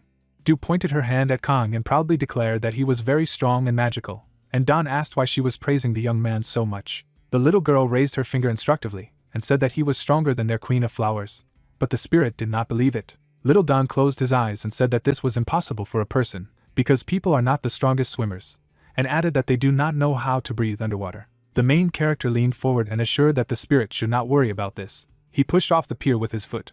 The guy stretched his arms forward to jump into the water. He descends to the bottom of the sea, accompanied by spirits. Kong closes his eyes, and the sea dweller asks that he really doesn't need air. The guy opened his eyes and thought that this was a breath-holding technique. A human body appeared, and the young man remembers that for this he needs to slow down his heartbeat to the limit, because with this technique, the need for air is reduced so much that you can spend several hours underwater. The guy's face peeks out of the water, and Kong muses that there are side effects: numbness in the limbs and hypothermia. An aura surrounds the guy who is descending to the bottom of the sea, and he still thinks that there will be no such effect on his body, because he controls the flow of internal energy. The young man rests his feet on the bottom. Sea spirits appear in front of him. They look at the man in surprise and do not believe that he is a waterfowl, and ask the fairy accompanying him who he is. The protagonist clenches his fists, and the water spirit says that this person was brought by a flower fairy and assured that he will help, and the second added that he is a friend, and the meeting pawn clarified that as a person he will help them alone, because there are too many monsters, and that he will not cope. The main character looks into the depths of the sea and feels the approaching danger, and Don says that there are many monsters below. The guy throws out his hand in front of the spirit. Pawn looks at the man in bewilderment, and asks what he wants them to stay here and wonders that it is dangerous there, and he cannot cope alone. The main character resolutely swims down. He looks in front of him. A sea eye swims up to the guy. Kong looks in amazement into the depths of the sea. It hovers over a huge number of sea reptiles with glowing eyes. The portal gapes black. Shocked by what he saw, the guy looks at the monsters. Monster eyes stretch their tentacles upward. The protagonist rises up. Tentacles wrap around his wrist. The young man is trying to snatch his hand from captivity. The monsters quickly captured Kong's body. The water spirits watch in horror and say that the reptiles have caught the man with their tentacles, and Song says that this is very bad. Tentacles dig suction cups into the guy's neck, and he is perplexed that they are injecting neurotoxins through their spines. The protagonist is held in zero gravity by sea reptiles with their tentacles, and he remembers that such a dose of poison would lead to complete paralysis for an ordinary person. The mad monster eye approaches its victim, and Kong thinks that now he understands why the spirits of the water escaped so hastily, that the poison is very strong. The main character shifts his concentrated gaze down. A tentacle crawls along his cheek. The monster looks at a person, and he thinks that this does not work on a master like him, because his body resists any poison. The young man takes a deep breath. A magical aura envelopes his body, destroying all bonds. The protagonist clenches his fists and thinks that so many demons appeared in one place at once, and realizes that they are guarding something and do not want to leave. He bows his head slightly and asks himself what exactly they are saving. Sea spirits are watching what is happening. The monster eye approaches the guy. The young man clenches his fist. He resolutely repelled the attacks of monsters. The guy is standing in front of the portal. Its magical currents shred the enemy's tentacles to pieces. Kong approaches a huge monster. He deals a powerful blow to him. The main character stands in a stance in front of a demonic monster. A huge armor blocks his way. Kong raises his hand up for a shot. The protagonist delivers a swift blow to the monster blocking the way. He peers into the half-open crack. The young man looks inside. Hordes of sea reptiles swarm everywhere, and Khan exclaims that it is unbelievable. The little water spirit looks at what is happening in amazement, and says that it is impossible to believe and asks how a person can be so strong. Don adds that this is not an ordinary person. The main character lowered his head. Big-eyed monsters block his way, and he thinks that he has killed many, but they seem to come from somewhere in a stream. He resolutely looks at the enemy and understands that there are more of them. The magic portal emits a strange aura. The guy closes his eyes and decides that he needs to break the portal, otherwise these monsters will continue to arrive, and understands why they are guarding this place. The eyeball flies out of the eye socket of the stricken monster, and the guy realizes that he does not want to harm the house of water spirits. The young man covers his face with his hand. His hand sways rapidly. He squeezes his palm slightly and realizes that there is no other way. The protagonist spreads his arms to the sides, surrounding himself with magic. It rapidly swirls, energy flows. A powerful vortex is gaining momentum.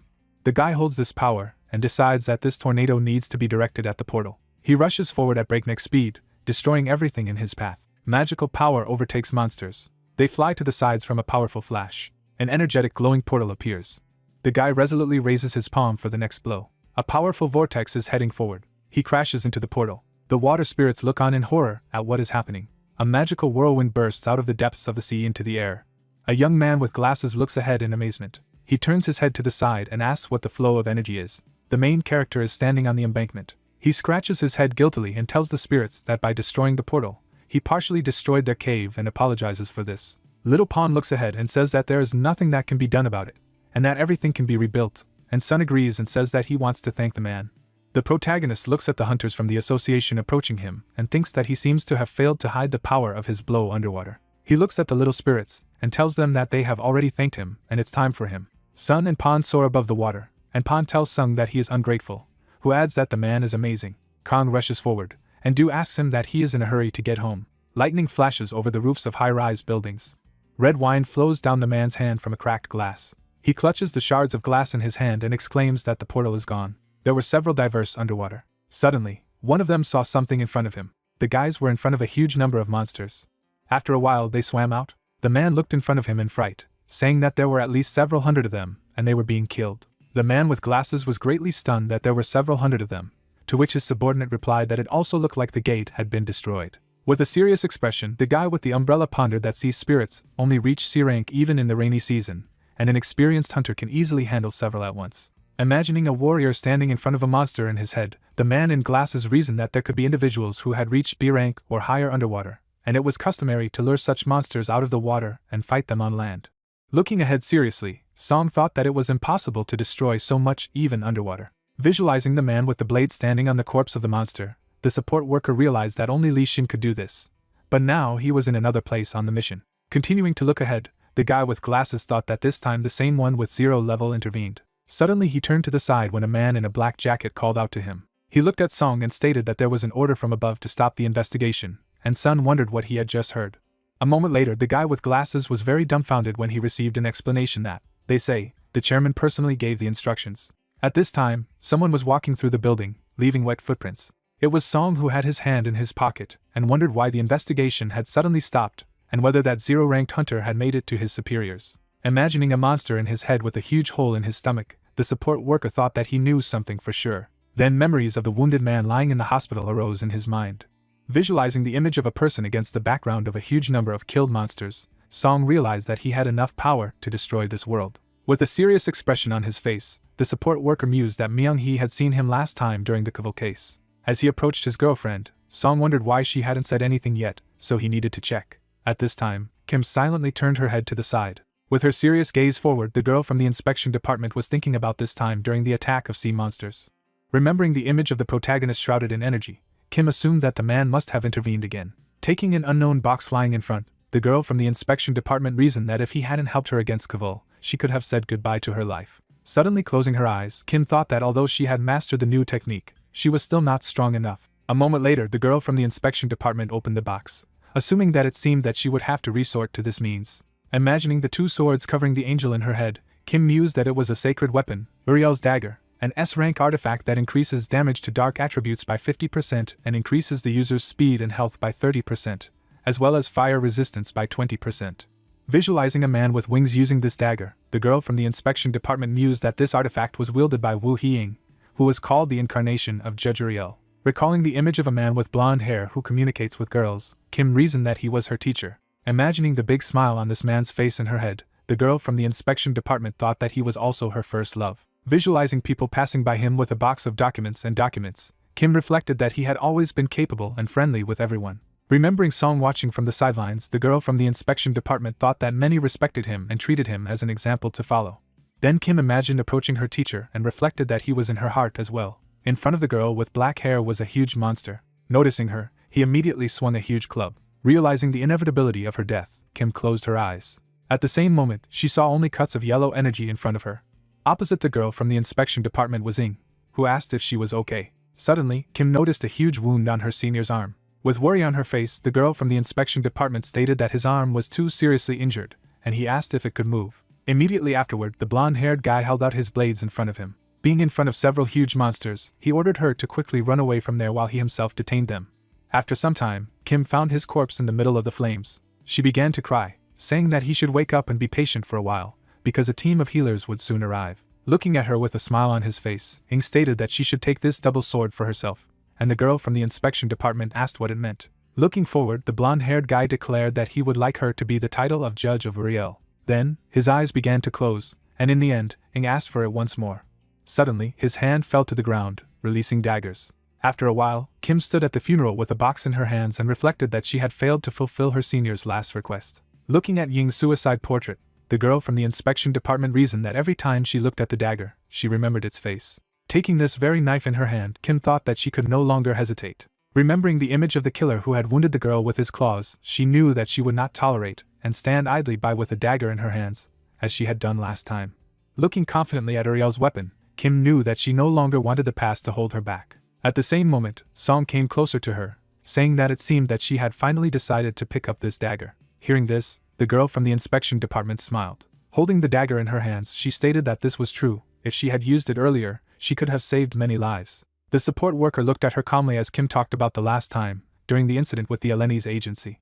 With a smile on her face, the girl from the inspection department stated that she could not even take him out of the scabbard, because she immediately remembered Ying and was a complete fool. Continuing to smile, Kim noticed that he had left him to her because he believed in her. Radha, looking at her again after everything she had heard, the guy in glasses asked if she had finally gained courage. Gripping the hilt of the dagger tightly in her hand, Kim concluded that she had to become stronger. Folding her arms to her chest, the girl from the inspection department noticed that she would no longer shy away from what she had to do. At the same moment, Song smiled, saying that it was very good. Looking at her friend, Kim asked what he was doing there at such a time, and he replied that he was going to ask her something. As the girl from the inspection department watched him in surprise, the guy with glasses noticed that he could do it next time. With a big smile on his face, Song asked if she wanted to go out when the rainy season was over, as they had been very busy lately. After hearing this, Kim suddenly smirked.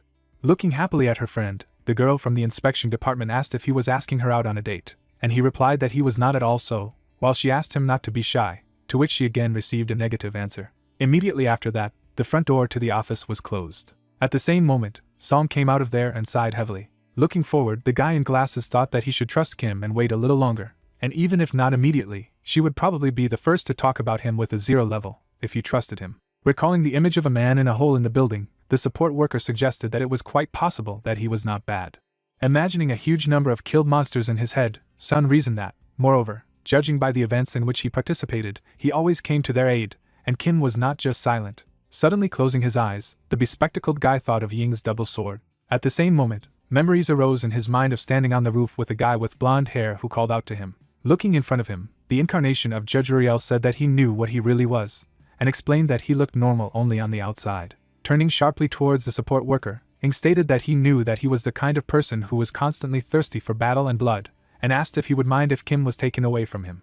Smiling broadly, the guy with blonde hair noticed that she would be more suitable for someone as correct as him, so he had to protect her. Closing his eyes, Song asked him not to worry, because he was not like him. Confidently walking forward, the guy with glasses thought that he would not allow her to cry again. The narrative of the story is transferred to a small restaurant with a design in a red light. Yu walked over to Kang and asked if he had solved his problem, as he had just received a call telling him that Du Song had returned. At this time, the Flame Emperor silently stared in front of him. Noticing this, the director of the restaurant was very surprised. Holding out a bottle of booze in his direction, the man offered to drink. Sitting down across from him, Yu asked what he was thinking about so much again, and noticed that he looked very worried because he didn't know what had happened to him, but he had to try to tell him. Smiling broadly, the director of the restaurant added that there was no need to hide anything from him, because they were one family. Looking at him happily after what he heard, the protagonist said that, to be honest, he just wants to live an ordinary life and does not understand why it happens that he constantly gets involved in some situations. Hearing this, Yu pondered. It is said that after such words, for some reason, he remembered the moment when he first learned about his abilities. At the same moment, the director of the restaurant remembered how dumbfounded he looked at his guests, saying that he simply did not know much about this place, and the awakened of high rank were still like in ancient times of blue blood, and he noticed that then he did not want to become awakened. Imagining in his head how he had sat on the throne in his previous world, Khan said that it was not when he had possessed wealth and fame, and even if it was late, but he realized how futile and fleeting it all was. Visualizing how dumbfounded he was staring in front of him, the Flame Emperor said that when all these unexpected events happened to him, he was convinced. Remembering himself to change into the clothes of the modern world, the protagonist added that all this is like a fleeting dream, and he has nothing left. Looking in front of him, Yu clarified that he didn't want to be awakened. Closing his eyes, the director of the restaurant noticed that he was sorry to see how he lived his life with such abilities. But he could not interfere, because it seemed to him that he had his own reasons for this. Remembering standing on a mountain of corpses, the protagonist stated that he did not mention any reasons, and in this place he controlled a great power and almost did not live an ordinary life. Imagining the image of a smiling girl in his head, Khan wondered why, now that he had just begun to live like a normal person, he was constantly getting into trouble. Holding a bottle of booze in his hands, Yu said that he didn't think it bothered him, and it must have been difficult for him. Pouring alcohol into a glass, the director of the restaurant noticed that he could not always understand it. Stretching out his hand towards his friend, the brown-haired man added that if he retained such warm feelings, it was proof that he was a normal person. Remembering how he had rescued his daughter from under the car, Yu concluded that their meeting had only happened because he had helped Ha. Hearing this, the Flame Emperor was greatly surprised. Winking at him, the director of the restaurant said that usually you can call not only a quiet and peaceful life, and helping loved ones in trouble is also part of ordinary life. After his words, the protagonist clinked glasses with him, talking about help, and he clarified that he was trying to help people and live a quiet life so that no one would know that he was awakened. He then imagined a monster in his head that was going to kill innocent people. Visualizing a man in a motorcycle helmet who destroyed this monster, you noticed that there was no need to get hung up on the expression of ordinary life, but just to relax, and also consider that helping those in need was part of his existence. Remembering the surprised expressions on the faces of the woman and her daughter, you said that it was a good thing that after meeting her family, he seemed to have gained a little more peace of mind. Imagining the huge number of corpses of monsters lying in front of these people, the director of the restaurant added that he was also satisfied, because it helped him a little. Remembering how they ran down the city street in rainy weather, Khan thought that it was very good that he had met you. Immediately after this, the narratives of the story are transferred to a cave at the bottom of the sea. Near the huge gate stood two fish guards. Suddenly, one of them trembled with fear when he heard the question what was wrong. Someone slammed his fist on the armrest, asking if the water spirits who had gone to their lair were completely dead. They had been killed by those weaklings. At this time, a fish warrior stood in front of the throne, explaining that a certain person had appeared and swept away everyone in his path. And someone asked if he really wanted to say that all this was the work of some one person. Hearing this, the army commander suddenly shuddered with fear. Then, a huge amount of sweat appeared on his face, and he asked Mr. Dagon to give them one more chance and show mercy. A moment later, his entire body was torn to shreds. The blue-haired guy sat on the throne, saying that he was not worthy of mercy because half of it was not even filled yet. It was Dagon, the lord of the aquatic creatures, who looked in front of him with displeasure, saying that he simply hated all these problems. Watching his subordinates remove the corpse of the warrior, the guy with blue hair stated that he just needed to send 2 times as many soldiers there. Suddenly, an octopus came up to him and addressed his master, who asked what he wanted. He looked at his subordinate with displeasure, as he explained that Mr. William had come, and the latter asked who it was. Gritting his teeth in displeasure, Dagon wondered why he had come there, and knew that it was better not to mess with him. Lying down on the armrest of his throne, the ruler of aquatic creatures noticed that he was tired of everything, and asked to say that he was not there, and send him home. Suddenly, the blue-haired guy opened his eyes in surprise. At the same moment, a man in a business suit entered the main hall of his palace, saying that he was still idle. It was William, who was adjusting his hat and greeting Mr. Dagon. Hearing this, the lord of the aquatic creatures leaned aside, noticing that they had not seen each other for a long time, and asked what had happened. With a smirk on his face, the old man in a business suit noticed that he seemed to be too worried, and thought he remembered that the supply of pills was absurdly small. Looking snidely in front of him, William assumed that perhaps he was worried that he was still leading an idle life, and would like to relieve this anxiety a little, so he came to check on something.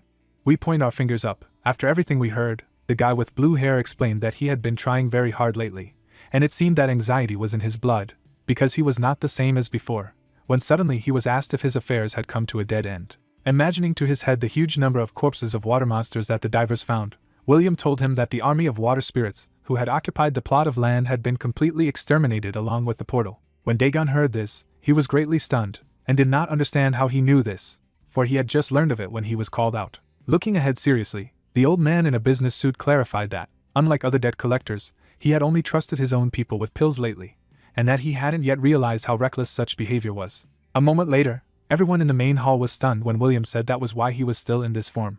Hearing this, the Lord of Water Creatures was very angry. Then, he jumped forward from his throne abruptly. The blue-haired guy walked towards the old man in a business suit standing in the middle of the throne room. A moment later, Dagon found himself in front of his intruder. With a mad smile on his face, he asked what he had said about him. At the same moment, William grinned mischievously. As the Lord of the Aquatic Creatures passed him, the old man in a business suit declared that he had just come to tell him that his master was worried about him. William then slammed his cane on the floor. At the same time, Dagon was already behind him. With a big smile on his face, the old man in the business suit hoped that they would work together. Turning back into a young guy, the Lord of Aquatic Creatures called out to William, who suddenly evaporated. Realizing that his guest had simply disappeared, the blue-haired guy was very angry. Falling to the floor in displeasure, Dagon declared that he was infuriated by everything, and he was inferior to him in rank. At this time, his subordinates began to run closer and asked him to calm down, and the Lord of the Aquatic Creatures stated that he had only said what he himself wanted to avoid. If he hadn't worked for that very person, he was already dead. Suddenly, he stopped twitching as the fish ran up to him, telling him to stop. Watching their master rise from the floor, the aquatic creature asked if he had calmed down already. At this moment, the blue-haired guy remembered the image of Kong and thought that if you thought about it, it was all because of that person. Suddenly angry, Dagon wondered how he dared to touch him, and was about to kill him personally. The narrative of the story is transferred to a squad on land, which repelled the attacks of water monsters and received an order not to dare to retreat. The guys destroyed monsters, they say that a little more, and you need to continue to advance, and it is also worth protecting the leader, and victory is theirs. At this time, Gu Sangjun, the second commander of the 7th Division, was holding out his hand in front of him using magic. At the same moment, vines appeared from the ground, because he controls plants. Immediately afterward, San tied up all the monsters and mused that they also had their own personalities depending on their properties, and that water monsters caused floods during the rainy season. When the vine, representing the monsters of the flora, began to squeeze the monster fish hard. After a moment, the water monster was completely dried out as the eyes had sucked all the water out of it. The vine hunted all the monsters in the area, while its owner reasoned that if the rank matched, the water monsters would become prey for the plants. While the soldiers rejoiced in their victory, they said that their commander was the best. He reflected that the 7th Division easily coped with monsters every year, and so it will be in the future. Suddenly, the man looked in front of him and asked what it was. At the same moment, an unknown person appeared on the shore. Approaching him, the guys asked if he was okay, and told the commander that some guy had appeared there. It was Dagon, who grinned mischievously. When everything around was splattered with blood, the plot explained that everything had to be fine. After some time, a guy with blue hair held the body of the commander of the 7th Division in his hands, and the plot told that it was completely destroyed. Sitting on the corpse of his opponent, the ruler said that he wanted to go home. With a heavy sigh, Dagon noticed that the more he thought, the more infuriated he was. After kicking the corpse of a man, the guy with blue hair declared that he was fed up with everything, and he only lost time, because such weaklings could not destroy all the sea monsters alone. Suddenly, an unknown person appeared and shouted at him to stop. It was Kim pulling her hand to the side and asking him to stop, asking what he was even doing. Glancing sharply in her direction, the Lord of the Water Monsters asked what was going on, and if help had arrived. Looking menacingly in front of her, the girl from the inspection department asked if it was all his doing. Scratching his head awkwardly, Dagon asked if she was talking about those scum. Throwing the corpse of one of them aside, the guy with blue hair noticed that he hadn't even stretched himself before dinner. Looking at him menacingly after everything that had happened, Song called him a freak. Gritting his teeth in displeasure, the support worker reflected that the connection had suddenly been cut off, so they rushed over, and did not understand what had happened there at all. With a serious expression on his face, the guy with glasses noticed that he did not look like an ordinary black man, and asked who he was. Smiling broadly, the blue-haired guy wondered if he was really interested. Instantly jumping in his direction, the Lord of Sea Monsters explained that he was some kind of hooligan. At the same moment, he struck at his opponents. The guys from the Awakened Association blocked his attack with their weapons. They stared menacingly in front of them, preparing for battle. Dagon was stretching his leg. They say that usually one such blow is enough, and they both set, which is very good. Enveloping her dagger in energy, Kim stated that she had seen this filthy aura before. Looking at his ally, Song couldn't believe that Uriel's dagger was glowing, as he had never seen such a manifestation before. Holding his head after what he had heard, the guy with the blue hair asked if that idiot Kaval had already talked to everyone about them, and he was of no use. Looking furiously forward, the Lord of the Sea Monsters wondered if they were trying to fight him together, knowing this. Gathering a huge amount of energy in his hand, Dagon called them non-entities. Then he directed his energy forward, asking where they were getting into the first place. The girl from the inspection department rushed forward, dodging his attack. She was heading towards her opponent at great speed. After a moment, the blue-haired guy noticed her dagger in front of him and was surprised. Then Kim made several attacks on him, and he easily dodged. They say that she moves well. Having made a sharp blow with his foot, the Lord of the Water Monsters noticed that she was still weak. Enveloping his leg in the blue energy, Dagon noticed that it was like a bug to him. At the last moment, Song managed to block his blow with his blade. At the same moment, the girl from the inspection department pointed her dagger forward to attack. Frightened by the weapon that was pointed in his direction, the blue-haired guy was very surprised. At the same time, Kim held out Uriel's blade in front of her. After making a few somersaults backwards, the Lord of the Water Monsters managed to dodge. Then he landed on the ground. As he watched his opponents, who seemed to be under the protection of a knight, Dagon mused that these freaks made up for each other's shortcomings and moved as one.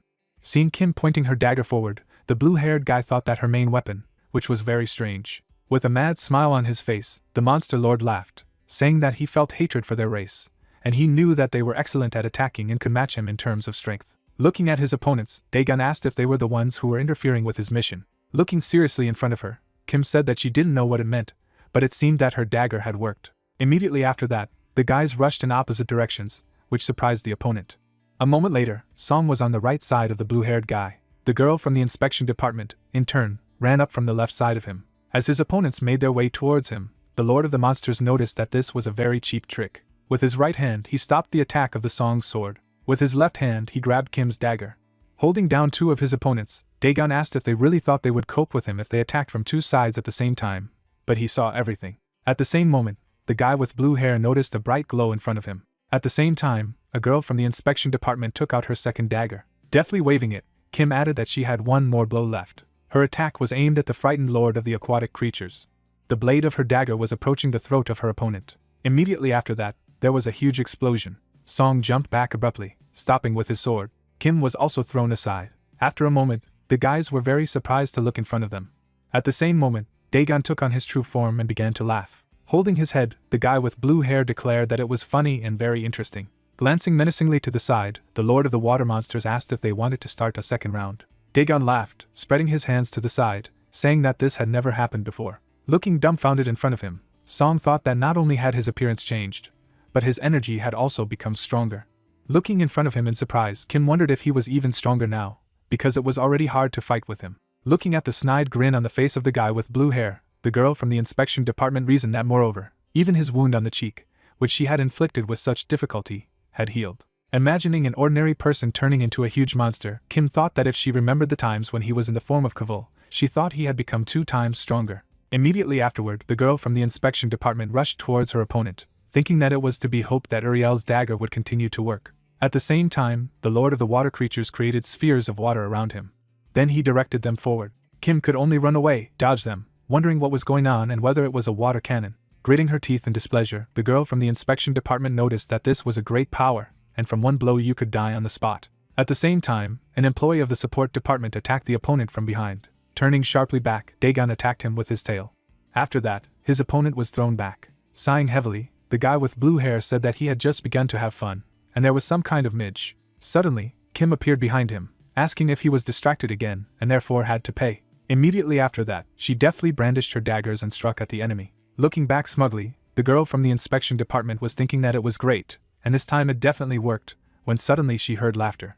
A guy with blue hair with a huge number of wounds on his body noticed that he was very sorry. Looking at him dumbfounded after all that had happened, Kim mused that this could not be, and could not believe that the shredded body had fully recovered, and that it was no longer affected by Uriel's dagger. With a snide grin, the Lord of the Aquatic Creatures claimed to be the Lord of Water and asked if she really thought she could kill him with a weapon that wasn't even fully awake. Looking frightened in front of her, the girl from the inspection department wondered if it really hadn't woken up, and asked what it meant. Suddenly approaching her, Dagon noticed that she was, by the way, quite pretty, if you looked closely. At the same time, Kim swung her dagger, which her opponent dodged while she asked him to stop talking nonsense. Standing on top of her, the guy with blue hair wondered how she could be his. With a perverse expression on his face, the Lord of Aquatic Creatures declared that he could leave her alive until he got tired of her. Swinging her dagger in his direction, the girl from the inspection department asked not to make her laugh. At the same moment, Dagon grabbed her arm with the weapon. Then, in his other hand, He created a blade out of water and said that he was very sorry to hear this. Creating the blades of his weapon directly from water mana, the blue-haired guy noticed that there was nothing he could do. Swinging his sword, the lord of the aquatic creatures declared that he would have to kill her right now. Kim stared at the blade approaching her in fright, thinking that she had shown him her back and her hands were tied, so they were in the worst situation imaginable. Closing her eyes in fear, the girl from the inspection department realized that it was impossible to avoid the blow. At the same moment, Song blocked the enemy's attack with his blade. Noticing the surge of yellow energy next to him, Daegun was greatly stunned. After a moment, he jumped back sharply. The support worker stared menacingly in front of him, asking whom he dared to grab with his dirty paws. Looking at her ally, puzzled, Kim asked how he managed to use the skill when it rained, and he explained that he had mastered the new skill of blocking space. Showing us a support worker who transfers energy to another item, the plot explained that he is an expert in electrical engineering, and like in the plant world, electric-type abilities have tremendous power against the properties of water. Visualizing the image of Sun looking seriously in front of him, the plot added that, however, there is a problem with such skills, and during the rainy season, they cannot be controlled during bad weather. Showing us people who died due to the action of electricity, the plot told us that due to the fluid properties of water, there is a danger of unintentionally hitting random objects, so Song mastered the skill of locking space. Visualizing a cloud of yellow energy, the plot explained that this is a simple technique that allows you to isolate a specific space from external influences, and due to the limitation of the energy discharge, not only the accuracy, but also the effectiveness of blows increases. At this time, the aquatic creature lord was staring at his true hand as the support worker said that judging by his slow recovery, the skills had an effect, and perhaps if the most powerful blow was applied, they would have a chance of winning. Imagining in his head the diameter of the circle of energy that he could gather at the tip of his blade, Song explained that his space-blocking skill was limited to a distance of 1 meter, and in order to deliver a killing blow, it was necessary to pierce him with a sword. Looking seriously ahead, the support worker noticed that the problem was that it was impossible to get close to him. Looking at him happily, Kim stated that it was great and would try to distract him, and he should act when she told him. Daegun watched his opponents as Song shouted that it was too dangerous. Creating a huge amount of clots of water energy around him, the guy with blue hair asked why they were whispering right in front of his eyes. Standing behind her ally, the girl from the inspection department told him to watch, because he had already fully recovered, and he noticed that he would have to try. Immediately after that, the guys rushed forward with great speed. Noticing this, the water monster lord directed his attack at them, saying that these stupid bugs must die. A moment later, the workers of the Awakened Association had to fend off his blows. Snidely watching Song block his attacks, Daegun mused that his electric shock was painful, but he was too slow, so he had to try to restrain him. Looking at Kim, who deftly makes her way through a flurry of attacks, the blue-haired guy knew that the girl would be more in trouble, and she dodged his blows quite well, although she didn't think she would be able to dodge every bullet he fired. At the same moment, a shell from the water was approaching a girl from the inspection department. At the same time, she enveloped her dagger in yellow energy. With a deft swing, she managed to destroy the enemy's attack. Kim deftly wielded her dagger, destroying every magical attack, and the blue-haired guy asked if the direction of the water cannon shot had changed its trajectory. A moment later, he was surprised when a girl from the inspection department approached him, saying that he might not be able to hit him, but it might interfere with him. At the same time, the Lord of Water Creatures created a blade out of water. Kim was behind him after the completed blow to him. Daegun took damage to the side of his torso. Immediately after that, he began to heal the wound with water.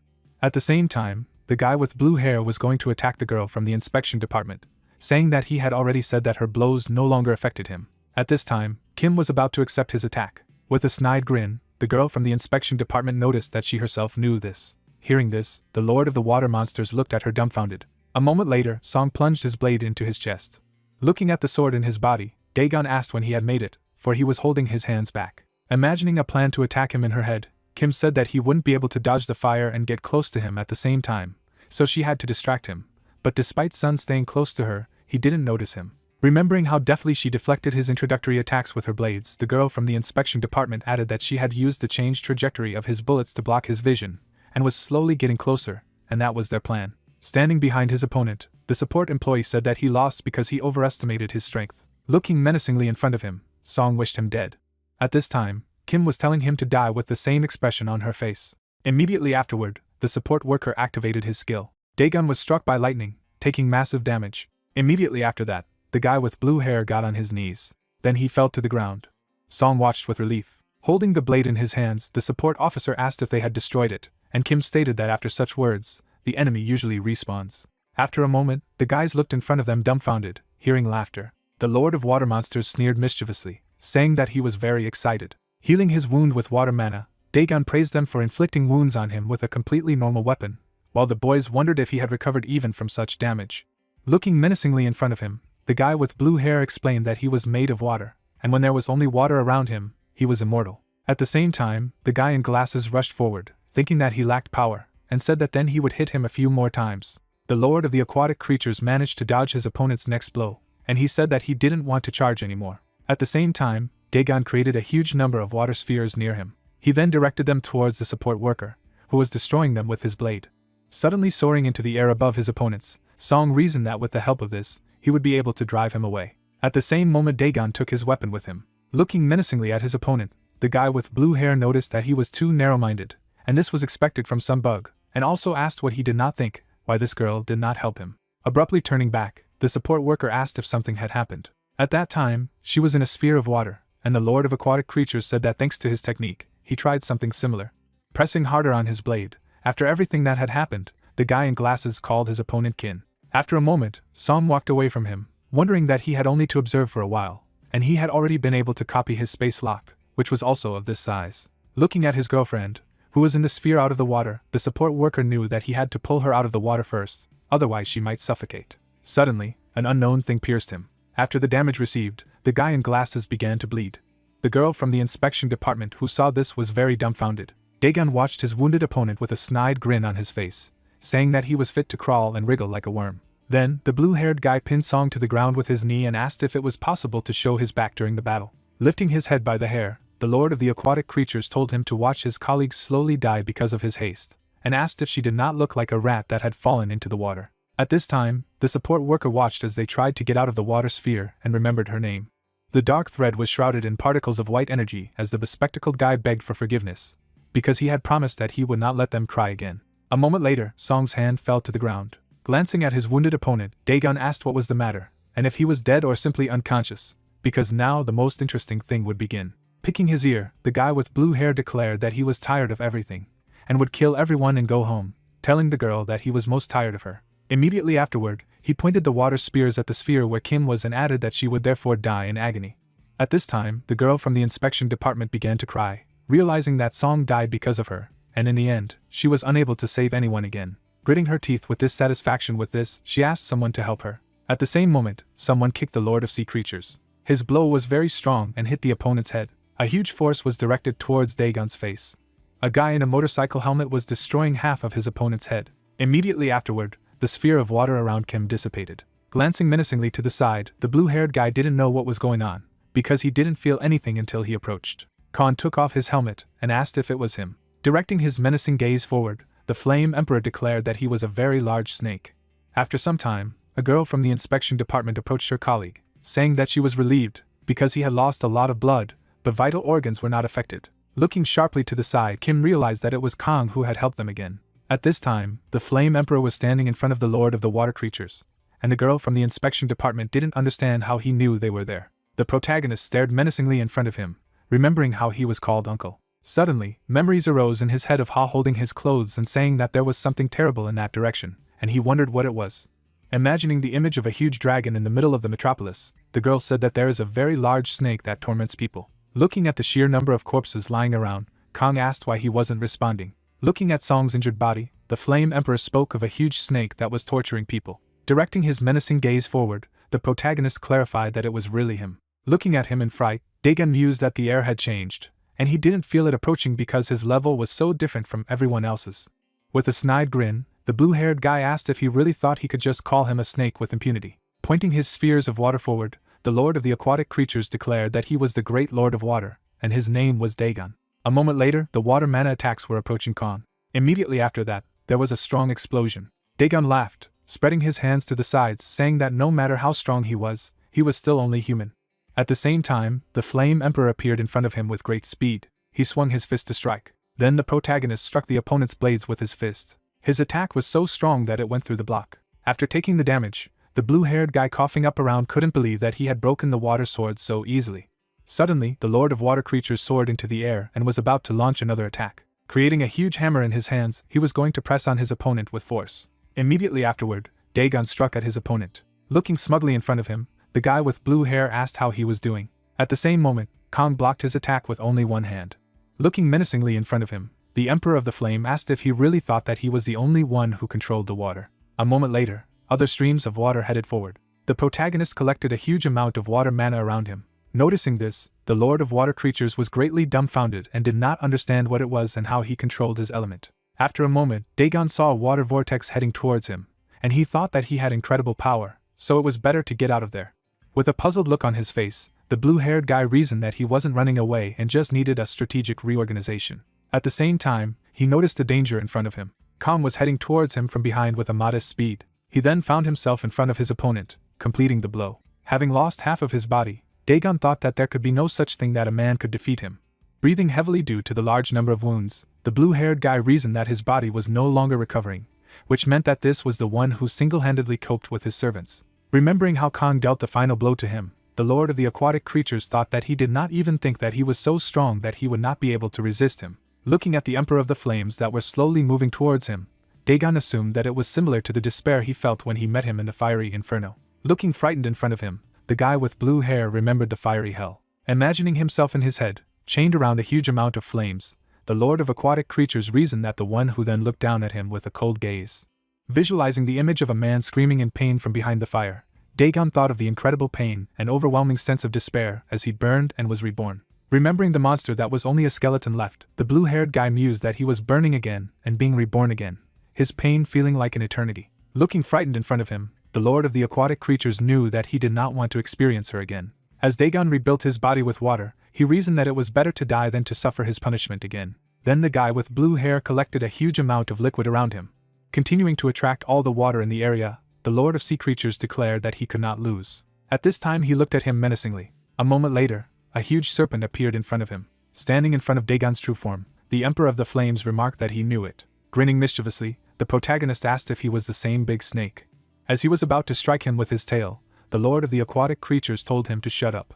A moment later, his tail was as close to the enemy as possible. At the same time, Khan blocked his attack. With a deft wave of his hand, he managed to throw his opponent's tail aside. Immediately afterward, the Flame Emperor rushed forward with great speed.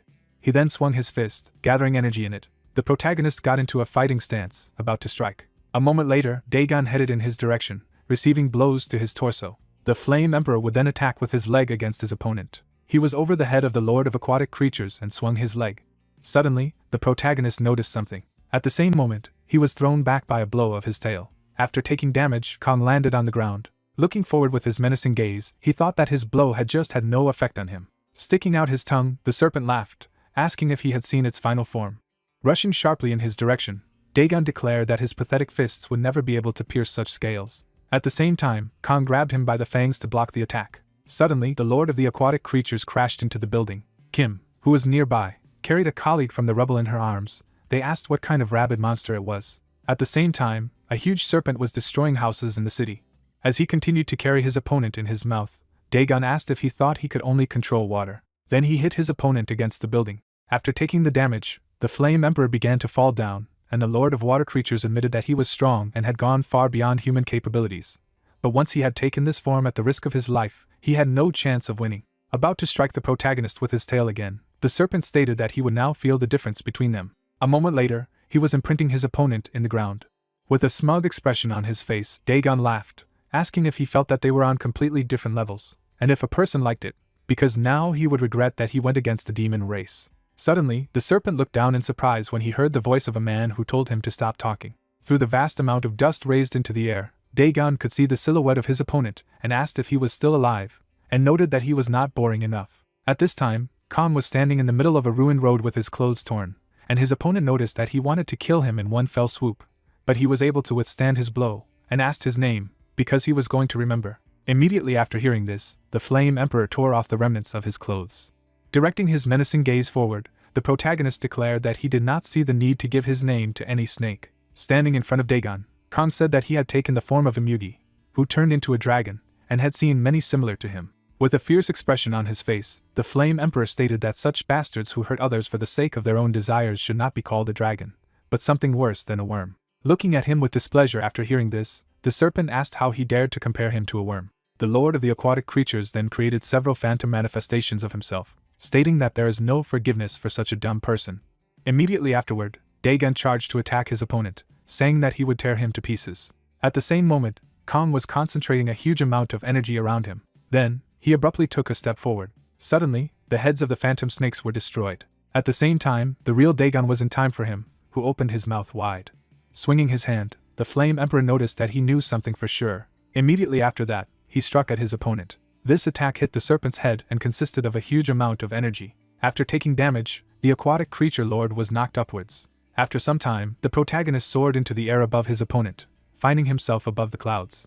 Gathering a huge amount of energy in his hands again, Khan declared that people like them were only evil. Having grown huge claws on his hands, the Emperor of the Flame added that evil must be exterminated. At the same moment, the image of a true dragon seemed to appear behind him. A moment later, the huge dragon headed towards the serpent. At the same time, the Flame Emperor grabbed his opponent by the eye. The dragon projection then grabbed the water creature lord with its mouth. The protagonist continued to drink into his opponent's eye more and more. Dagon fell down, exuding blue energy. A huge thing was heading towards the city, falling from the sky. After a while, the blue energy approached the ground. After landing a huge amount of blue energy, a massive explosion occurred. A guy with blue hair was lying in the middle of the road. He was just immobilized, he was on the ground. At this time, Khan was standing next to him. On the TV screen, the news was shown, where the host said that the rainy season, which had lasted for several weeks, was finally over. The man was in a hospital room while the news anchor said that according to materials published by the Association of Ideas and Awakens, compared to previous seasons, this time there were much fewer victims. It was Song who opened his eyes and heard the man's voice, who added that the level of water monsters was much higher than in previous years, and such cases were very unusual. Suddenly, a vase was broken. It was dropped by Kim, who abruptly raised her hands in surprise after what she saw. A moment later, the girl from the inspection department rushed to hug her colleague.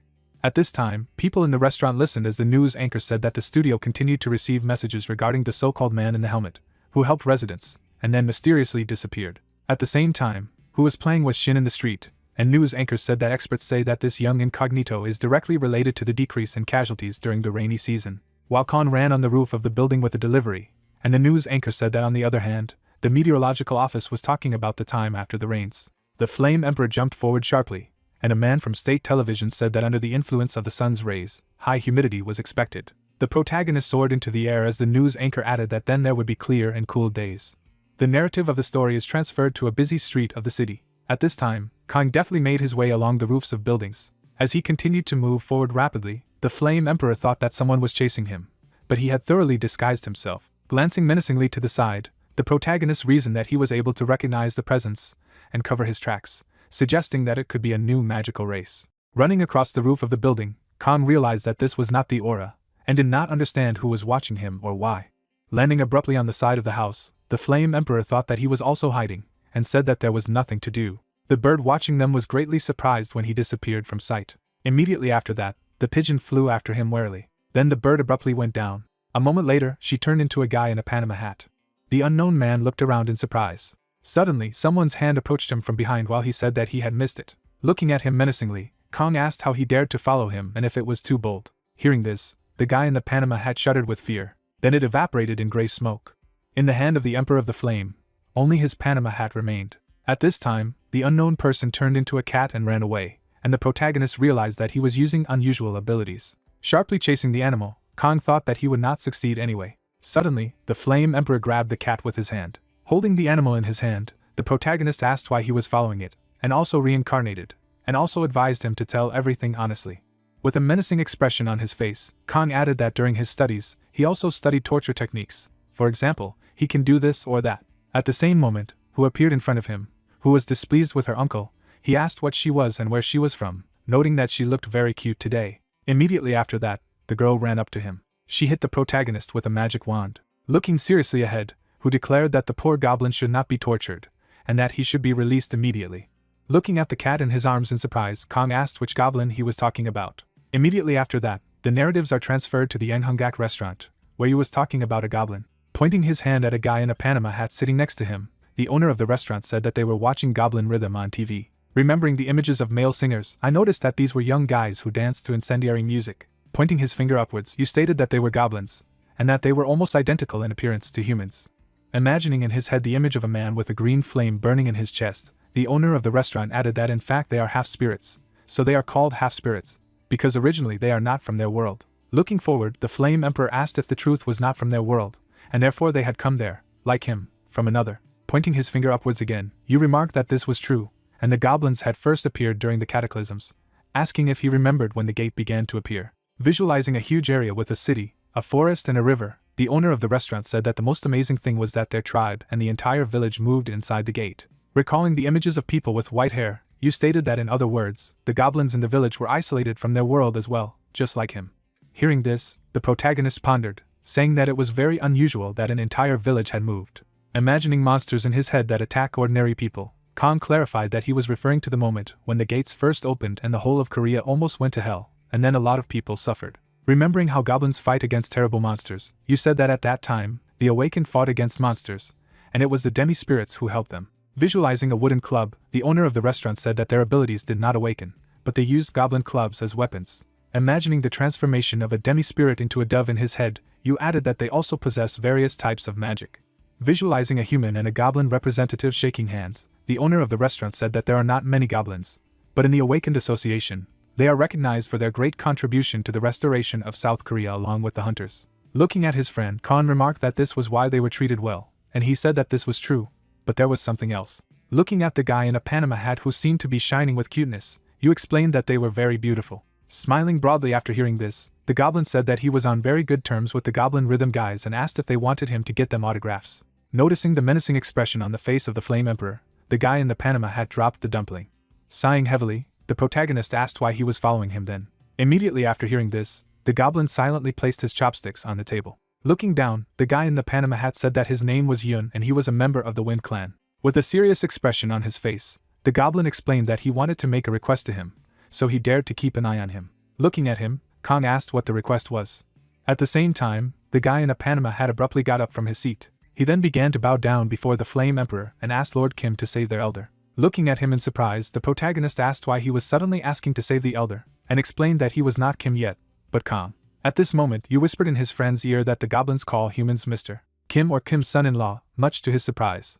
Looking down, Yun said that their elder had been attacked by people from the Black Brotherhood, and he was still between life and death. Remembering how the healers tried to cure him, the guy in the Panama hat said that healers took care of him day and night, trying to cure him, but they did not manage to achieve improvement, did not find out the cause of this condition. Imagining in his head watching Kong moving on the rooftops of buildings, the goblin said that he was trying to find regenerative herbs and accidentally met him. Visualizing the Flame Emperor following the half-spirit, he noticed that the energy of the herbs was emanating from him. With a serious expression on his face, Yun stated that regenerative herbs are very rare plants that can stop even death, and if only he has them, perhaps they will be able to save the elder. Looking forward, the guy in the Panama hat asked Mr. Kim if he happened to have these herbs. Looking back at him, Kong explained that it was the first time he had heard of such a thing, and remarked that he thought he was mistaken. Hearing this, the goblin was greatly stunned. Looking in front of him, Yun stated that it couldn't be, because he had seen everything for sure, because goblins have a very sensitive ability. Folding his hands to his chest after hearing this, the Flame Emperor clarified that he was really saying that his elder had fallen into such a state after the attack of the Black Brotherhood. Looking at the intruder, the protagonist asked if he didn't mind if he could take a look at the elder in person, much to his surprise. Looking at you standing next to him, Kong wondered if he could leave him alone, and he asked him not to worry, because he would look after everything himself. Then, the Flame Emperor abruptly stood up from his seat, telling the goblin to listen. With a smile on his face, the protagonist stated that he would try to cure his elder. Looking happily at Kong in front of him, the goblin asked if he could really heal the elder, and the elder explained that he couldn't say for sure, but if it was the work of the Black Brotherhood, he might be able to help. Suddenly, the front door to the restaurant opened. At the same moment, Shin walked inside, greeting the Flame Emperor and Yu, wishing him good morning. With a big smile on his face, the guy in the cap noticed that the breakfast was the most Chinese food. After a moment, he was surprised to see Kong and Yun kneeling in front of him. At the same time, Shin brought the blade of his blade to the throat of the unknown man. With a fierce expression on his face, the swordsman asked who he was and what he had done, and if he was from the Black Brotherhood. Suddenly, the Flame Emperor struck him on the head with his hand. Closing his eyes, the protagonist asked not to torture the poor goblin. Folding his hands to his chest, Shin said that something similar had recently happened in Chungcheon province, which surprised Kong. Looking seriously ahead, the guy in the cap said that an A-rank gate had appeared there, but for some reason, the radar network that was monitoring it had stopped working. Imagining monster riders running out of the portal, the yellow-eyed guy added that that's why no action was taken in time, and as luck would have it, the gate began to work in the opposite direction, and as luck would have it, a Black Brotherhood appeared nearby, as if they were sitting in ambush, and attacked the goblin village. Visualizing a representative of the Wind Clan who had destroyed all opponents, Shin noted that fortunately, the goblin garrison was able to fight off the Black Brotherhood and monsters. Recalling the image of a man with white hair lying on the ground, he stated that an elder had been injured during the battle, after which he was left unconscious. Imagining in his head the Wind Clan that was in front of the building of the Awakened Association, the guy in the cap said that this was a serious incident that could lead to political problems, so the association was preparing to respond to them at any time. With a serious expression on his face, the Flame Emperor mused that goblins are important beings in charge of the security of the state, and their problems could easily lead to a state crisis, which would be a threat to the Yu family. Smiling broadly after hearing this, Yun stated that he didn't have to worry about it. Then he grabbed the weapon behind his back. After a moment, the goblin began to feed his baton with his energy. Suddenly, the guy in the Panama hat waved his weapon, telling the door to open. Immediately after that, a wooden gate appeared in front of it. Looking at this in surprise, Kong wondered if this was their magic. Smiling broadly, Yun said that this was traditional goblin magic, the Goblin Gate, and through this door you could immediately enter their village. With his serious gaze forward, the Flame Emperor reasoned that a gate that moves through space is like a gate. Then the three guys stood in front of this very gate. At the same moment, the goblin opened them. After seeing from the front, the protagonist was delighted. This gate led the guys to the forest near the goblin village, and a guy in a Panama hat welcomed them into his house. Pointing with his hand at the settlement of his kin, Yun told them that this was the place where they lived, namely the Wind Clan. The gate of movement began to disappear as Kong mused that it was a huge tree and traditional houses. Looking forward, the Flame Emperor asked if the sky was created with the help of a barrier. Looking at the smiling goblin, he noticed that he felt like he was in a parallel world like an inventory or a gate, and the goblin was explaining that, to be honest, it was part of Chungcheon province. Imagining a piece of land in his head, which is fenced off by a barrier, the guy in a Panama hat said that most goblins, not counting him and a few friends, adhere to conservative values, and there are several barriers above the village so that outsiders do not penetrate there. As he followed him, Shin clarified what it meant that the Black Brotherhood was trying to break through these barriers, and Yun replied that they had, but they hadn't succeeded, and by the way, the scenery was completely different from outside. Turning towards his friend after hearing this, the guy in the cap said that one of the chiefs and overseers in the Silver Tower was also a goblin.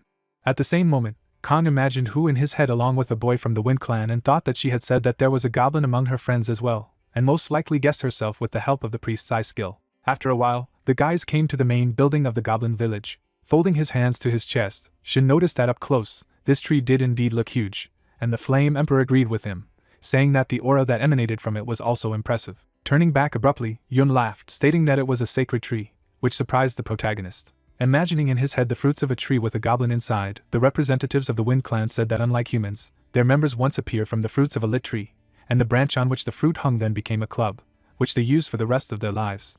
Visualizing a goblin exuding green energy, the guy in a Panama hat added that the members of the Wind Clan and their club had one beginning and one end. Looking at the sacred tree, Yun stated that when they died, they returned to it again. With a wide smile on his face, the goblin stated that by human standards, it was something like a mother and guardian spirit to them, and the barrier above the village was also held by the power of the sacred tree. Looking at him after all he had heard, Shin asked how long goblins usually lived, and he replied that it was usually about 1,000 years. Scratching his head awkwardly, Yun noticed that he was already over 100, and he was still quite young.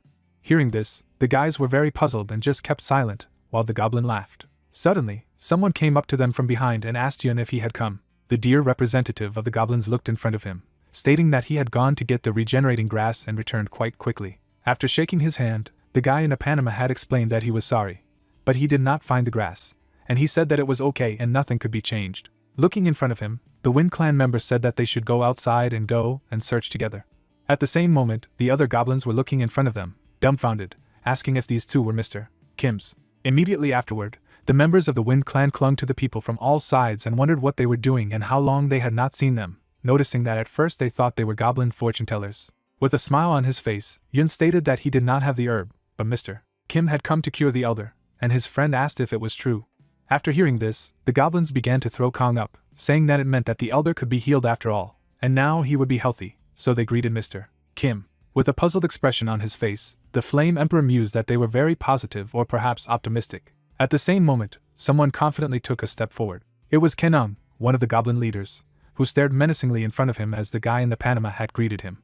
With a serious expression on his face, Ken asked Mr. Kim if he could cure the elder. Looking forward after what he had heard, the protagonist reflected that a very strong aura emanated from this leader. Suddenly, the goblin elder approached him. At the same moment, he released his red energy. Seeing this, Shin was immediately wary, and Kong reasoned that he looked like he wanted to eat it, even though he knew he looked suspicious, and wondered if he wouldn't let him meet the elder just like that.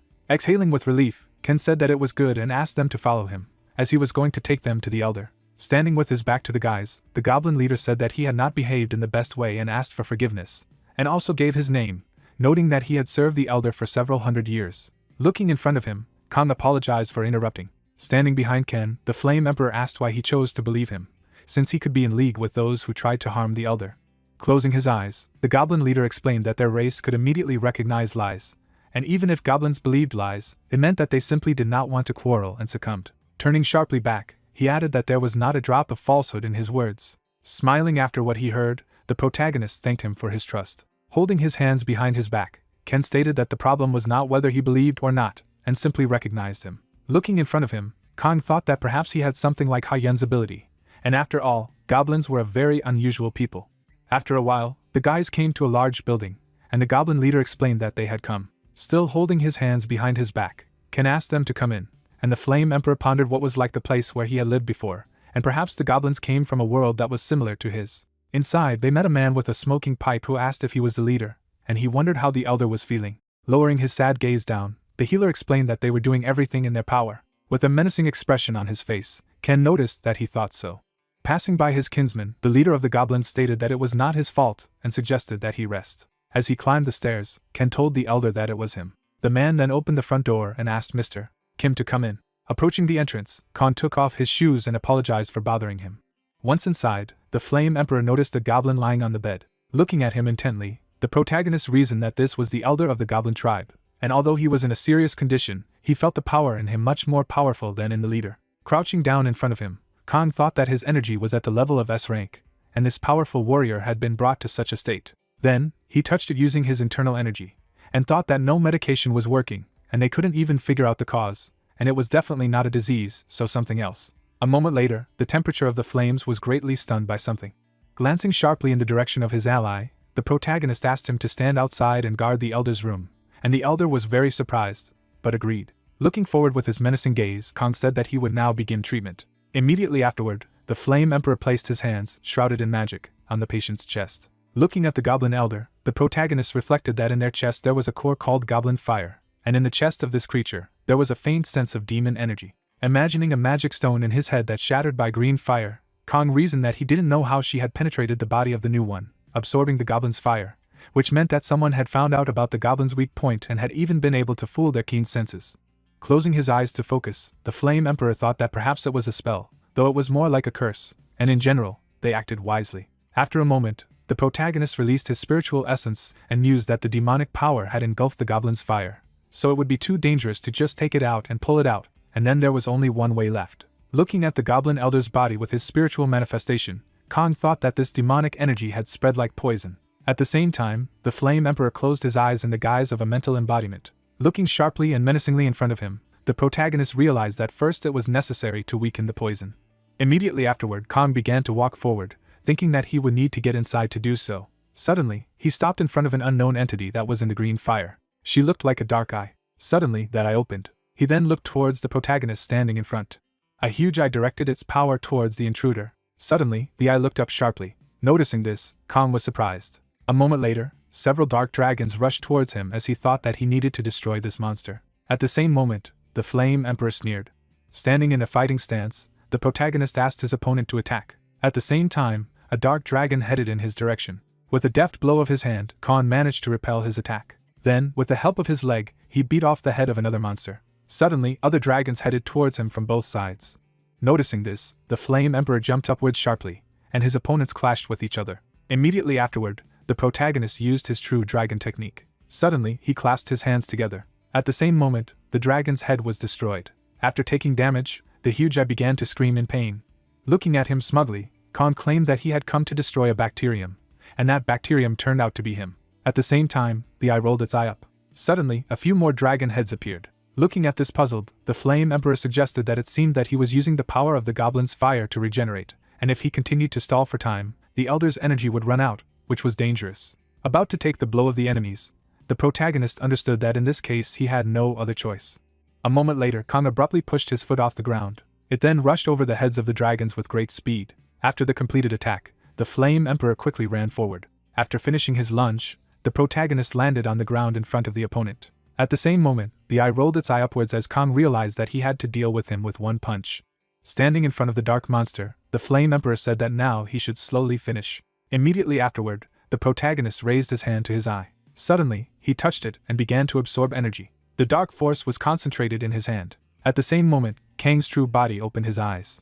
The Flame Emperor then clenched his hand into a fist, concentrating the dark energy within him, and pondered what he had done and completely separated the demon. Closing the dark force in his fist, the protagonist asked the elder if he had come to his senses. Suddenly, the white-haired man opened his eyes. Ken and Yun were overjoyed to be around their elder. The head of the Wind Clan patted the guy in a Panama hat on the head and said that he was great, because he had brought a precious person there.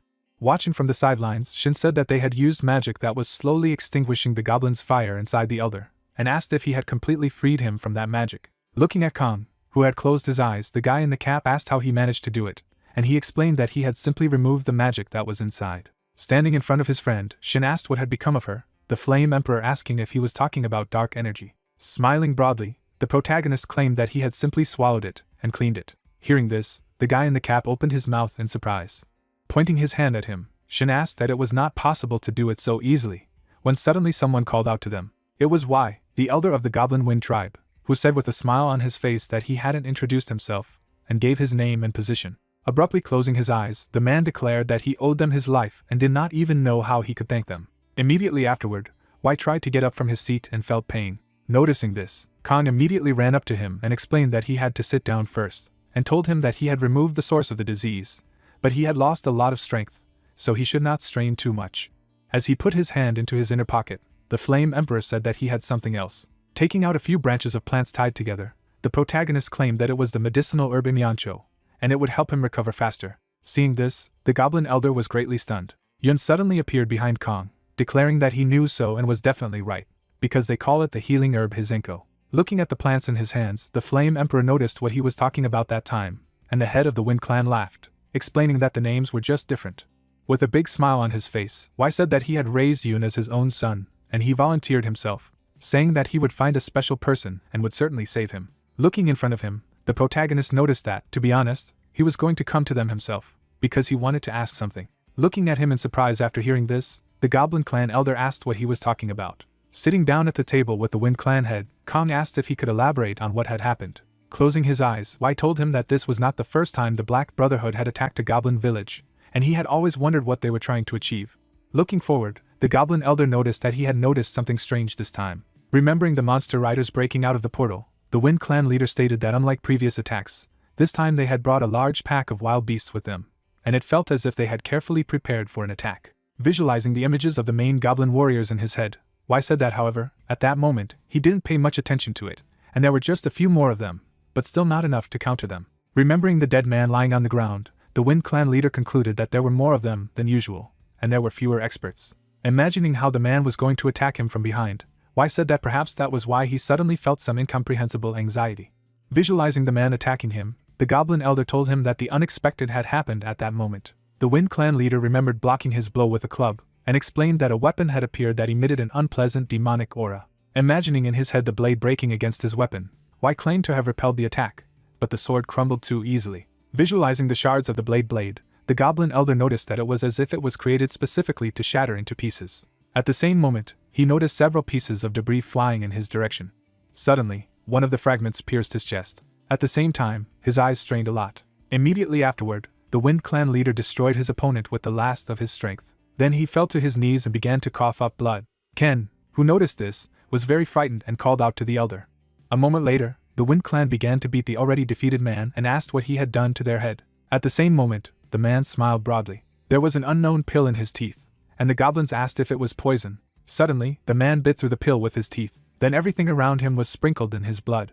Y tried to stay on his feet, leaning on his club. Remembering how he clutched his chest, the Goblin Elder said that only at that moment did he understand the reason. Imagining himself falling to the ground in his head, the head of the Wind Clan claimed to have realized why the Black Brotherhood was more numerous, and why they had lured him by deliberately staging an attack that was doomed to fail in the first place. Looking ahead gravely after all he had heard, Kong said that it meant that they had no intention of breaking through the barrier, and their goal was to hit him with that weapon. Looking back at him, Y confirmed the correctness of his words, noting that he had survived thanks to him. Imagining a blade of dark energy in his head, the Flame Emperor asked what had become of the shards of that weapon, to which he was told that the remnant of the sword had completely vanished, and the surviving members of the Black Brotherhood had committed suicide. Closing his eyes, the protagonist said that if there were at least a weapon left, it would help the investigation, but, unfortunately, this is not the case. Looking at him, Y said that while he was healing him, he was conscious, although he could not move. Remembering how Kong had fought against the Dark Dragon, the Goblin Elder had stated that he had felt a great power that he had not seen before in this world, so he would allow himself to ask. Suddenly surprising the Flame Emperor, the Wind Clan leader asked if he had also come from another world, just like the goblins. The Flame Emperor nodded his head, saying that he was also a foreigner. With a smile on his face, the protagonist said that he came there from a country called OK, but could not find ways to get back, so he decided to stay there. Pulling his hand aside, Khan said that the goblin village was very similar to his homeland, and suggested that perhaps they were from the same world. Imagining the vastness of his native land in his head, Y said that they were from a country called Shusin, and he had never heard anything about OK. At the same moment, the Flame Emperor remembered the image of his girlfriend from another world and asked if it was true. Looking at him, the Goblin Elder told him that they had come from different places, but they were in the same position as him, and suggested that they try to find a way to return to their lands together. Stretching out his hand forward, the Wind Clan leader remarked that if they joined forces, something would definitely work out. Hearing this, Kong smiled broadly. A moment later, he shook hands with the head of the Wind Clan. Immediately after this, the narratives of the story are transported a few days later to the Tower of Associations and Awakens, where someone called out to Mr.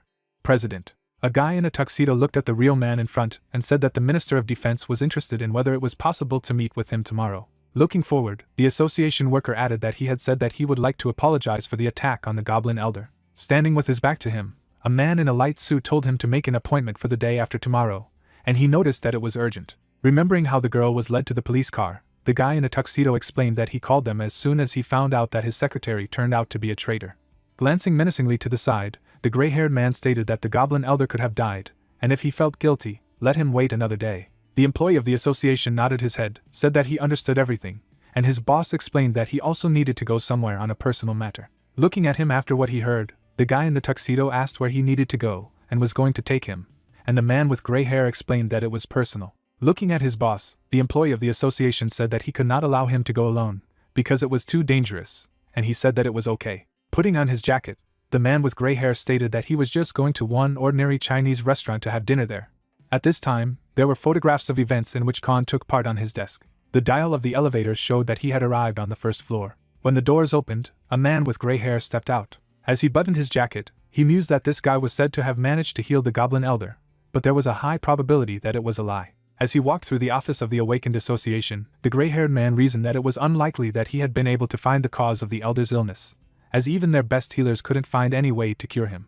Immersing himself in his consciousness, he could not believe that some unknown person had suddenly achieved a complete recovery of the patient in one day. With a serious expression on his face, the man in the light suit thought that he was naturally very happy about the Elder's recovery, but there were many things that were not understood. Imagining a guy in his head who was destroying monsters with his blade, the gray-haired man mused that moreover, Shin had managed to reach level 0 with his technique, but it was hard to believe that he had been able to do it alone lately. Remembering his last meeting with him, when the guy with black hair dodged answering his questions, the man in a light suit reasoned that he also did not remember well how he acted specifically, and his alibi did not coincide and even contradicted each other. Then, memories of Shin scratching his head explained that he had forgotten to tell him something. He thought that Bunyipami wouldn't have been possible if he had been in his place. Imagining the image of Kim in his head, the man with gray hair reasoned that her report was suspicious. Visualizing a man in a hole in the middle of a building, a man in a light suit noticed that the same thing happened to Koval. Remembering the man lying among a huge number of bags of illegal substances, the man with gray hair reflected that it was the same with the cleansing of the Flamer organization, which distributes a new type of illegal product. Imagining the chain Dagon in his head, the man in a light suit, he thought that even with the one who was now in a special prison in the association, the Lord of Water Creatures, who had been taken alive, it was not so easy either. Visualizing the image of an unknown person, he thought that the report had written about the intervention of a stranger in a mask. As he approached the exit from the Awakened Association, the gray-haired man mused that he must have helped achieve rank 0, and Kim should be aware, and Song had most likely already guessed as well, but there were no reports. Remembering how he sat at his workplace and read the report, the man in the light suit reasoned that he did not give orders to track down this stranger, because he made some kind of contract with him. Imagining the imprint of his fist on a blank piece of paper, the man with gray hair thought that for teaching them the technique, he promised not to bother him. Visualizing Kong healing the Goblin Elder with his inner energy, the man in the light suit reasoned that if all these mysterious events were solved with his help, then he was awakened. Imagining in his head the Flame Emperor fighting against the huge snake, the gray-haired man realized that he meant that he had more strength than Shin. Visualizing the protagonist standing in the middle of a dilapidated city, the man in the light suit assumed that perhaps he was even stronger than anyone else in the world, and there was no telling what would become of the country if they angered him. Looking ahead seriously, the gray-haired man knew he couldn't leave a man who posed a threat alone, so he didn't tell anyone and conducted his own investigation. Remembering the man who was watching the guy in the cap who was heading towards the Chinese restaurant, the man in the light suit, I thought that first, he had imagined someone to follow Shin and Kim without naming his goals, and as expected, their routes coincided in many ways. Imagining photos of a Chinese restaurant and people he knew with an unknown person in his head, the man with gray hair thought that, for example, everything converged on the Asian restaurant Yanghungak. Visualizing a photo with a blurred image of Khan, a man in a light suit was talking about the guy whose appearance could not be seen in the pictures, and also that either the delivery man of this restaurant is the same awakened one, or he is somehow connected with him. Directing his menacing gaze forward, the man with gray hair was going to meet him in person today and check who he was. Immersed in his mind, he understood that the fate of the whole state depended on it. Stopping near the building of the Awakened Association, the man in the light suit reflected that the only good thing was that he seemed ready for dialogue, otherwise he would not help them, and said that if necessary, he would have to risk his life. He then shouted the old man's projection on his watch and was about to start his preparations. A moment later, his body was shrouded in blue particles. Suddenly, the man with gray hair turned into an old man. On his hand was an artifact of appearance change, invented by Master Seo Cole, and he himself connected it, which was not even noticeable. It was all not real. At the same moment, a drop fell next to his leg. Looking up, the old man noticed that it had suddenly begun to rain. At the same time, he quickly ran to the taxi car in front.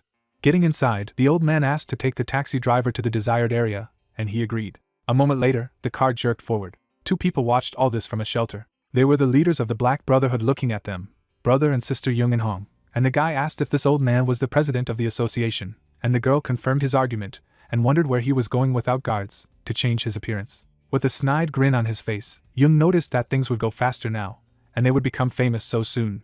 Glancing sharply to the side, Hong said that their leader would definitely recognize their abilities, and it was all for him. Immediately after this, the narratives of the story are transferred to an unknown building, while the plot told that it was raining heavily that night. Suddenly, the narrative of the story is transferred to a Chinese restaurant. There was a sign on the door indicating that it was closed. The plot explained that there were a lot of orders, so I had to close earlier, as I ran out of food. At this time, food was fried in a frying pan. There were many different ingredients, whether it was meat and vegetables. With a deft movement of his hand, you tossed this dish up, which greatly delighted Kong. The Flame Emperor watched in admiration, thinking that it sounded like an excuse, but on a rainy day, you couldn't resist onion pancakes with rice vodka. With a joyful expression on his face, the owner of the restaurant noticed that it was amazing, and there was a golden crust, a delicious aroma, and this sound of a fried pancake, and if there was also a glass of rice vodka, then it would be unforgettable. Smiling broadly, the protagonist stated that he really loved food very much and simply admired it. Looking at the huge amount of omelet lying on the plate, the Flame Emperor asked if it wasn't too much, and his friend couldn't figure out when he had managed to fry so much. Throwing his hands to the sides, you stated that he himself did not notice this, and this atmosphere had such an effect on him, and the protagonist offered to call someone. With a disgruntled expression on his face, the owner of the restaurant said that Ha and her mother had gone to another city for filming, and Hyenim probably would not come because of his diet. Suddenly thinking, Kong wondered if it might be worth inviting Shin or Kim. Suddenly, the guys looked in surprise in front of them, and the guy with the brown hair asked if they had a visitor. At the same moment, the old man opened the front door and asked for forgiveness, asking if they were already closed. Suddenly, he looked in surprise in front of him. His eyes were fixed on Kong, and the president of the association mused that this was the same guy who was the mysterious awakened. Looking in front of him, the man with gray hair in the form of another person reasoned that he almost did not feel the aura, but he knew for sure that he was familiar with the way to train the aura of the awakened, which meant that he knew how to hide his energy. Showing us President Yoon Han Young folding his arms at his chest, the plot asked how he got such confidence. Visualizing a man with gray hair telling his subordinate to take over the task, the plot explained that his most outstanding skills were leadership and the ability to recognize the abilities of others. Showing the huge Awakened Association Tower, the plot added that this skill did not apply to the Awakened, and it was from a completely different realm that defied explanation, and it was also one of the secrets due to which he successfully continued to control the Silver Tower. At this time, you looked at the visitor puzzled, saying that they were apologizing, but they were already closed, and the visitor said that if that was the case, there was nothing he could do. Suddenly closing his eyes, the president of the association thought that he had seen his face, and that was already something, so he could leave, when suddenly he was asked to wait. With a big smile on his face, the owner of the restaurant asked that, by chance, he did not like onion pancakes with rice vodka. A moment later, the dish he had prepared was on the table, along with the sauces. The old man drank every last drop from the bowl. When there was nothing left, Khan breathed a sigh of relief. Holding a cup of rice vodka in his hands, the president of the association said that it was the best thing you could think of on a rainy day, and the guy with the gray hair noticed that he had fried too much, as if he knew he was coming. Holding out his empty bowl, the old man expressed his gratitude, noting that he probably did not expect visitors, and now he treated him to a drink, to which he stated that he knew how to drink well.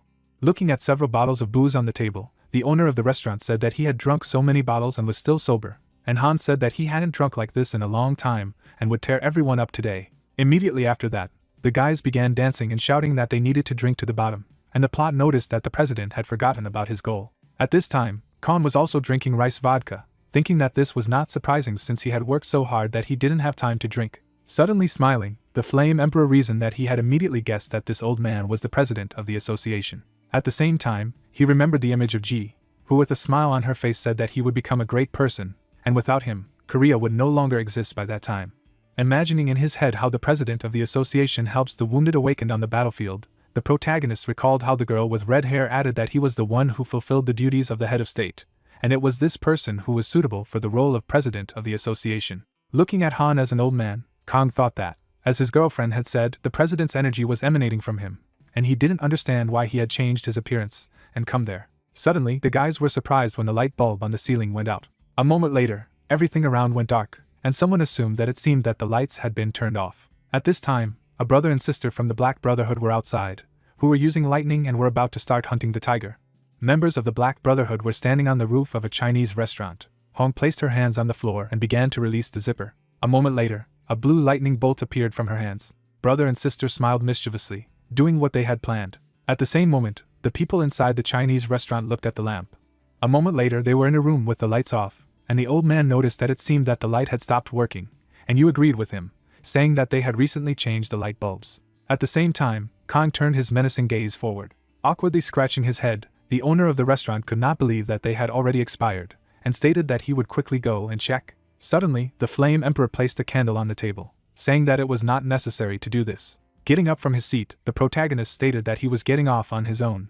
Looking at his friend, Khan explained that the owner should not leave when a visitor was there. Then, with a snide grin on his face, he called you the master again. Hearing this, the restaurant owner looked at him in surprise. After a moment, he nodded his head approvingly, saying that he would then ask him for a favor. At this time, the president of the association was silently staring at the Flame Emperor. Closing his eyes, the guy with brown hair said that he would definitely solve the problem quickly. Immediately after that, the protagonist left the guys while you told them that his employee was very capable. At the same time, Hong continued to release her lightning energy, thinking that the ability to absorb all the energy of the one she touches was her ability. Imagining herself in a fighting pose, the girl reasoned that the advantages of her skill were that she became physically stronger depending on how much she absorbed. At this time, it was raining outside the Chinese restaurant, and Hong thought that she had managed to achieve pitch darkness from the onset. Looking at her brother, the girl declared that everything was ready, and she knew that when absolute darkness came, it was his turn. Directing his menacing gaze forward, Young said that he would quickly sort it out and return. Then he lowered his leg from the roof, thinking that it was complete darkness that his sister had created. Suddenly, the young man's entire body was enveloped in dark red energy. With a snide grin on his face, the member of the Black Brotherhood knew that no one would be able to see him anymore. Immediately afterward, Young jumped off the roof. A moment later, he landed on the ground, thinking that his skill was a perfect camouflage in the darkness. As if merging with the surrounding space, the guy reasoned that thanks to this, not a single one of their targets had survived so far. Suddenly, the member of the Black Brotherhood looked away in surprise. Kang stood in front of him with a straight face. Zhang glanced at the Flame Emperor, who was calmly staring in front of him, and thought that he had frightened him, and also didn't know what was going on, or if he was a restaurant employee. Taking out his dagger, the assassin thought that he was going to quietly finish off only the chairman, but now there was nothing he could do. Immediately afterward, a member of the Black Brotherhood rushed to attack the protagonist, thinking that he could not leave evidence behind. Bringing his dagger closer to his opponent, Young wished him death. With a deft movement of his hand, Kang stopped his blow. Seeing this, the guy was very dumbfounded and couldn't believe that he had deflected the blow because he couldn't see it, or even feel the presence. Suddenly, the Flame Emperor stretched his finger near his opponent's forehead. With a sharp movement, he struck him with his finger. After the damage received, the professional killer flew to the side. A moment later, he regrouped abruptly in the air. Then the member of the Black Brotherhood landed on the ground. Looking in front of him in fear, Chung thought that he had seen him despite the absolute marking, and didn't understand how he managed to do it, because he looked like an ordinary guy. Looking ahead, he called him a bastard and asked who he was, and if he was a secret agent of the Silver Tower. Standing in front of his opponent, the protagonist asked if he was talking about him. Pointing his finger back, Kang explained that he was just a delivery man from the Yanchengak restaurant, and his opponent did not believe him. They said that he was lying. Slowly approaching him, the Flame Emperor explained that whether he believed it or not, they would not be allowed to disturb their customers, and today they had a special visitor. Directing his menacing gaze forward, the protagonist added that it was therefore better for him to quietly leave there. Putting his hand to his head, the professional killer asked if he really thought that once he hit him once, then now everything was possible, and stated that they were not the kind of people who would run away from fright. At the same moment, his sister appeared behind Kang, and a member of the Black Brotherhood said that he would not listen to some freak. A moment later, Han was already very close to the Flame Emperor. With a snide grin on her face, the girl thought that she would use the energy she had received and put it into the blow, so he wouldn't be left intact after this. Suddenly, she noticed the protagonist thrust his hand in her direction. At the same time, Ken managed to block her blow, and Han couldn't figure out what was going on, wondering if he had compensated for her energy. Looking at the Flame Emperor, who had a serious expression on his face, the girl realized that he had consumed her, while he stated that it was impossible to use someone else's. Then he grabbed her hand sharply. With a deft movement, the protagonist slammed his opponent into the ground. After the damage received, the girl began to cough up blood. Suddenly turning back, Kang asked if he wanted to continue. At the same time, the Flame Emperor did not see his opponent in front of him. Looking in front of him in surprise, the protagonist asked if he had just run away. At this time, John was rushing forward, thinking that his sister had absorbed the energy of an entire building and would definitely deal with this guy. Stopping abruptly in the middle of the street, the professional killer thought that he would leave him to her. Standing in front of the entrance to the Chinese restaurant, a member of the Black Brotherhood reasoned that he would take care of their goal himself. With a snide grin, Jung thought that among all those who had been their targets, no one had ever managed to survive. Immediately afterward, the young man released his dark red energy and realized that they would kill President Yoon Han-jong. John was standing in front of the entrance to a Chinese restaurant. With a mad expression on his face, the guy stated that of all their goals, none had ever managed to survive. Suddenly, the professional assassin rushed forward and said that they would kill President Yoon Han-jong. Suddenly, a blow fell on his face. After taking damage, the member of the Black Brotherhood flew back. He was falling to the ground in front of a huge magic barrier. After a moment, Jung was greatly stunned by what he saw. Looking at the magic barrier, the guy asked what it was. Slowly approaching it, Kang explained that he knew there would be intruders, so he had set up a barrier beforehand. Looking ahead seriously, the Flame Emperor noticed that no one dared to touch the customers of their restaurant. At this time, the old man was sitting at the table with a candle and said that this young guy was making a good impression. With a big smile on his face, the disguised president of the association asked if he could tell us more about him, and wondered if he needed to find out everything he thought. Sitting across from him, Yu asked if he meant Kang, and he liked him too. Closing his eyes, the owner of the restaurant said that before opening this establishment, he worked as a porter for 10 years. With a joyful expression on his face, the brown-haired guy said that he had met many different people at that time, and there were strong ones among them. Lowering his gaze down a little, you noticed that, however, their strength only made him more worried. At this time, the brother and sister surrounded the protagonist outside, and the owner of the restaurant added that Kang was also strong, but he did not exude alarm. At the same time, two assassins suddenly rushed towards the protagonist. The Flame Emperor was completely calm at this moment, and his friend claimed that he could be called the most correct person he had ever met. With deft movements of his hands, Kang deflected every attack of his opponents.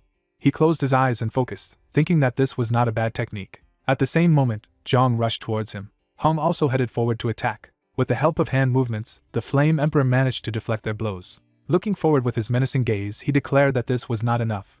Immediately afterward, the protagonist would hit his opponent. A moment later, Kang struck at his other opponent. Suddenly, they were thrown aside. A professional killer fell to the ground. The Flame Emperor was standing in the middle of the street in a fighting posture. Hiding his hands behind his back, the protagonist asked why he was trying to commit an evil deed with the help of such excellent skills. Suddenly, something incomprehensible appeared around him, and he told them to behave well in the future. At the same time, the girl smiled broadly, saying that he did not notice her. Immediately afterward, Kang was tied up with her rope. Professional assassins held on to the rope, and Jung told his sister that he was caught. She asked if he really thought they would just attack without any plan. Looking furiously forward, the girl declared that they were just waiting for the moment to tie him up with these special wires. At this time, the protagonist had an emotionless expression on his face while a member of the Black Brotherhood said that he did not advise him to try to break through this wire, and Han explained that it was a compressed web of arachne, therefore, it is especially durable. At the same moment, Kang imagined a huge spider in his head and asked if she was referring to the monster from Kanwon-do. With a big smile on his face, Chung wondered what he knew, and repeated that it was a special wire made from arachne webs. Suddenly very frightened, He added that force could never tear it apart. In front of him, he saw the Emperor melting a rope. After the incident, the professional killers were extremely dumbfounded. Holding the broken wire in his hands, the protagonist asked if he really said that it could not be broken, and noted that this meant that they definitely could not do it. With a big smile on his face, Kang remarked that it was glorious. At this time, the old man looked at Yu sitting in front and asked if he was really the right person.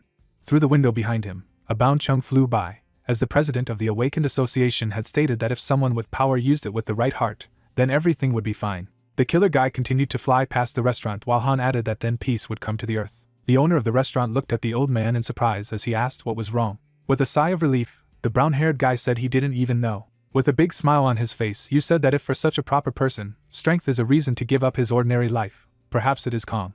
Continuing to smile, the owner of the restaurant added that he would definitely give up his power and most likely choose an ordinary life. Hearing this, the president of the Awakened Association silently stared in front of him. At the same moment, the lamp began to glow again. The guys looked at her in surprise, and the guy with the brown hair noticed that the electricity had finally been restored. A moment later, the protagonist came inside the restaurant, explained to her that it was more time for him than he thought, and received praise from Y. The old man, looking at him, asked if he had said that his name was Kan.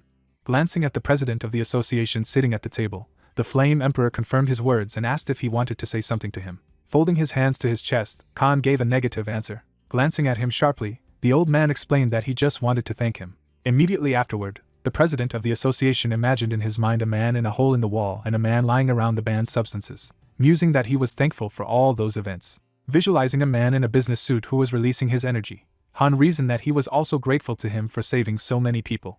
Then he remembered how the protagonist healed the elder of the Goblin clan, and I thank him for all this. A moment later, the old man was greatly stunned when Kang said that he should be thanked. With a big smile on his face, the Flame Emperor noticed that thanks to people like him, Korea remained healthy. Directing his serious gaze forward, the protagonist expressed his great gratitude. Looking at him in surprise after all he had heard, Han wondered if he had known who he was from the beginning. Then the old man nodded his head and said that he was grateful to him for that too. Immediately after that, the guys went outside, and the president of the association noticed that it was a lot of fun today, and you said that they themselves did not notice how time flew by. Looking at Han as he left, the owner of the restaurant asked him to be careful. The old man walked down the street with a smile on his face. Suddenly, he noticed something in front of him.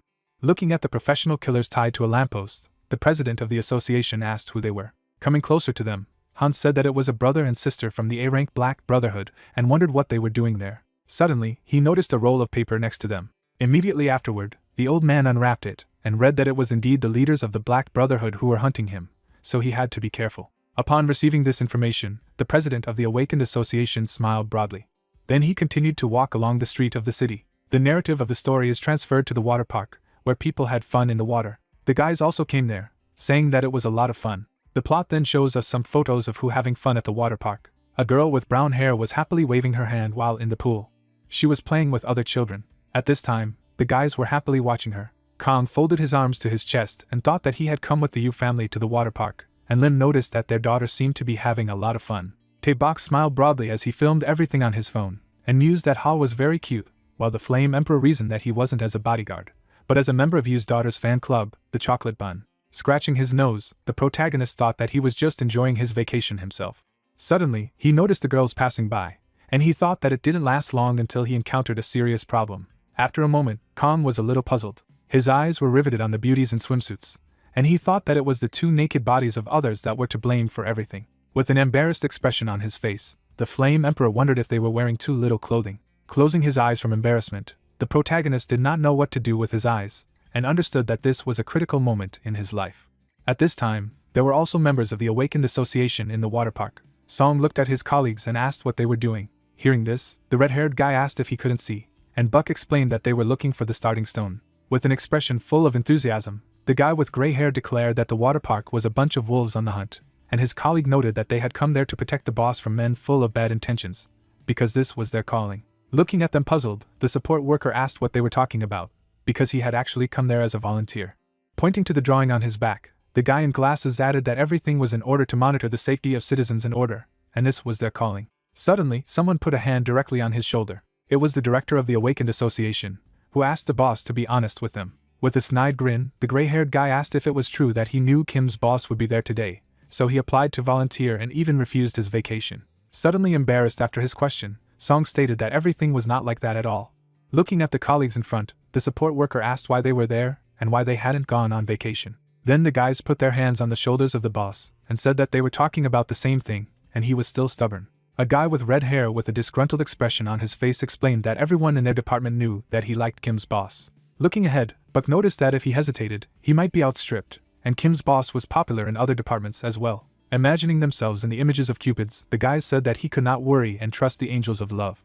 After everything he heard, the guy in glasses was very dissatisfied, while his colleagues posted that there was nothing to be surprised about. Suddenly, the guys noticed the tension of their boss, who asked if they were really running into a joke and decided to play a joke on him. Grabbing his subordinates by the heads, Song declared that he would show them who was in charge, and they said that they were wrong and asked for forgiveness. Suddenly, a girl appeared behind the guys and called out to Sun. Hearing this, the guys turned back in surprise. It was Kim, who noted with a seductive look that she had heard that he would also be there, and had also brought his employees. At this time, the support worker looked in front of him embarrassedly, wondering if she had always been so beautiful. Looking at him puzzled, the girl asked what he was and why he suddenly blushed, and whether he had a heat stroke. Putting her hand to the forehead of the guy in glasses, the employee of the inspection department asked to let her see. She approached her friend with a thoughtful expression on her face. Sung's subordinates giggled away from the amorous atmosphere while Kim said that there seemed to be no heat. Waving her hand away from him, the guy in glasses explained that he was fine. Looking at him with dissatisfaction, the girl from the inspection department said that she was actually worried about him, and he repeated again that everything was fine with him. Directing her worried gaze forward, Kim noticed that she was still restless. At this time, the support worker looked at her in surprise, while the girl explained that he had only recently regained his strength, so there was no need to overexert himself. Waving to the guys, Kim said that she would be in your zone, so they would see each other later, and they asked the boss to be more careful. Song looked seriously in front of him, assuming that she seemed to be worried about him. After a moment, a smile appeared on his face. Then he turned his back on her abruptly. Suddenly, the guy in glasses was very dumbfounded when someone called out to the beauty. A man with tattoos approached Kim and asked if she wanted to chat with him. Awkwardly scratching his head, the bandit explained that he was the head of the 4th department of the legendary guild, and if he had time, offered to have fun. With her eyes, the girl from the inspection department explained that as he would see, she had come there to volunteer, so she didn't have time for fun, so it was time for her. At the same time, a man with tattoos grabbed her by the arm, saying that there were already many volunteers there, so he thought he didn't have to work alone. Looking at him with displeasure, Kim thought that he was very annoying. Suddenly, someone grabbed the robber's arm. It was Song who said with a serious expression that she had refused him. Abruptly pulling his hand away, the man with tattoos asked who else he was. Moments later, the support worker was taken aback when asked if he was her boyfriend. The member of the legendary guild looked in surprise at the guy with glasses, who said that it turned out that he really was. Frozen in place, Sun wondered who he was to Kim. At the same time, he had memories of Dagon holding his hair in his mind, and he thought that when they fought him, he had not been able to protect his girlfriend. Imagining the image of a smiling Ing, the bespectacled guy reasoned that he hadn't kept the promise he had made to the elder. Visualizing himself with a huge number of wounds on his body, the support worker thought that he hadn't even bothered to clean up the wounds so as not to forget that shame, and he was still too weak to protect Kim. Imagining in his head standing with his back to his girlfriend, Song, that was why he did not dare to take the first step. A moment later, the guy with glasses gritted his teeth. With a serious expression on his face, he was about to say something when suddenly someone called his mother. Hearing this, the support worker looked away in surprise. Ha appeared in front of the guys, who surprised everyone. The girl suddenly ran up to Kim, which surprised her greatly. The girl from the inspection department looked at Ha dumbfounded and asked if she was asking her to play along. At the same moment, the girl winked at her. Seeing this, Kim smiled broadly. Squatting down, the girl from the inspection department called her daughter and asked her when she came. After everything that happened, the man with tattoos looked in front of him dumbfounded and asked if she was a married aunt. Song, on the other hand, stared in front of him dumbfounded and asked when she had made it. Suddenly she hit him with her shoulder. Pretending to laugh, the girl from the inspection department called him her husband and asked if he was okay, noticing that her hand had just slipped. A moment later, the member of the legendary guild was greatly taken aback when the people around him asked who was harassing a married woman, and said that he seemed to be from a very famous community. Immediately afterward, the tattooed man bowed to Kim and said that it must be her daughter and husband. Then he quickly ran away and asked for forgiveness. After everything that had happened, the girl from the inspection department and leaned over to Ha and thanked her, asking why she decided to help her. Looking at her, the girl explained that her uncle said that it is necessary to help those who are in a difficult situation. Running away from the guys, Ha said goodbye to them. Suddenly, Kim was surprised by what she saw from the front. At the same moment, the girl ran up to Kang. Then they both gave the guys a thumbs up. The red-haired guy stared in front of him, asking if this person was the same delivery man from the Yangjiangak restaurant. An employee of the association pointed his finger up, remembered how Kim had met him before, and asked that she recognized him last time, since he was her acquaintance. Smiling broadly, the girl from the inspection department said that he just helped her several times, which surprised the others.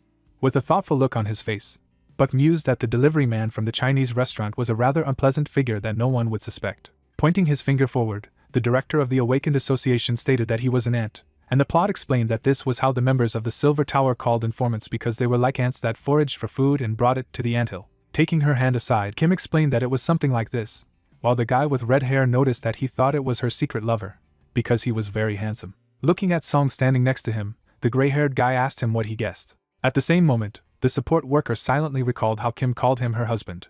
The guys stood behind their boss and called out to him, while the plot explained that he did not hear what was being said around him. Immediately after this narration, the story is transferred to the moment when Kong, along with the others, was standing near the megaphone, in which they told the distinguished guests of their water park that they had been waiting for this for a long time. The host smiled broadly, declaring that they were starting a long-awaited event. Standing on the stage surrounded by girls, the man stated that it was called Steeplechase. The Flame Emperor looked in front of him and asked what it was, and you said that it was said to be the most interesting thing about this water park.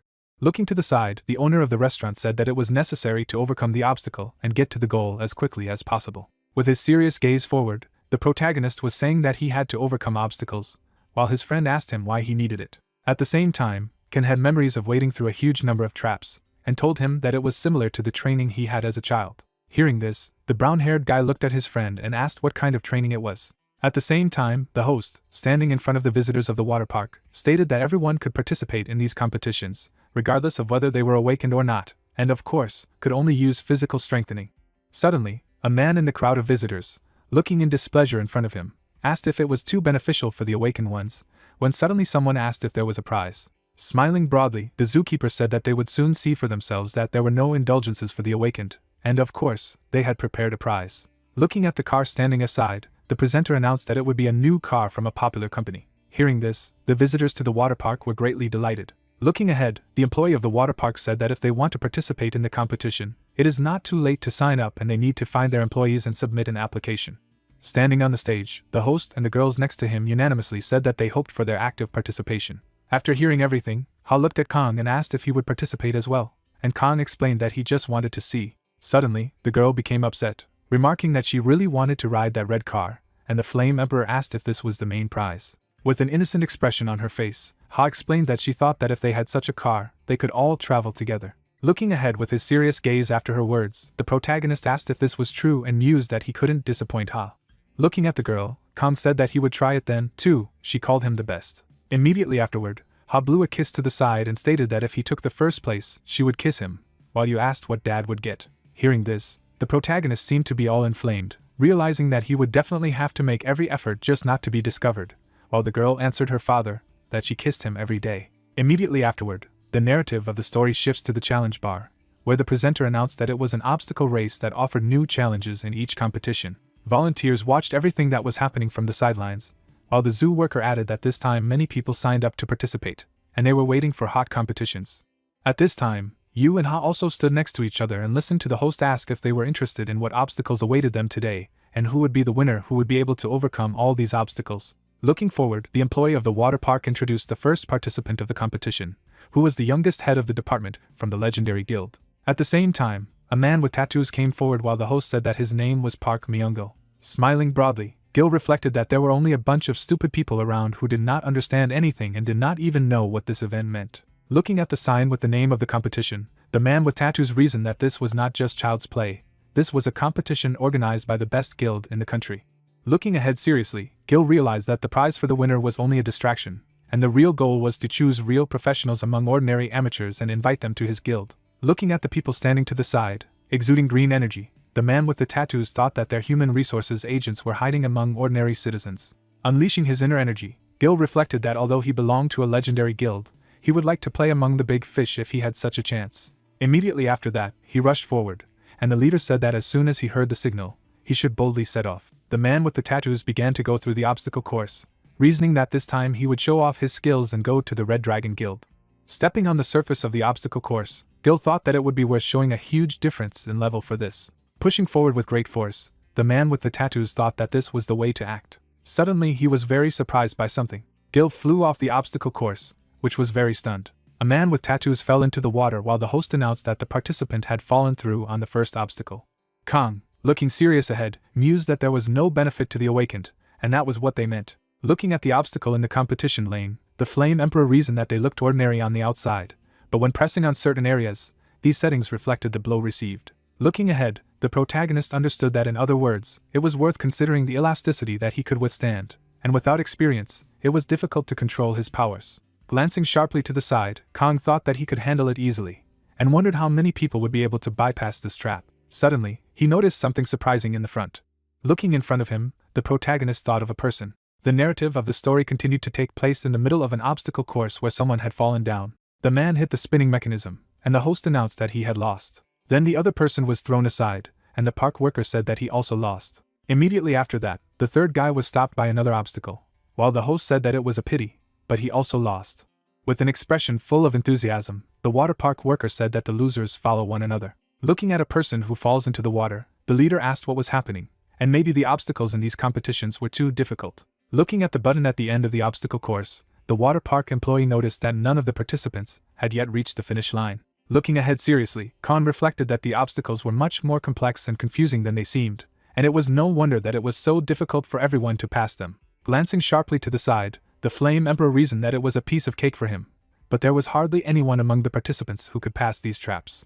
Suddenly, the protagonist noticed something in front. He looked in front of him in surprise, wondering if this man was there. A moment later, a girl with red hair walked past the guys while the host announced that the next participant would be coming out. Khan looked at her, thinking that there was some special feeling coming from her. A girl with red hair put her hand on her belt when a water park worker said that she was the number 78 participant. A moment later, Han Seo-hee smiled broadly as her name was called. Immediately after that, the red-haired girl gathered her hair in a ponytail. The host said that there was an extraordinary beauty in front of them, and wondered if such a weak woman would be able to reach the end. Looking forward, Kong reflected that he felt as if she had already been through various trials. Watching So, the Flame Emperor reasoned that she didn't have much aura in general, and wondered what she was capable of. At the same moment, the girl with red hair grabbed her pendant. Opening it, she looked at the portrait of a man. Looking down, So mentally told her father to watch over her. After a moment, the girl with red hair lowered her hand to the ground. Then she took a pose for the start. With a menacing expression on her face, the girl with red hair thought that she would certainly avenge him. Immediately afterward, So suddenly rushed forward, and the leader said that she started immediately after the signal. A girl with red hair quickly ran along the obstacle course. About the workers in the park, he said that she had amazing strength of mind. She made her way through the obstacles while the host announced that she had overcome the first obstacle quite easily. When So grabbed the rope, a water park worker said that she immediately passed the tests with the rope. By a deft movement, she managed to evade the rotating mechanism, and the leader declared that she was excellent at dodging obstacles in the way. Then the girl with red hair went further along the obstacle course, and the employee of the water park stated that the participant reached the spinning rings. Suddenly, she jumped forward through these very rings. After that, So stopped on an obstacle course. The red-haired girl stared at the mechanical monsters in front of her as the host announced that their athlete had stopped to catch her breath. At the same moment, the mechanical doll stirred.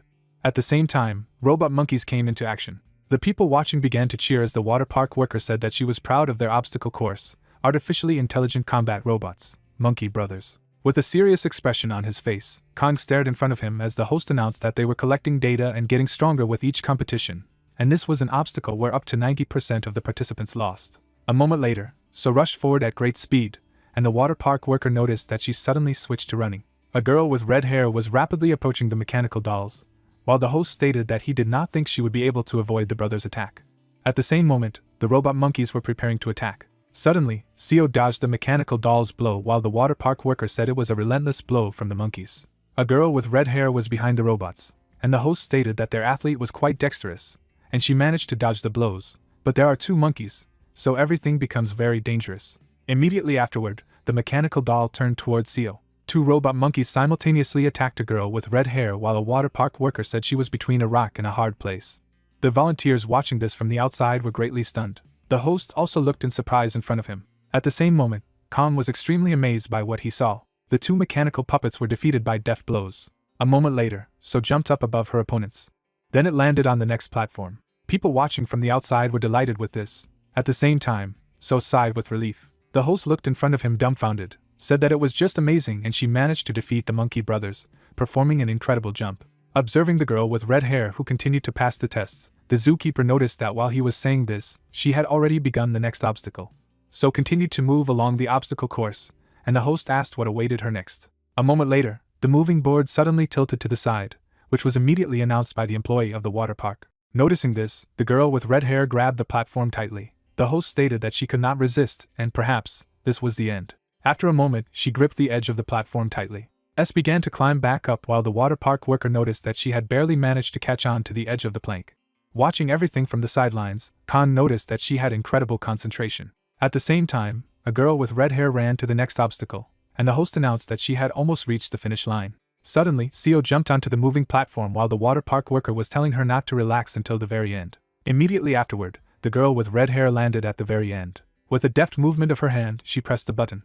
Then, S began to cheer as the host announced that she was the first to reach the finish line. Looking seriously in front of him, the Flame Emperor reasoned that it had exceeded his expectations, and without impeccably developed senses, experience, and concentration, it would definitely not have passed. Looking menacingly to the side, the protagonist was wondering in what condition she grew up, when suddenly he heard laughter. Yu standing next to him smiled, saying that it was finally his turn, and Kong asked if he had signed up as well. With a joyful expression on his face, the owner of the restaurant explained that in fact, he had worked as a loader for 10 years. Directing his serious gaze forward, the guy with brown hair declared that Dad would show what he was capable of. Looking at him puzzled after all he had heard, the Flame Emperor wondered if he could handle it. Entering the obstacle course, Yu stated that Dad would show what he was capable of, and he was not only the father of a 5-year-old daughter, but also a strong man who survived his gate as a porter. The owner of the restaurant then fixed his serious gaze ahead as the host announced his name and called the participant number 92. At this time, his family members standing aside were smiling broadly, telling him to hold on and only go forward. Looking ahead with his serious gaze, Kong mentally begged his friend not to let him down. Immediately after that, the guy with brown hair rushed forward, and the host said that the participant had begun the tests. A moment later, he was trapped in an obstacle and said that this could not be. You got stuck in a rotating ring, and a water park employee said that the participant, while trying to pass through the spinning circles, got stuck in one of them. Hearing this, his companions were greatly puzzled. Immediately afterward, a volunteer came to use aid while he begged for forgiveness, and the facilitator explained that the rescue team had just come to him. Lying on a stretcher, the owner of the restaurant reflected that if he had known in advance, he would have lost weight, and this is a complete shame. His family looked at him with concern and asked if he had a stomachache. Ha sat in her mother's arms, saying that her dad was still the best, and her wife confirmed the correctness of her words. Hearing this, the young man with the brown hair began to cry with joy. Khan then approached him, saying that he did well and did everything he could, while he explained that this was all he was capable of. After that, the guys shook hands. With a visibly drooping look, Yu asked his friend for something. The guys were very scared and called him. Looking forward seriously, the Flame Emperor mused that the owner of the restaurant was so ashamed that he had fainted, and his courage was commendable. The narrative of the story continued to take place in a water park with an obstacle course, when the host announced that the situation was heating up. At the same moment, Kong slowly walked forward, and the water park employee announced that it was time to introduce the next participant. The Flame Emperor took off his t-shirt. The host called him participant number 107. At the same time, the protagonist took off his glasses, and the employee of the water park noticed that he had not written anything about himself, so he was a rather mysterious man. As Kong stared forward with his menacing gaze, the host was saying his name. Girls watching him from the sidelines asked who he was, because he was very handsome. At this time, Ha sat on Yu's neck and shouted to her uncle to only go forward. Immediately afterward, the girl smiled broadly. Noticing this, the protagonist was also delighted. She silently watched what was happening from the sidelines, while the host said that the participant number 78 was still in the lead, and she set an incredible record of 4 minutes and 4 seconds. Moving his hand to the side, the employee of the water park asked if their participant could beat this record. Smoke suddenly spread around the area, and the host told the participant to get ready for the start. A moment later, he seemed to disappear from his seat when he heard the words about the beginning of the test. Kong flew forward at great speed while the host said that the participant was rushing at an incredible speed. With deft movements, the temperature of the flame managed to pass obstacles, while he himself reflected that he remembered the years when he trained as a murderer. Pushing his hand off the platform, the protagonist reasoned that although it certainly could not compare to these obstacles, which were like toys, instead of a rotating soft mechanism, he imagined a battle axe and thought that then there were not dummies, but real tools. Immediately afterward, Kong stepped on a fictitious axe. With a deft movement, he jumps her up. Then, the Flame Emperor landed on the ground. The protagonist directed his menacing gaze forward. At the same time, a huge number of arrows seemed to appear above his head. Noticing this, Kong abruptly ran forward, dodging them. The Flame Emperor continued to rush forward. Suddenly, he turned his foot to the side. With deft movements of his body, he was able to dodge the blows of spears. The protagonist scrolled and dodged each attack of the traps. Immediately afterward, Kong landed on the ground. He then looked seriously in front of him. The Flame Emperor was in front of the spinning rings as the host said that in a matter of seconds, he had passed the spinning area. People watching all this were delighted and asked who he was, and the water park employee said that the participant demonstrated incredible movements. Robot monkeys suddenly appeared next to the protagonist, while the host announced that, however, this was not the end. A moment later, the mechanical dolls went into action, and a water park worker asked if he could walk through their robot twins. Immediately after that, the protagonist rushed forward at great speed, while the host said that he was running without any hesitation. The robot monkeys that noticed this swung their fists. Then they directed their blows at the approaching enemy. Suddenly, hands went to their faces. With deft movements, Kong grabbed his opponents by the heads. At the same time, the Emperor of the Flame destroyed robot monkeys. By abruptly crossing himself with his hand, he managed to completely smash the mechanical dolls. The presenter who noticed this was extremely dumbfounded, so was also very surprised by everything that happened. Standing in the middle of the wreckage of the robots, Kong said that he didn't want to destroy them and apologized while the water park worker stated that it was unbelievable, that he had easily broken the twin monkeys. Kim stared in front of her, puzzled, thinking that if you said that he was trying to contain his power, no one would believe it, and the host said that their engineers would be upset. Immediately afterward, the protagonist dodged moving spiked obstacles. Khan hurried forward as the facilitator said that before they knew it, he was in front of the final obstacle. The Flame Emperor abruptly jumped towards the swinging platform. Then he landed on it and moved forward. A moment later, the protagonist landed on the last part of the challenge. With a deft movement of his hand, he pressed the button. Khan stood still with an overconfident expression on his face as the host announced that their competitor had reached the finish line. The Flame Emperor stood in front of the cheering crowd and wondered if he should have run a little slower, and the water park worker said that his time was 2 minutes and 31 seconds, and this had never happened in history. Looking in front of him, Song noticed that he was just an incredible man, and his subordinates said that the Red Dragon Guild would immediately want to invite him to their place. Smiling broadly, Kim laughed, saying that she didn't think they would succeed, and her colleague wondered what she was talking about. Pointing her finger upwards, the girl from the inspection department explained that he had an F rank. With a serious expression on his face, remembering watching him from the window of the Awakened Association, the bespectacled guy remarked that he had amazing physique and could be taught the Myeongjong technique if he had a D rank, as well as invited to his guild. At the same moment, Ha kissed Kong on the cheek, saying that he was very cool and, as promised, he was making a kiss. Immediately afterward, the Flame Emperor happily held the girl in his arms. At the same time, Seo looked at him in fear and wondered who he was. Immediately after this, the narratives of the story are transferred to a Chinese restaurant.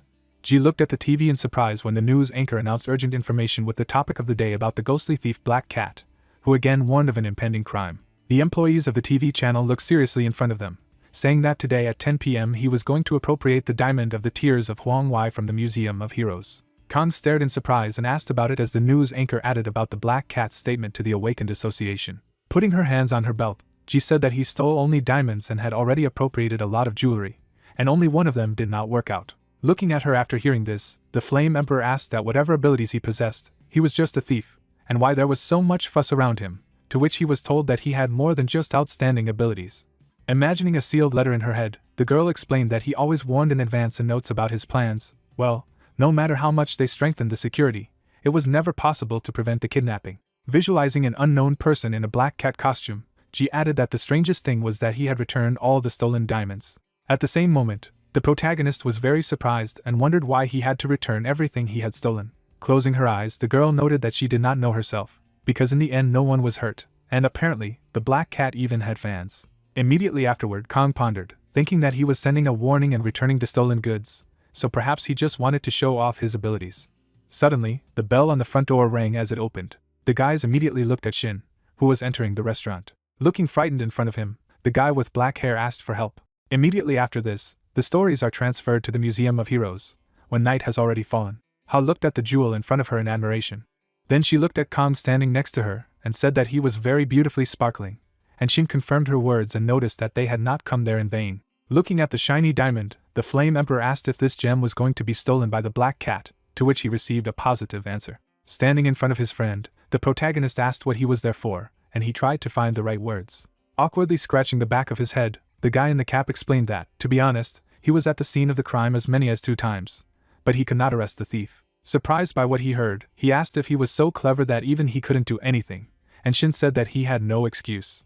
Looking at his friend with displeasure, and remembering how he smiled at Ha, the protagonist asked if he had called her to such a dangerous place, and Ha replied that otherwise he would not have been able to lure him, and would have said that he would stay at home to watch TV series, and otherwise he would protect her. Then Kong glanced sharply to the side, about to notice something. Looking at the huge number of people who were being held back by the guards, the Flame Emperor asked who they were. Several guys were dressed in carnival costumes and held posters, and Sheen clarified that he was really talking about them. Sighing heavily, the guy in the cap explained that they were fans of the Black Cat, and it seemed that they had gathered to see him. Looking away, the protagonist wondered what was driving them. Suddenly, a man came up to the guys from behind, who told Hunter Lee Shin that he apologized for interrupting him, but it would soon be 10 p.m., and he wondered if it had really been so long. A moment later, the searchlight illuminating the room was broken. At the same moment, all the guys were very surprised by the sudden onset of darkness. The guard looked at the chief, saying that the light had suddenly gone out, and he asked what it was worth and ordered to quickly turn on the searchlight. At the same time, the lamps were turned on and illuminated forward. Their light was directed at the Black Cat standing on a pedestal with a diamond. The head of the guard looked in front of him with displeasure. They asked if this was their uninvited guest. Shin, noticing the appearance of the enemy, was greatly dumbfounded. At this time, Kong stared menacingly in front of him.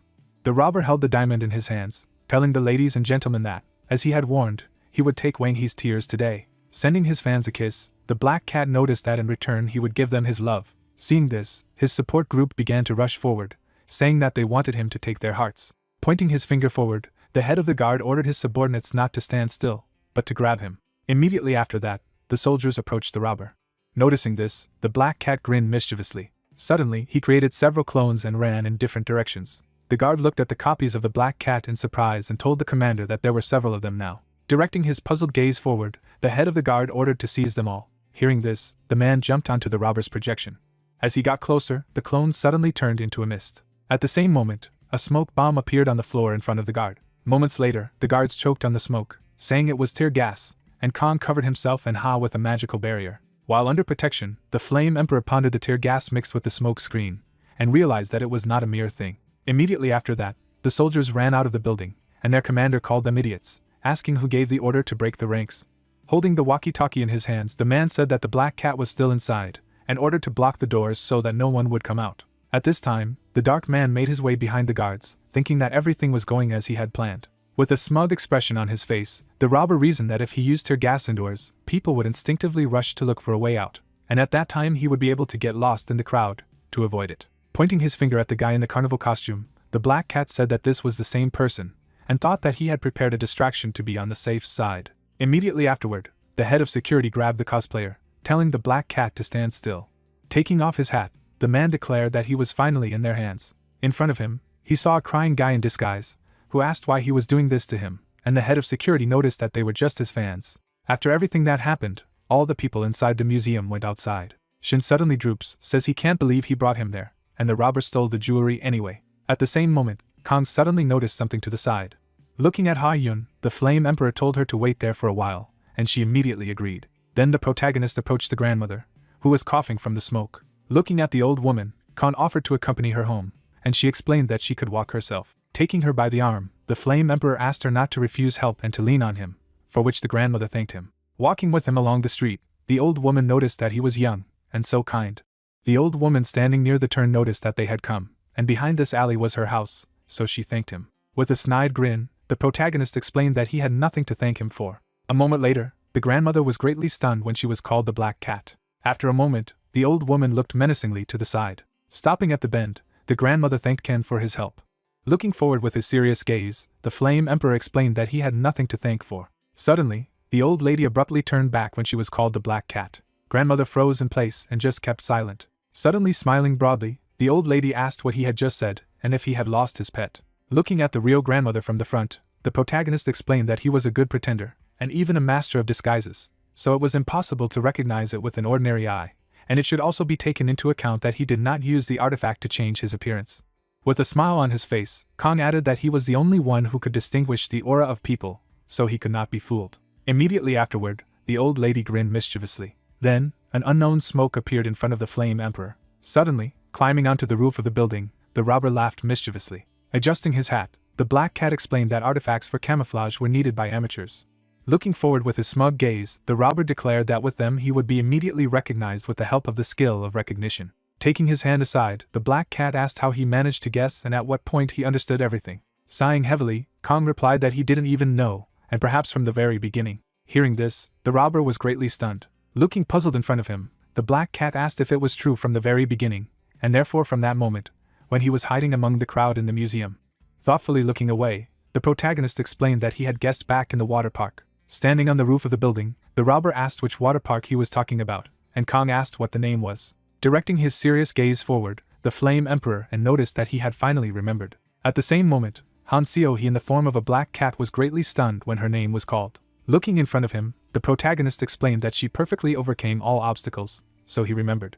Remembering how the girl with red hair deftly made her way through the spinning rings, Kong said that the level of ability was low, but there was a sense of skill and determination in her. Imagining in his head how Seo jumped away from the robot monkeys, the Flame Emperor added that she had a strong focus and, most importantly, a subtle special aura. With a serious expression on his face, the protagonist noted that he did not think that she used her abilities for such things, and asked why she was doing this. With a clearly dissatisfied expression on her face, the black cat asked what he really thought. He had seen her one time and now he knew everything about her. Suddenly starting to cry, the girl with red hair asked not to act like a saint, because he was in the same gang with them. Suddenly, throwing playing cards forward, the robber asked if she would be the next one after her father. A moment later, a grenade appeared in front of Kan, with a snide grin, so asked if he really thought she would let him grab her. Immediately after that, a huge explosion occurred in the middle of the city street. At this time, the black cat flew away on a hang glider. Taking off his carnival mask, the robber reflected that he had found out her identity, and now he would have to lie low for a while. Suddenly appearing near her, Kong asked what she had said about her father. At the same moment, the frame of the aircraft was broken.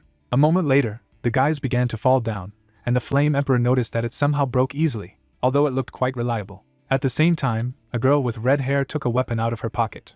She then fired a harpoon towards the building. The hook caught tightly on the corner. Immediately afterward, S began to sway forward. Suddenly, a black cat landed on a sign on the building. Grinning mischievously, the robber reflected that she was still a professional. At the same moment, the fastening of the sign began to shake. After a moment, she was completely off the wall. The leg of the girl with red hair immediately began to roll down. Very frightened, Seo closed her eyes. At the same time, she began to fall down and screamed. The black cat looked frightened in front of her, wondering if he would die such a stupid death. Suddenly starting to cry, the robber asked her father for forgiveness, and suddenly she heard a voice that asked if this trinket was really so important to risk her life because of it. Hearing this, Seo opened her eyes in surprise. At the same moment, the Flame Emperor was holding her in his arms, explaining that he meant that diamond being in the hands of her opponent. The black cat asked why he saved her and did not wish her death. A moment later, the protagonist landed on the ground. Continuing to hold the robber in his hands, Kong wondered why he needed to kill her in the first place. Looking at the ring on her finger, the girl with the hair thought that it was strange, and the artifact that perceived magic power did not react in any way. Putting Seo on the ground, the protagonist said that he just wanted to know why she stole the diamond and why she always returns what she stole. Closing her eyes, the black cat explained that the answer, of course, was obvious. Suddenly winking at her savior, the robber stated that it was all because it was exciting and to gain popularity. Because it was so intriguing that she was an elusive black cat. Using his inner energy to heal her leg, Khan noticed that she was good at pretending, but not good at lying. Hearing this, the girl with red hair silently looked in front of her. A moment later, the Flame Emperor looked in her direction in surprise as Seo revealed that she had heard that a weapon was hidden in a special diamond. With a serious expression, the black cat added that it was so strong that it could defeat the demon.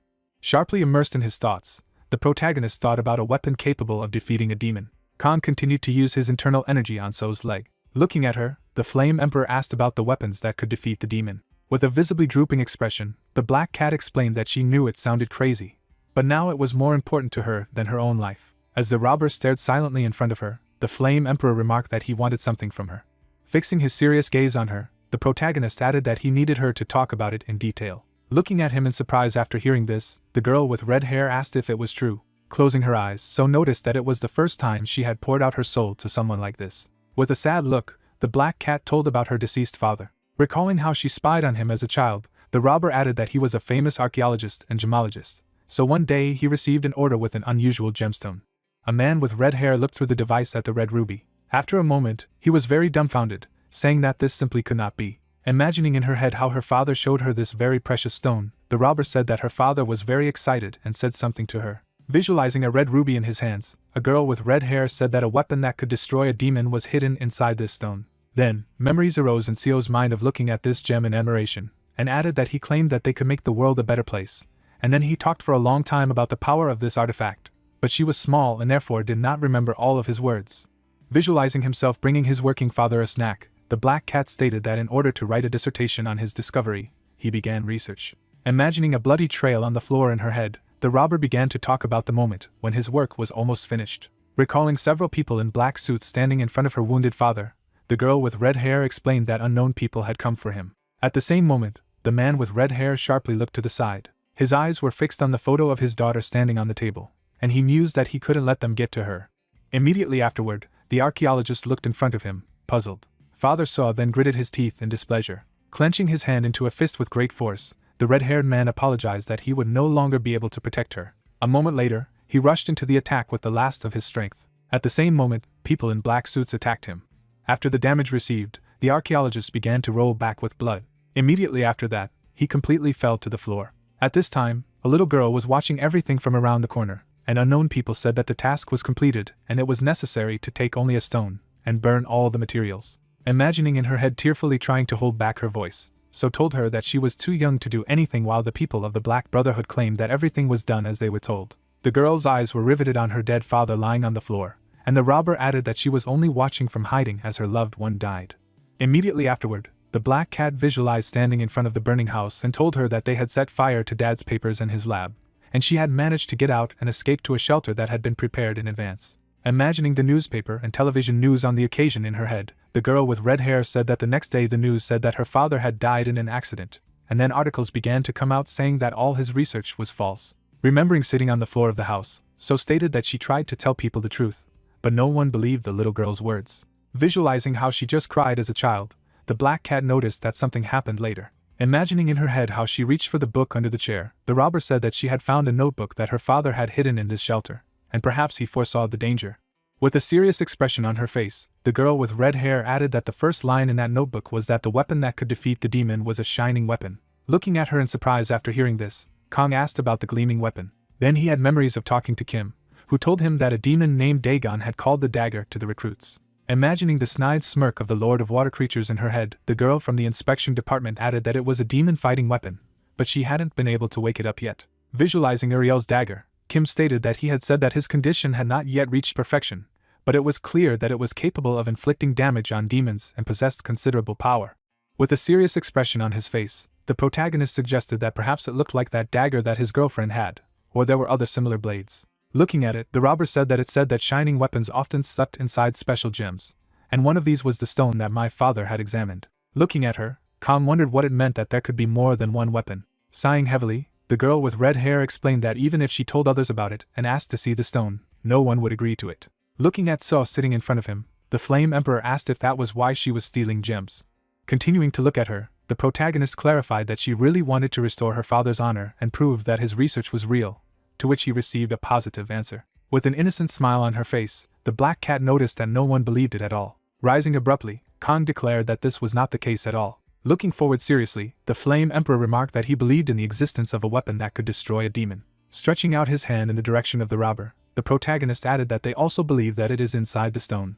Reaching out to him after all she had heard, the girl with red hair asked if he really believed everything she said. Taking her by the hand, Khan stated that he really believed and was not going to hand her over to the police. As the Flame Emperor helped her up from the ground, he noticed that he had a condition, and so mused that her leg had stopped hurting and asked what exactly he wanted. The protagonist looked at the black cat, saying that a certain person would come to her, and she asked how she would recognize him. Imagining the image of Kim in his head, Khan said that the password would say and it would be the dew of the night, so she had to help whoever said it. Hiding his hands behind his back, the Flame Emperor added that this person would help, and he would no longer have to steal stones to research them. Smiling after what she heard, the robber asked if she really had to believe it. With a serious expression on his face, the protagonist stated that the choice was up to her to believe or not, and he, in turn, chose to trust her. Then, Kong suddenly took out a jewel, which surprised the girl with red hair. Seo stared in front of her, dumbfounded, thinking that it was the stone she had hidden in her hair, and she didn't know when he had time to take it. As the huge diamond sparkled brightly in his hand, the Flame Emperor assumed that it seemed that she had already inspected it, and would therefore put it back in its place. Looking at his new ally, the protagonist stated that whatever the reason, stealing was bad, and the black cat agreed with him, saying that this rock wasn't what she was looking for anyway. Glancing sharply to the side, the robber said that now it was time for her. She did not notice anyone next to her, and was very surprised. Folding her arms at her chest, the girl with red hair said that let him do as he wanted. At this time, Kong was high in the sky, flying past the moon. The Flame Emperor was smiling broadly, and so noticed that she hadn't even had time to thank him. Immediately after that, the narrative of the story moves to a huge dark castle. Opposite him stood William. At this time, scarlet roses were lying on the ground. An old man with white hair was approaching an unknown man in a black robe. After a moment, he knelt down and addressed his master. Bowing his head before him, William begged him to take time for the wretched slave. An unknown man in a black robe was about to cut off a rosebud while pronouncing the old man's name. Holding the scarlet flower in his hands, the Lord asked what had become of Dagon. Bowing his head, William told that he was in the interdimensional prison of a small state on Earth. Hearing this, the black-robed man abruptly cut off the rosebud. Then the part with the petals of the flower fell to the ground, and the Lord asked if he could not penetrate there with his abilities. Looking seriously ahead, the white-haired old man explained that if he gave a little of his power, he could do anything. Immediately afterward, a dark purple energy entered his cane. Standing opposite his subordinate, an unknown man in a black robe asked if this was enough, and he explained that it was more than that, and thanked him for the mercy he had shown. Passing by William, the Lord said that if Dagon had talked about their lineage, then he should be dealt with after he paid for what he had done. An unknown black-robed man who stopped abruptly behind his subordinate added that his soul should be used to create a new beast. Lowering his head down, the old man with white hair said that he obeyed his master. Immediately afterwards, William walked to the exit of the castle. Looking menacingly forward, the old man with the white hair reflected that in such a small country so many foragers had already paid with their lives, and there was not even a strong army there. Suddenly sinking into his mind, he thought that if it weren't for those promises, these people would have long since disappeared from the face of the earth. After a moment, William looked in front of him, dumbfounded, and realized something. With a surprised expression on his face, the white-haired old man wondered if the deity had found out about their plans. He turned his head abruptly to the side, and thought that in that case it was impossible that the Lord would not say anything.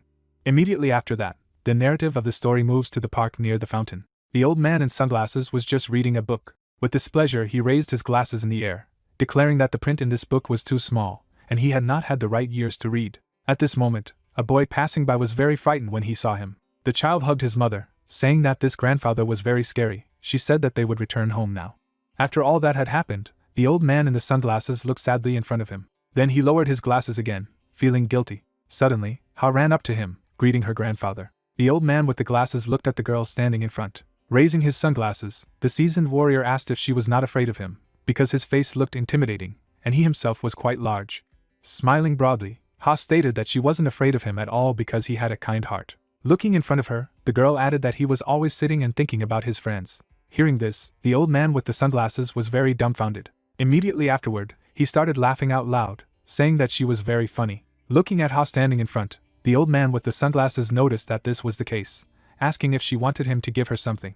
A moment later, the seasoned warrior gave her candy, and Ha was happy about it. Waving her hand to him, the girl expressed her gratitude, and the old man asked her to take care of herself. Looking to the side with a calm glance, Kang mused that this person was emitting a powerful aura, and perhaps he could ask you who he was. After some time, the owner of the restaurant, putting his hands on his belt, clarified that he was talking about a large bear with scars all over his body, and explained that this was Kim Jong-tae's grandfather, and the Emperor of the Flame wondered if he was really a famous person. Pointing his finger upwards, the brown-haired guy said that it was natural, because he was one of the members of the Death Row Squad, and his name was even in the association's Hall of Fame.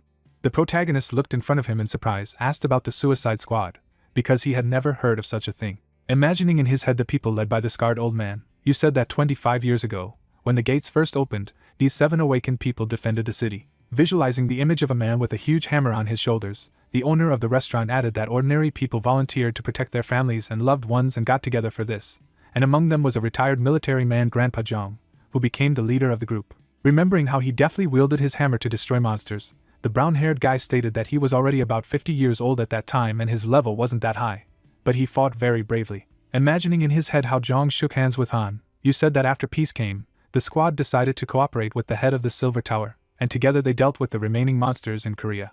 Visualizing how the warriors rejoiced after their victory, the owner of the restaurant asked that he had voiced the operation to rebuild South Korea, and noted that the Suicide Squad had made a huge contribution to this cause. Punishing with his finger up, the guy with brown hair asked if he had heard about the Day of Restoration, and said that it was a day of remembrance for the fallen heroes who gave their lives fighting monsters for peace in the country. Showing some unknown piece of paper, you said that he had something, and Kong asked what it was. Looking at his friend, the owner of the restaurant explained that this is an invitation to celebrate the anniversary of the Day of Restoration, and every year the stadium hosts a celebration for residents. Smiling broadly, the brown-haired guy stated that this time their family had also received an invitation, and Ha Yoon was in the kindergarten preparing for the choir's performance at the concert.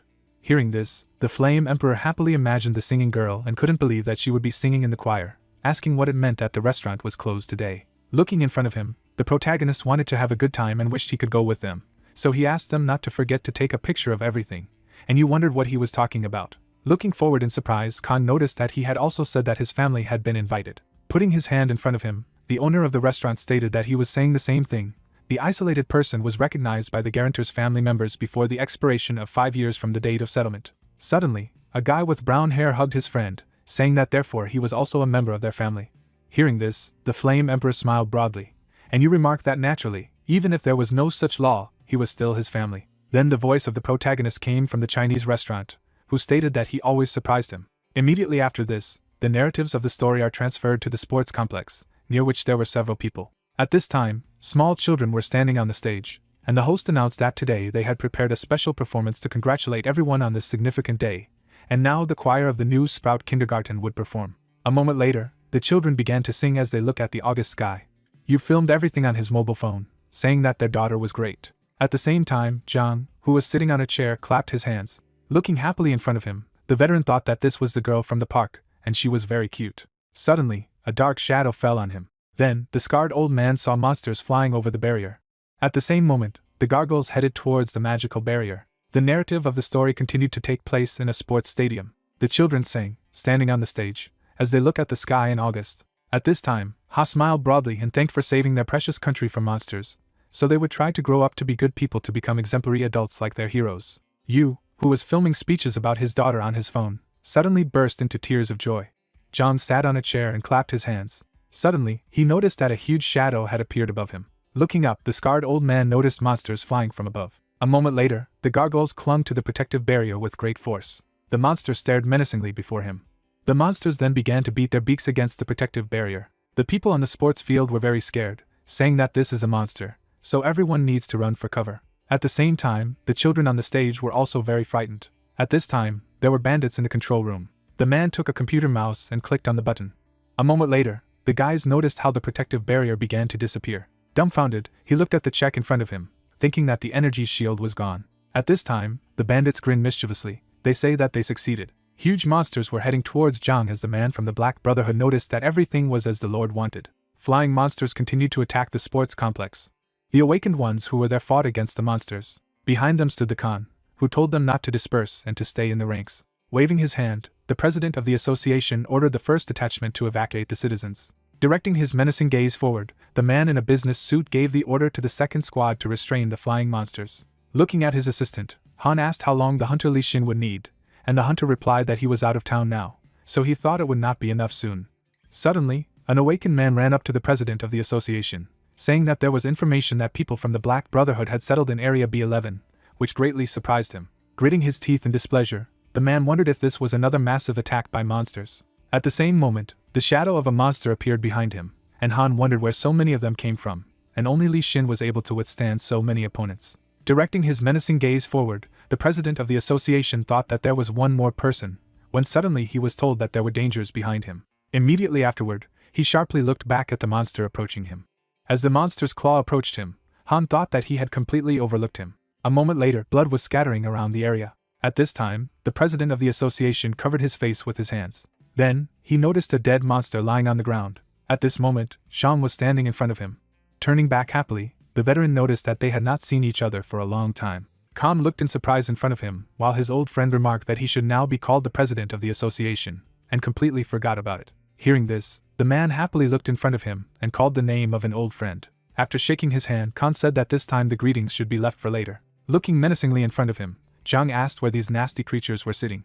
At this time, Yu was heading towards the exit and making a phone call. With a frightened expression on his face, he asked his wife if she was all right and how his daughter was. When Lim hugged Ha, explaining that they were safe, and she took the children off the stage, so they are with her now. Looking at the teacher in front, Lim added that she was now looking for a way to get to safety. She looked frightened in front of her. The owner of the restaurant noticed that it was a relief, and asked to wait for him there, because he would soon come for them. Suddenly, Khan put his hand on his shoulder, telling him to wait. Immediately afterward, the Flame Emperor shook his head from side to side. Looking ahead seriously, the protagonist explained that if his assumptions were correct, then the attack was not organized by the Black Brotherhood, and if he went there, he would also be in danger. A guy with brown hair looked at him frightened, asked what he was proposed to do then, and his friend explained that first you need to calm down and listen to him. Looking at Yu standing in front, Khan said that he needed to stay there and help people evacuate, and he himself would bring his wife and daughter. Looking away from his disgruntled gaze, the owner of the restaurant agreed that perhaps it would only get in the way. Placing his hand on the shoulder of the Flame Emperor, he stated that he was counting on him. Hearing this, the protagonist nodded his head approvingly. At this time, women were walking along the corridor with children. Looking at her mother seriously, Ha stated that there was something ahead, and she asked what she was talking about. Suddenly, Lim was frightened by what she saw from the front. A man in a black suit stood opposite her with a knife in his hands. Looking menacingly in front of him, the member of the Black Brotherhood laughed, saying how unlucky they were. Rushing forward sharply at great speed, the criminal declared that they could not leave those who saw them alive. Noticing his approach, the mother covered her daughter with her hand. At this time, Ha looked smugly in front of her. The narrative of the story continued to take place in a sports complex. People ran from flying monsters and screamed in fear. Turning back, the guy said that this had to be done so that they would not be caught. After a moment, he covered his face with his hands. Suddenly, out of nowhere, cuts of energy appeared. The man was lying on the ground frightened, while the corpses of monsters fell next to him. Looking around puzzled, the guy asked what had happened. People nearby were also very surprised by what happened. At this time, Kong ran forward at great speed, thinking that he had lost a lot of time while he was evacuating people. With a puzzled expression on his face, the Flame Emperor hoped that Ha Yun, her mother, was fine. At this time, a criminal was standing opposite the children and several women. A man in a black suit looked in front of him, saying that they were unlucky. Suddenly, a member of the Black Brotherhood rushed forward at great speed, declaring that those who saw them could not be left alive. Noticing his approach, Lim covered her daughter with her hand. At the same time, a man in a black suit ran very close to them. Immediately afterward, Ha smiled smugly. Looking ahead, the bandit asked why she was smiling. Suddenly, a strong hammer hit his face. Zhang appeared in front of the children and women, who destroyed the enemy. After the damage received, the criminal slammed into the wall. After completing his attack, Zhang turned back, noting that it was very good that he was not too late. At this time, the children saw a dark red aura emanating from him. The guys were immediately frightened, saying that they were very scared. Suddenly, Ha was very happy, saying that it was the same grandfather. Smiling broadly after hearing this, the seasoned warrior asked if it was she. Approaching her, the scarred old man asked if she was okay and if she was injured, and she explained that she was okay while her mother thanked him. The children looked at the girl standing in front of her, asking if she knew him, and she replied that he was a very kind person. With a smug expression on her face, Ha explained that he punishes so many bad people, so they don't have to be afraid of him. With a grateful expression on his face, John noticed that it was very good that they were all intact. At the same moment, other criminals appeared behind him. Men in black masks held weapons in their hands, and their leader said that the old men should stay at home, and asked where this old nag was getting into. Hearing this, the scarred old man turned back in displeasure. At the same moment, the commander's subordinate whispered something in his ear. Immediately after that, the criminal took off his mask and laughed, saying that this is what it is. With a snide grin, the man with red hair said that he was the leader of the suicide squad, the same old man Kim Jong-tae. Fixing his gaze on the seasoned warrior protecting the children, the commander of the bandits declared that they were very lucky, because if they sacrificed the old man and children, he would be very pleased with them. At the same time, Ha Yun looked at her grandfather anxiously and called out to him, and he asked her to wait for a while. Fixing his menacing gaze forward, Zhang stated that he would deal with them and take them to safety. At the same moment, the criminals rushed forward at great speed, saying that they would kill everyone. Standing in a fighting stance, the retired soldier noticed that they would still look at this. A moment later, the scarred old man made his way through the crowd of opponents, exuding red energy. Noticing this, the commander of the criminals was greatly stunned. At the same time, Zhang was going to kick him with his foot. After the blow received, all the criminals were thrown back. A man with red hair landed on the ground. He gritted his teeth in displeasure after everything that had happened. Looking at Zhang approaching him, the bandit commander wondered who this old man was. Looking at the scarred old man's snide grin, the red-haired man wondered what he thought. He was just awake, and he turned out to be a real monster. Suddenly, the retired soldier was again attacked by people in black masks, wishing him death. Noticing this, Zhang sharply swung his fist. With just one movement of his hand, he managed to neutralize 3 opponents. After the blow received, they flew in different directions. At the same time, he was attacked from behind by other criminals. At the same time, the scarred old man gripped the handle of his warhammer tightly. Then he struck sharply at his opponent. The commander of the criminals looked in displeasure in front of him, while his subordinates scattered around the room. Turning back, the red-haired man remarked that he wouldn't do that and that he had to use a secret weapon, and the bald man asked if he was serious. Immediately afterward, he threw a dark pill into his mouth, saying that he had been waiting for this moment very much. After a moment, his eyes opened wide and turned red. At the same moment, Zhang looked to the side in surprise. A person who exuded violet energy was running towards him at a tremendous speed. An opponent's hand suddenly appeared in front of his face. The huge man threw him back with just one blow. After taking damage, the scarred old man hit the wall. Then he expectorates blood due to large wounds. At this time, a person was standing in front of him, exuding dark purple energy. The bald man ran towards the injured Zhang at great speed. He would then swing his arm to strike. A person struck his blow with the palm of his hand at the opponent. After taking damage, the old man with scars flew back again. Ha, who was watching this, was very frightened as she called out to her grandfather. At this time, the retired military man was on his feet with the last of his strength. At the same time, a person exuding dark purple energy approached him. John lifted his head up slightly. Wiping the blood from his face, the scarred old man asked if he had decided to arrange a real showdown. Looking at the man standing in front of him, exuding purple energy, the retired military man mused that this big man was quite unusual. Watching him make his attack again, John reasoned that he was not only huge, but also seriously aggressive. Sharply dodging his opponent's attack, the scarred old man thought that he seemed to have lost his mind. Then he managed to dodge the bald man's blow again, and thought that he had gained incredible strength. Suddenly, the man exuding dark purple energy swung his arms to make another attack. Then he completed his plan, destroying everything in the area. After a moment, the bald man looked in surprise in front of him. There was absolutely no one at the site of his blow. Realizing this, the criminal began to look around in surprise. Suddenly standing behind him, John noticed that he was wrong to underestimate him. Immediately afterward, the scarred old man grabbed his opponent by the back. Then the retired military raised his opponent. Opening his mouth wide, John shouted that he was not yet old enough to collapse from his blows. At the same time, an old man with scars sent the body of his opponent towards other criminals. A moment later, he would fall on his allies. Being under the huge body of the bald man, the other guys were defeated. At this time, a retired military man was completing his throw over himself. Holding on to his back, John noticed that his bones were no longer what they used to be. Suddenly, the scarred old man felt a sudden pain. Immediately afterward, he began to cough up blood. Looking at him in fright, Ha called out to her grandfather. Then the girl ran up to the retired military man, whom he asked her not to worry, because the years take their toll. Suddenly, Jean turned towards the boy, who also called out to his grandfather. The children were greatly delighted, saying that he was amazing and the best, and asked for forgiveness for being afraid of him. The scarred old man stared in surprise in front of him as the guys thanked him for protecting them all. After everything that had happened, the retired military breathed a sigh of relief. Standing in front of the children, John thanks them, remarking that he is very glad that they are all right. With a joyful smile on his face, Kang reflected that he was grateful to him for protecting the children and Ha Yun before he could intervene. As he fled the scene, the Flame Emperor reasoned that he would not forget his deed.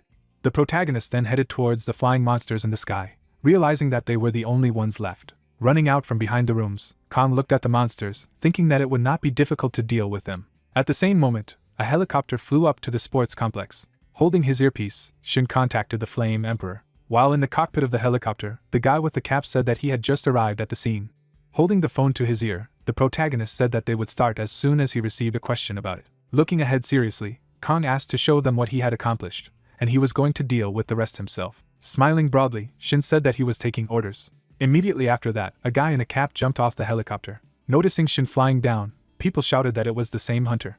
The guy in the cap took his blade out of his inventory, thinking that it seemed that everyone had managed to evacuate. Losing his cap to the headwind, Shin thought that in such a case, he could use his technique. Then, the black-haired guy released his inner energy using a secret weapon. Sending forward several energy discharges, he activated the downpour ability. His attacks destroyed monsters flying in the sky.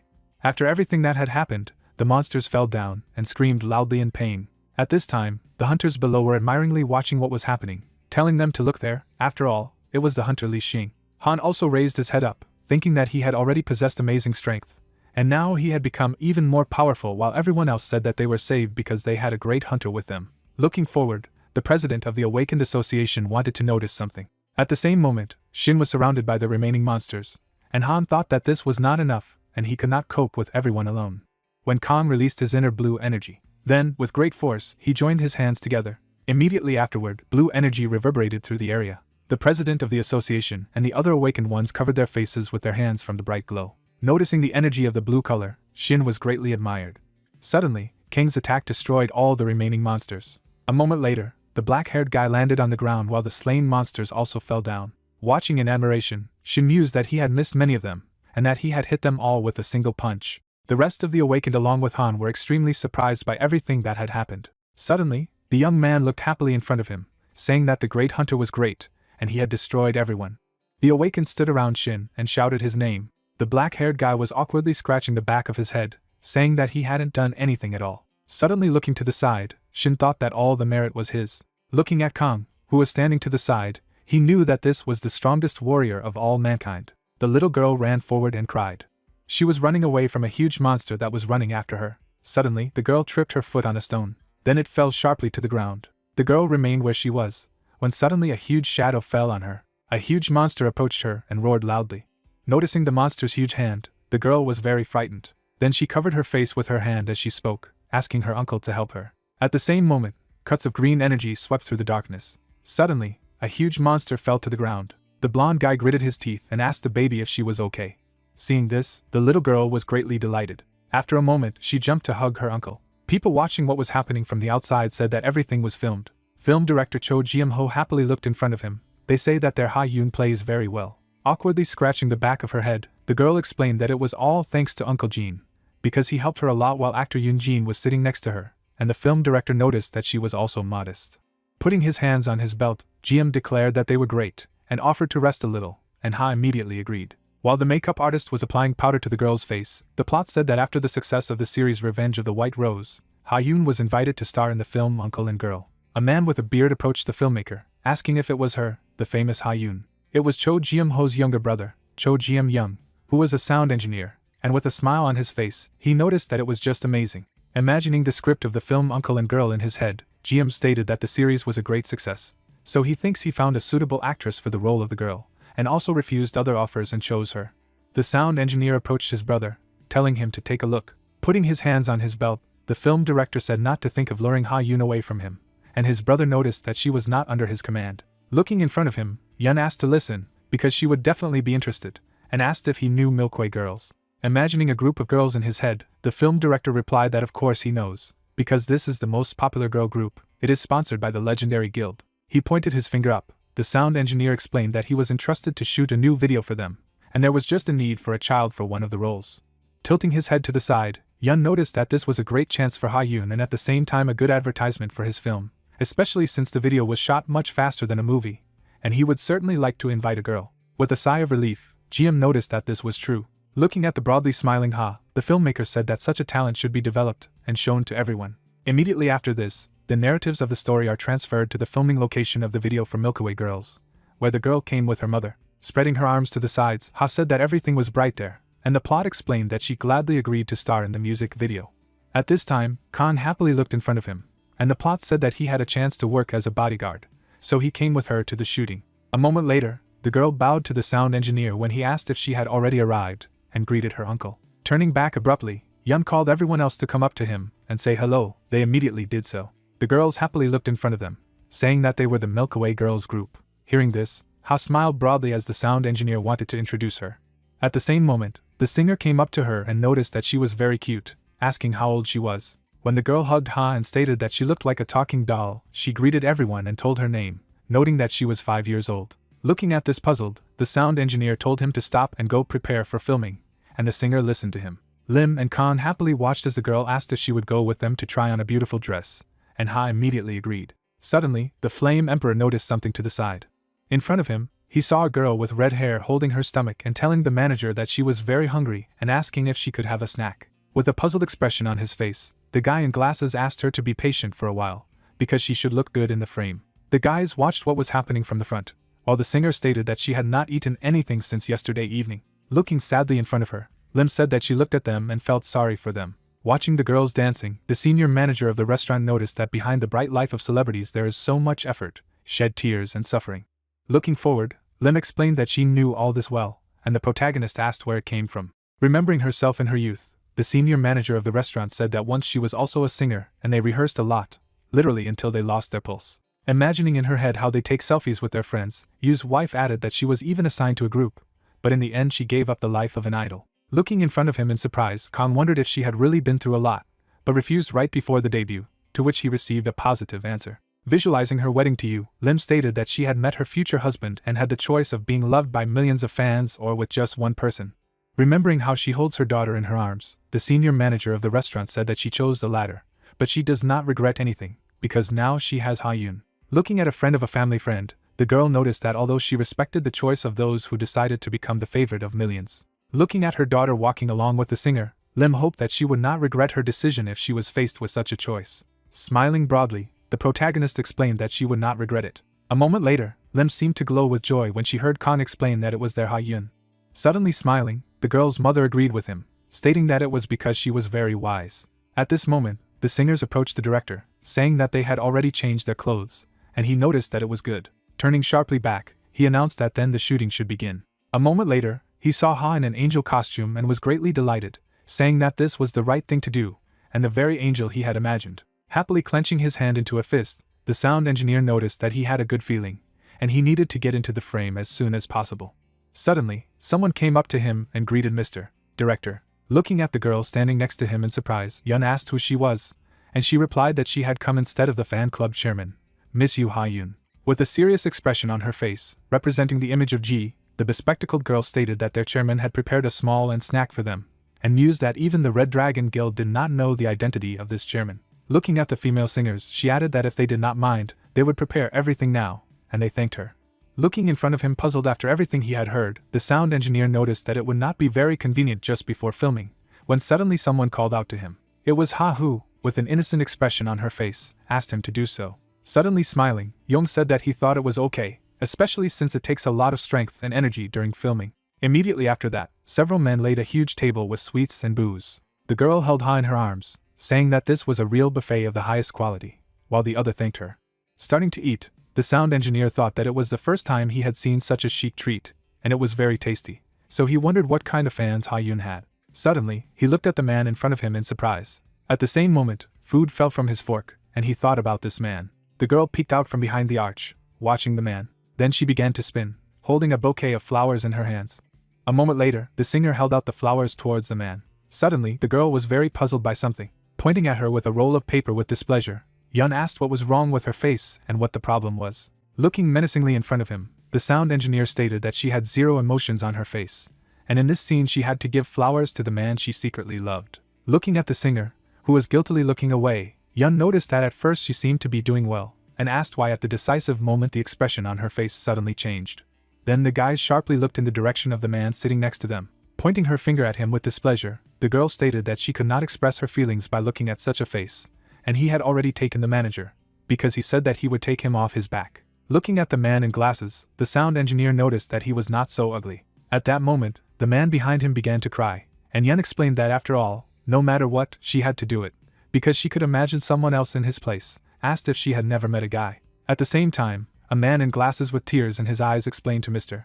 Director that these were idols, and if they dated anyone, it would turn into a scandal. Suddenly thinking after what he had heard, Young noticed that this was certainly true. With a thoughtful expression on his face, the man reflected that the allocated funds were not enough, but maybe he shouldn't have hired a professional actor. Folding his arms to his chest, as the sound engineer reasoned, that they perform well on stage, but in the frame they behave like beginners, and at this rate they will not finish filming in 2 days. Looking in front of him, puzzled, Yun thought that maybe he should find an actor before it's too late. Suddenly, he looked in surprise in front of him, thinking of something. At the same moment, Kang abruptly looked to the side when the sound engineer called out to him. Looking at the man who ran up to him, the Flame Emperor asked if he had something to do with him, and he explained that if he did not mind, he could not take off his glasses for a minute. Looking at Young in surprise, the protagonist asked if he really needed it, and he explained that it wouldn't take long. Immediately after that, he took off his sunglasses, agreeing to the request. The idols watching what was happening were very stunned at the same moment. Kang took off his glasses, and everyone around him said that he was just handsome. At the same time, Yun recalled how he saw a man at dinner in front of him. At the same moment, a piece of meat fell from his fork, as he was very surprised. In front of him sat Khan in sunglasses, and the sound engineer was aware that he had not imagined it then. At the same moment, the singers surrounded the Emperor of the Flame and asked the director if they could give the male role to this man, while he was thinking that with such an appearance one is born once in 100, or even 1,000 years. Looking at the real protagonist from the front, Yun asked him for a favor and explained that he thought it would help a lot to tune in to the right emotions. Putting his hand in front of him, Khan stated that he was afraid that it would not work out, because he did not plan to star in the video. At the same time, Lim, looking at him, asked if he really did not like cameras, and he explained that he simply did not want to show himself in front of everyone. Looking forward seriously, the Flame Emperor explained that this was all in order not to harm the restaurant and those who worked there. Smiling sharply after what she heard, the senior manager of the restaurant explained that he did not have to worry about this, because his face would not be visible in the frame anyway. At this moment, Yun happily looked in front of him when the girl asked that it was true, and he replied that it was true, and he did not even have words, and they would not take pictures of his face. Looking forward in surprise, the protagonist remarked that if so, then good, and mused that the sooner the shooting ended, the sooner Ha-yoon would go to delight. A moment later, the singers were very happy when Khan nevertheless agreed to the request. The Flame Emperor stood in the middle of the street with a black suitcase in his hands. From around the corner, a girl was watching him with a little angel. Ha stared in front of her in surprise. After a moment, she smiled broadly. Then the little girl blew forward. At the same moment, the protagonist's hat flew off his head. It began to fly far into the sky. Suddenly, the hat fell near the girl's feet. Noticing this, she immediately reached out to her. Immediately afterward, the girl would pick up her hat from the ground and look in front of her. Delighted with everything he saw, Yun stated that it was filmed and everything turned out as it should.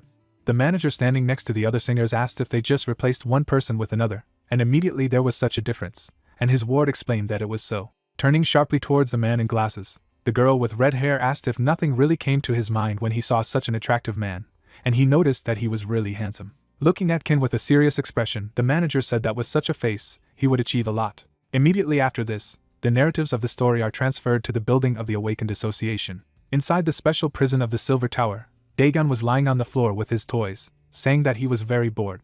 Looking discontentedly in front of him, the guy with blue hair declared that he could die of boredom there, and asked how long he would stay there. Suddenly, he thought and wondered what if he came out of there, what would happen to him. At the same moment, a man with a cane appeared behind him, who noticed that he was making a noise there too. It was William, who came out of the dimensional rift and called out to Mr. Dagon. Looking at it, the Lord of Aquatic Creatures noticed that no one could enter it, and with white hair he said that he had to sweat to find a way.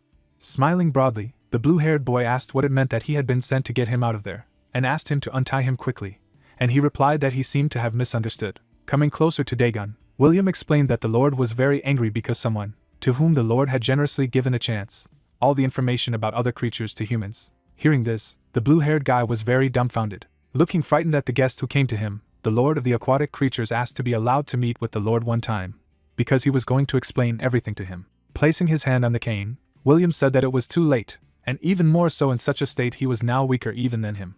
Looking at the destroyed pendant around his neck, the white-haired old man stated that he had broken the stone that the Overlord had given him, and would lose his power, so he would not even be able to remove the shackles now. With a snide grin, William asked what he could do even if he met his master, calling him a talentless snake. Glaring at him after all he had heard, Dagon asked how he dared to call him untalented. Suddenly squatting down, the guy with blue hair said that he would kill him immediately. As William brandished his cane, he noticed that even in such a pitiful state his pride had not disappeared.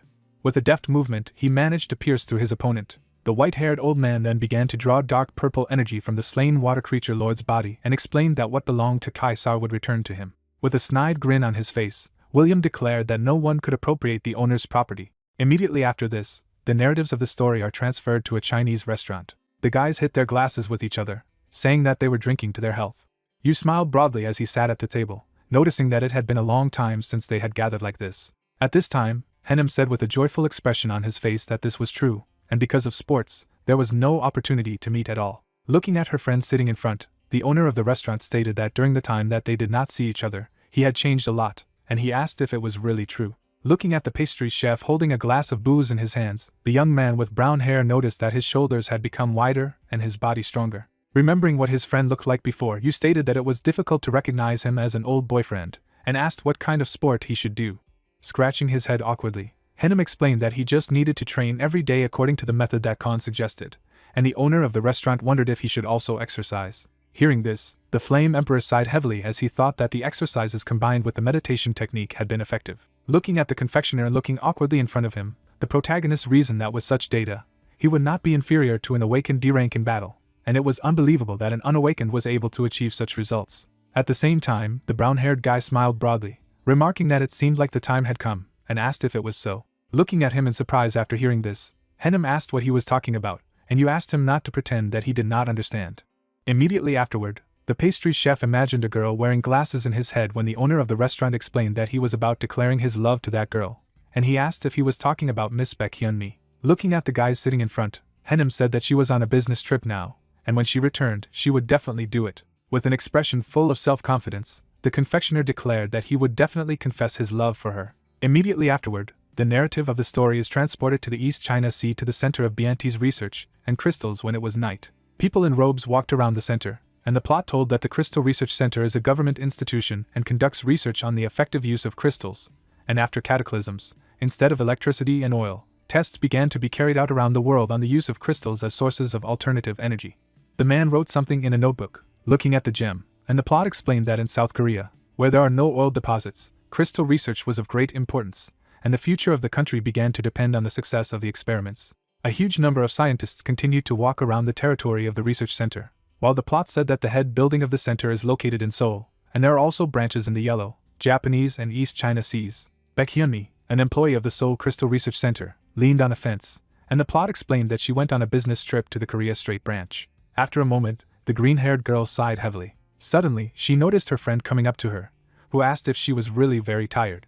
It was Yoo Ji-young, an employee of the Seoul Crystal Research Center, who approached Hyun while she called her mentor. Holding out a can of soda towards her friend, Ji-young asked her to drink it, and she expressed her gratitude. Leaning against the fence, an employee of the Crystal Research Center explained that this project was slowly coming to an end, and soon, they would be able to return to Seoul. Glancing happily to the side, the green-haired girl noticed that this was true, and yet it was much calmer to work in Seoul. Looking sharply to the side, her mentor stated that this was natural, and that was their place in the first place.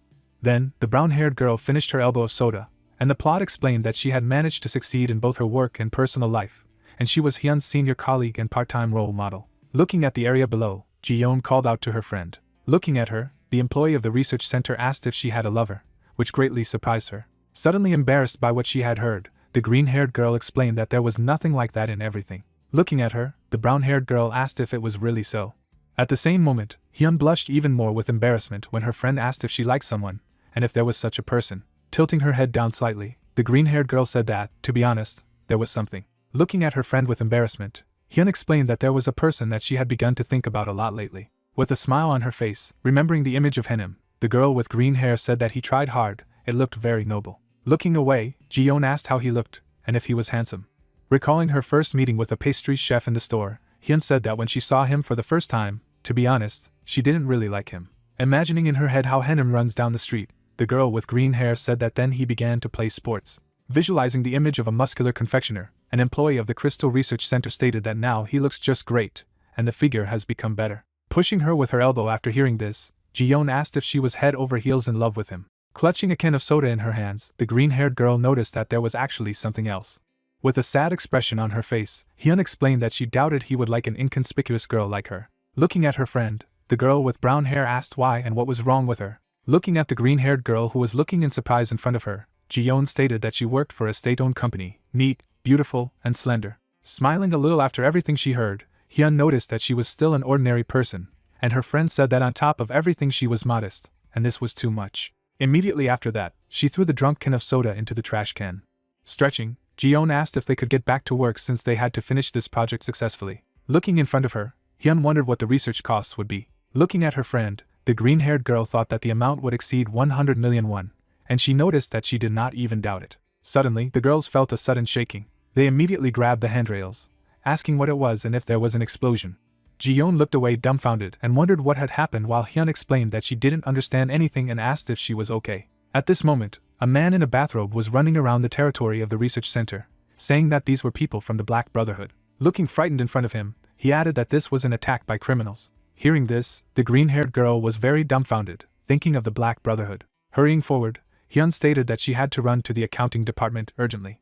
Ji-young looked after her friend and called out to her. Turning back sharply, the green-haired girl explained that there were materials there, so they needed to be destroyed urgently. At that moment, the guys sitting in the restaurant looked at the TV, on which the news anchor was transmitting urgent news. A young woman working in television looked in front of her and said that there had been an explosion in a branch of the Crystal Research Center in the East China Sea, and the cause was being investigated, and the Awakened Association considered it an attack by the Black Brotherhood. You looked in front of him in surprise as the host added that the special squad was already preparing. Turning abruptly to the side, the owner of the restaurant asked about the Crystal Research Center in the south. At the same time, he noticed that his friend dropped a glass of booze out of fear. Henim stared in front of him as he pronounced the name of his beloved. Suddenly Henim began to cry, saying that he hoped that nothing would happen to her. Continuing to grieve, the confectioner noticed that if this was not so, then he did not know what to do. At the same time, Khan got up from his seat and turned to Y. Hearing this, the owner of the restaurant was very surprised. Then he nodded his head approvingly, saying to rely on him and go there himself. Looking menacingly in front of him, the Flame Emperor noticed that he would return quickly. Immediately after that, the protagonist ran along the street of the city at great speed. He then ran across the rooftops of buildings, saying that he was heading towards the East China Sea. Holding his hand near the earpiece, Kong asked for a brief description of the situation. At this time, Kim was holding her phone to her ear when she was called by name, and said that everything happened about half an hour ago. With a serious expression on her face, the girl from the inspection department explained that there were about 50 people from the Black Brotherhood, and they had taken the laboratory workers hostage, so they were now trying to negotiate negotiations. Glancing sharply to the side, the Flame Emperor asked that if they had taken hostages, then they needed something, to which he received a positive answer. Imagining the building shrouded in flames in her head, Kim stated that the Crystal Research Center was conducting in-depth research into converting crystals into energy, and that the Black Brotherhood had allegedly carried out an attack in order to obtain the secret results of this research. Imagining in her head how Hyun and Ji-yeon wiped the data from the computers and destroyed the papers at the last moment, Kim noticed that fortunately, one of the employees managed to destroy this data, and the protagonist said that it meant they had failed. As he continued to hurry forward, Kang inquired that there was no reason for them to stay there and take hostages, to which he was told in the negative. Looking out the office window, a girl from the inspection department explained that all laboratory documents were synchronized with other branches across the country, and they were trying to get data from other laboratories. Suddenly, Kim noticed something and was talking about what they were going to do first. Immediately afterward, the girl from the inspection department sighed heavily as the Flame Emperor asked what had happened. Looking at the tablet in her hands, Kim stated that the situation was becoming an emergency. Looking menacingly forward, the protagonist heard his girlfriend explain that they had issued an ultimatum and asked what exactly she meant. With a puzzled look on her face, Kim said that they were giving them 2 hours to hand over the research materials. Looking away after hearing that otherwise they would kill all the employees, Khan noticed that he understood everything. Looking menacingly in front of him, the Flame Emperor knew that he needed to speed up. At this time, the bandits surrounded all the scientists in the research center. People stood on top, pointing their weapons forward. The criminals below held machine guns in their hands. The people from the Crystal Research Department had their hands behind their heads. Suddenly, scientists were very surprised by what they saw from the front. At the same moment, people in black masks were dragging the old man with them. After that, they threw it in front of the scientists. The old man was bleeding, and people called him Mr. Director. Scientists looked at the criminal with dissatisfaction, saying that this was already too much, and asked how it was possible to treat a person at his age like this. Hearing this, a man in a black mask kicked him. Waving his machine gun, the criminal asked what he had done there, and whether he was completely crazy, because no one allowed him to open his mouth. A moment later, a huge amount of blood flew towards the other scientists, and the bandit asked if he hadn't shut up yet. Then the blood began to scatter in other directions. A member of the Black Brotherhood said that if he wanted to get in the face further, he had to continue squeaking. After some time, the criminal finished beating the scientist lying on the ground. Looking furiously forward, he asked if there was anyone else who wanted to say something. After all that had happened, the other scientists lowered their heads down. Throwing his machine gun over his shoulder, the man in the black mask asked to listen carefully, and explained that there was only one reason why they were there. At this time, Hyun and Ji-yeon were among the crowd, and the criminal said that one of them destroyed the secret materials they were looking for, so they were now waiting for the government to comply with their demands. With a snide grin, the member of the Black Brotherhood said that they would torture them one at a time, starting with the leadership, so they just had to wait. Looking in front of her with displeasure, the brown-haired girl noticed that they were freaks, and the green-haired girl mused that it was all because of her, and she destroyed the materials, and the others were now suffering. Closing her eyes in fear, Hyun thought that it was all because of her, when suddenly someone called out to her. Suddenly, the green-haired girl looked at her mentor in surprise, who asked to pull herself together. Looking at her, Ji-yeon said that she did the right thing, because if she hadn't destroyed your documents, they would have easily taken all the data into their hands, and there would be no reason for them to leave everyone alive. At this time, Hyun stared in surprise in front of her as the employee of the Crystal Research Center added that she had saved them all. With a smile on her face, the girl with brown hair explained that therefore, she only had to think about how to get out of there alive. Looking in front of her puzzled after everything she had heard, Hyun thought that this was true, and she should not give up, but should focus on what she had to get out of there for. A little embarrassed by the memory of Henim, the green-haired girl wondered why only her, but suddenly this man came. At this time, 2 guys were standing in the middle of the mountains. Keeping his hands in his pockets, Khan asked if it was there. Standing in front of the huge scientific territory, the Flame Emperor asked that this was the southern branch of the Crystal Research Center. Well, he received a positive answer. Directing his serious gaze forward, the protagonist asked how much time was left, and Shin replied that they had about an hour and a half. Looking at him, the guy in the cap added that there would be a special squad there soon. Turning sharply to the side, Kong asked about the special forces. Imagining soldiers with special equipment in his head, Shin said that he was created to fight the Black Brotherhood under the leadership of the Silver Tower. Standing next to his friend, the guy in the cap added that if they were sent there, then the association was not going to comply with the demands of the terrorists, and, most likely, they had already been given this answer. Looking in front of him, the protagonist asked why they didn't do anything then, and Shin stated that they knew very well what the SHD was capable of, and that they had no chance. With a smile on his face, the guy in the cap asked that maybe they just decided to give up halfway. Looking ahead seriously, Khan noticed that perhaps they were trying to cut off their tails. Looking at his ally, the Flame Emperor stated that you never know what a cornered rat is capable of, and the hostages may be in danger, so the first task for him is to free them. Delighted by what he had heard, Shin remarked that it was excellent. Sharply heading forward, the guy in the cap noticed that then he would go to meet the military, with which the protagonist agreed. Immediately after, Shin suddenly jumped down. Khan was looking seriously in front of him, and the plot told us that there were times when he shed a lot of blood, but that didn't mean that he was now trying to atone for his past. A military transporter was driving along the road, and he said that he was just acting as his heart told him. Soldiers in blue suits jumped out of the car, and the plot noted that otherwise everything could turn into grief for Lee Hyuk, Yu and his family. As he watched the squad head towards the Crystal Research Center, Khan knew that he had to save Hyun. At this time, people from the Black Brotherhood continued to follow the captured scientists. From the building of the research center came the voice of a man who said that they were crows and asked for an answer. The man sat on a chair around his subordinates, saying that they were crows. The blonde guy held a walkie-talkie in his hands and asked for an answer. A moment later, he was very angry, hearing only static. Immediately after that, he smashed the radio on the ground. The blonde guy dumped her out of hatred. His subordinates looked at the commander and asked what had happened and whether there was a problem with communication with the main headquarters. Lowering his head a little, the member of the Black Brotherhood asked if he really thought they were in trouble. With a smirk on his face, the blonde guy explained that they had just been cheated. Park Jun, the leader of the squad to capture the Crystal Research Center, gritted his teeth in displeasure, stating that they were like the tail that the lizard shed and ran away. Hearing this, the soldiers were puzzled, asking what to do now. Putting his hands in his pockets, the leader of the capture squad said that from now on they were starting a backup plan, which greatly surprised the others. Looking menacingly ahead, the blonde boy remarked that they would either survive or die, and perhaps they would succeed, otherwise they would all die. Imagining in his head the soldiers entering the territory of the research center, the leader of the capture squad explained that the dogs of the Silver Tower would soon appear there, and fighting them would be tantamount to suicide. Hiding his hands behind his back, the blonde guy ordered to carry his legs away from there and not to neglect any means for this, as well as to run, even if he had to step on the corpses of his comrades. Looking in front of him, the leader of the capture squad noticed that this was his last order, until he tried to buy them time himself. Hearing this, his subordinates were greatly stunned and called out to the commander.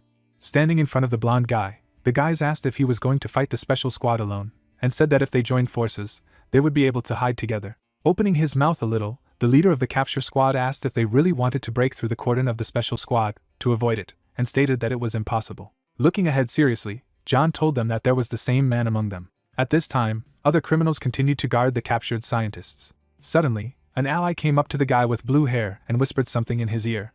Glancing in his direction, the black-masked man asked if it was really necessary to proceed with a backup plan and retreat.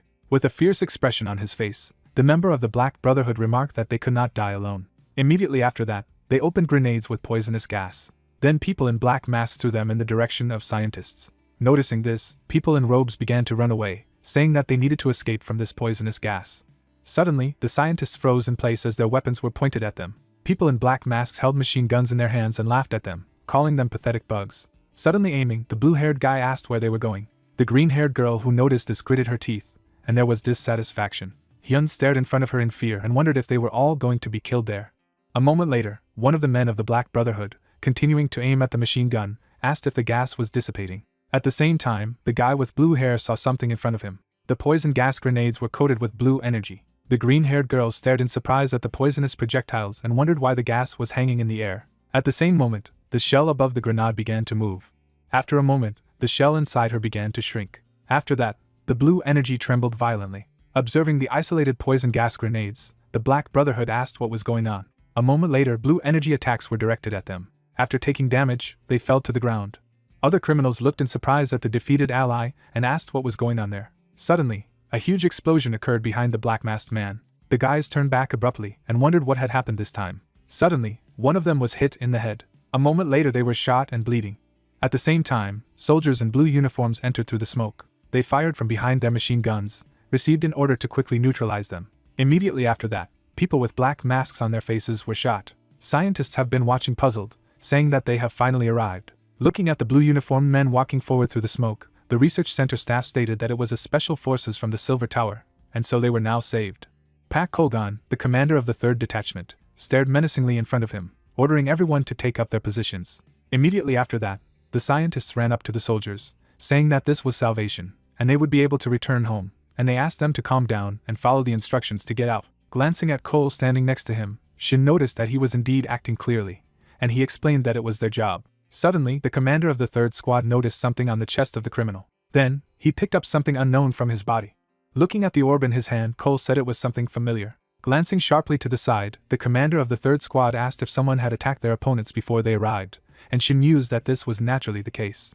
At this time, Kong was hiding on the sidelines, watching what was happening with a smile, and the guy in the cap realized that it was all his doing. Looking at the real Cole in front, Shin asked where he was going, and he explained that his task was to capture all the members of the group. With a menacing expression on his face, the commander of the third squad declared that there was someone whom he must certainly catch. Members of the special squad fought against their opponents while there was a fire in the area. At this time, people from the Black Brotherhood fired their machine guns, asking if they really thought they would endure in silence. In front of them was a soldier who was wrapping himself in blades of blue energy. The man destroyed all their attacks with his power. The soldier stared menacingly before him as his blades deflected all the bullets. At this time, several people from the Black Brotherhood were in front of him. They continued to pull the triggers of their machine guns. At this time, the blue energy blades were destroying all of their bullets. The soldier stared menacingly in front of him. Noticing this, the criminals were very frightened. They say that they ran out of ammunition. A moment later, one of them had his head blown off when he said it was a monster. It was the soldier who pointed his blades of blue energy towards his opponents. At the same moment, most of the opponents were destroyed. Deftly wielding his swords, the soldier managed to destroy all criminals. He continued to make his way further and killed people of the Black Brotherhood. Noticing the approach of the enemy, the criminal took out his knife. Then he swung it, calling his opponent a bastard. With a deft movement, the soldier of the special squad managed to dodge the enemy's lunge. Immediately after that, he grabbed the hand of a member of the Black Brotherhood. With great speed, he managed to plunge his opponent's knife into his own ally. After the damage received, the criminal began to cough up blood. Then the soldier grabbed another enemy by the neck. A man in a blue suit lifted his opponent up. Gritting his teeth with the last of his strength, the member of the Black Brotherhood asked for help. Looking menacingly ahead, Cole asked where their leader was. Suddenly, an explosion occurred next to him. After that, the guy in the black mask flew back. The commander of the third squad managed to block the attack with his energy shield at the last moment. At the same moment, Cole stared in surprise in front of him when he was asked to stop. A member of the Black Brotherhood created a flame in his hand, saying that he would not allow his own people to be killed, and let him and his old comrade. Looking smugly in front of him, the blonde guy asked how he chewed.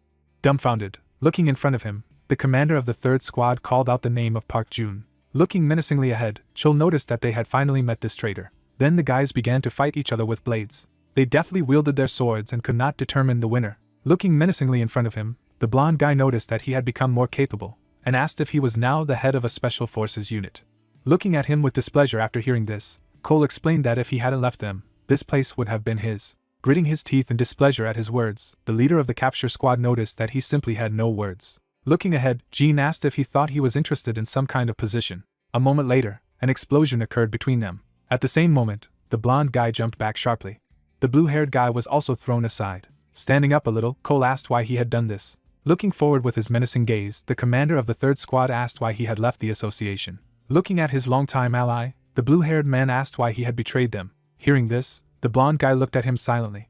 With a displeased look on his face, Chul noticed that he didn't seem to be going to answer. To start rotating the blades of blue energy around him, the commander of the third squad stated that he would have to hear the answer during the interrogation. With his sword, Jean was able to block his attack. Then he turned his menacing gaze forward. With a deft movement of the blade, the leader of the capture squad smashed the opponent's energy swords. At the same time, the blonde guy kicked his former ally. After taking damage, Cole flew backwards. Then, it slammed into the wall with great force. Gas cylinders appeared next to him at the same moment. Putting his fingers together, Jean told him to receive. A moment later, the blonde guy snapped his fingers. At the same moment, a huge explosion occurred in front of him. He remained standing in front of the flames that engulfed everything around him. Closing his eyes, the leader of the capture squad noticed that the pack Cole gone he knew would go to the end if he was not stopped. Looking down sharply, Jean said that now it was time for him to leave. At the same time, he noticed that his subordinates were being killed by members of a special squad. Creating a fire in his hand, the blonde guy asked if those idiots hadn't left yet. Suddenly, he flinched in surprise when he heard the question of where it was looking. A moment later, Cole appeared beside him. Looking menacingly in front of him, the commander of the third squad asked if he was really distracted during a fight. Noticing him, the blonde guy gritted his teeth in displeasure. At this moment, blades of energy swirled behind the blue-haired guy. Immediately after that, blood flew around the area. Cole suddenly found himself beside his former ally, asking where he was looking. With a menacing expression on his face, the commander of the third squad wondered if he was really responding during a fight. Hearing his words, Jean gritted his teeth in displeasure. At the same moment, spinning blades appeared behind the blue-haired guy. Noticing the energy swords heading towards him, the blonde guy was about to block them. At the same time, Cole looked down. His blue energy attacks dealt massive damage to the leader of the capture squad. After receiving a blow, Jean expectorates blood. Behind the back of the commander of the third squad, a blonde guy began to bleed. Turning back sharply, the blue-haired guy noticed that he hadn't been able to get things done before. Standing in front of his defeated opponent, Cole declared that if he had used a little more force, he could have killed him, and asked why he had relieved the pressure, whether it was because they were friends. With so many wounds on his body, Jean just kept silent. Closing his eyes, the commander of the third squad asked if he would really remain silent, and said that they would talk again during the interrogation in the association. A moment later, the blonde guy grinned mischievously, saying that he had nothing to say, and his former ally explained that the president of the association was waiting for him. He stretched out his hand to the blade lying on the ground. The leader of the capture squad added that he did not want to make excuses, and most importantly, he would not be able to look the president of the association in the eyes. Raising his sword to his throat, Jean told him that he could no longer live like this. At the same moment, he lost consciousness after being hit by Cole. The blonde guy began to fall, having received damage to the neck. A moment later, he was falling face down on the ground. Looking at him, the commander of the third squad repeated that he had already said that they would talk in the interrogation room. Throwing his former ally on his back, the guy with blue hair called him a dumbass. Immediately after that, the story is transferred to Seoul, to the building of the Hunters Association, near which several red buses were parked.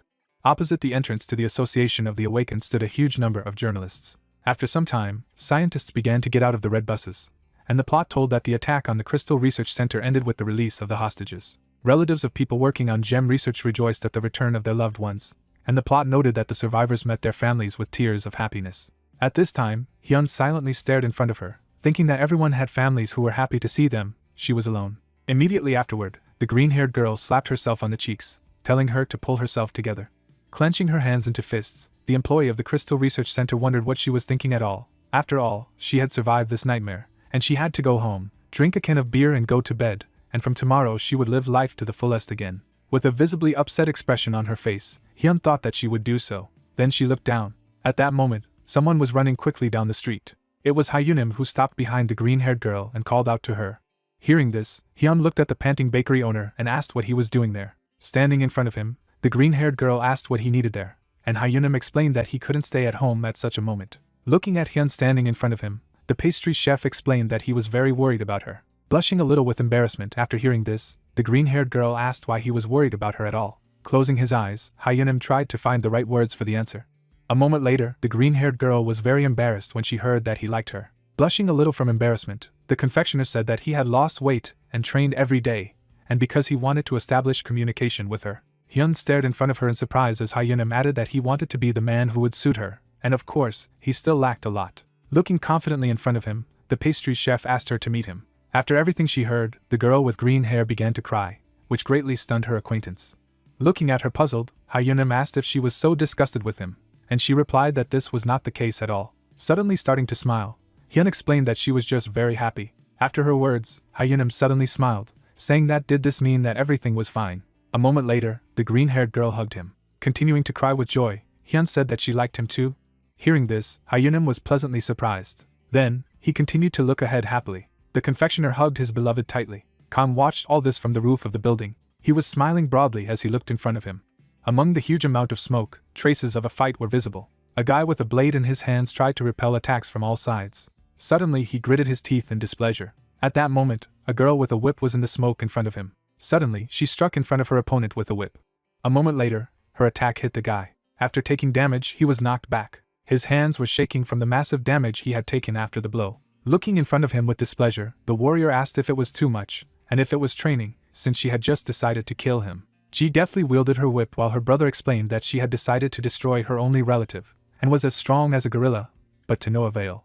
Directing her displeased gaze forward, the girl asked if he really thought the monsters would take into account all his circumstances, and asked him to take a position. A moment later, her whip spun around her brother's neck. Noticing this, the guy abruptly descended. Then the warrior rushed forward with great speed, asking that this was how she was doing to him. Looking menacingly in front of him, the swordsman said that she had been working part-time lately and adjusting the schedule on purpose, and also asked why they went so far there.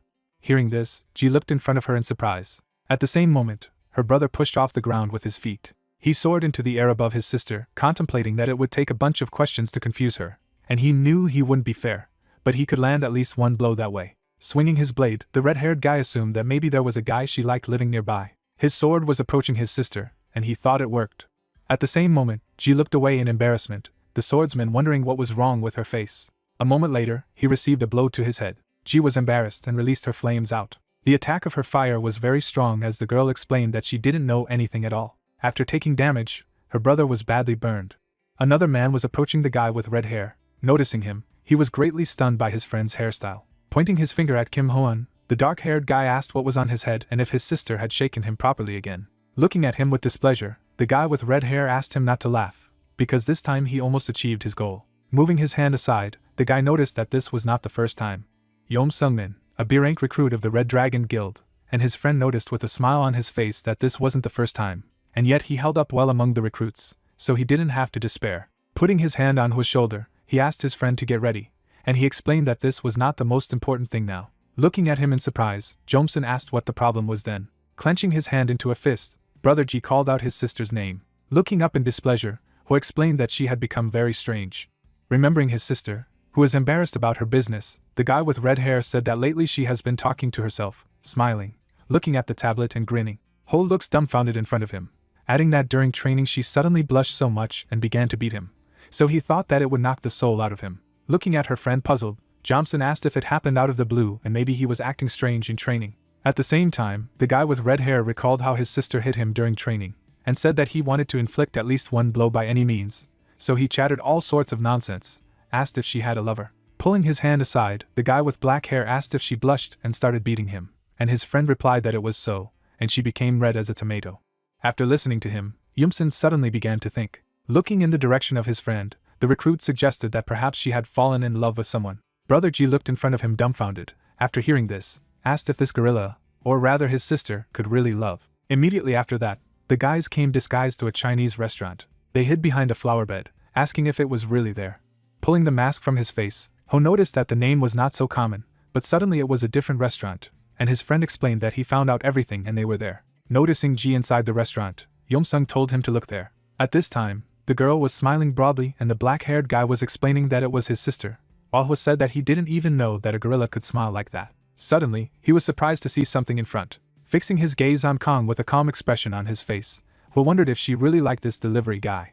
Looking in front of him, the guy with red hair thought that in principle, his sister could well save for such an appearance. At the same time, his friend, looking thoughtfully in front of him, declared that, judging by her face, it did not look like she had simply fallen in love, as if there was something else in it. He then looked at Ji's joyful face and asked where he had seen such an expression. At the same moment, he remembered the image of a girl holding a poster with idol guys in her hands, and said that he remembered. Looking ahead with his puzzled gaze, Johnson stated that such a face can be seen in fans who are crazy about their idol. Hearing this, Ho was surprised to ask about the fans. At the same moment, the Flame Emperor noticed the people watching him outside and didn't wonder why these guys were following him. Unleashing his blue energy, the protagonist reasoned that one of them was emitting an energy similar to Ji's, and it was slightly weaker than hers, but it was also strong enough. Imagining the head of the Red Dragon Guild sitting on a throne next to several people in his mind, Kong thought. Just recently, he found out that he had 2 children. Visualizing the image of the swordsman, the Flame Emperor suggested that perhaps this guy was his eldest son Hua. Looking to the side, the protagonist wondered why he was watching their restaurant. At this time, 2 recruits were sitting behind a flower bed. Looking in front of him, Brother Ji noticed that he was hungry, and his friend said that he hadn't eaten anything since the morning. Suddenly, the red-haired guy smelled something, saying that it smelled like noodles, and his friend suggested that he stop by and have a snack. Looking at him, Hua asked if he was crazy, because if the Ji saw them, then they were finished. He agreed. Suddenly, the guys turned back in surprise. Behind them stood Kong with a tray of food. Upon seeing him, the recruits of the Red Dragon Guild were greatly stunned. Brother Ji looked in front of him in fright, wondering when he had made it. After all, he didn't even feel anything himself. Staring menacingly in front of him, the Flame Emperor wondered why they were watching the restaurant. Smiling falsely, Ho asked who was following this, and what he was talking about. At the same moment, his stomach suddenly rumbled. Putting his hand on his head, the guy in the red cap laughed, saying that they just hadn't eaten anything that day. Hearing this, the protagonist looked at the food on his tray. Then he smiled broadly. Immediately after that, Khan stretched the dumplings in the direction of the guys. The narrative of the story is transferred to the moment when the children are full and sitting in the gazebo. Looking at the empty plate, Ho noticed that it was very good, and his friend stated that the dumplings were very tasty. With his hands folded at his chest, the Flame Emperor clarified that he was worried about his sister's sudden changes, so he decided to keep an eye on her. Looking at Brother Ji sitting in front, the protagonist noticed that he was a very caring person. With a puzzled look on his face, the red-haired guy told me that it was the first time he had seen his sister smile so carefree since his mother's death, and he asked how he had managed to make her shine so much. Looking ahead seriously, the protagonist explained that he hadn't done anything special for Ji, and maybe she just enjoyed working at their restaurant. Jomsun looked in front of him, puzzled, remarking that he thought there was another reason, and asked if he had noticed that he had become her idol. Looking in surprise in front of him, Kong asked what he meant. Hearing this, the guys looked at him silently. After a moment, Hua took his hands. Bowing to the Flame Emperor, Brother Ji asked to be taken care of his sister. With tears in his eyes, the red-haired guy reflected that he didn't even know what an idol was, and just treated his sister sincerely. At this moment, the protagonist looked at him in surprise. After a while, Kong took out his phone while sitting in a restaurant. In the search engine, he wondered who the idol was. Looking down, the Flame Emperor mused that this was what it was, and it meant that Ji had an idol. At the same moment, he remembered how the waitress of the restaurant ran around with a camera for Ha, and reasoned that she was a fan of her. Lim was vacuuming in the house. Looking at the calendar hanging on the wall, she suddenly realized that it was already September. Looking at the circled date, the senior manager of the restaurant stated that it would be their Ha Yun's birthday soon. Looking at the girl playing with the train, her mother asked what she wanted to get as a gift. Hearing this, Ha suddenly thought about the gift, and Lim only asked her to say it. At the same moment, the girl suddenly tensed up a lot. She continued to think about the birthday gift. A moment later, Ha imagined in her head how she walks tied up with her friends from the kindergarten. Looking at her mother standing in front, the girl declared that she wanted a train. Holding out a toy locomotive in front of her, Ha noticed that she wanted to take a ride on the train. Immediately after this story, the story is transferred to the moment when the guys found themselves at the railway station. A train was rapidly approaching them along the rails. Ha stared in awe as she heard the announcement that the train was arriving. At the same time, the girl grabbed her clothes, and the railway station worker asked passengers to stand behind the restrictive line. At the same moment, an electric train rushed in front of the guys at great speed. Ha held her skirt, which was delayed by the wind. A moment later, the girl looked in admiration in front of her. Pointing her finger in front of her, Ha said that it was a train and it was very cool, and the plot told us that it was the first time she had ridden a train. At the same time, Kong also happily looked in front of him, saying that it was indeed a train, and the plot told that he was also there for the first time. Looking at his daughter, Yu asked if she was having fun, and she answered positively. Then, the girl's parents held her hands as she jumped and said that they would go by train, and the plot explained that the whole family went on a train trip to celebrate Ha Yun's birthday. The guys were approaching the entrance to the train, when suddenly an announcement sounded that the train was going to an unknown station, and asked passengers to check their seats on boarding tickets. Suddenly, Khan saw something off to the side. His eyes were fixed on the guys who were also boarding the train, and he asked what that distinct aura was. Watching the people from the Silver Tower who were arguing with each other, the Flame Emperor wondered what they were doing there. The head of Group 4 of the First Department of the Supervision Department of the Association of the Awakened Goen Souls sat in her seat on the train next to the newcomer. Suddenly, a girl with red hair noticed that her colleague was knocking on the window. It was the head of the First Supervision Department of the Hanyu Awakened Association, who was making hand gestures. Noticing this, Goen only grinned mischievously. Pointing her finger at the boss outside, the head of the 4th Supervision Group told the newcomer that if they did their job well, the boss would treat them to beef. At this time, Hanyu sighed heavily, wondering if they could even be relied upon. Then he recalled how, at a meeting, pointing to the blackboard, he talked about information that came from a reliable source.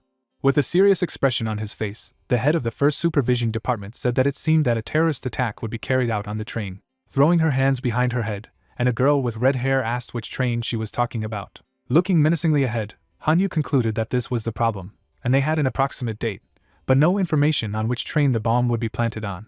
Looking at him puzzled after hearing this, Goen asked if they should stop all the trains, to which she was told that it was impossible. Remembering the explosion of the Crystal Research Center, the chief translated that there was a possibility that they would anger them, and they would arrange something worse, especially not allowing panic among civilians. Looking seriously in front of him, the man with glasses said that there had already been a hostage-taking incident in the research center recently, so stopping traffic would not solve the problem. Looking at him after what she heard, the head of the 4th Supervision Group asked what he was proposing then. Looking at all of his subordinates, Hanyu explained that they would have to act personally. A moment later, the guys were extremely dumbfounded when their boss announced that they would involve all the employees to inspect the trains. During the events of the present, Goen writhed at her boss, telling him to trust them. Very angry after what happened, Hanyu wanted her to take it seriously, as she was most worried about. Looking discontentedly in front of him, the head of the First Supervision Department mentally asked that it should not be this belt. Immediately after that, the train was rapidly moving along the rails. She was passing by the sea. Ha watched in admiration from the train window. Suddenly looking at her mother, the girl noticed that it was very beautiful outside the window, and she agreed with this. Khan watched with joy on his face as he showed something in his daughter's window. After taking a photo on his phone, the Flame Emperor thought that she was very cute. Immediately afterward, he posted a photo on the internet with the caption that Ha was very cute today, and thought that he needed to post it in the fan community. At the same time, in the chat, Ji and Bak with other names asked where such a photo came from, and noticed that today it really looks very cute. Holding the phone in his hands, the protagonist pondered that he should still send Ji, because she was also a fan of hers, while the plot explained that he was actually an active member of Ha Yun's fan club under the nickname Shy. Suddenly, Khan noticed something in front of him. An old woman stood up from her seat opposite him. Granny was shaking all over, leaning on her cane. They say that her back hurts. Watching the old woman, the Flame Emperor mused that there was something wrong with her. Looking menacingly to the side, the protagonist realized that she was not actually a grandmother. Looking at the hand she was using on her cane, Khan mused that she had disguised herself, but her rings betrayed her, and assumed that she seemed to have used a transformation technique. Looking at the old lady who was exuding dark energy, the Flame Emperor reasoned that the most important thing was that a sinister dark aura emanated from her. At the same time, he noticed a pouch in his grandmother's hands and thought that her bag gave him an even stronger aura and real magical power. Directing his menacing gaze forward, the protagonist was sure of this. Khan watched the snidely grinning old woman, thinking that this was definitely a person from the Black Brotherhood. Looking at the joyful members of the Yu family, the Flame Emperor thought that he wanted to finish him off right now, but today was an important day for Ha. Looking at the girl smiling broadly, the protagonist thought that she was smiling like that, so he couldn't ruin her birthday because of this Black Brotherhood. After a moment, Khan got up from his seat and turned to the owner of the restaurant, thinking that it was necessary to act quietly and quickly. Turning his back on him, the Flame Emperor declared that he would be back soon, and his friend wondered where he was. Menacingly walking forward, the protagonist explained that he just wanted to see what was in the other cars. In the middle of the basement, surrounded by soldiers, sat a man who was visited by a subordinate. Bowing to him, the guy in a business suit explained that he had come to report something. Looking down, the man explained that he had been contacted by Dr. Lim. The blonde guy held a glass of wine in his hands and asked if this was the same researcher who had informed them. Closing his eyes, the guy in a business suit said that it seemed that the Silver Tower had been on his trail, and after that incident at the research center, the circle of suspects began to narrow, and he felt pressure. The leader of the Black Brotherhood stared menacingly in front of him as his subordinate added that he had said that he wanted to make one last deal with them for major deals, and he was interested in that. Putting a glass of wine on the armrest, the blonde guy said that he had been of great use when he worked in the center, and now he wanted to take part in a big business and wash his hands of it. Bowing to his boss, the guy in a business suit asked what they would do with him, and he did not even know what to answer. Opening his mouth a little, the leader of the Black Brotherhood ordered to tell them that they agreed, and when they received the information, they should finish him off, because he probably knew a lot about them. With a puzzled expression on his face, his subordinate agreed, explaining that he had chosen the train as the meeting place, and therefore it would be a little difficult to deal with it right away. Grinning mischievously, the blonde guy noticed that he was quite savvy. Immediately afterward, the leader of the Black Brotherhood glanced at the person standing aside, calling him Chilgu, and asked what to do in such a situation. At the same time, a man with red eyes laughed, noting that it was just necessary to blow up the train as a whole. Chil grinned mischievously, adding that killing only him or everyone at once on the same train was the main thing for them to destroy the evidence. Clapping his hands after hearing this, the leader of the Black Brotherhood declared that it was great, and he liked it, and that was why he was their trump card, so he had to go, and once holding a dark magic crystal in his hands, Chil asked to trust him. Immediately after this narration, the story is transferred to a fast-moving train on the tracks. In a luxury car sat a man looking out the window. It was the trader of the Crystal Research Center, Dr. Lim, who wiped the sweat from his forehead and asked why these freaks were not there yet. At the same moment, he glanced at the old woman who came to him, who asked for forgiveness for keeping him waiting. Holding out his hands in front of him, the trader to the Crystal Research Center remarked that he did not think that anyone would appear in such a form, and his grandmother asked that he was said to be under surveillance. Starting to open the bag, the old woman said that she had to be more careful not to be calculated. At the same moment, Dr. Lim silently watched the actions of the messenger. A moment later, the old woman opened the box and turned to her nephew. Looking at the trader of the Crystal Research Center sitting next to him, the reincarnated member of the Black Brotherhood asked that he hadn't eaten anything since the morning, much to his surprise. Giving him a box of food, the old woman explained that she had brought him something to eat, so he had to open it. In the middle of the rice, he noticed a stone with dark energy and thought that it was a top-quality crystal. As she approached Dr. Lim, Grandma said she didn't know if he would like it. Looking in admiration in front of him, the trader of the Crystal Research Center thought that such a large crystal was simply amazing. As Dr. Lim closed the box of food, he thought he could sell it and go abroad, telling his aunt that he would eat it later because he wasn't hungry now, and she agreed to it. Suddenly, taking out his purse, the man with glasses noticed that, by the way, he also had something for her. After placing her in front of the old woman, the trader to the Crystal Research Center said that he had prepared it in advance. Opening the bag, the grandmother noticed the flash drive inside and said that it was not worth it. Looking menacingly in front of him, the reincarnated member of the Black Brotherhood noticed that he was very cute. Looking at the old lady seriously, Dr. Lim said that he had promised her that it was not a fake or some kind of cheap. Then he whispered in his grandmother's ear that she would like the contents of the flash drive even more. She noticed that she was also sure of this. Holding a purse in her hands, the old woman explained that she was going to go out soon, and the man in glasses asked her to be more careful. Walking away from the informant, the reincarnated man of the Black Brotherhood mused that he was a complete idiot and had given him more than a simple crystal. Imagining a gem exuding dark energy in her head, the old lady reasoned that it was a time bomb that exploded with a force equal to the purity of a crystal. Visualizing a train that suddenly exploded, the grandmother thought that when the train was approaching the next station, an explosion would occur. At the same moment, the old woman was passing by Khan. Approaching the toilet, the grandmother looked around and thought that it was time for her to run away from there. Suddenly, the train door began to stagger. A moment later, she was knocked out with great force.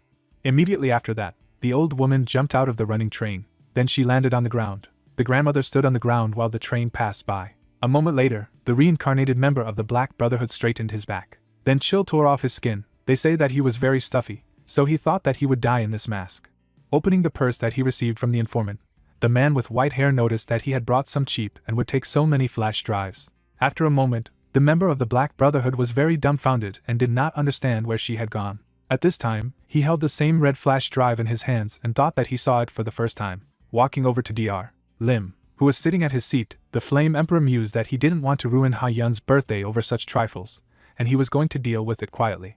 Looking at the purple magic stone lying among the food, the protagonist thought that he had defused a bomb in the form of a crystal, absorbing the magical power, and this data should be transferred to someone who would be useful to it. At this time, Goen was just sleeping, sitting in her seat on the train. Suddenly she woke up, which surprised her greatly. Wiping the saliva of her mouth, the girl with red hair noticed that she seemed to have dozed off, because it was very good to sleep on trains. After a moment, the head of the 4th Supervision Group looked in surprise in front of her.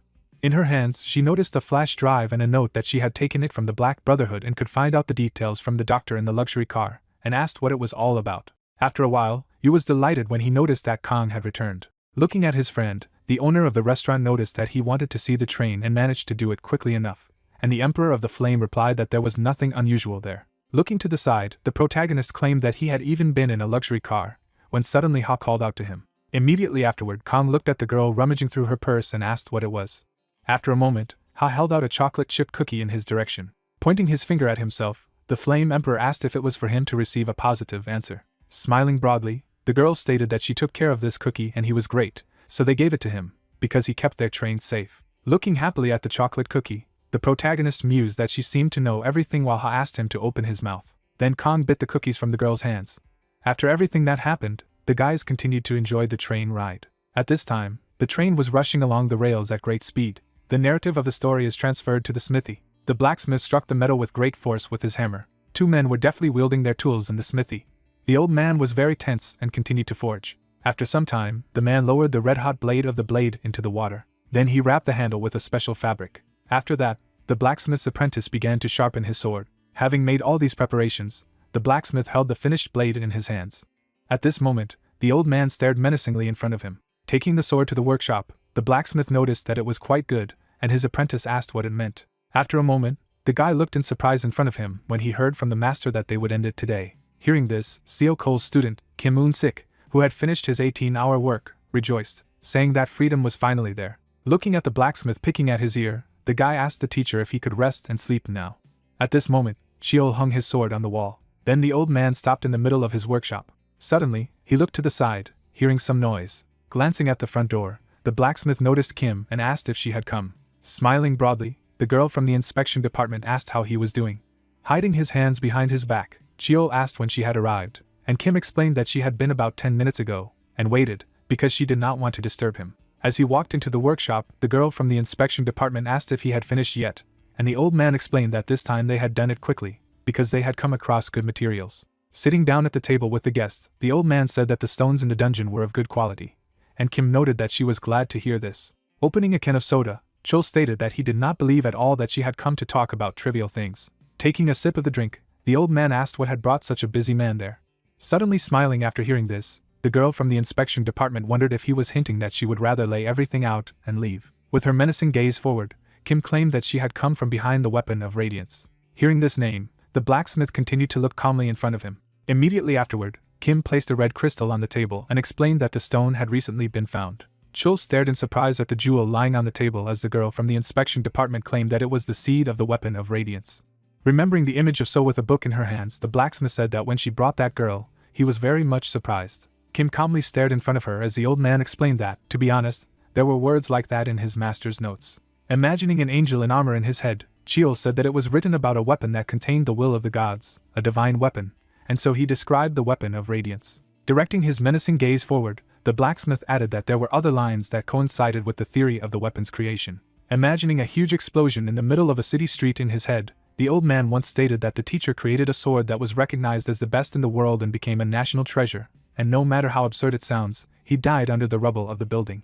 Visualizing the notebook with notes, Chul said that he had received from him a book with information and secrets of making weapons, and not only the techniques for creating artifacts, but also the legend were written down there. Remembering how he was sitting at the table reading this book, the blacksmith added that most of them were related to divine weapons. Imagining in his head the black-robed men walking through the dungeon, the old man stated that it said that there were 2 ways to obtain it, and the first was to pass the high-level gate trial and receive it as a reward. Visualizing a brightly sparkling red crystal, Chul explained that the second way was to make from a stone that contained divine energy. Remembering the images of Uriel's blades in the box, the blacksmith said that at first he thought that all these stories about divine weapons were only magnified, and the angel's weapon fit the description, but it did not seem to him so outstanding.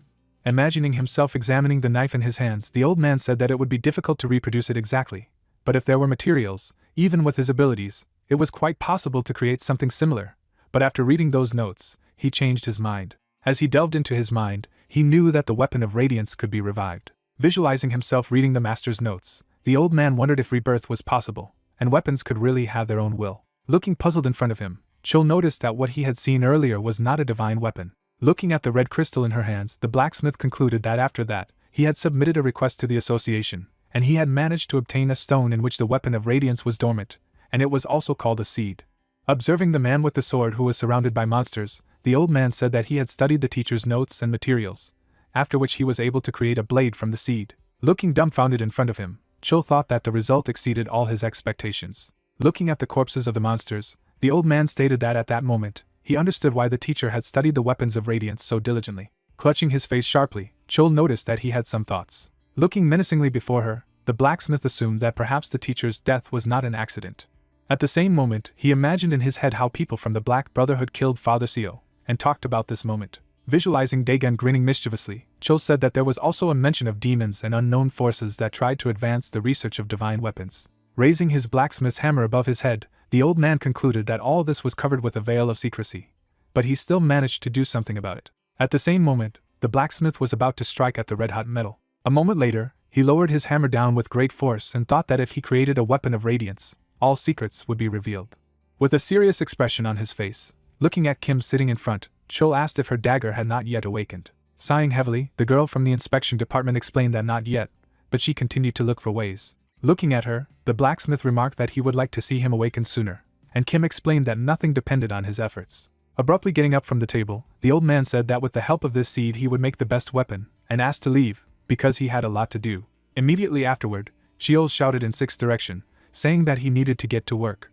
Seeing his apprentice sleeping in the middle of the workshop, the blacksmith called him a brat. A moment later, the old man threw a can of soda at his head. Very angry at this, Sik asked what his teacher was doing, and Sik wondered if he was going to sleep all day. As she watched, Kim put her hand on her head, thinking that he had a strange temper, while Sik stated that he had been working all this time, and asked if he was already completely crazy, while Chul asked him to repeat it. Grabbing his apprentice by the head, the blacksmith asked him to repeat it, and he noticed that he was strong enough. Suddenly, the old man looked in surprise in front of him. Glancing at the calendar hanging on the wall, Chiol asked if it was September. At the same time, a circled date attracted his attention. Looking puzzled in front of him, the blacksmith wondered if that day had already come. Grandpa was sitting on a bench in the park. It was Chiol, who looked down. Suddenly, he noticed someone to the side. An unknown person approaches him and asks why he is sad in the middle of the day. It was Jiang Tae, who was smiling broadly as he said that he was nicknamed the Unquenchable Flame. Sitting next to an old friend, the retired military man asked why he drooped, because it was not his style. Lowering his gaze down, the blacksmith explained that it was tomorrow. Looking at him, the old man with scars asked what would happen tomorrow, and whether it was September 10th. John looked at his old friend in surprise, who was sighing heavily. Looking sadly ahead, Chul explained that tomorrow was indeed September 10th, namely the day when the Black Brotherhood killed his granddaughter. Imagining a white glow in his head, the blacksmith reflected that the bright light attracts midges. The old man deftly wielded his blacksmith's hammer, visualizing people in black masks who grinned mischievously. The plot told about the moment when Chiolyu took over the teacher's job, showing us a blacksmith who continues to work in his workshop. The plot said that there were those who were hunting for his abilities and the S-rank artifacts he was making. Chiol picked up the phone, and the plot said that once he received a call. Imagining how men in black masks grabbed a little girl, the plot told that the Black Brotherhood had kidnapped his granddaughter. Hearing this, the old man gritted his teeth in displeasure, and the plot said that they had very simple demands that he secretly make an artifact for them and give it to them. Showing us the drooping expression on the blacksmith's face, the plot stated that he refused to comply with their demands and paid the price as a result. Children's legs protruded from under the white sheet. The old man, along with the rest of his family, was at the identification of the corpse's body. After everything that happened, Chiol cried bitterly, and the plot said that after that, every time he looked at the children, he remembered his granddaughter, and it seemed to others that he was just a grumpy old man, but he treated children very tenderly. Zhang put his hand on his friend's shoulder and asked him to stop being sad. At this time, the blacksmith looked down while the scarred old man explained that he understood his feelings, but his granddaughter would not like him to be in such a state. Then the retired military man looked at him silently. Suddenly he smiled broadly, saying that he did not know whether it would comfort him or not, but the girl he was talking about was usually walking home from kindergarten at that time. Hearing this, Chol looked in the direction of his friend in surprise, and he wondered if he had already forgotten, and noted that he was talking about the one who was not afraid of him. Happily pointing his finger at himself, Zhang stated that she also looked at him and said that he had a beautiful soul. Pushing him with his elbow after hearing this, the blacksmith asked him to stop lying, and the scarred old man laughed, saying that it was true. Suddenly, they looked sharply to the side when they heard someone singing a song about bears. The retired soldier immediately noticed Ha-Yun walking through the park and called out to her. Hearing this, the girl looked happily in front of her, addressing her grandfather. Abruptly getting up from the bench, Zhang asked if she could really go home today, to which he received a positive answer. Watching his friend stroke Ha, Chol asked if this was the girl, and he gave a positive answer and wondered if it was true that she was very cute. At the same moment, the blacksmith smiled broadly, thinking that she was really very beautiful. Then the old man with the scars took out the candy, saying that he had brought treats for it, and the girl noticed that he shouldn't. Looking at Ha, who was rummaging in her backpack, the retired soldier wondered if she really didn't like sweets. She replied that she did, but today she would give him something. Holding out an invitation to her birthday party in his direction, the girl surprised Zhang. Looking happily in front of her, Ha explained that this was an invitation to her birthday, and the old man with scars noticed that it meant that she was having a holiday soon. A moment later, Chol was very surprised when he heard her say that tomorrow she would be 5 years old. Running up to Ha, the blacksmith asked if she was born on September 10th, to which he received a positive answer. Looking puzzled in front of him, the old man reflected that she was born 5 years ago, namely on the day of his granddaughter's death, and this is some kind of strange coincidence. Looking at him, Ha noticed that she had seen him before, and he asked where it was. With a big smile on her face, the girl explained that she had seen him in the park on the day of planting trees. Upon hearing this, Chio recalled meeting several girls when he was planting trees and saying that it meant it was her. At the same time, Ha looked thoughtfully in front of her. A moment later, she handed the blacksmith an invitation to her birthday party and asked him to take it, and he asked if it was really true for him. Looking at the candies in his hand, the old man asked if there was also chocolate, to which he received a positive answer. Suddenly, Chio looked in front of him in surprise, listened to Ha's words. Imagining that it was his late granddaughter who was speaking, the blacksmith listened to the girl declare that she wanted him not to be sad anymore. After all that had happened, the old man was very happy. Then the two veterans said goodbye to the girl, waving their hand. Glancing happily at Zhang standing next to him, Chul said that he seemed to understand why he spoke of her like that, and he noticed that he knew so. At the same moment, the blacksmith was smiling broadly. Immediately after this, the story is transferred to the evening of Ha Yun's birthday to a Chinese restaurant, from where the words with birthday greetings were heard. Ha happily stared at the cake in front of her as everyone around her wished her a happy birthday. All the girls' friends gathered at this holiday, who congratulated her on the holiday.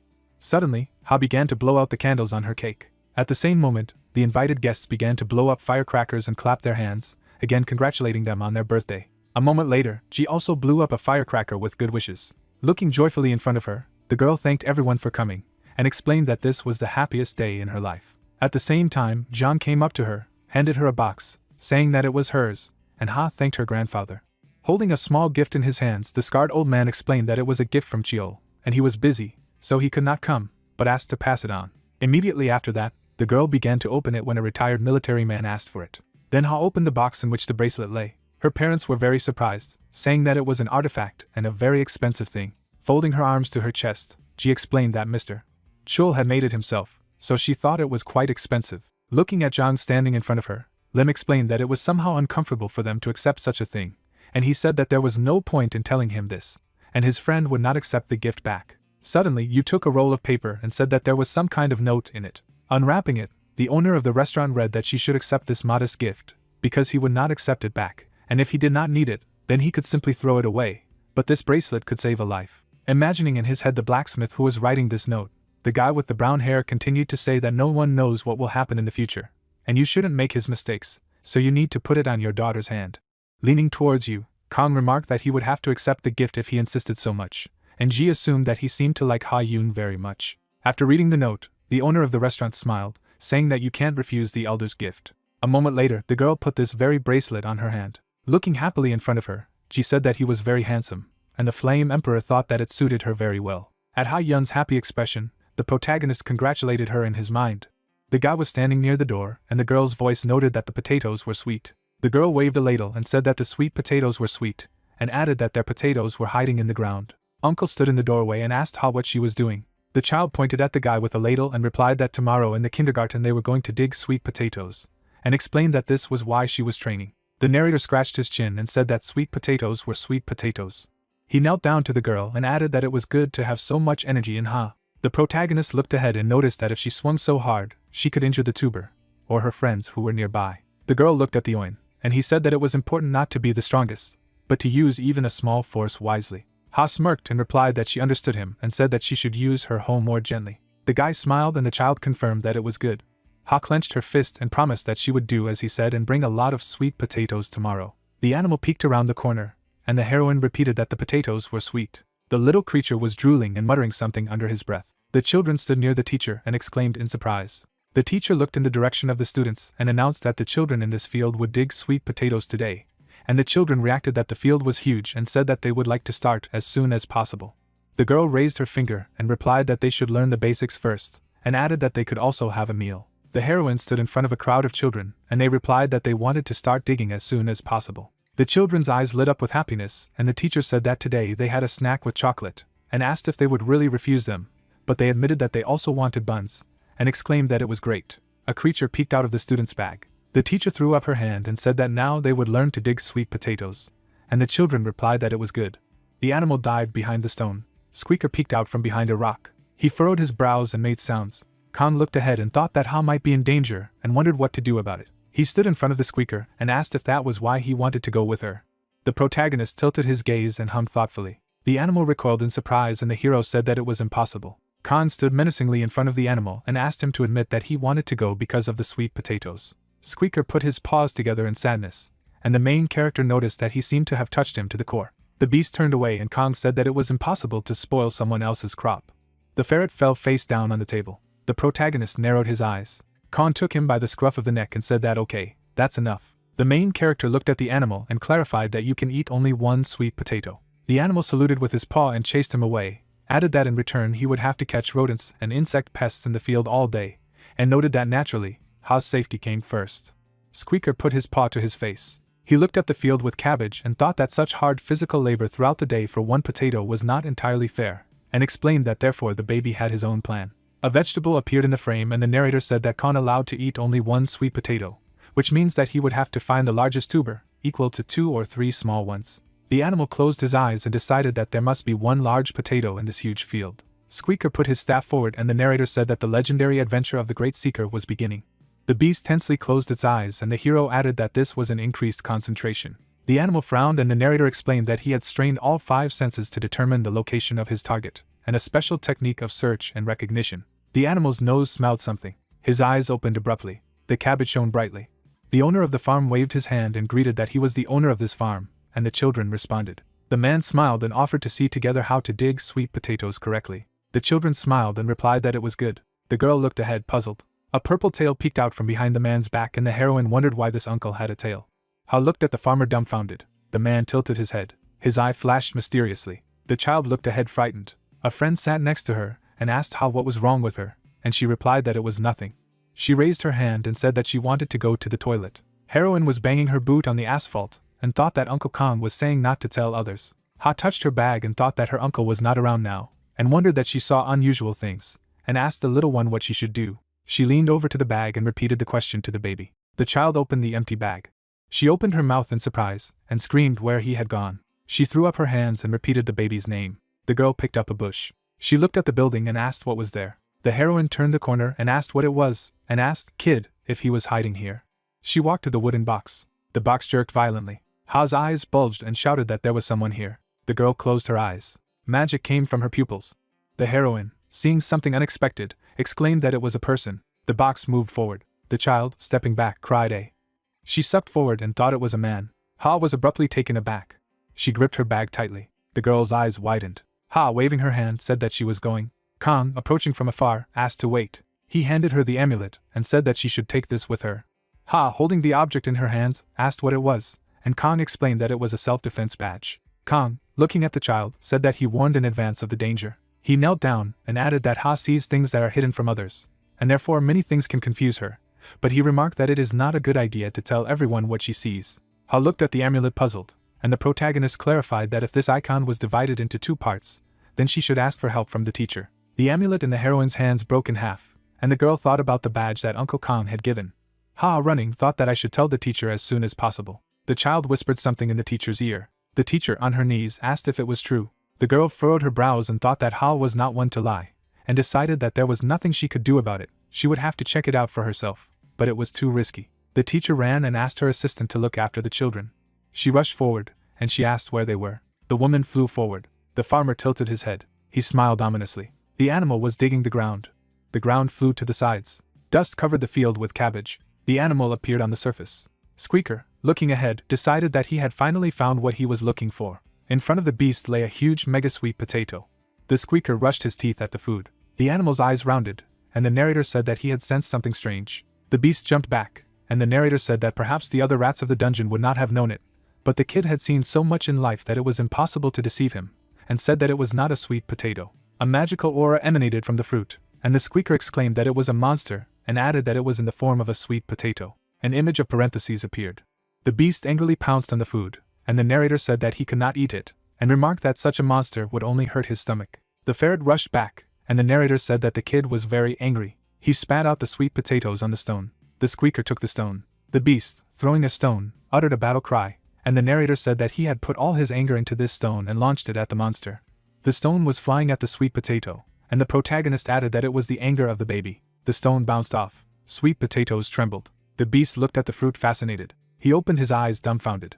The door opened. The girl pointed to the boxes. The teacher, finding something, said that it was really a person. The girl, running up to the box, said to wait a little and added that she would pull it out. The teacher, pulling the object, thought that there was no other way out, and noticed that it did not move a millimeter. She turned her head to the girl. The teacher, looking at Ha, asked if she could close her eyes for a while, and she replied that it was good. The heroine closed her eyes. Her pupils lit up. Objects flew up.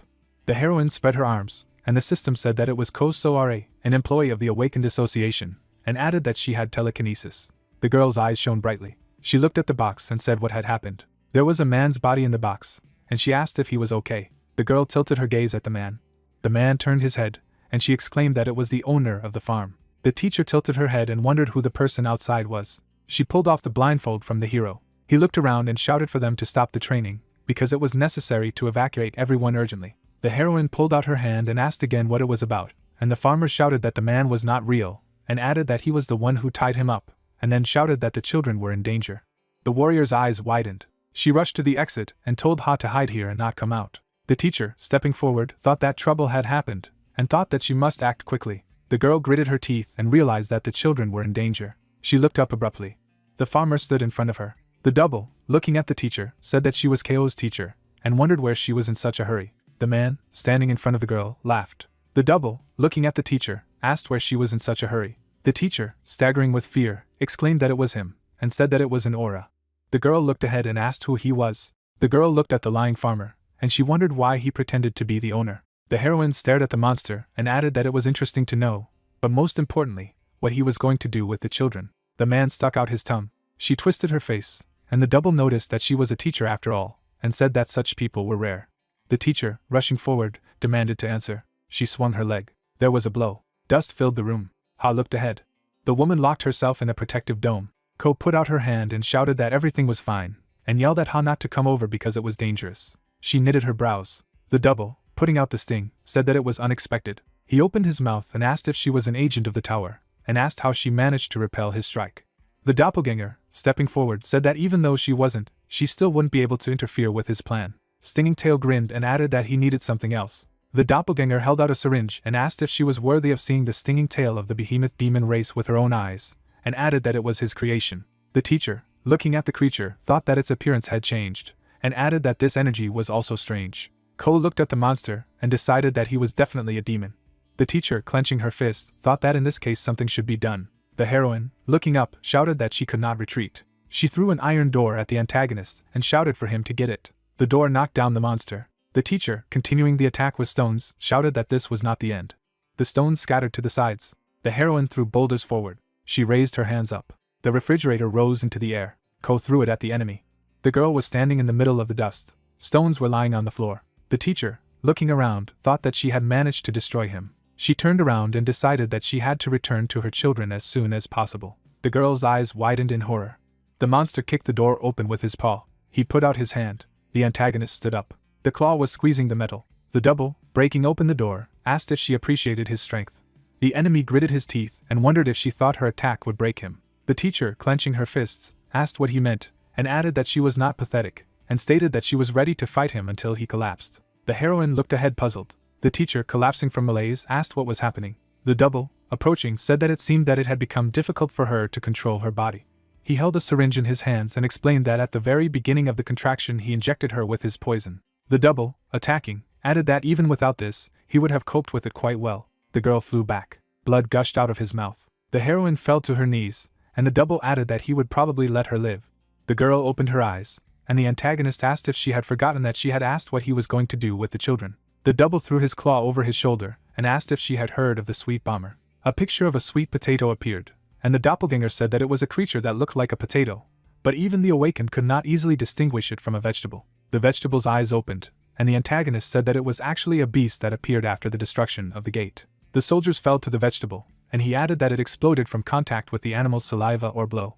There was an explosion, and the enemy said that many people died of starvation because of it at the beginning of the era. The guy looked at the claw and added that, to be honest, this bomber was one of his masterpieces. The teacher, raising her head, said that it was really true. The double, standing in a pose, noticed that he saw that she was not stupid, and confirmed that it was not a sweet potato on the field, but his bomber. The children were dripping sweet potatoes, and the sick antagonist asked what would happen as soon as the children touched it with their hands. The girl lowered her head, and the enemy said that the very thought of it excites her, to which the girl said that she would never allow this. The teacher, running away, said that she would not allow this in any case. She began to stagger. The heroine fell. The double, grinning, said that she had already forgotten what state she was in, and said that she could not even stand, but she was still worried about the others. The heroine gritted her teeth, and the sadist said that there was nothing she could do, and said that she could only watch the children die. The enemy bared his teeth and added that he just needed an audience for his performance, and said that it was weak, but he would not kill it so that it would become his audience. The double, throwing up his hand, said that he could not understand why weak people were trying to help those who were even weaker. He closed his eyes and said that it was natural for the fittest to survive, and asked why everyone was so stupid. The teacher, gritting her teeth, demanded to know why he was trying to kill their children, and said that they were not guilty of anything, and added that it would be better to kill her. The guy, tilting his gaze, clarified why. The double, smiling, said that he just liked to mock the weak. He threw up his head and said that she had to imagine the insides of these little creatures being torn apart, and blood splattered. The double, his eyes bulging, exclaimed that this was magnificent. The antagonist leaned over to the heroine and said that she would writhe in convulsions with guilt for not being able to protect them, and asked if it wasn't fun. He smirked and added that she now understood exactly why he had chosen her as a spectator of his incredible performance. The antagonist threw his claws forward. The girl's eyes bulged. The enemy threw back his head and announced the beginning. Tears came to the woman's eyes, and the double said that it was a little earlier than he expected. The teacher, banging her fists on the ground, thought that if only she were even a little stronger. The double, looking to the side, said that it was a pity that he did not see everything in person, and said that it was time to collect the energy of despair that remained from children who died a painful death. He held out his magic hand. The field is sown with cabbage. The squeaker is waving stones. He threw a stone. There was a blow. The fruit had eyes. Magic began to burst out of the fruit. He began to tremble. The animal's eyes bulged. There was an explosion. Shrapnel flew across the field. The children looked into the distance. The animal jumped away. His paws clattered on the ground. He rushed from the explosion. Squeaker jumped forward. He spun and fell. The animal fled from the threat. His eyes sparkled. He stepped on his eyes. There was an explosion. The squeaker flies to the side. The protagonist caught the animal. Kong, holding the squeaker in his arms, said that he was great. The guy stood up and added that now she should entrust this matter to him. The warrior spread his fingers. The double, looking at the hand puzzled, asked what was going on. The doppelganger, looking down, exclaimed why he wasn't receiving energy. The teacher, looking ahead with hope, thought that it meant that the children were still alive, and decided that it was too early to despair, and thought that it was necessary to distract him. The heroine was lying on the floor and added that she did not know what exactly happened, but his plan failed. The girl smiled and said that his brilliant creation was bullshit. The teacher, after speaking, remarked that his plan seemed to have failed, and asked if this was his ingenious creation. The antagonist gritted his teeth and she added that he was pathetic, to which the enemy shouted how dare she, little man, and yelled at her to shut up. The double hit the girl. It flew back. The doppelganger, looking away, said that he would not be able to create a ring of despair now, and added that he would not be able to gather the necessary amount of energy. The antagonist gritted his teeth and shouted that he wouldn't let this happen. The teacher, lying on the ground, said that it was a relief.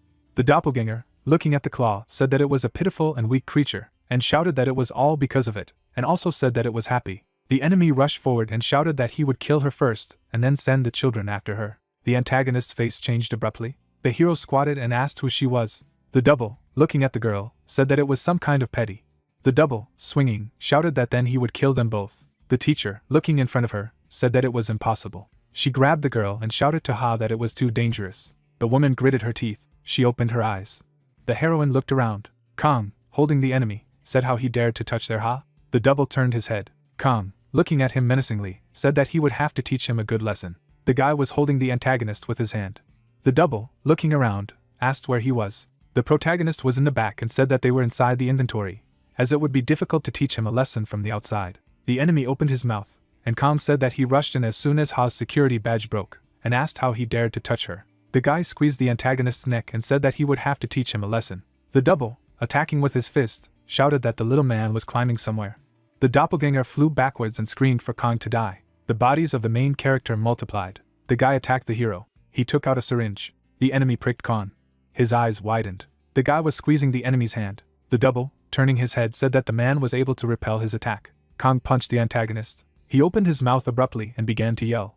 His face flew into the protagonist's knee. The antagonist squeezed his face. The doppelganger, looking ahead angrily, shouted that Kong dared to ruin his beautiful face. He rushed forward and declared that he would not let it go unpunished. The claw flew into the boy's face.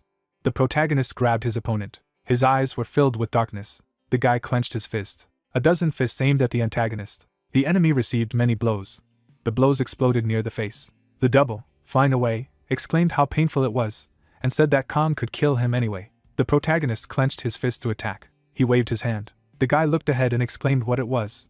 The hero held the enemy's claw in his hand. He stood and said that he had thrown his hand to escape. The doppelganger ran away, saying how was it possible if he was a demon and Kong was a human, and added that he didn't know there were such strong people among humans. The antagonist grinned and asked if Kong was a divine being. The doppelganger rushed forward, said that he had to get out of here as soon as possible, and asked what the inventory meant and why it was so huge.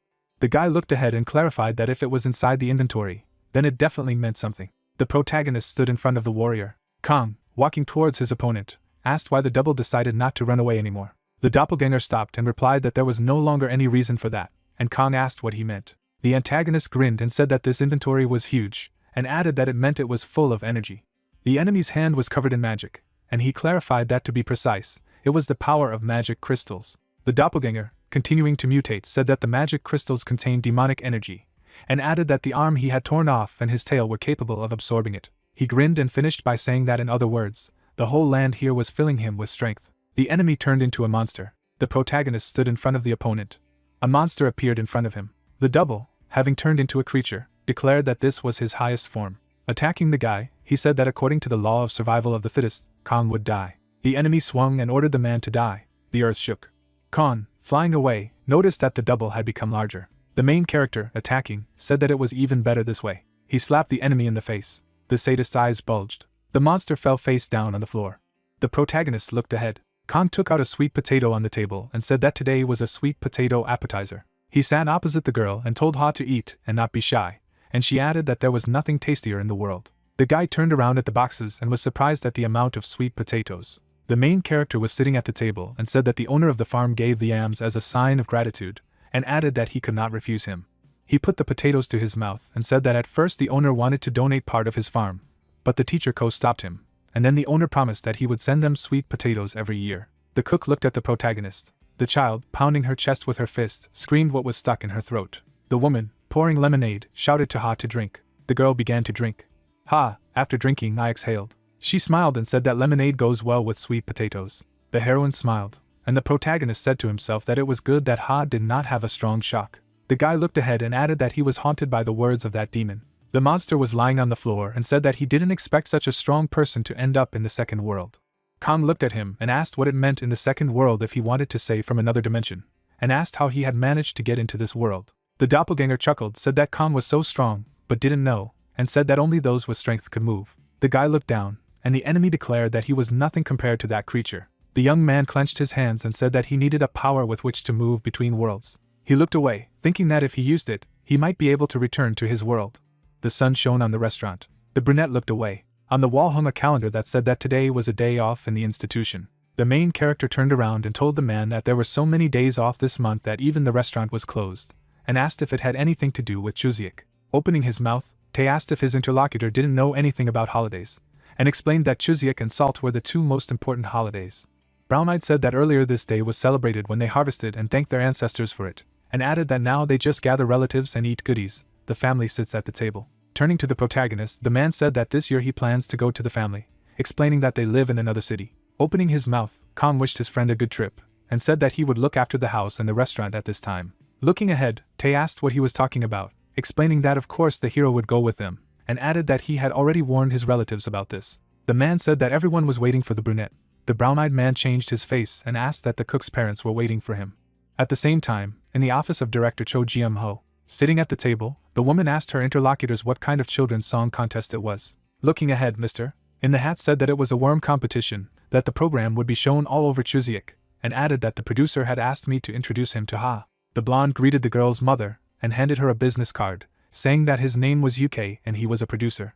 Lim took the card in her hands, and the man continued to say that the program was aimed at showing talented children, and added that this would be the first special, and he would really like to see a baby in it. Opening her mouth, the woman began to reason that, of course, her daughter loves to sing, but there is a lot of competition in such programs. Putting her hand on the girl's shoulder, Madam said that they were going to visit her grandparents. The producer explained that the program was being recorded, so they should not worry. Smiling, the blonde said that when he saw Ha, he realized that her participation in the program would ensure the success of the team. UK continued to say that even if she sings badly, it's okay, she is cute. The man hit the producer, saying that the blonde meant that the baby's participation in the program would make the audience very happy, and added that the popularity of the brown-haired woman increased a lot after the series and the film. Opening her mouth, the woman said that in any case, the baby did not even learn to sing. Raising his hand, the brunette disputed Lim's words that even if the child did not study vocals, the audience would be happy to see her in any case. Ha said that she agreed. The adults turned towards the brown-haired woman. Smiling, the baby said that she really wanted to try to participate. A few days later, the conference room of the DBS channel. People walk around the table. The girl is sitting still. Before the start of the shooting, Ha was supposed to take part in an interview and meet with the authors of children's books. The stranger greeted Ha, and the girl looked to the side. Smiling, the redhead introduced herself as Min and said that she was 6 years old. Turning around, the brown-haired woman introduced herself in the same way, and the neighbor noticed that she was older. Opening her mouth, the baby confirmed the words of the brown-eyed one, and added that she was very beautiful. Ha complimented her interlocutor's outfit. The girl opened her dress with the words that the brown-haired woman has taste. Min opened her eyes. The neighbor noticed that the baby also had a beautiful outfit, and added that she looked like a model from the children's world. Ha was sitting on a chair. Opening the bag, the brown-eyed woman said that she assumed that the brown-haired woman was worthy of becoming her friend. The girl handed the candy to Ha. The interlocutor asked what it was to her. Winking, Min replied that of course to her. The girl hugged her friend, saying that she was grateful, and the brown-eyed girl told her to be careful not to spoil her makeup. The man in the suit, clapping, said that it was time for the guests to go to where the interview would take place. Studio for interviews. Sitting on a chair, the host asked the girl that it was her first time in the studio and whether she could share her feelings. Looking at the floor, the brunette replied that her mother brought her here, but she didn't really like it here. The man said that, apparently, the participant was obedient. The boy shook his hands and said that his uncle said that if he won, he would get a job as a hunter, and asked if this was true. The host replied that he did not know. The redhead sat quietly in her place. The employee showed the cancellation card. The girl began to call her mother, and the interviewer said that, apparently, the baby was very nervous, and apologized to her. The man thought that interviewing children was not so easy. Looking at the paper, the brown-eyed man said that the next participant was Ha. The child looked at the interlocutor, and the brunette asked what she thought about this competition. Smiling, the brown-haired woman replied that she was very happy and thought her grandparents would be very happy to see her on television, and added that therefore she agreed to take part. Opening his mouth, the presenter thought that she spoke well and wondered if the girl was definitely 5 years old. Coming closer to the guests, the interviewer asked that maybe the child wanted to say hello to his relatives, and said that in order to do this, you need to look at the camera and speak as if she was writing a letter. Folding her hands, Ha told her grandparents that she was on TV, did not know if she could sing well, but would try very hard, and wished her all the best. The film crew looked at this. The curly-haired man opened his mouth and asked where such a smart girl came from. Spreading her hands to the sides, the girl asked what the brown-haired woman was filming in the program. Tae replied that it was, and assumed that an interview was taking place now. Turning around, she asked if it would be possible to go there. The brunette answered in the affirmative. The yellow-eyed woman smiled, thinking that as the leader of the Ha fan club, she couldn't miss such a thing. Closing her eyes, the lady said that she did not know that the baby was also singing. Tae said that by this, probably, the girl went to her mother. Opening his mouth, the man explained that his wife used to hold the position of the main vocalist. Pointing his finger at himself, the brown-eyed man said that he also sang well, and added that there was a time when his voice was praised. Turning around, Jean asked the hero that he also sings well. Looking ahead, Kong replied that he didn't know the reason, but when he started singing, people became sad. The two of them changed in their faces. The lady assumed that the protagonist sings perfectly. Turning around, the brunette asked what she thought, so the short-haired woman replied that his good singing made people cry. Coming closer to the hero, the cook said that he had never heard Kong, and asked for something to sing to them. The brown-eyed man asked what was right here. The couple, smiling, replied that of course, because real singers do not need a place and time. The man looked ahead. Closing his eyes, the main character said that in this case only one song. The friend replied that he was impatient to hear. The brunette exhaled. Kong began to sing. Two of them opened their mouths. Kong hid his hands behind his back and said that he would only sing one song, and Yu replied that he couldn't wait to hear it. The protagonist began to sing. The main character raised his palm. The director exhaled tensely. The young man laughed and exclaimed if he was an old hero, since he sang such ballads. Ji smiled, and Kong said that ballads also have their own beauty, just like modern songs, and the girl retorted that it was still too old a song. The guy closed his eyes in embarrassment, explained that there really is such a thing as trends, but do not underestimate the old. Yu walked away and said that this would not work, and asked how about closing early and going to karaoke together, and thought that he should show Kin modern songs. The main character looked sullenly at the interlocutors, and the man said that it would be useful for him to listen to something new. Tae took the sheet in his hands. It was decided to shoot the program with the performances of children on Chuseok in the format of a talent contest.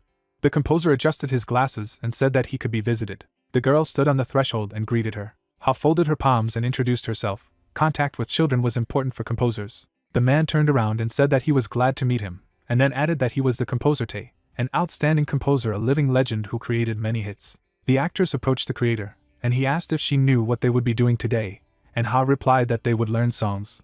Tae looked down and told the interlocutor to sit down here, and thought that he had a good feeling. The guy pointed the camera at the girl, and the composer said that he would first let her listen to the blank for his new song, and asked her to listen carefully. His finger pressed the button. The young man picked up the microphone and sang a song about the dream. Ha sat in an armchair. The young man smiled in emotion and thought that the song was very joyful and gave hope. His hair covered the forehead of the employee, and he mentally said that it was not for nothing that the composer Tae was praised. The actress began to cry. The composer knitted his eyebrows in surprise and asked why the girl was crying. Ha wiped away her tears and replied that she was sad and very sad. The man opened his mouth and asked if she found this song sad. The guy was sweating, and the girl answered in the affirmative. A drop of sweat ran down the creator's cheek, and he stated that although it was a life-affirming song, he did it on purpose. The boy cried, and Tae explained that people were waiting for a bright future because reality was too hard for them, and then added that 25 years had passed since the destruction of the gate, and the hard times were over. The children surrounded the man, and he mentally claimed that he wished a stable future for his children, so he wrote this song, and added that he tried to convey his wish for good through it. Tae opened the book, and wondered if she had felt the sadness hidden in those words. Ha put her hands to her face, and the composer asked her what she thought the song was about. Tae lowered his gaze, and the girl answered she felt comforted. The girl opened her eye and explained that the future would be happy, and added that this song is for those who are having a hard time now. The creator opened his mouth in amazement.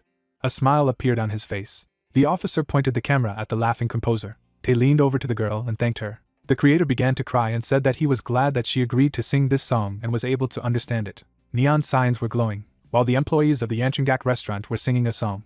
The guy sings emotionally. Ji raised her hand up. You danced, the owner of the restaurant, and the workers came to karaoke. The guy looked around. Khan was with them, who was in such a place for the first time. The director bared his stomach.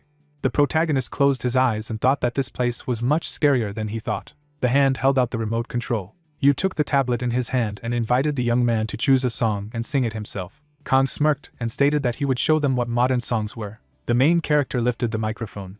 She clapped and helped her choose a new product. The guy looked at the singer and thought why he suddenly chose such a difficult song, and added that it was a song by Lee Gong-ho. Khan raised the microphone to his lips. The main character sang a song about one rainy day. A blue glow emanated from the young man.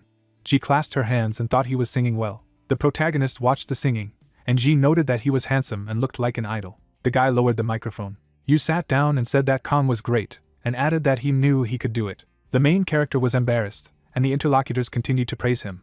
The young man turned at the knock. The man peeked out from behind the door and apologized. The officer looked at him and asked what had happened. Ko straightened up and asked who had just sung the song. Better the sun than the autumn rain. The man bent down to the main character and asked if he had just sung. The musician slapped his fist on his palm, and the Sobsudnik replied that it was he who sang it. Ko smirked and asked if Khan would like to try becoming an idol. The main character turned his gaze to the interlocutor. Glints of light fell on the director's back, and he declared that he had completely lost his head. Ko held out a business card and said that he was not a fraudster, but the executive director of RD Enter, and added his name. A drop of sweat ran down Ji's cheek, and she mentally asked for the name of the company. Idols danced. Red Dragon Entertainment is the largest entertainment company in Korea, which produces famous celebrities at the expense of the Red Dragon Guild Foundation. Khan took the business card, and Ko thought that it was surprising how he managed to find such a nugget in ordinary karaoke. The heavens themselves gave such a chance. He smirked and said in his mind that Khan was probably over 20, maybe around 25. The main character was looking at the business card, and the director continued to think that the most important thing was his excellent appearance, and added that this was a real find. Saliva ran down Ko's lip, and he thought that he should definitely invite him to their place. The manager stretched out his hand and said that you shouldn't take it too seriously. The manager, warning, said that there was no need to worry about the terms, and added that they would discuss the contract first, and Khan refused. Ko was embarrassed. The director raised his eyebrows and exclaimed if he was refusing. The man clenched his fist and explained that they were the best agency in the country, and the young man replied that he needed to deal with delivery. The screen showed a white image, and Ko asked again about the delivery. Rays of light shone in different directions, and you clarified that Khan works as a delivery man at a Chinese restaurant. The man knitted his eyebrows and exclaimed that he needed to think about his future. Ko bent his knees and clarified that they could pay in advance. A blush appeared on Ji's face, and she said that he was not a student. The manager stared, and the girl said that Kim was already in his late 30s, and you said that surprisingly, they were the same age. The owner of the restaurant put his head on his shoulder, and Ko thought that with such a face, the young man could not be more than 30. The main character returned the business card. The man bent over, and the guy said that he was not delivering for money. The director stood in front of the interlocutor, and asked why he was engaged in delivery. Ko put a business card to his chest and asked if Khan would agree to become just a singer, but the guy said he didn't need to. Clouds float over the building, the day the program was filmed. A girl holds a poster. The viewer is sitting in an armchair. The man grabbed the corner of the poster and supported the team. The audience shouted that they loved Ha. Ji raised the loudspeaker and asked the audience to keep order. The girl put her hand on her belt and said that Ha should not be ashamed of them. The girl smiled. Ji, admin of Ha's fan club called Chocolate Bun. Yu approached the girl and asked if she was the admin of the fan club. The man looked away and clarified why the club was called that, and the protagonist replied that this name was chosen by the fans by voting. The main character smirked and explained that the actress loves chocolate buns, and this is very cute, and the interlocutor asked how Khan knew such details. A shadow fell on the neck of the main character, and he thought that it turned out to be Ji, the admin of the fan club. The woman turned. She straightened her shoulders, and the guy asked if her nickname was a combination of Little Love, and then explained that that's why the photos that the admin posts have such a good quality. Ji sits under the nickname Little Love. The young man pointed to himself and said that his nickname was Shy. He was the 1004th member of the club. The girl blushed. You laughed loudly, and they were reprimanded. The singers are sitting in the dressing room. The girl folded her hands and said that yesterday she had a dream where she was flying through the starry sky. She opened her eye. Min grabbed the bottle. A drop of sweat appeared on her cheek, and Ha asked her if she was okay. The actress sweated and replied that she was not worried at all. The strand covered the girl's ear, and she announced that she would become a singer, and this is nothing at all. A blush covered Ha's cheeks. The pupils of the singers narrowed, and she mentally asked why she was shaking so much, and thought with horror what would happen if she made a mistake during filming. The girl touched her partner's shoulder. Min took hold of the hem of her dress, and Ha said that she really liked chocolate buns. The actress held her chins, said that her uncle sometimes gave her yellow fruits, and added that she often could not eat them. Ha looked at Min and asked what she liked the most. A drop appeared on his face. The girl hugged the bear, and said that she liked it the most, and the interlocutor suggested that it was very cute, and Min clarified that her mother gave her this bear for her birthday. The singer smiled and said that she also liked her father's noodles. The girl leaned over and said that she loved noodles very much, and Ha replied that they could eat them together sometime. The girls crossed their little fingers. Min laughed. A strand of hair covered the girl's forehead, and she asked her partner if she had stopped worrying. Min turned her palms and replied that her hands had indeed stopped shaking. The actress narrowed her eyes and said that her uncle taught her this method in order not to worry. You need to think about what you like the most. The girl looked at her interlocutor, and she asked if this was unusual. Min exhaled and said that she seemed older, and the interlocutor asked if this made her angry. The sign hangs on the wall, and the participant of the competition replies that it is great, and offers her friend a candy. The host took the microphone and greeted the audience at the festive episode. The guy held the sheet in his hand, claimed that the last participant remained, and then added that many came to support the young participant. Kong sat next to Y. Noga stepped onto the stage. Bright rays of light illuminated Ha, and the host announced that she was the last participant in the competition, and the audience greeted her from the hall. The host stands on the stage and announces the last participant. The girl's leg takes a step. The man adds about the festive release of the program. Ha smiles. The man in the jacket calls her name. Many people joyfully rejoice and support the girl. Kong sits next to her father. The lamp is shining. The spotlights show Ha. The host tells what song she will perform. The child exhales. The man adds that the composition is called Rainbow Dream. Ha nods to the pianist. Tae repeats the movement of his head with a smile. His hands hang over the piano. His finger presses the key. The girl smiles brightly and begins to sing. She raises her hand at the microphone and melodically talks about how she flew across the night sky and this was the dream. The audience smiles broadly. Sa adds that she flew towards the rainbow. The girl starts crying because of Ha's words. She wonders aloud. Many people in the hall look at each other in surprise with moisture in their eyes. They ask why this is happening. The guy in the yellow jersey points his finger at the audience and asks the producer to take a look. The young man makes a surprised look and adds that they have started crying. Moisture comes out of the blonde's eyes. His subordinate notes this aloud. The blonde man replies to him that he does too. The guy sobs and asks when he first started. Khan smiles. He sat next to Ha, who said that the composer had said that he wished his songs could serve as a consolation. The girl held the ice cream in her hands and shifted her gaze to the hero, after which she said that she would also like to do it. The girl sings in front of the microphone, after which the protagonist taught her singing techniques. A man throws his opponent away with his voice, a technique used in the world of Ken as a means to fight, but this art was originally created for a different purpose. The hero sings with a microphone. This technique was created to put joy and sadness into the voice, along with all the inner emotions, and then use energy to amplify them. Ha puts her hands on her chest with a smile, a technique that suited the girl perfectly. Pink notes come from her hands, depressed by a kind soul and aura. The women open their mouths in shock. Lim happily puts his hands on his chest. Yu raises his fist jubilantly and shouts that this is his daughter. Ming, look backstage at Ha.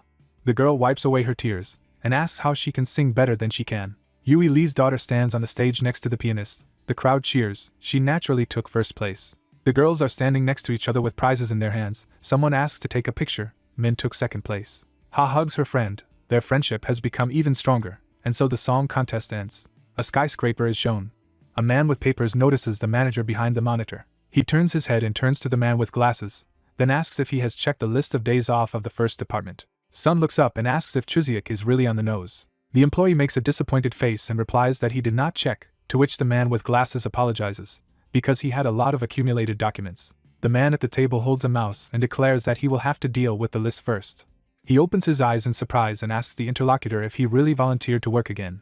The man looks at his colleague and says that he still has nowhere to go for the holidays, but he stays to work every year, to which Lee replies that it's okay. He smiles at the man with glasses and declares that this time his parents will come to him themselves. Lee adds that even if he does not go to work, junior employees will not be able to rest during the holidays, then adds that as long as there is an opportunity, they should relax. The brown-haired man raises a finger and adds that otherwise, they will run away from them. Song laughs. Lee puts his hand to his mouth and wants to tell something. He looks at the manager's colleague and says it's about the behemoth demon that Shin caught. The man with brown hair frowns and asks if the information he said is true, because he was not even affected by the skill of sincere confession. The man with glasses crosses his fingers and says that he can only hope that this is a lie. He frowns and adds, however, that this seems to be true. The two demons smirk. Sun silently reveals that as a result of the interrogation, it was possible to piece together scattered information, then adds that there are collectors among the demons who collect energy in a ring of despair. A purple sphere is shown. The manager says to himself that this object is a ball that makes people fall into despair. A purple portal appears, and Sun mentally adds that the enemies are collecting the rings of despair, as they are the main material for creating a gate.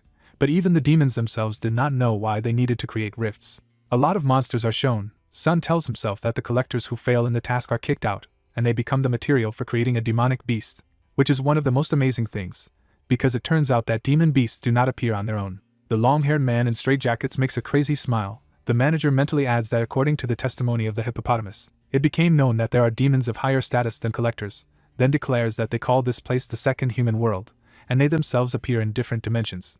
A drop of sweat runs down Song's face. He thinks about how higher status makes them stronger. He puts his hand to his forehead and adds to himself that perhaps several times stronger than those they have seen so far. The man with glasses looks at his colleague and asks if he remembers the demon Dagon, whom he caught last time, to which he agrees, because that monster destroyed the 7th support group. Song furrows his brows and states that he still gets goosebumps when he remembers it, then adds that he was terribly broken. The manager is held by the hair. He says that at that moment he felt helpless. A woman knocks on the dome from the water. Song adds that the most important thing is that he almost lost the closest person. The man with glasses stiffens his face and says that it was just a lesser demon. Lee opens his mouth in shock. Sun adds that he is very afraid. The man with glasses frowns and asks if humanity can resist them. The cook shifts his gaze to the hero and thanks him for his help, to which he replies that there is nothing for it. The protagonist smiles and asks if they will leave tomorrow, to which the man agrees and adds that they will go to their parents early in the morning. Kong bows his head with a smile at the restaurant owner's request to prepare as well and agrees. The hero opens his eyes and is surprised aloud. Yu looks at him and asks what happened, to which he replies that this man has come again. He goes with a package and greets the protagonist. The cook stands next to the man and greets the executive director and says that it is him again, to which he asks for something. Ko holds out a box that says it's a gift from the bottom of her heart. Yu asks what it is, to which the man in the jacket says it's a small present. Kong strains his face and says that he will not change his mind anyway, to which the chubby man offers to become an actor. The hero again refuses. Ko clasps his hands in front of him and says that whatever the protagonist does, he will definitely be successful, because he is not the first year in this industry, so he knows for sure. A man in a jacket approaches the protagonist's face and asks very hard. The director is also known as a leech. Khan raises his hand and declares that he is not interested in success in show business and money. Ko makes a sad face and tries to answer something. Ha comes out of the restaurant. The man in the jacket shifts his gaze in surprise. The girl happily runs out and tells her mom and dad that she put on hanbok in advance, then asks how he feels. The father leans over to his daughter and asks who she grew up to be so beautiful. Yu lifts the girl in his arms. Ko wonders if the man was the one who saved the country before. The director enthusiastically raises his fist and declares that the cook has a very beautiful daughter. Kong says that he still has taste. The hero turns his head to him and tells him that the girl even has her own fan club, to which the chubby man asks again. The protagonist picks up the phone and says that he is also in it, then asks if Ko would like to join. Two men look at the phone. So the director became a member of the Chocolate Bun Club. Ha runs to her grandparents, who call her baby. Gon holds the girl and notes aloud how their granddaughter has grown. Grandma looks at Lim and asks her dear daughter-in-law to come closer. Yu asks if mom wants to meet her own son. Park shifts his gaze to the man and notes that he looks more like his son-in-law, to which he indignantly calls her herself. Grandpa looks at Kon. The hero makes a nod and says that he owes a lot to their son. Gon approaches him and tells him that they have heard a lot about him from his son, as well as that he helps a lot in the restaurant, then adds that the hero must be tired and offers to go to the house for a table. The protagonist looks at his pocket in surprise. He holds his phone and reads Chuseok's congratulations. The protagonist smiles at Shin's message. Ji walks in traditional clothes next to the girl and asks her what's next, to which she replies that it's up for a concert for lonely seniors, then adds that there are only 2 major events left. The pink-haired woman sighs and complains that she can't rest even on holidays. The woman with glasses notes that she is the first heir to the Red Dragon Guild and asks to be patient a little longer. Ji's phone vibrates in her hand. She picks up the device in surprise and reads Kang's congratulations. The pink-haired woman smiles. She makes a joyful face and invites you to imitate further. The family is sitting together in a room. Yu looks at her grandparents and granddaughter and says that it is somehow quiet at home. The man presses the remote control and asks if something interesting is being broadcast on TV. The screen shows the presenter, who says that the children's song contest is on the air and talented children will perform on stage today. A man with a butterfly on his chest smiles and offers to greet the participants. Gwen makes a surprised face. Ha is standing next to the leader. Grandparents make shocked faces and loudly ask if it's true.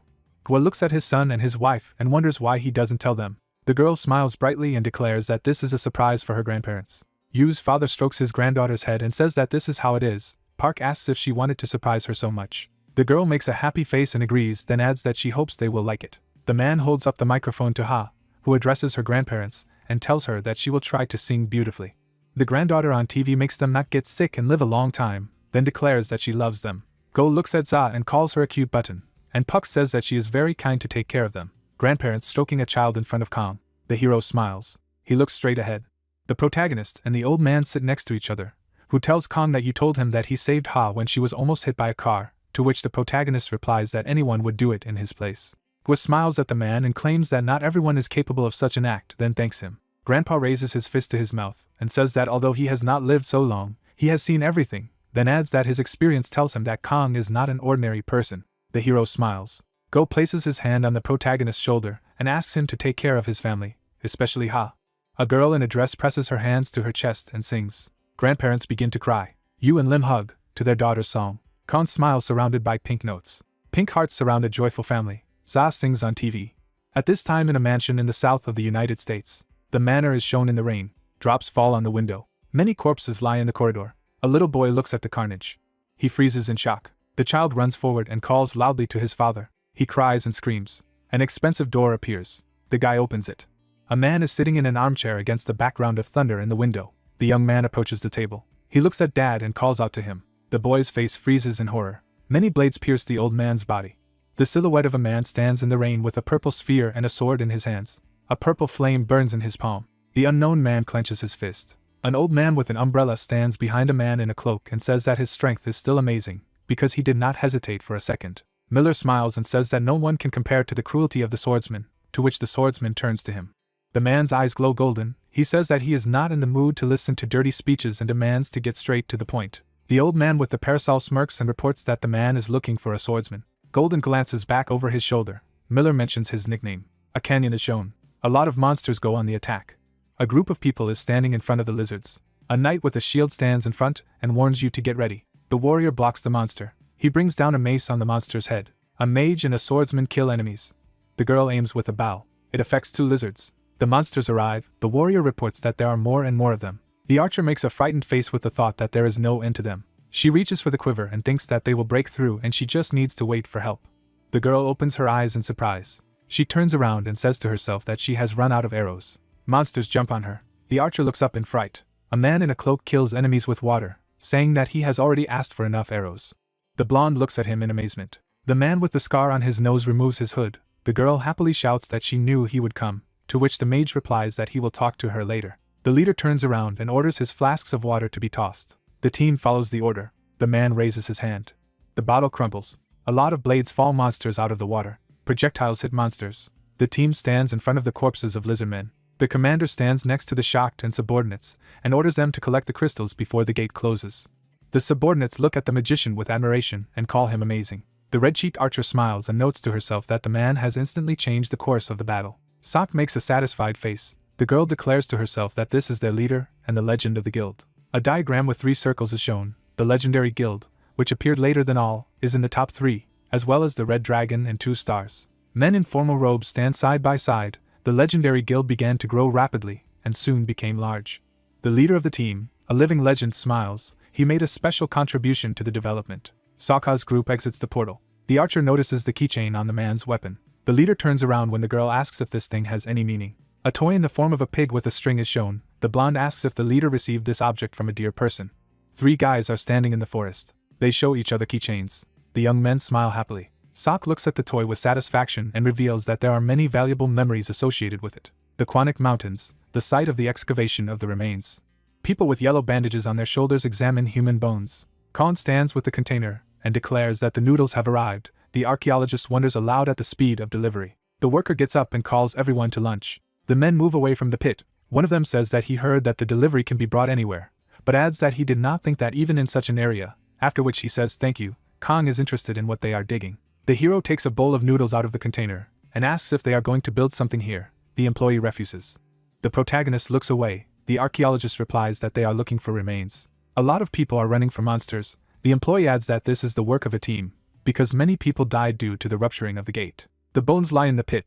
The man adds that then there was no time to bury the bodies of the victims, so they were temporarily buried in these mountains. The brunette smiles and reveals that they are looking for the remains to return them to their relatives. The hero looks at them happily and declares that they are doing a good job. The archaeologist replies that there are many who remember their dead relatives and are sad for them.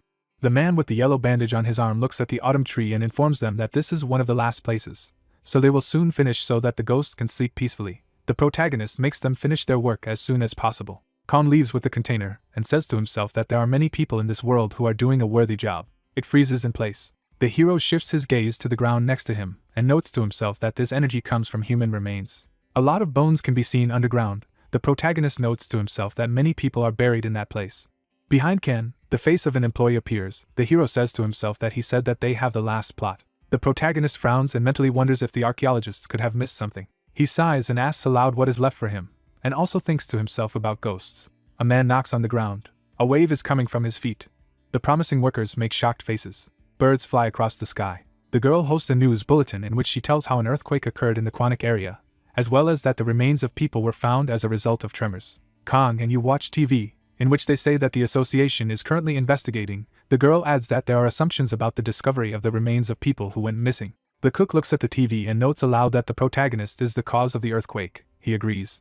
Kong closes his eyes and says that he fears that he bothered the dead and the workers of the Silver Tower for nothing. He looks at the man and asks what he is saying. The brunette raises an eyebrow. The cook reveals that the lost souls would surely like to return to those who are waiting for them, then adds that Kong is great. The hero turns his head with a smile and asks if this is true. Sok is sitting on a bench in the street. A voice from the phone says that the remains of people have been found. The hunter opens his eyes. The reporter adds that there are assumptions about the discovery of human remains. A skeleton is visible on the phone. In the hands of the dead man lies a keychain. The guy hugs Sok from behind with a toy in his palm. There is another keychain near the bones. The red-haired youth holds it with a smile. The guild leader begins to cry. He says that they have been there all along. The friends smile. Sok calls them precious. Ha is standing in front of the man's bench. She is holding a backpack with autumn leaves in her hand. She approaches Sok and calls him uncle. He opens his eyes. The girl holds out yellow leaves. She smiles brightly and asks to take them. The man with the scar looks at Ha and asks what it is, to which she replies that she collected beautiful leaves today. She holds them out with a smile and declares that she is giving the best. Sok looks at her and asks if she agrees to give as many as 3 leaves, because one will be enough for him. The girl smiles brightly and says that one is for him, and the rest are for the man's friends. The Jews makes a surprised face. He grins. The hunter happily accepts the gift and thanks Ha. People surround the excavation site of the remains. The next day, someone wipes the sand with a brush. The guy watches the work of the guild leader. The young man opens his eyes in surprise and asks if this is really the same man. His partner agrees. The Jews cleanses the bones. The archaeologist reveals that he is a living legend of the guild. The man with the scar wears a mask. He has applied to participate in the excavations. The guild leader stands with flowers in front of the cells with the ashes. After the remains of his friends were found, he felt that he should participate in this personally. A man in a cloak kills 2 lizards with liquid. His ability is to control water, which turned out to be useful at the excavation site. The Jews cleans the bone of dirt. It can do this without damaging the remains. The guy waves to him and says that they are done for today. Juice removes the mask. The young man informs him that he did a great job. The guild leader asks if he can work a little longer. The man looks at the guy with the yellow armband and adds that he wants to finish the section, to which he asks if he is alone. The young man smiles and agrees, and also asks not to overexert himself. He turns around and says that they will see each other tomorrow. The Juice exhales with a smile. He digs in the ground in the evening. The man wipes his forehead and declares that that's enough for today. He shifts his gaze to the dark energy and notes to himself that he will finish tomorrow. The guild leader raises his eyebrows in surprise and claims that this is a gate. He looks at the portal in shock and asks what he is doing here. He runs with a bottle in his hand and says that trouble has happened. It splashes water. The sap surrounds the portal with liquid. He stretches out his hands tensely in front of the rift and notes to himself that this threatens to destroy the soil, and therefore the excavation site, and until the Silver Tower is sorted out, he must block the opening of the gate. The man strains his face and adds to himself that the remains of those who are looking for by relatives lie here. The ground cracks under the guild leader. He closes his eyes, thinking that he was able to block the appearance of the portal, but adds that his strength is already at the limit. The man opens his eyes in surprise. Someone praises him. Silhouette stands behind the mage. The unknown asks to leave this matter to him. Khan stabs Sok in the neck. He wanted to ask who he was. The guild leader opens his eyes. He lies in a hospital bed in front of a nurse, who asks if he has woken up, to which the man asks where he is. The girl informs him that he is in the hospital and wants to know how Sok is feeling. The man with the scar rises abruptly. He asks what is wrong with the gate. The nurse informs that there is no need to worry about it. The girl smiles and says that the portal was dealt with by the hunter Shin, who was passing by, and thanks to him, the excavation site remained untouched. The Juice looks surprised and clarifies if this is true. He starts crying and says it's a great relief. Autumn leaves are lying on the table. The man adds that he is glad to hear it. Khan flies near the hospital. He smiles. A dark castle is shown. The Golden One briefly approaches the Lord. 2 knights carry away a guy who asks for one last chance. The swordsman closes his eyes. The young man demands mercy. A man in a cloak kneels and greets the Lord. An unknown man under a hood sits on a throne and asks why the Golden One has such a face. The swordsman bows his head and thanks him for his concern and replies that there is nothing of the sort. Yellow Eyes looks up and asks why he was summoned here. Vladika hides his face and says that he lives in the second human world and probably knows the news from South Korea. Zolito frowns briefly and agrees, and notes to himself that he heard that someone attacked the gatherers and he knows perfectly well what happened to them when they could not complete the task. The silhouettes burn in the fire. The man says to himself that it was officially reported that they were stuck in a fiery hell. The monster is in the ice. The swordsman adds that they could also remain in the boulders. Millen holds the man by the head, and Golden briefly reveals that he actually killed them. An old man in a suit draws dark energy from a longer demon. The man adds that they have also become material for the creation of new monsters. The swordsman kneels in front of the Lord, who says that it seems that the shoulder of light has begun to move. The man clarifies if he is not talking about puppets, to which the unknown replies that otherwise no one would have coped so easily. The Lord sits on the throne and orders the Golden Melky to go to Korea and find out what happened there. The swordsman bows his head. The hooded man says that if someone tries to interfere with him, he must get rid of him. The man agrees. The swordsman opens his eyes with the thought that they are trying to deal with him. The golden glimpse is gone. He frowns and declares to himself that he will not tolerate it silently. News is shown in which the girl says that the house of the leader of the criminal group was attacked. The face of the deceased appears. The woman adds that the head of the group was found in his own office. A dark-skinned man turns off the TV and laughs. He claps his hands happily next to the armed men. The bandit raises his finger and says that this is great and wonderful. The golden one sits briefly in the chair opposite the thug, who praises him. The swordsman looks up at him and asks where the promised reward is. The bandit puts down a bag with bills. He raises his palm and declares that everything is ready, and has also added a generous bonus. A dark-skinned man with a cigar in his mouth looks at the man, and says that this time he has outdone himself. The thug smiles and notes that Killer M is one of them. The swordsman silently looks down. The bandit suggests calling him a sadist. The swordsman put the blade to the dark-skinned man's throat. The thug makes a frightened face. The guards point the guns at the man. Yellow-Eyed makes a piercing look. The leader raises his hands and orders everyone to lower the cannons. The bandits carry out the order. Their leader demands to hurry. The leader smiles nervously with a blade to his throat and declares that it was a joke. The golden man frowns briefly and tells him not to dare to equate him with people like them. The bandit agrees. The thug touches the sword and asks to put it away. Yellow-Eyed looks straight ahead. He takes a bag with money. The man in the raincoat leaves and reveals that he needs to leave for a few weeks.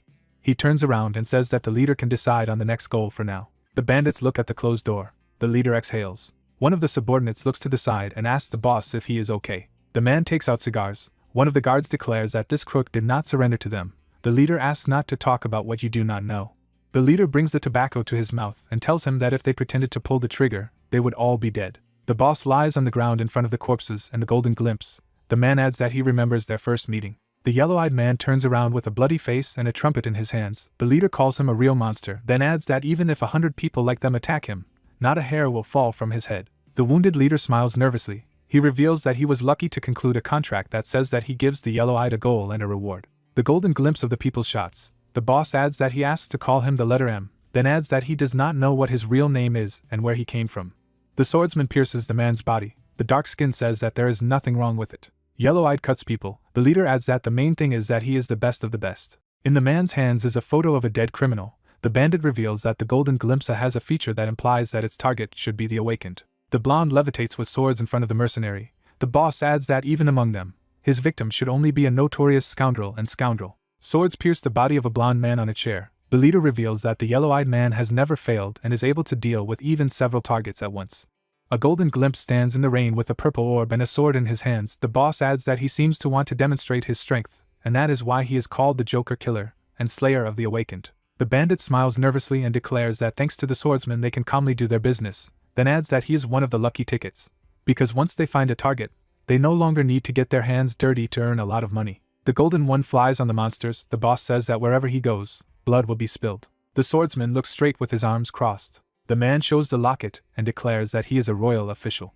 Yu and Kong watching TV with the series. The chef smiles and says that there is nothing better than the classics, where the hero wins and grunts. The protagonist turns to the owner of the restaurant and asks what the man on the TV is holding in his hand, to which he clarifies what exactly he is talking about. A round badge is shown. Yu reveals that it is a Meipi medallion, and during the Joseon dynasty, officials could use horses with it, then adds that as many maras as were depicted on the token, so many maras were given to them.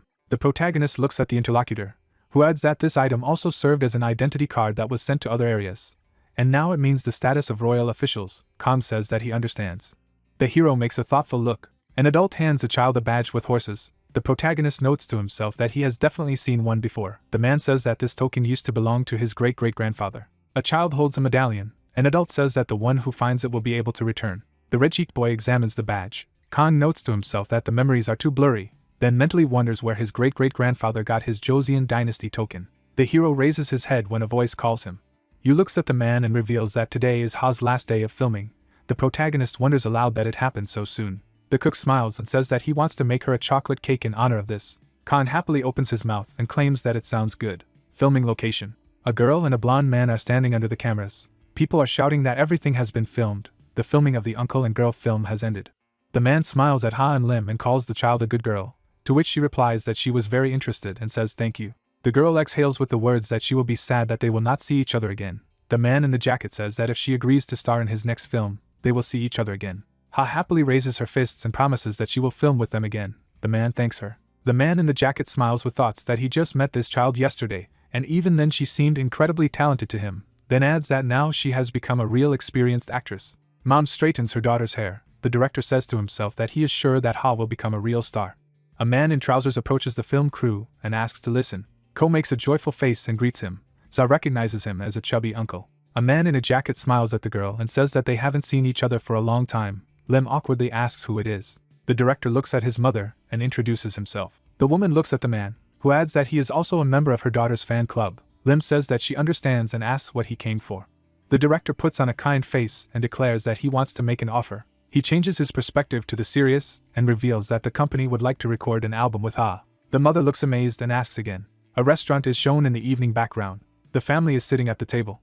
A piece of half-eaten cake is on the plate. The girl sleeps sleepily, talking about chocolate. Husband and wife stroke their daughter. Yu says that the girl is very tired today. Lim confirms this. They look down. The woman claims that the child has been trying his best since the morning. Because today is the last day of shooting, the man calls her great. Lim looks at Yu and asks what to do with the offer to record an album.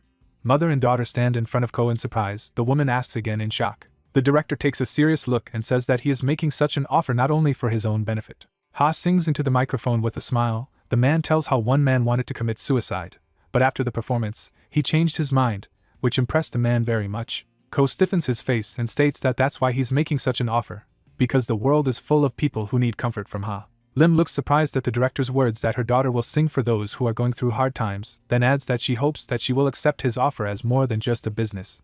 The girl smiles brightly. Ko adds that the composer also gave his recommendations and if Miss Ha agrees to record an album, then he will gladly write songs. The girl makes a happy face. The director reveals that this also applies to Ming, who also participated in the competition, then adds that she said that she will participate if Ha also agrees. Yu and Lim make thoughtful faces. The husband looks at his wife and says that since their daughter does not mind, then they should agree. The woman hesitantly declares that she also thinks so, but adds that she is worried about the signing of the contract. Kang holds a fork in his mouth next to Ji, and the mother reveals that their daughter is still young, because she may not want to be bound by the terms of the contract. The red-haired woman raises her hand and says that since they are so worried about this, she offers to be present at the signing of the papers. Lim is surprised. Ji smiles and reveals that she is good at checking contracts. Mother clapping her hand says that she will only be glad. She makes an awkward face and states that she will be a little uncomfortable because she can't offer anything in return. The red-haired woman notes that she wants it herself. The girl shines brightly and says that she is the president of the Ha fan club and cannot allow the terms of the contract to harm her. A few days later, the RD office is shown. The family is located in the center of a spacious room. They make surprised faces and note the magnitude. Kang smiles next to a disgruntled Ji and says to himself that he didn't think the building would be so huge, then notes that they are called the best agency in the country for a reason. A man in trousers approaches them and greets them. Ko bows and thanks them for coming, then offers to show them the way. A cafe inside an office building. Parents and daughters sit opposite the director with documents. He holds out a tablet and says that this is a draft version of the contract. Yu, along with Ji and Kang, look at the contract. Ko assures that they will do everything so that they do not regret entrusting them with their daughter. The father tensely puts his seal over the papers. The director says that if there are no mistakes, then he can put it. Ji grabs the man's hand and asks him to look at the contract. The girl reads the papers. Ko asks who it is. The father replies that she is their lawyer. The pink-haired woman examines the contract. The director wonders why a person of such a profession is needed in a restaurant. The lawyer looks at the tablet. Ko says to herself that he has already seen this scene. The girl taps her finger. The director's face reflects shock. The two men bow to Ji, the director silently noting the pressure and the atmosphere. The woman taps her finger. A chubby man raises his head. The girl says that she understands everything. The heiress of the Red Dragon Guild holds a tablet in her hands and notes that the third point is quite strange. She makes a frightening look and turns to the director, who calls her a red-haired beast in his mind. The director makes a tense face and says to himself that he has been working in this field for many years and knows that this is definitely her, although it is difficult to recognize her because of her makeup, after which he asks himself what such an important person has forgotten here. The woman raises her finger and tells Ko that there is a VIP from the Red Dragon Guild among Ha's fans. The man inwardly wonders if those rumors are true. Pink-haired looks at the contract and says that everything is fine, except for one part. Ko asks what is wrong. G continues to tap his finger and reveals that the copyright clause is inappropriate, then adds that the contract is 7 years. But Ha is not going to become an idol. The man in the suit is sweating. The girl adds that the girl is just going to record an album. The director's face expresses great excitement. The pink-haired woman says that this is a standard form of contract with their company, but this is a special case. The whitened man leaves. The contract has been changed. Ko cries, now the contract with Ha is a one-way game. Jean with demon horn smirks and reveals that the company must also benefit, so they will concede in one place. The director puts his hand on the door handle and talks about the carrot and stick. He exhales with a smile and declares that as a member of the fan club, he should meet halfway. Rays of light meet the man's face.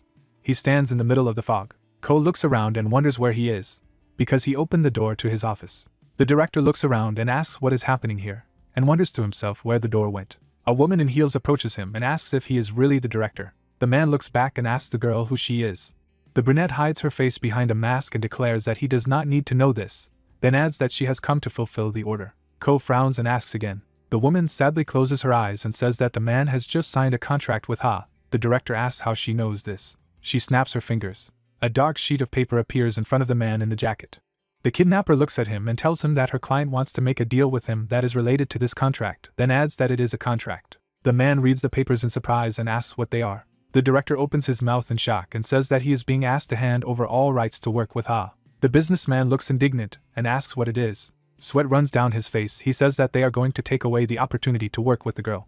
The woman looks at him and claims that all he has to do is put a seal, which is not that difficult. A sheet of paper with a seal is shown next to it. After the cataclysm, people began to actively use crystals and even sign the most important documents with special inscriptions, because they leave unique information about the user, so it is impossible to forge them. The businessman frowns at the thought that he is being threatened, because without a seal nothing will work. The man points his finger at himself and says that he is just an executive director, and he has no right to conclude such a contract. The kidnapper grins. She looks at Ko and reveals that he has already received a seal from the CEO as a confidant. The man frowns and asks how she knew about it. Brunette creates a purple haze of energy around herself and declares that she is an awakened of a high rank, so no matter what happens here, the outside will not know about it. Ko strains her eyes. The woman advises to abandon hope for salvation. The masked girl looks at him and demands to make a choice. The man looks at the seal in his hand. The kidnapper says that in the worst case, he will die right here and now. The director clenches his fist. He puts the object in his mouth. The man raises his head. The woman asks in shock what he is doing. Ko swallows the seal. The businessman wipes his mouth and says that they attacked the wrong person and adds that he is the main strategist of the company. He opens his mouth furiously and shouts that he is a member of the Chocolate Bun fan club. A shadow covers the woman's face. A fist from a small portal hits the director's stomach. Blood spurts out of his mouth. Brunette makes an angry face and says that he will die. A chain flies from dark energy. Another one appears from the black rift. The man's hands are tied. The kidnapper approaches him and tells him that he asked for it, to which Ko laughs weakly. He looks up and asks what she's going to do now, then wonders if she'll rip open his stomach to get the seal. The woman angrily holds a knife in her hand and says that she can arrange it. She opens her eyes in surprise at the voice that asks how she will be able to use Ha in her dirty deeds. The chain breaks. Ko falls to the ground. Khan touches the director's neck with his fingers, saying that he has gone through a lot and can rest. The businessman states to himself that he has already heard this voice. A man in a jacket is lying on the ground. He mentally claims that it is Kong. The woman looks intensely straight and asks how the hero was able to get here at all and who he is. The protagonist goes to a girl who demands answers. The man opens his mouth. Khan takes a serious look and reveals that he is the 1004th member of the fan club, then adds that his nickname is Shy. Ko is lying in bed. The girl grabs his hand and asks if he has woken up. The director recognizes her as an assistant manager. The woman excitedly opens her mouth. The man asks where he is. She replies that he is in the hospital, because he was found unconscious in the office. The girl knocks on the bed with tears and complains that Ko has driven himself to the point of overwork, to which he asks again. The woman looks at the patient and reports that this is so, then adds that he is otherwise fine. The director looks up at the ceiling. The assistant asks why he swallowed the whole seal. The man stands up in shock. He abruptly gets out of bed and yells about wanting to know where Ha's contract is. The girl looks at him excitedly and asks him to calm down, then adds that she took care of the contract. The businessman turns to her and clarifies whether this is true, to which she responds positively. Ko exhales and says it's a great relief. He turns to a man in a black jacket, who apologizes and clarifies Ko's identity. 3 men in formal robes are standing nearby. The director says it's true, and one of the arrivals reveals that they are from the security service of the Red Dragon Guild. She leans against the wall. The man adds that it is necessary to testify about what happened. Pink Hair exhales with a smile on her face and silently compliments the headmaster for being willing to risk himself for Ha, then adds that Ko is cooler than she thought. The kidnapper sadly sits across from the man in the jacket. Thanks to Khan, she was given the Awakened Association. The police surround a man with bags. The customer, who tried to steal the contract, was arrested as a result of the chase. A few days later, Hiro and Shin are sitting at a table. A man with yellow eyes looks at a wristwatch and says that it would be time for someone to come. The protagonist states that this is it. Joseph happily raises his hand and greets Kong and Shin, then asks if they are okay. 3 guys are sitting at a table. Yellow Eyes makes a surprised face and says in amazement that the awakened fighter has arrived in Korea. The American confirms these words and states that the information is accurate. Kong looks at the blonde man and asks who this man is. The blonde one reveals that he is a mercenary from the United States. Blue Eyes frowns and says that he is also known as Killer M, then adds that he works in the United States and takes orders only for the awakened, and specifically tracks down only dangerous criminals. The man sits on a chair with many swords and knives stuck in him. Joseph adds that the mercenary is known for dealing with his victims with particular cruelty. The hero looks at the surprised Shin. The American says that although the Killer M kills criminals, he himself is no better. The Korean hunter asks why he came to their country. The protagonist notes to himself that the goal of any killer is simply to eliminate the object, then adds that torture is useless. Khan furrows his brows and says that since this mercenary resorts to such cruelty, it means that he is either enjoying or connected to demons. A lot of people with horns are smiling bloodthirsty. The blonde looks down and reveals that their intelligence department is just focusing on investigating this theory, then adds that they suspect that he came to Korea to kill a hippopotamus they caught.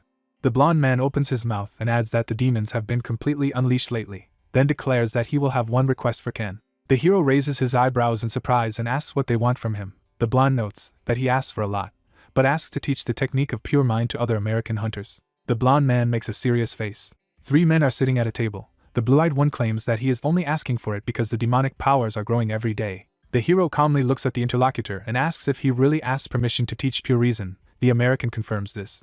The blonde man makes a piercing look and declares that this technique is needed only by Korea and the United States, but also by the whole world. Blue Eyes furrows his brows and reveals that they are threatened by demons that have never manifested before, then adds that they desperately lack the strength to resist. Khan calmly looks at Joseph, who says that his skill could give this power to people all over the world. The protagonist closes his eyes and thinks that the pure mind technique is designed for the Korean physique, so it will take more effort for a foreigner to learn it. Armed men surround people in robes. Kong says that he deliberately limited the number of people who can learn it, so that if someone starts using it for evil, he can personally stop him.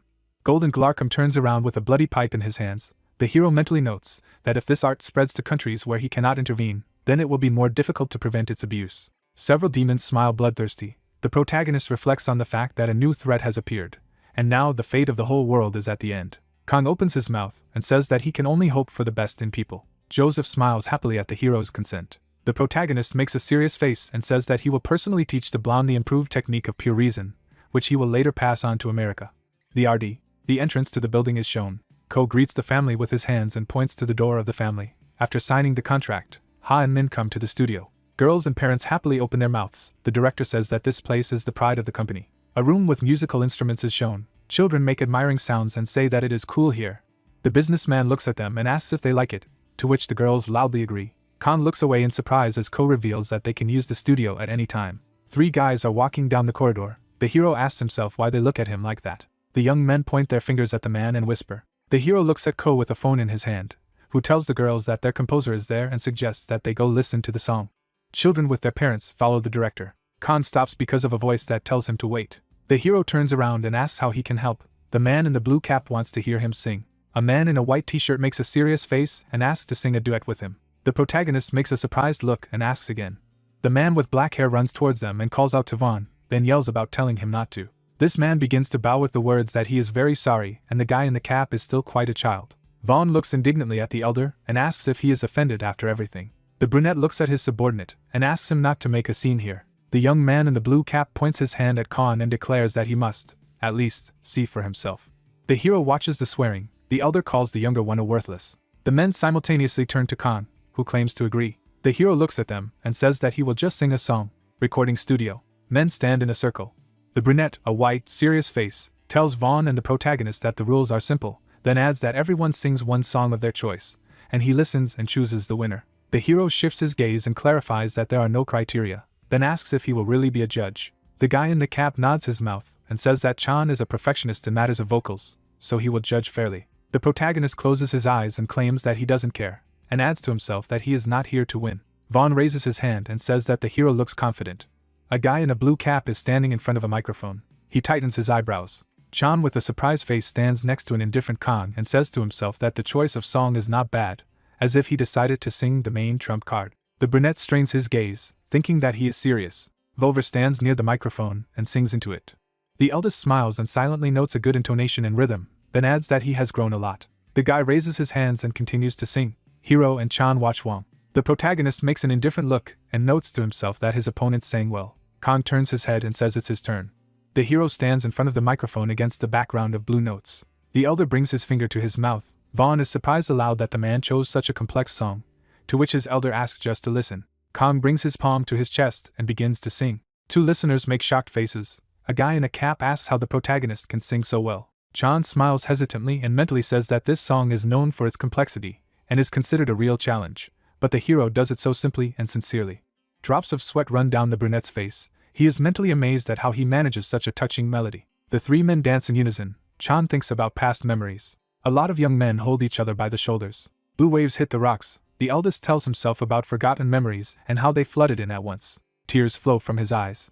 Chan and Wang start crying, and the brunette asks why. Kang closes the door. The elder smiles and states that it was a great song, and he learned an important lesson. The hero opens his mouth in surprise. The man adds that this is their complete and unconditional defeat. The protagonist hesitantly agrees. The guy in the cap points his finger at the protagonist in resentment, and declares that against such an appearance and voice, he can only give up. Vaughn grabs Kang's palm and asks him to continue like this. The young man cries and states that he doesn't have to worry about making his debut before them. The hero makes a surprised look and asks what he means. The young man tucked his hands behind his back, asking about what he meant by debuting earlier. The guys were surprised when Chan asked if he wasn't the rookie who had made his debut instead of them. The guy wiped his forehead with a towel, listening to what was being said. The executive director was preparing a special album. He watched from the sidelines as the men discussed that with the guys who were supposed to debut. The second replied that their debut would simply be postponed. The hero looked down, thinking that I felt sorry for the poor guys, especially that guy Chan. He had been interning for so long, hadn't he? The guy put his hand on his chest, saying that they were trainees from RD Entertainment. Chan looked down, telling him that their opening had finally been confirmed and they had just started preparing, but then there was a rumor that their opening would be cancelled for some rookie.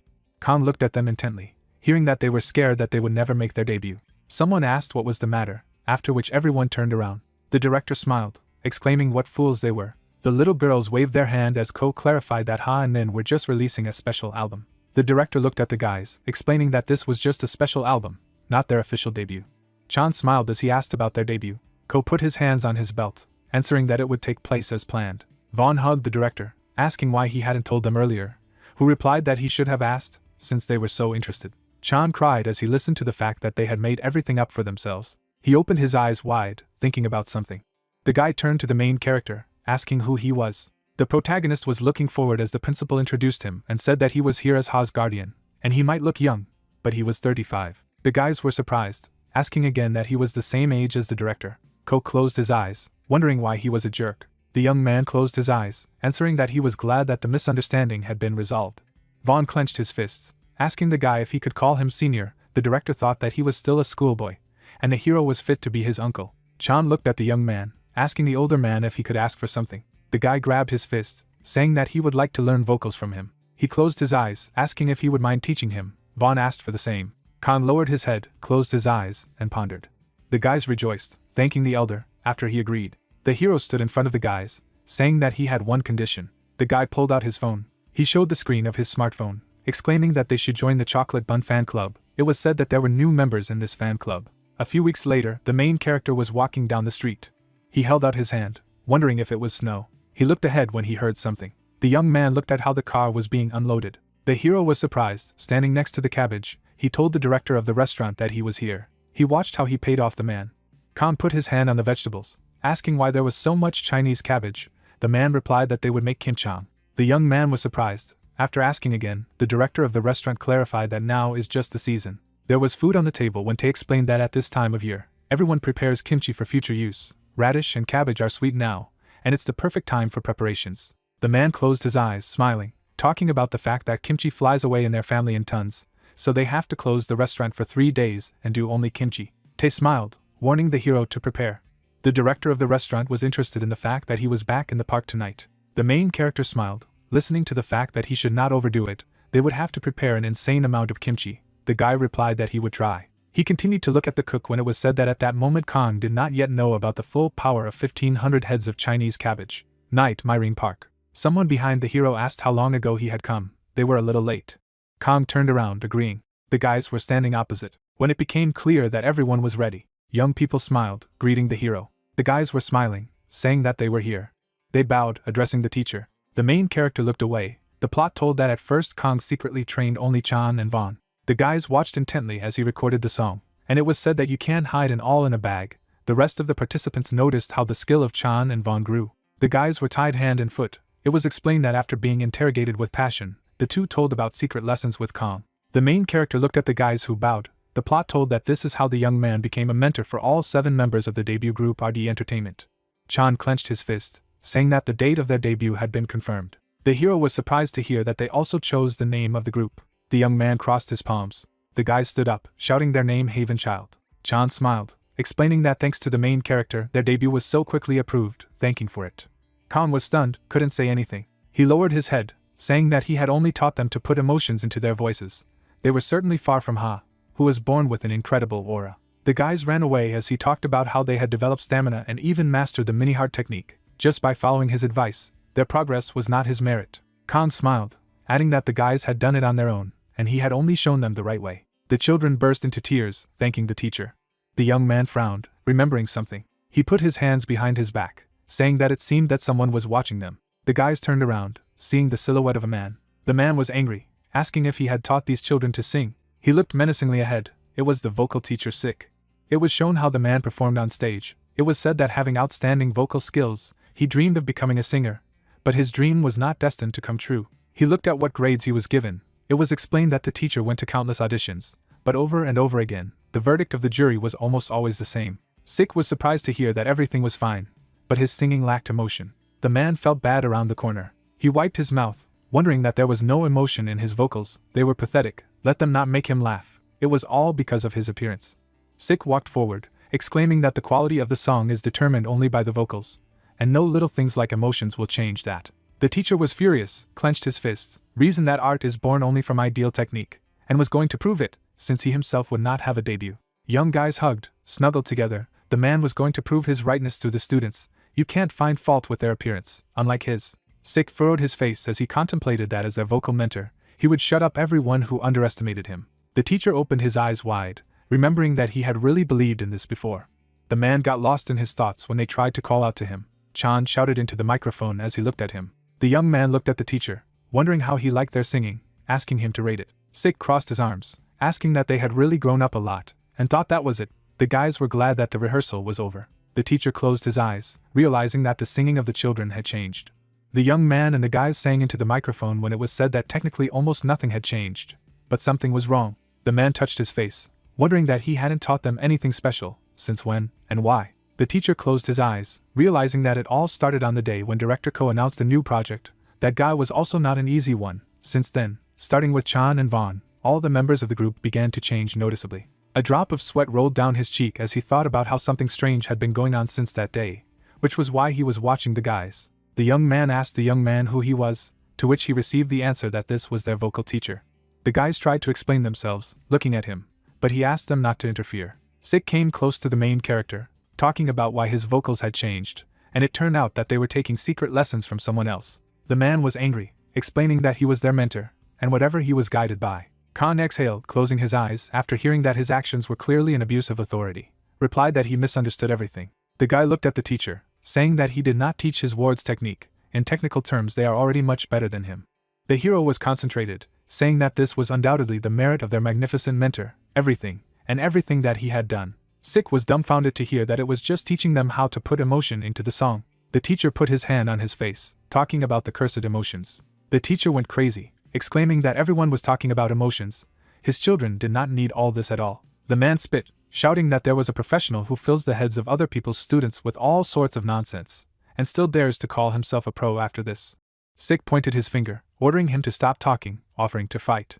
The teacher clenched his fist, exclaiming about the proposal to arrange a singing duel. The main character closed his eyes, listening to the fact that if he loses, he will never dare to give his harmful lessons again. The young man looked at his interlocutor in bewilderment, hearing that if he was afraid, then let him say so and go to hell. Khan was calm in agreement. He smiled, saying that in return, he would also have one condition. The next day at RD Entertainment, the director held a glass, reasoning. He stood in front of the teacher, asking that he had been completely defeated in a singing duel. Sick looked down, and said that he had lost outright. The man watched his opponent sing, remembering that he understood everything as soon as he heard the first line of his song. The teacher clutched his head, talking about intonation, rhythm, technique, but most importantly, there was something in his singing that he had always lacked. The main character put his hand on his chest when the man exclaimed about the power of emotions. He had never heard such a touching singing. Sick looked at Ko, telling him that it was strange, but after losing, he wasn't angry at all, on the contrary. Tears appeared in the man's eyes as he explained that after that song he felt something change in him. Now he knows exactly what he was missing.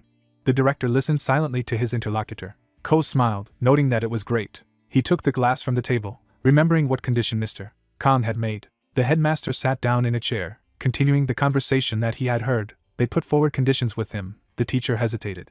A restaurant was shown. Tae raised his gloved hands, saying that the day had finally come to make kimchi. He was looking ahead with aspire, saying that things had been going so well lately that he had decided to prepare more. The director of the restaurant looked at the cabbage to the side. He headed in that direction.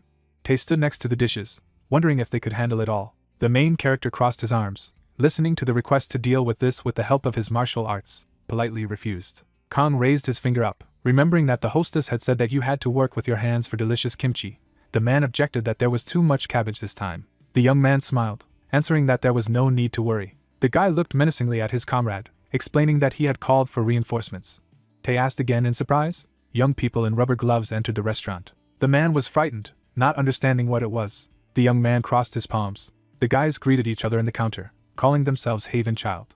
John took the microphone, saying to the camera that in this cruel and merciless world, you need to be ready for anything to survive. This is Rise part-time pre-debut show. The young man put his hand on his chest, saying his name, said that today he would be their leader. The cameraman recorded on camera.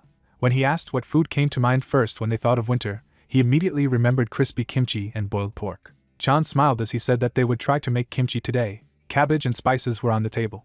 The young man pointed his hand at the director of the restaurant, noting that the owner of the restaurant, Yanchungak, would teach them how to make kimchi. The man scratched his head, greeted the audience, said that he was the owner of the restaurant, and the guests said that their kimchi was very tasty. The main character watched what was happening from the sidelines, hearing that he was already impatient to know their recipe, reasoned that the young man was not bad in the role of a host. The young man crossed his arms, thinking that he hadn't expected the trainees to come to help with the kimchi. He never would have thought. The teacher cut the cabbage when he reasoned that initially he planned to call only a vocal teacher for winning the vocal competition. The guy touched his chin, thinking that under the guise of a pre-debut entertainment show, he somehow imperceptibly drew in the trainees themselves. Khan smiled, realizing that he was the only person who could think of such a thing. Ko smiled when he clarified that it was none other than the director. The cameraman filmed the guys when the main character reasoned that from the outside it may seem that cooking kimchi is boring, but Ko was able to arrange the matter in such a way as to interest everyone. The girl diligently sang into the microphone when it chased away in her head that the place where they cook kimchi is Ha's family restaurant. The guys were hugging when the guy added about the promotion of new idols. The woman was sitting on a chair. The hero thought about the fact that the director was winning the favor of the investor and the Ha family. Parents held their daughters' hands when it was said that 3 birds with 1 stone. Behind the young man's back was the director, who understood that on the outside he looked like a clumsy bear, and on the inside he was a cunning fox. It was not for nothing that he was called the Joker RD Entertainment. The guy smiled, closing his eyes, banishing thoughts that this did not mean that he would become a singer just because of this. The bell above the door rang. The guys came into the restaurant, indicating that they were here. The girl was happy with the camera. The operator was happy to see that child. Chan stretched out his hand to the side, saying that in fact this was also the home of the rising star Ha, known from the movie Rainbow Dream. The girl greeted her. Ha raised her palms, asking to support the soon-to-be-released album, and the songs of their elders Haven Child, too. The man with the camera blushed, thinking about how cute she was. The girl was dancing, asking what she thought was enough to join, wasn't it? The main character, smiling, agreed. Chan closed his eyes, saying that he needed to start making kimchi. Tae kneaded the cabbage in a bowl, explaining that now, the most important thing in making kimchi is the paste for the dressing. He held out a red leaf of cabbage. Vaughn gladly decided to try it from his hands. He was stunned, exclaiming about this taste. The young man blushed, raising his fingers up. The main character, smiling, watched what was happening. The guys cut the cabbage with interest. The teacher cooked the dish, not understanding what was happening. The hero quickly crumbled the cabbage. The teacher watched intently how deftly he did it. The young man coped quite quickly, doing it with one hand. He skillfully brandished a knife while Sick was angry. The knife stuck in a wooden board. The guy looked away. The guys looked at the main character with admiration. The girl was standing on a box, singing a song into a microphone. The guys from the group raised their hands, sitting in front of her. The teacher was stunned by the incredible singing. Vaughn, smiling, showed him the screen of his smartphone. Ha was shown on the screen. The young men continued to soak the cabbage in seasonings. One of them heard something. The guys turned around, and Wang clarified what the smell was and that it couldn't be. Chan replied. Tae was carrying 2 plates of food that gave off a powerful smell. He held out a dish, offering to have a snack of pork while they worked. The children sat in a circle, thanking for the treat. The young men ate it, stuffing their cheeks, praising how delicious it was. It just melted in their mouths. The girl closed her eyes, saying that she knew that pork is best with kimchi. A restaurant was shown. On the roof of the house opposite, someone was watching. The stranger's coat fluttered in the wind. He watched down intently. The young man tensed, feeling something. Kang, wands in hand, turned sharply out the window. He decided to go outside. The hero looked up menacingly, wondering if he was imagining it, or if he had just caught a faint trace of demonic energy. The guy spread his legs wider, looking around. He looked at the roof, on which there was no one. Kang looked to the side, wondering if it was a high-ranked demon. 14 years ago, in the house of Kim Hae-kol, the head of the Red Dragon Guild, snow was falling on the huge building. There was a snow-covered window in the wall. A girl and a little boy were sitting at the table. Between them on the table was a cake with 1 candle. The guy looked at his sister and asked that his father would return late today. She replied that it seemed so. A drop of sweat slipped down his cheek. He noted that today was not just some ordinary day. She sat opposite him and told him that the demons would not rest, just because it was Christmas Eve, so he just had to pray that his father would return safe and sound. A lonely candle burned in the middle of the cake, she added. Despite the fact that it was Christmas Eve, it was not necessary to spend it with her family. The boy opened his mouth wide and exclaimed that it wasn't just that, it was her birthday. The girl looked at her brother silently. She looked down indifferently. Ji noticed that everything was fine. Her brother looked at her anxiously and clarified that the truth was fine. The gifts wrapped in a gift wrapper lay under the tree. She said that everything was really fine. Besides, many others, including him, gave her a bunch of gifts. She clutched her skirt in her hand and added that she had a delicious meal with him, and they were now lighting the candles on this birthday cake. The girl closed her eyes and concluded that she was indeed fine. The boy looked away anxiously. He looked down and asked what gift she wanted more than anything in the world. She looked slightly surprised to the side and clarified why he was asking at all. The guy put his hand on the back of his head. He looked at his sister and told her that if he ever succeeded, he wanted to give it to her. Ji's eyes widened in pleasant surprise. She smiled slightly. The girl crossed her arms over her chest and thought aloud about the gift she wanted the most. It only asked for nothing too expensive. She noticed that something came to her mind. The boy opened his mouth wide and exclaimed what it was. The girl opened her eyes slightly after sleeping. She lay randomly on the bed and noted that it was just an ancient dream. Ji struck the alarm clock with all her might. She lazily stretched her arms in different directions after sleeping. A tear came to her eye. She lowered her eyes to the calendar and noticed that it was already the 22nd of December, and Christmas Eve was coming soon. The girl looked at him indifferently. She brushed her teeth in front of the mirror and noted that it was her birthday. A girl with closed eyes was squatting with a barbell on her shoulders. She waved her hand to a fitness room employee. Ji held the handle on the subway. She slowly approached the cafe.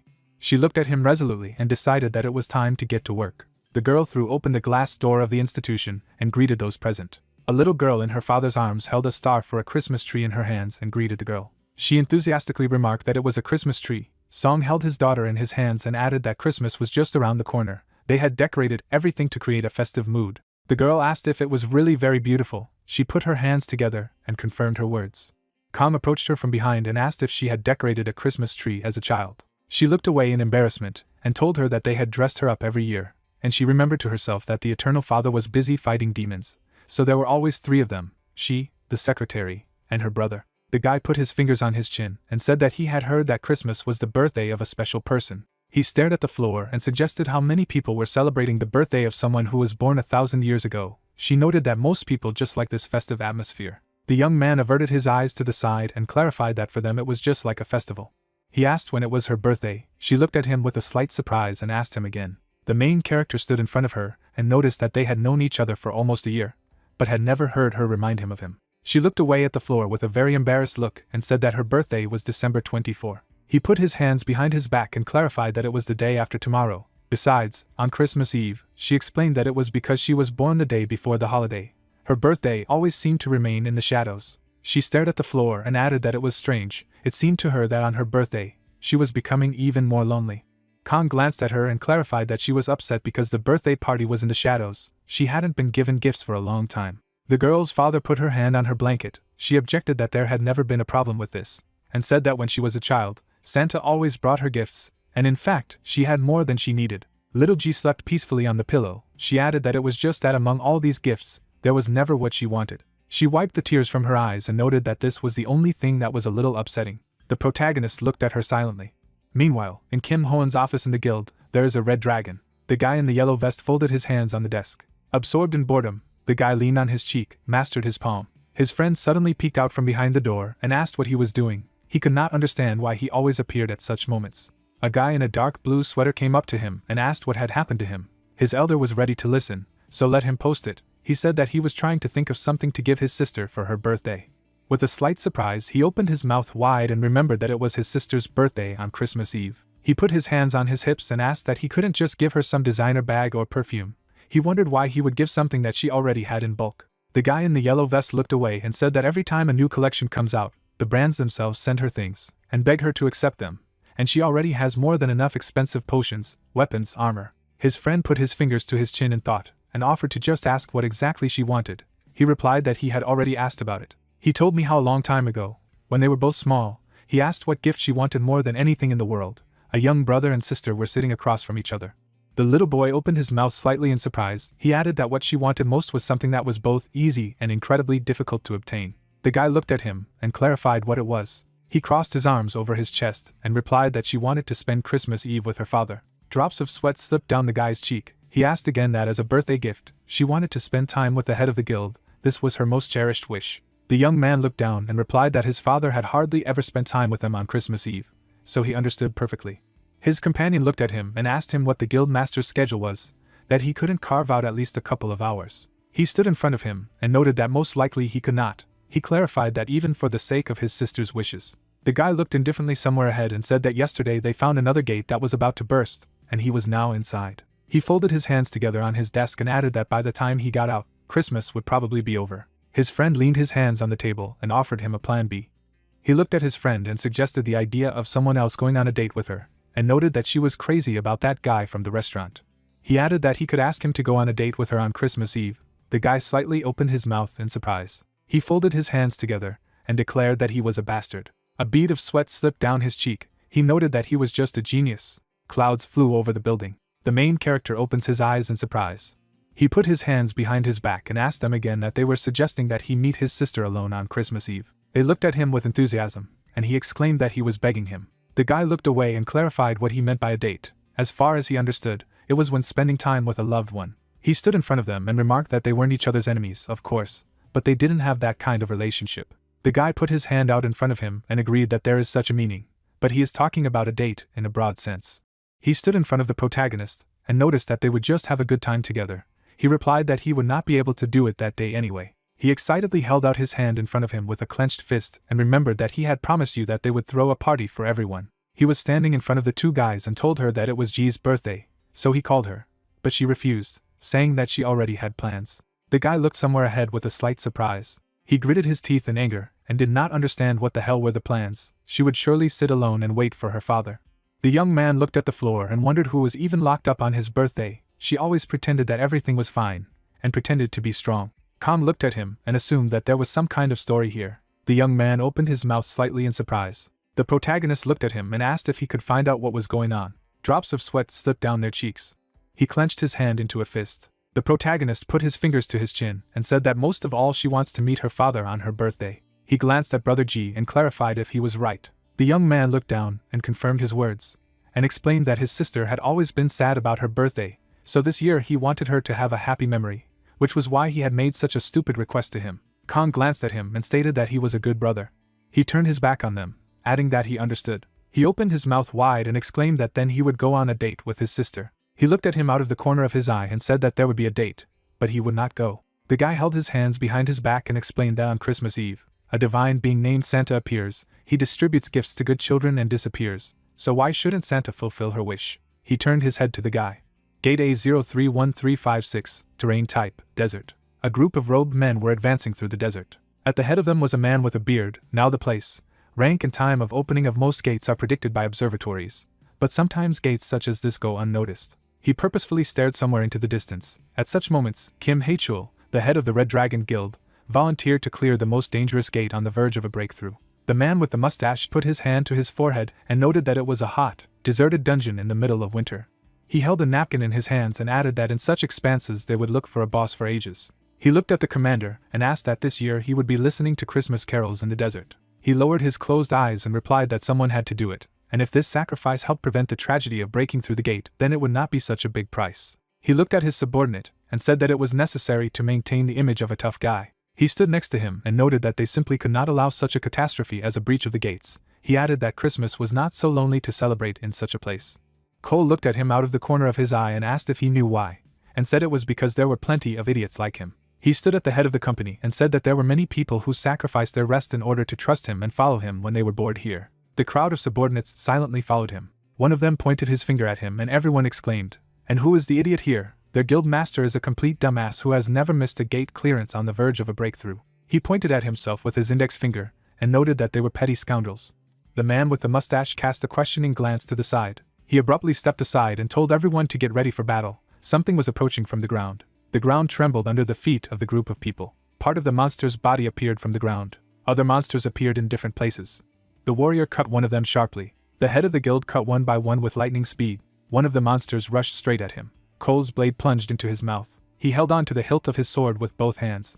Streams of aura erupted from his sword. He put his sword aside. The man put his foot on the body of the killed man and the monster, and ordered everyone to quickly regroup. They need to study their habits and strike back. His subordinates watched him in shock. He added that they were digging tunnels, so the ground would tremble before attacking, and he needed to concentrate on the vibrations. Soldiers cut the bodies of monsters.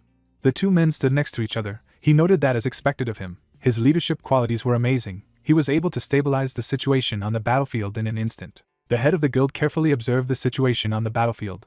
Then we add that he really deserves the title of head of the best guild in the country. The man put his hands on the hilt of his sword. He abruptly took a fighting stance with his sword. He furrowed his brows in anticipation of the fight. His comrade in arms fell to the ground. He opened his mouth wide.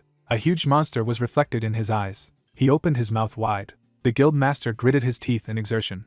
The monster instantly slammed its mouth together with the man. His subordinate was crawling on his knees somewhere in the distance, and called out to his commander. The monster opened its mouth wide. The guild master swung his sword at him. He gritted his teeth in exertion.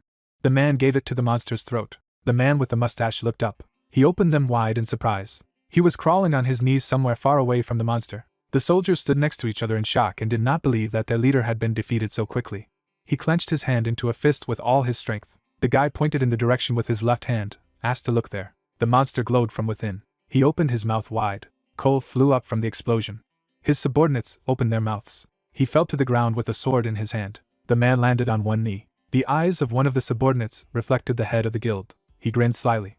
The soldiers enthusiastically raised their hands in front of them and admired his performance. The man cast a questioning glance at the hilt of his sword. A picture of a burning ball appeared. He remembered that he had received it from the president of the association, and thought it was an ordinary blade, but he couldn't believe it was such an incredible weapon. A bead of sweat slipped down his cheek. He noted that if it weren't for this sword that had amplified his power, it would still be sticking out of the Sandworm King's belly. He cast a glance at the monster next to him, and added that he seemed to have found another peculiarity. Low-ranking monsters couldn't even jump when he was holding this sword. The guild master closed his eyes. He ordered the destruction of all other monsters and not to leave anyone alive. The soldiers instantly scattered in different directions. He stood unshakably with his hands on the hilt of his sword. He looked around the battlefield and remarked that it was strange. Wasn't there only one Sandworm King in the same gate? The monster opened its mouth wide, adding that if you count the first one, then this is the third Sandworm it has defeated. But in the end, the gate did not close, so they were not bosses. The guild leader looked down thoughtfully. He realized that if he had enough strength to keep the Sandworm Kings as servants, then their boss, the man with the mustache, also pointed in the direction with his hand. Chul noticed that he looked exactly like the one he had just killed, his subordinate opening his mouth wide in shock. He opened his mouth slightly and assumed that it was puppet magic. The doll's limbs are tied to the ends of two bars, and he explains that puppet magic is a sorcerer's technique that resurrects dead monsters and makes them fight again. The monster opened its mouth wide, he added, In other words, until they killed the sorcerer himself, they would have to fight the same creatures over and over again. The guild leader crossed his arms over his chest and announced that the boss of the gate was a monster sorcerer. He opened his mouth wide and ordered to immediately start searching for the sorcerer. They must find him before the worms recovered. A man with a mustache closed his eyelids with a staff in his hands. He opened his eyes and reported that he had found him. The subordinate pointed with his staff in the direction and said that he felt magical energy in that direction. The guild master stated that he would immediately go there and finish him off. The soldier stood behind him and asked him to wait. He looked at him and clarified what was going on. He noted that this creature was moving directly towards them, shards of earth flying upwards. In front of them, something burst out of the sand. The guild master grabbed the sword with both hands and ordered everyone to prepare for battle. A huge monster with claws burst out of the sand. The man's eyes widened in surprise. He was standing right in front of the royal scorpion. The head of the guild gritted his teeth from the tension and realized that this creature was many times stronger than the king of sandworms, and also knew how to conjure. The monster was standing right in front of him. He noticed an unidentified thing on his head. A bandaged body protruded from the monster's head. Cole held out his sword in front of him and realized that this time he really had to put his life on the line. The mummy was enveloped in a dark aura. The man turned his gaze to the corpse of the monster. He opened his mouth wide and exclaimed that he was using sandworms again. The monster opened its mouths. The guild master held the sword with both hands and thought that there was a scorpion in front of him, and a worm behind him. He didn't see a single chance. He gritted his teeth in exertion. His daughter opened her mouth slightly. He noted that he wanted so much to celebrate Ji's birthday this year. The huge scorpion instantly rushed at him. He swung his sword at him. He opened his mouth wide in the heat of battle. A blue aura enveloped his body. With one swing, he sliced the monsters in two. The man fought off the attacks of the royal scorpion with his sword. He unwaveringly went to attack him. Parts of the monster's body flew in different directions. The soldiers opened their mouths in shock and did not understand why the monsters suddenly shattered into pieces. At someone's feet lay the head of a mummy. The guy held a sword in his hand and noted that it was good that he had made it. The guild master wondered how he got here. Shin smiled at him slightly. He put his hand out and clarified what he had done. He had heard that he had become stronger, but he did not think that he had become so strong. The young man put his hand on the back of his head and awkwardly noticed that he had grown up a little lately, and added that this was not the main thing now. He wondered what could be more important. He opened his mouth wide and said that the most important thing now was that they would all be able to spend Christmas Eve with their families. The entire squad looked at him in shock. The guild master smirked slightly. He opened his mouth and agreed with him that nothing was more important. Shin closed his eyelids smugly to everyone's cheers of thanksgiving. He noted to himself that it was Kong who had actually cut all the monsters to pieces. The main character silently hovered in the air above everyone. He silently watched everyone on Earth, who added that he could no longer lie and pretend that it was his merit. Some time later, at Kim Hae-Ko's house, the snow fell evenly to the ground. The girl held on to the strap of her bag with her left hand. Her eyes widened in surprise. Her father stood in front of her with a birthday cake. He closed his eyelids and wished her a happy birthday. Sincere tears crept down her eyes. She covered her mouth with her hands from unrestrained emotions and thanked her father. She instantly threw herself into his arms. They hugged under the snow. The 25th of December, the Association of the Awakened. In the middle of the city stood a huge skyscraper. In the middle of the huge hall, there was a decorated Christmas tree, where a Christmas party was taking place. The guests stood and talked to each other. The guy was holding a glass of champagne in his hands, and when the fun was in full swing, Office Plankton in glasses sat alone at his desk. The only workaholic from the support department, Song Jin-ho, vegetated alone. He carefully watched what was happening on the monitor of his computer. He was absorbed in typing documents on the computer. The guy looked at his phone out of the corner of his eye. A message from his comrade was glowing on the phone screen. His eyes reflected the phone screen. The young man put the phone on the table, face down. He tirelessly typed documents on a computer. His eyes widened at the voice he heard, which noted that he was now ignoring her message. The girl crossed her arms over her chest and remarked that she knew she would take up her own again. Because last year it was the same, she could not understand why he worked on Christmas. The young man looked at the girl in embarrassment. He abruptly lowered his eyes to the monitor, and explained that he had a lot of work to do. She asked why he always had a lot of things to do. A drop of sweat slipped down his cheek. A girl in a good mood was holding a glass of champagne in her right hand. Then he thought that if he went to a party, he would have to watch her laugh and chat with other guys, even though he hated it. The guy gritted his teeth in pain. He wondered if he had the right to approach her, because he was still not good enough. She gave him a questioning look, adding that when he could finally accept himself as he was, then he would be able to approach her confidently. He looked down desperately, and realized that he would never say it out loud. She put her hands on her hips and said that he was going with her. He replied that he had said that he would not go to the party. She looked at him and asked who was talking about her. They were just going to the cinema together. The young man slightly opened his mouth in surprise and asked her again about the movie. She added that they say that now they are showing a very funny film. All social networks are buzzing about it. She leaned her hands on her belt and said that she wanted to see it, but it was somehow strange to go alone, and since there was an introverted loner who hated parties, she would do him a favor and take him with her. She stuck out the thumb of her right hand as a gesture of approval. The girl waved her hand to him and asked him to get dressed and go out, and she would wait downstairs. He stretched out his hand in an attempt to contradict her. The guy sat down in the work chair and noted that he did not even agree. His eyes widened with insight. His cheeks were red. He wondered if she was asking him out. Crowds of people stood in the middle of the hall. The man was holding his child in his arms.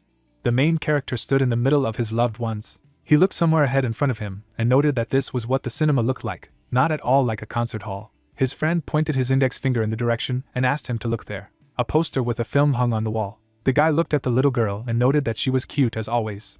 He turned his gaze to his comrade and asked them that they were going to watch him. People were holding flyers with a poster of the film in their hands. He noticed that everyone came to the same film as them. Sun closed his eyelids and wondered why he hadn't seen the news. This film had already become a real hit at the box office.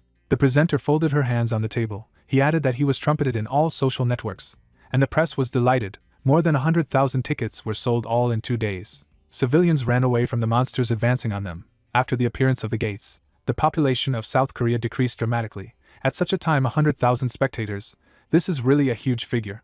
The protagonist turned his head on his friend and noted that now he has even more expectations from this film. Yu opened her mouth and added that she was also waiting. Lim noticed that she already knew the whole plot. She closed her eyes and said that it was the first time she was watching it with her family. She wanted so much to watch it with her family. The main character smiled at her. She added that she was sure that it would be 100 times more fun with them. Her father squatted down in front of her and offered her a snack and drinks.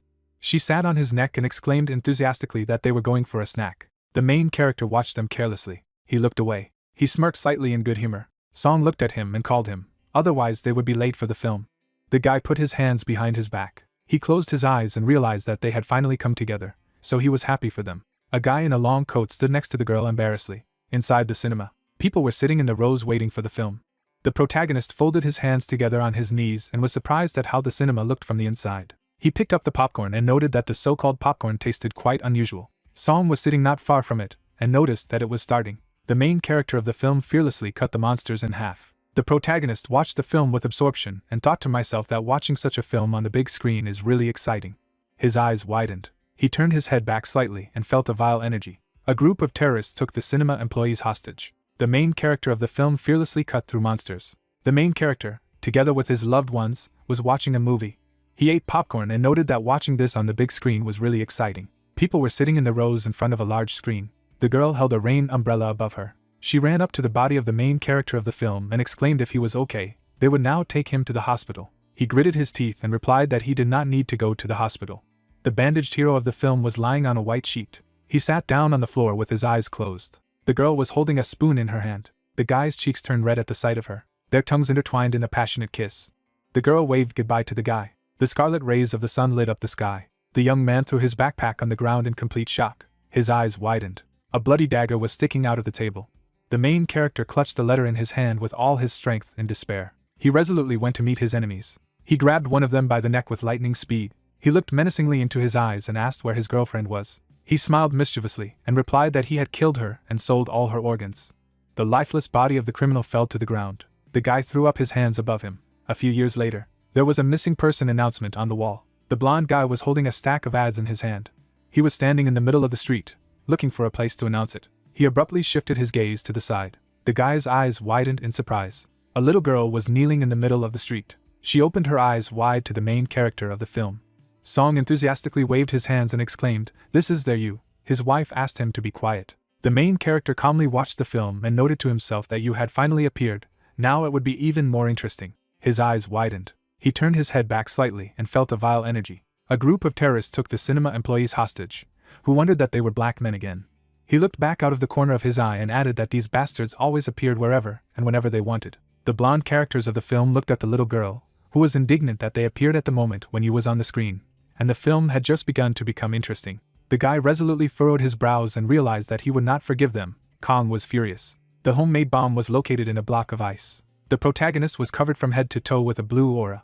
He closed his eyelids smugly. The martial art of the North Sea Ice Palace allows you to instantly freeze the target by releasing ice energy. A very convenient technique. With a mask on his face, he realized that this was the best way to deal with them quietly and without casualties, as he couldn't ruin their precious family evening. He added that it seemed that cleaning would have to be left to him again. The cinema staff stretched out his hand in an attempt to address him. 2 employees looked at him happily and thanked him for saving him. They stood in the middle of the hall and exclaimed that he had disappeared. He instantly returned to his chair and asked for their forgiveness. But watching the film is more important to him. He calmly watched the film and realized that now he could relax and watch it to the end. The main character of the film grabbed his wounded arm. The frightened girl ran up to him and asked if he was okay. He noted that there was nothing to worry about, just a scratch. Tears came to her eyes. He asked her not to worry. He would definitely pull her out of this gate. She abruptly threw herself into his arms. He gave her a puzzled look. The guy immediately hugged her tightly. The main character slightly opened his mouth and noted that after this scene, old memories flooded him. The green-eyed girl clasped her hands together. He added that the day he first met that child. He recalled that back in the days when he was a mercenary, he had a close mentor and he had a daughter, and one day he asked him to look after her for a couple of days. 2 men were standing opposite each other. He noted that he had lost his wife early, and he urgently needed someone to look after his daughter during his sudden mission. Kang opened his mouth slightly. He added that his mentor was afraid that if he died during the mission, his child would be left all alone, the lonely girl holding her toy in her hand. The man waved him goodbye. He remembered how before leaving he told him that he was the only one he could entrust his daughter to. He was counting on him. The main character looked after him and noted that in the end he never returned. The guy put his hand on the shoulder of the crying girl. He thought that at first, he cared about the child only out of a sense of duty. But over time, he realized something. She threw herself into his arms. He realized that this girl had become so dear to him that she began to change him. He held her tightly to him and noted that he had adopted her and had left the mercenary world for her. The main character lowered his eyes down in absorption and wondered how his daughter was doing now, whether she was happy in her family. He looked up resolutely and realized that he needed to find out if everything was all right with her. The protagonist remarked that until he found a way, he wanted to protect the happiness of you and the entire family from the restaurant, the parents holding their daughter's hands. The birds were sitting on a snow-covered tree branch. In the middle of the tundra there was a wooden shed. Someone's hand was peeking out from behind the door. The guy was holding a pot with a plant in his hand. He was standing in front of the exit from his house. In the middle of the snow-covered field there was a lonely wooden shed. He noted that it was so calm here. He put his hands in his pocket and noted that it had been several weeks since he had settled here. The young man resolutely walked forward and declared that he had come to these lands on the orders of the king. An image of a dark silhouette of a man appeared, who added that the foragers who went to South Korea died at the hands of an unknown creature, and he was ordered to find the source of the problems and destroy it. He stared at one point on the ground and noticed that he didn't want to kill anyone in the first place. The young man clenched his hand in his fist and realized that he could not disobey the king's order. He furrowed his brows and realized that this was the fate of the demon. For this reason, he cursed his blood. A guy in a black suit kicked a homeless man, who said that they are all creatures of the demon kingdom. This is a world where everything is decided by force. The little boy watched the scene of unjustified violence. He added that the strong take away, and the weak are left with nothing. As a result, in a world where this simple law rules, his father was among the weak. The man in the cap fell to the ground under the onslaught of the young man's blows. The tearful boy ran up to his father, who recalled that he had suffered from oppression and violence from the high-ranking nobility, and eventually fell. The boy grabbed the man's pant leg and noted that no one in their family helped him. They did not have money for his treatment. He stood alone near his father's grave with a flower in his hand, who concluded that his father had ultimately died from his wounds. The boy calmly looked at his grave. He remembered that he had not shed a single tear, and the feeling he was experiencing at that moment was not sadness, but boiling rage.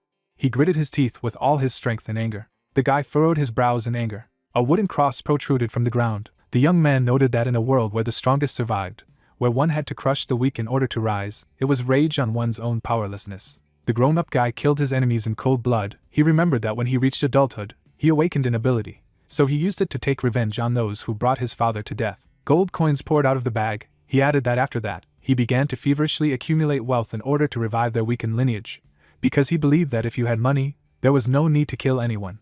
The dark silhouette sat on a chair with a sword in his hands, noting that since then, the other demons had nicknamed him the Great Golden Knuckle.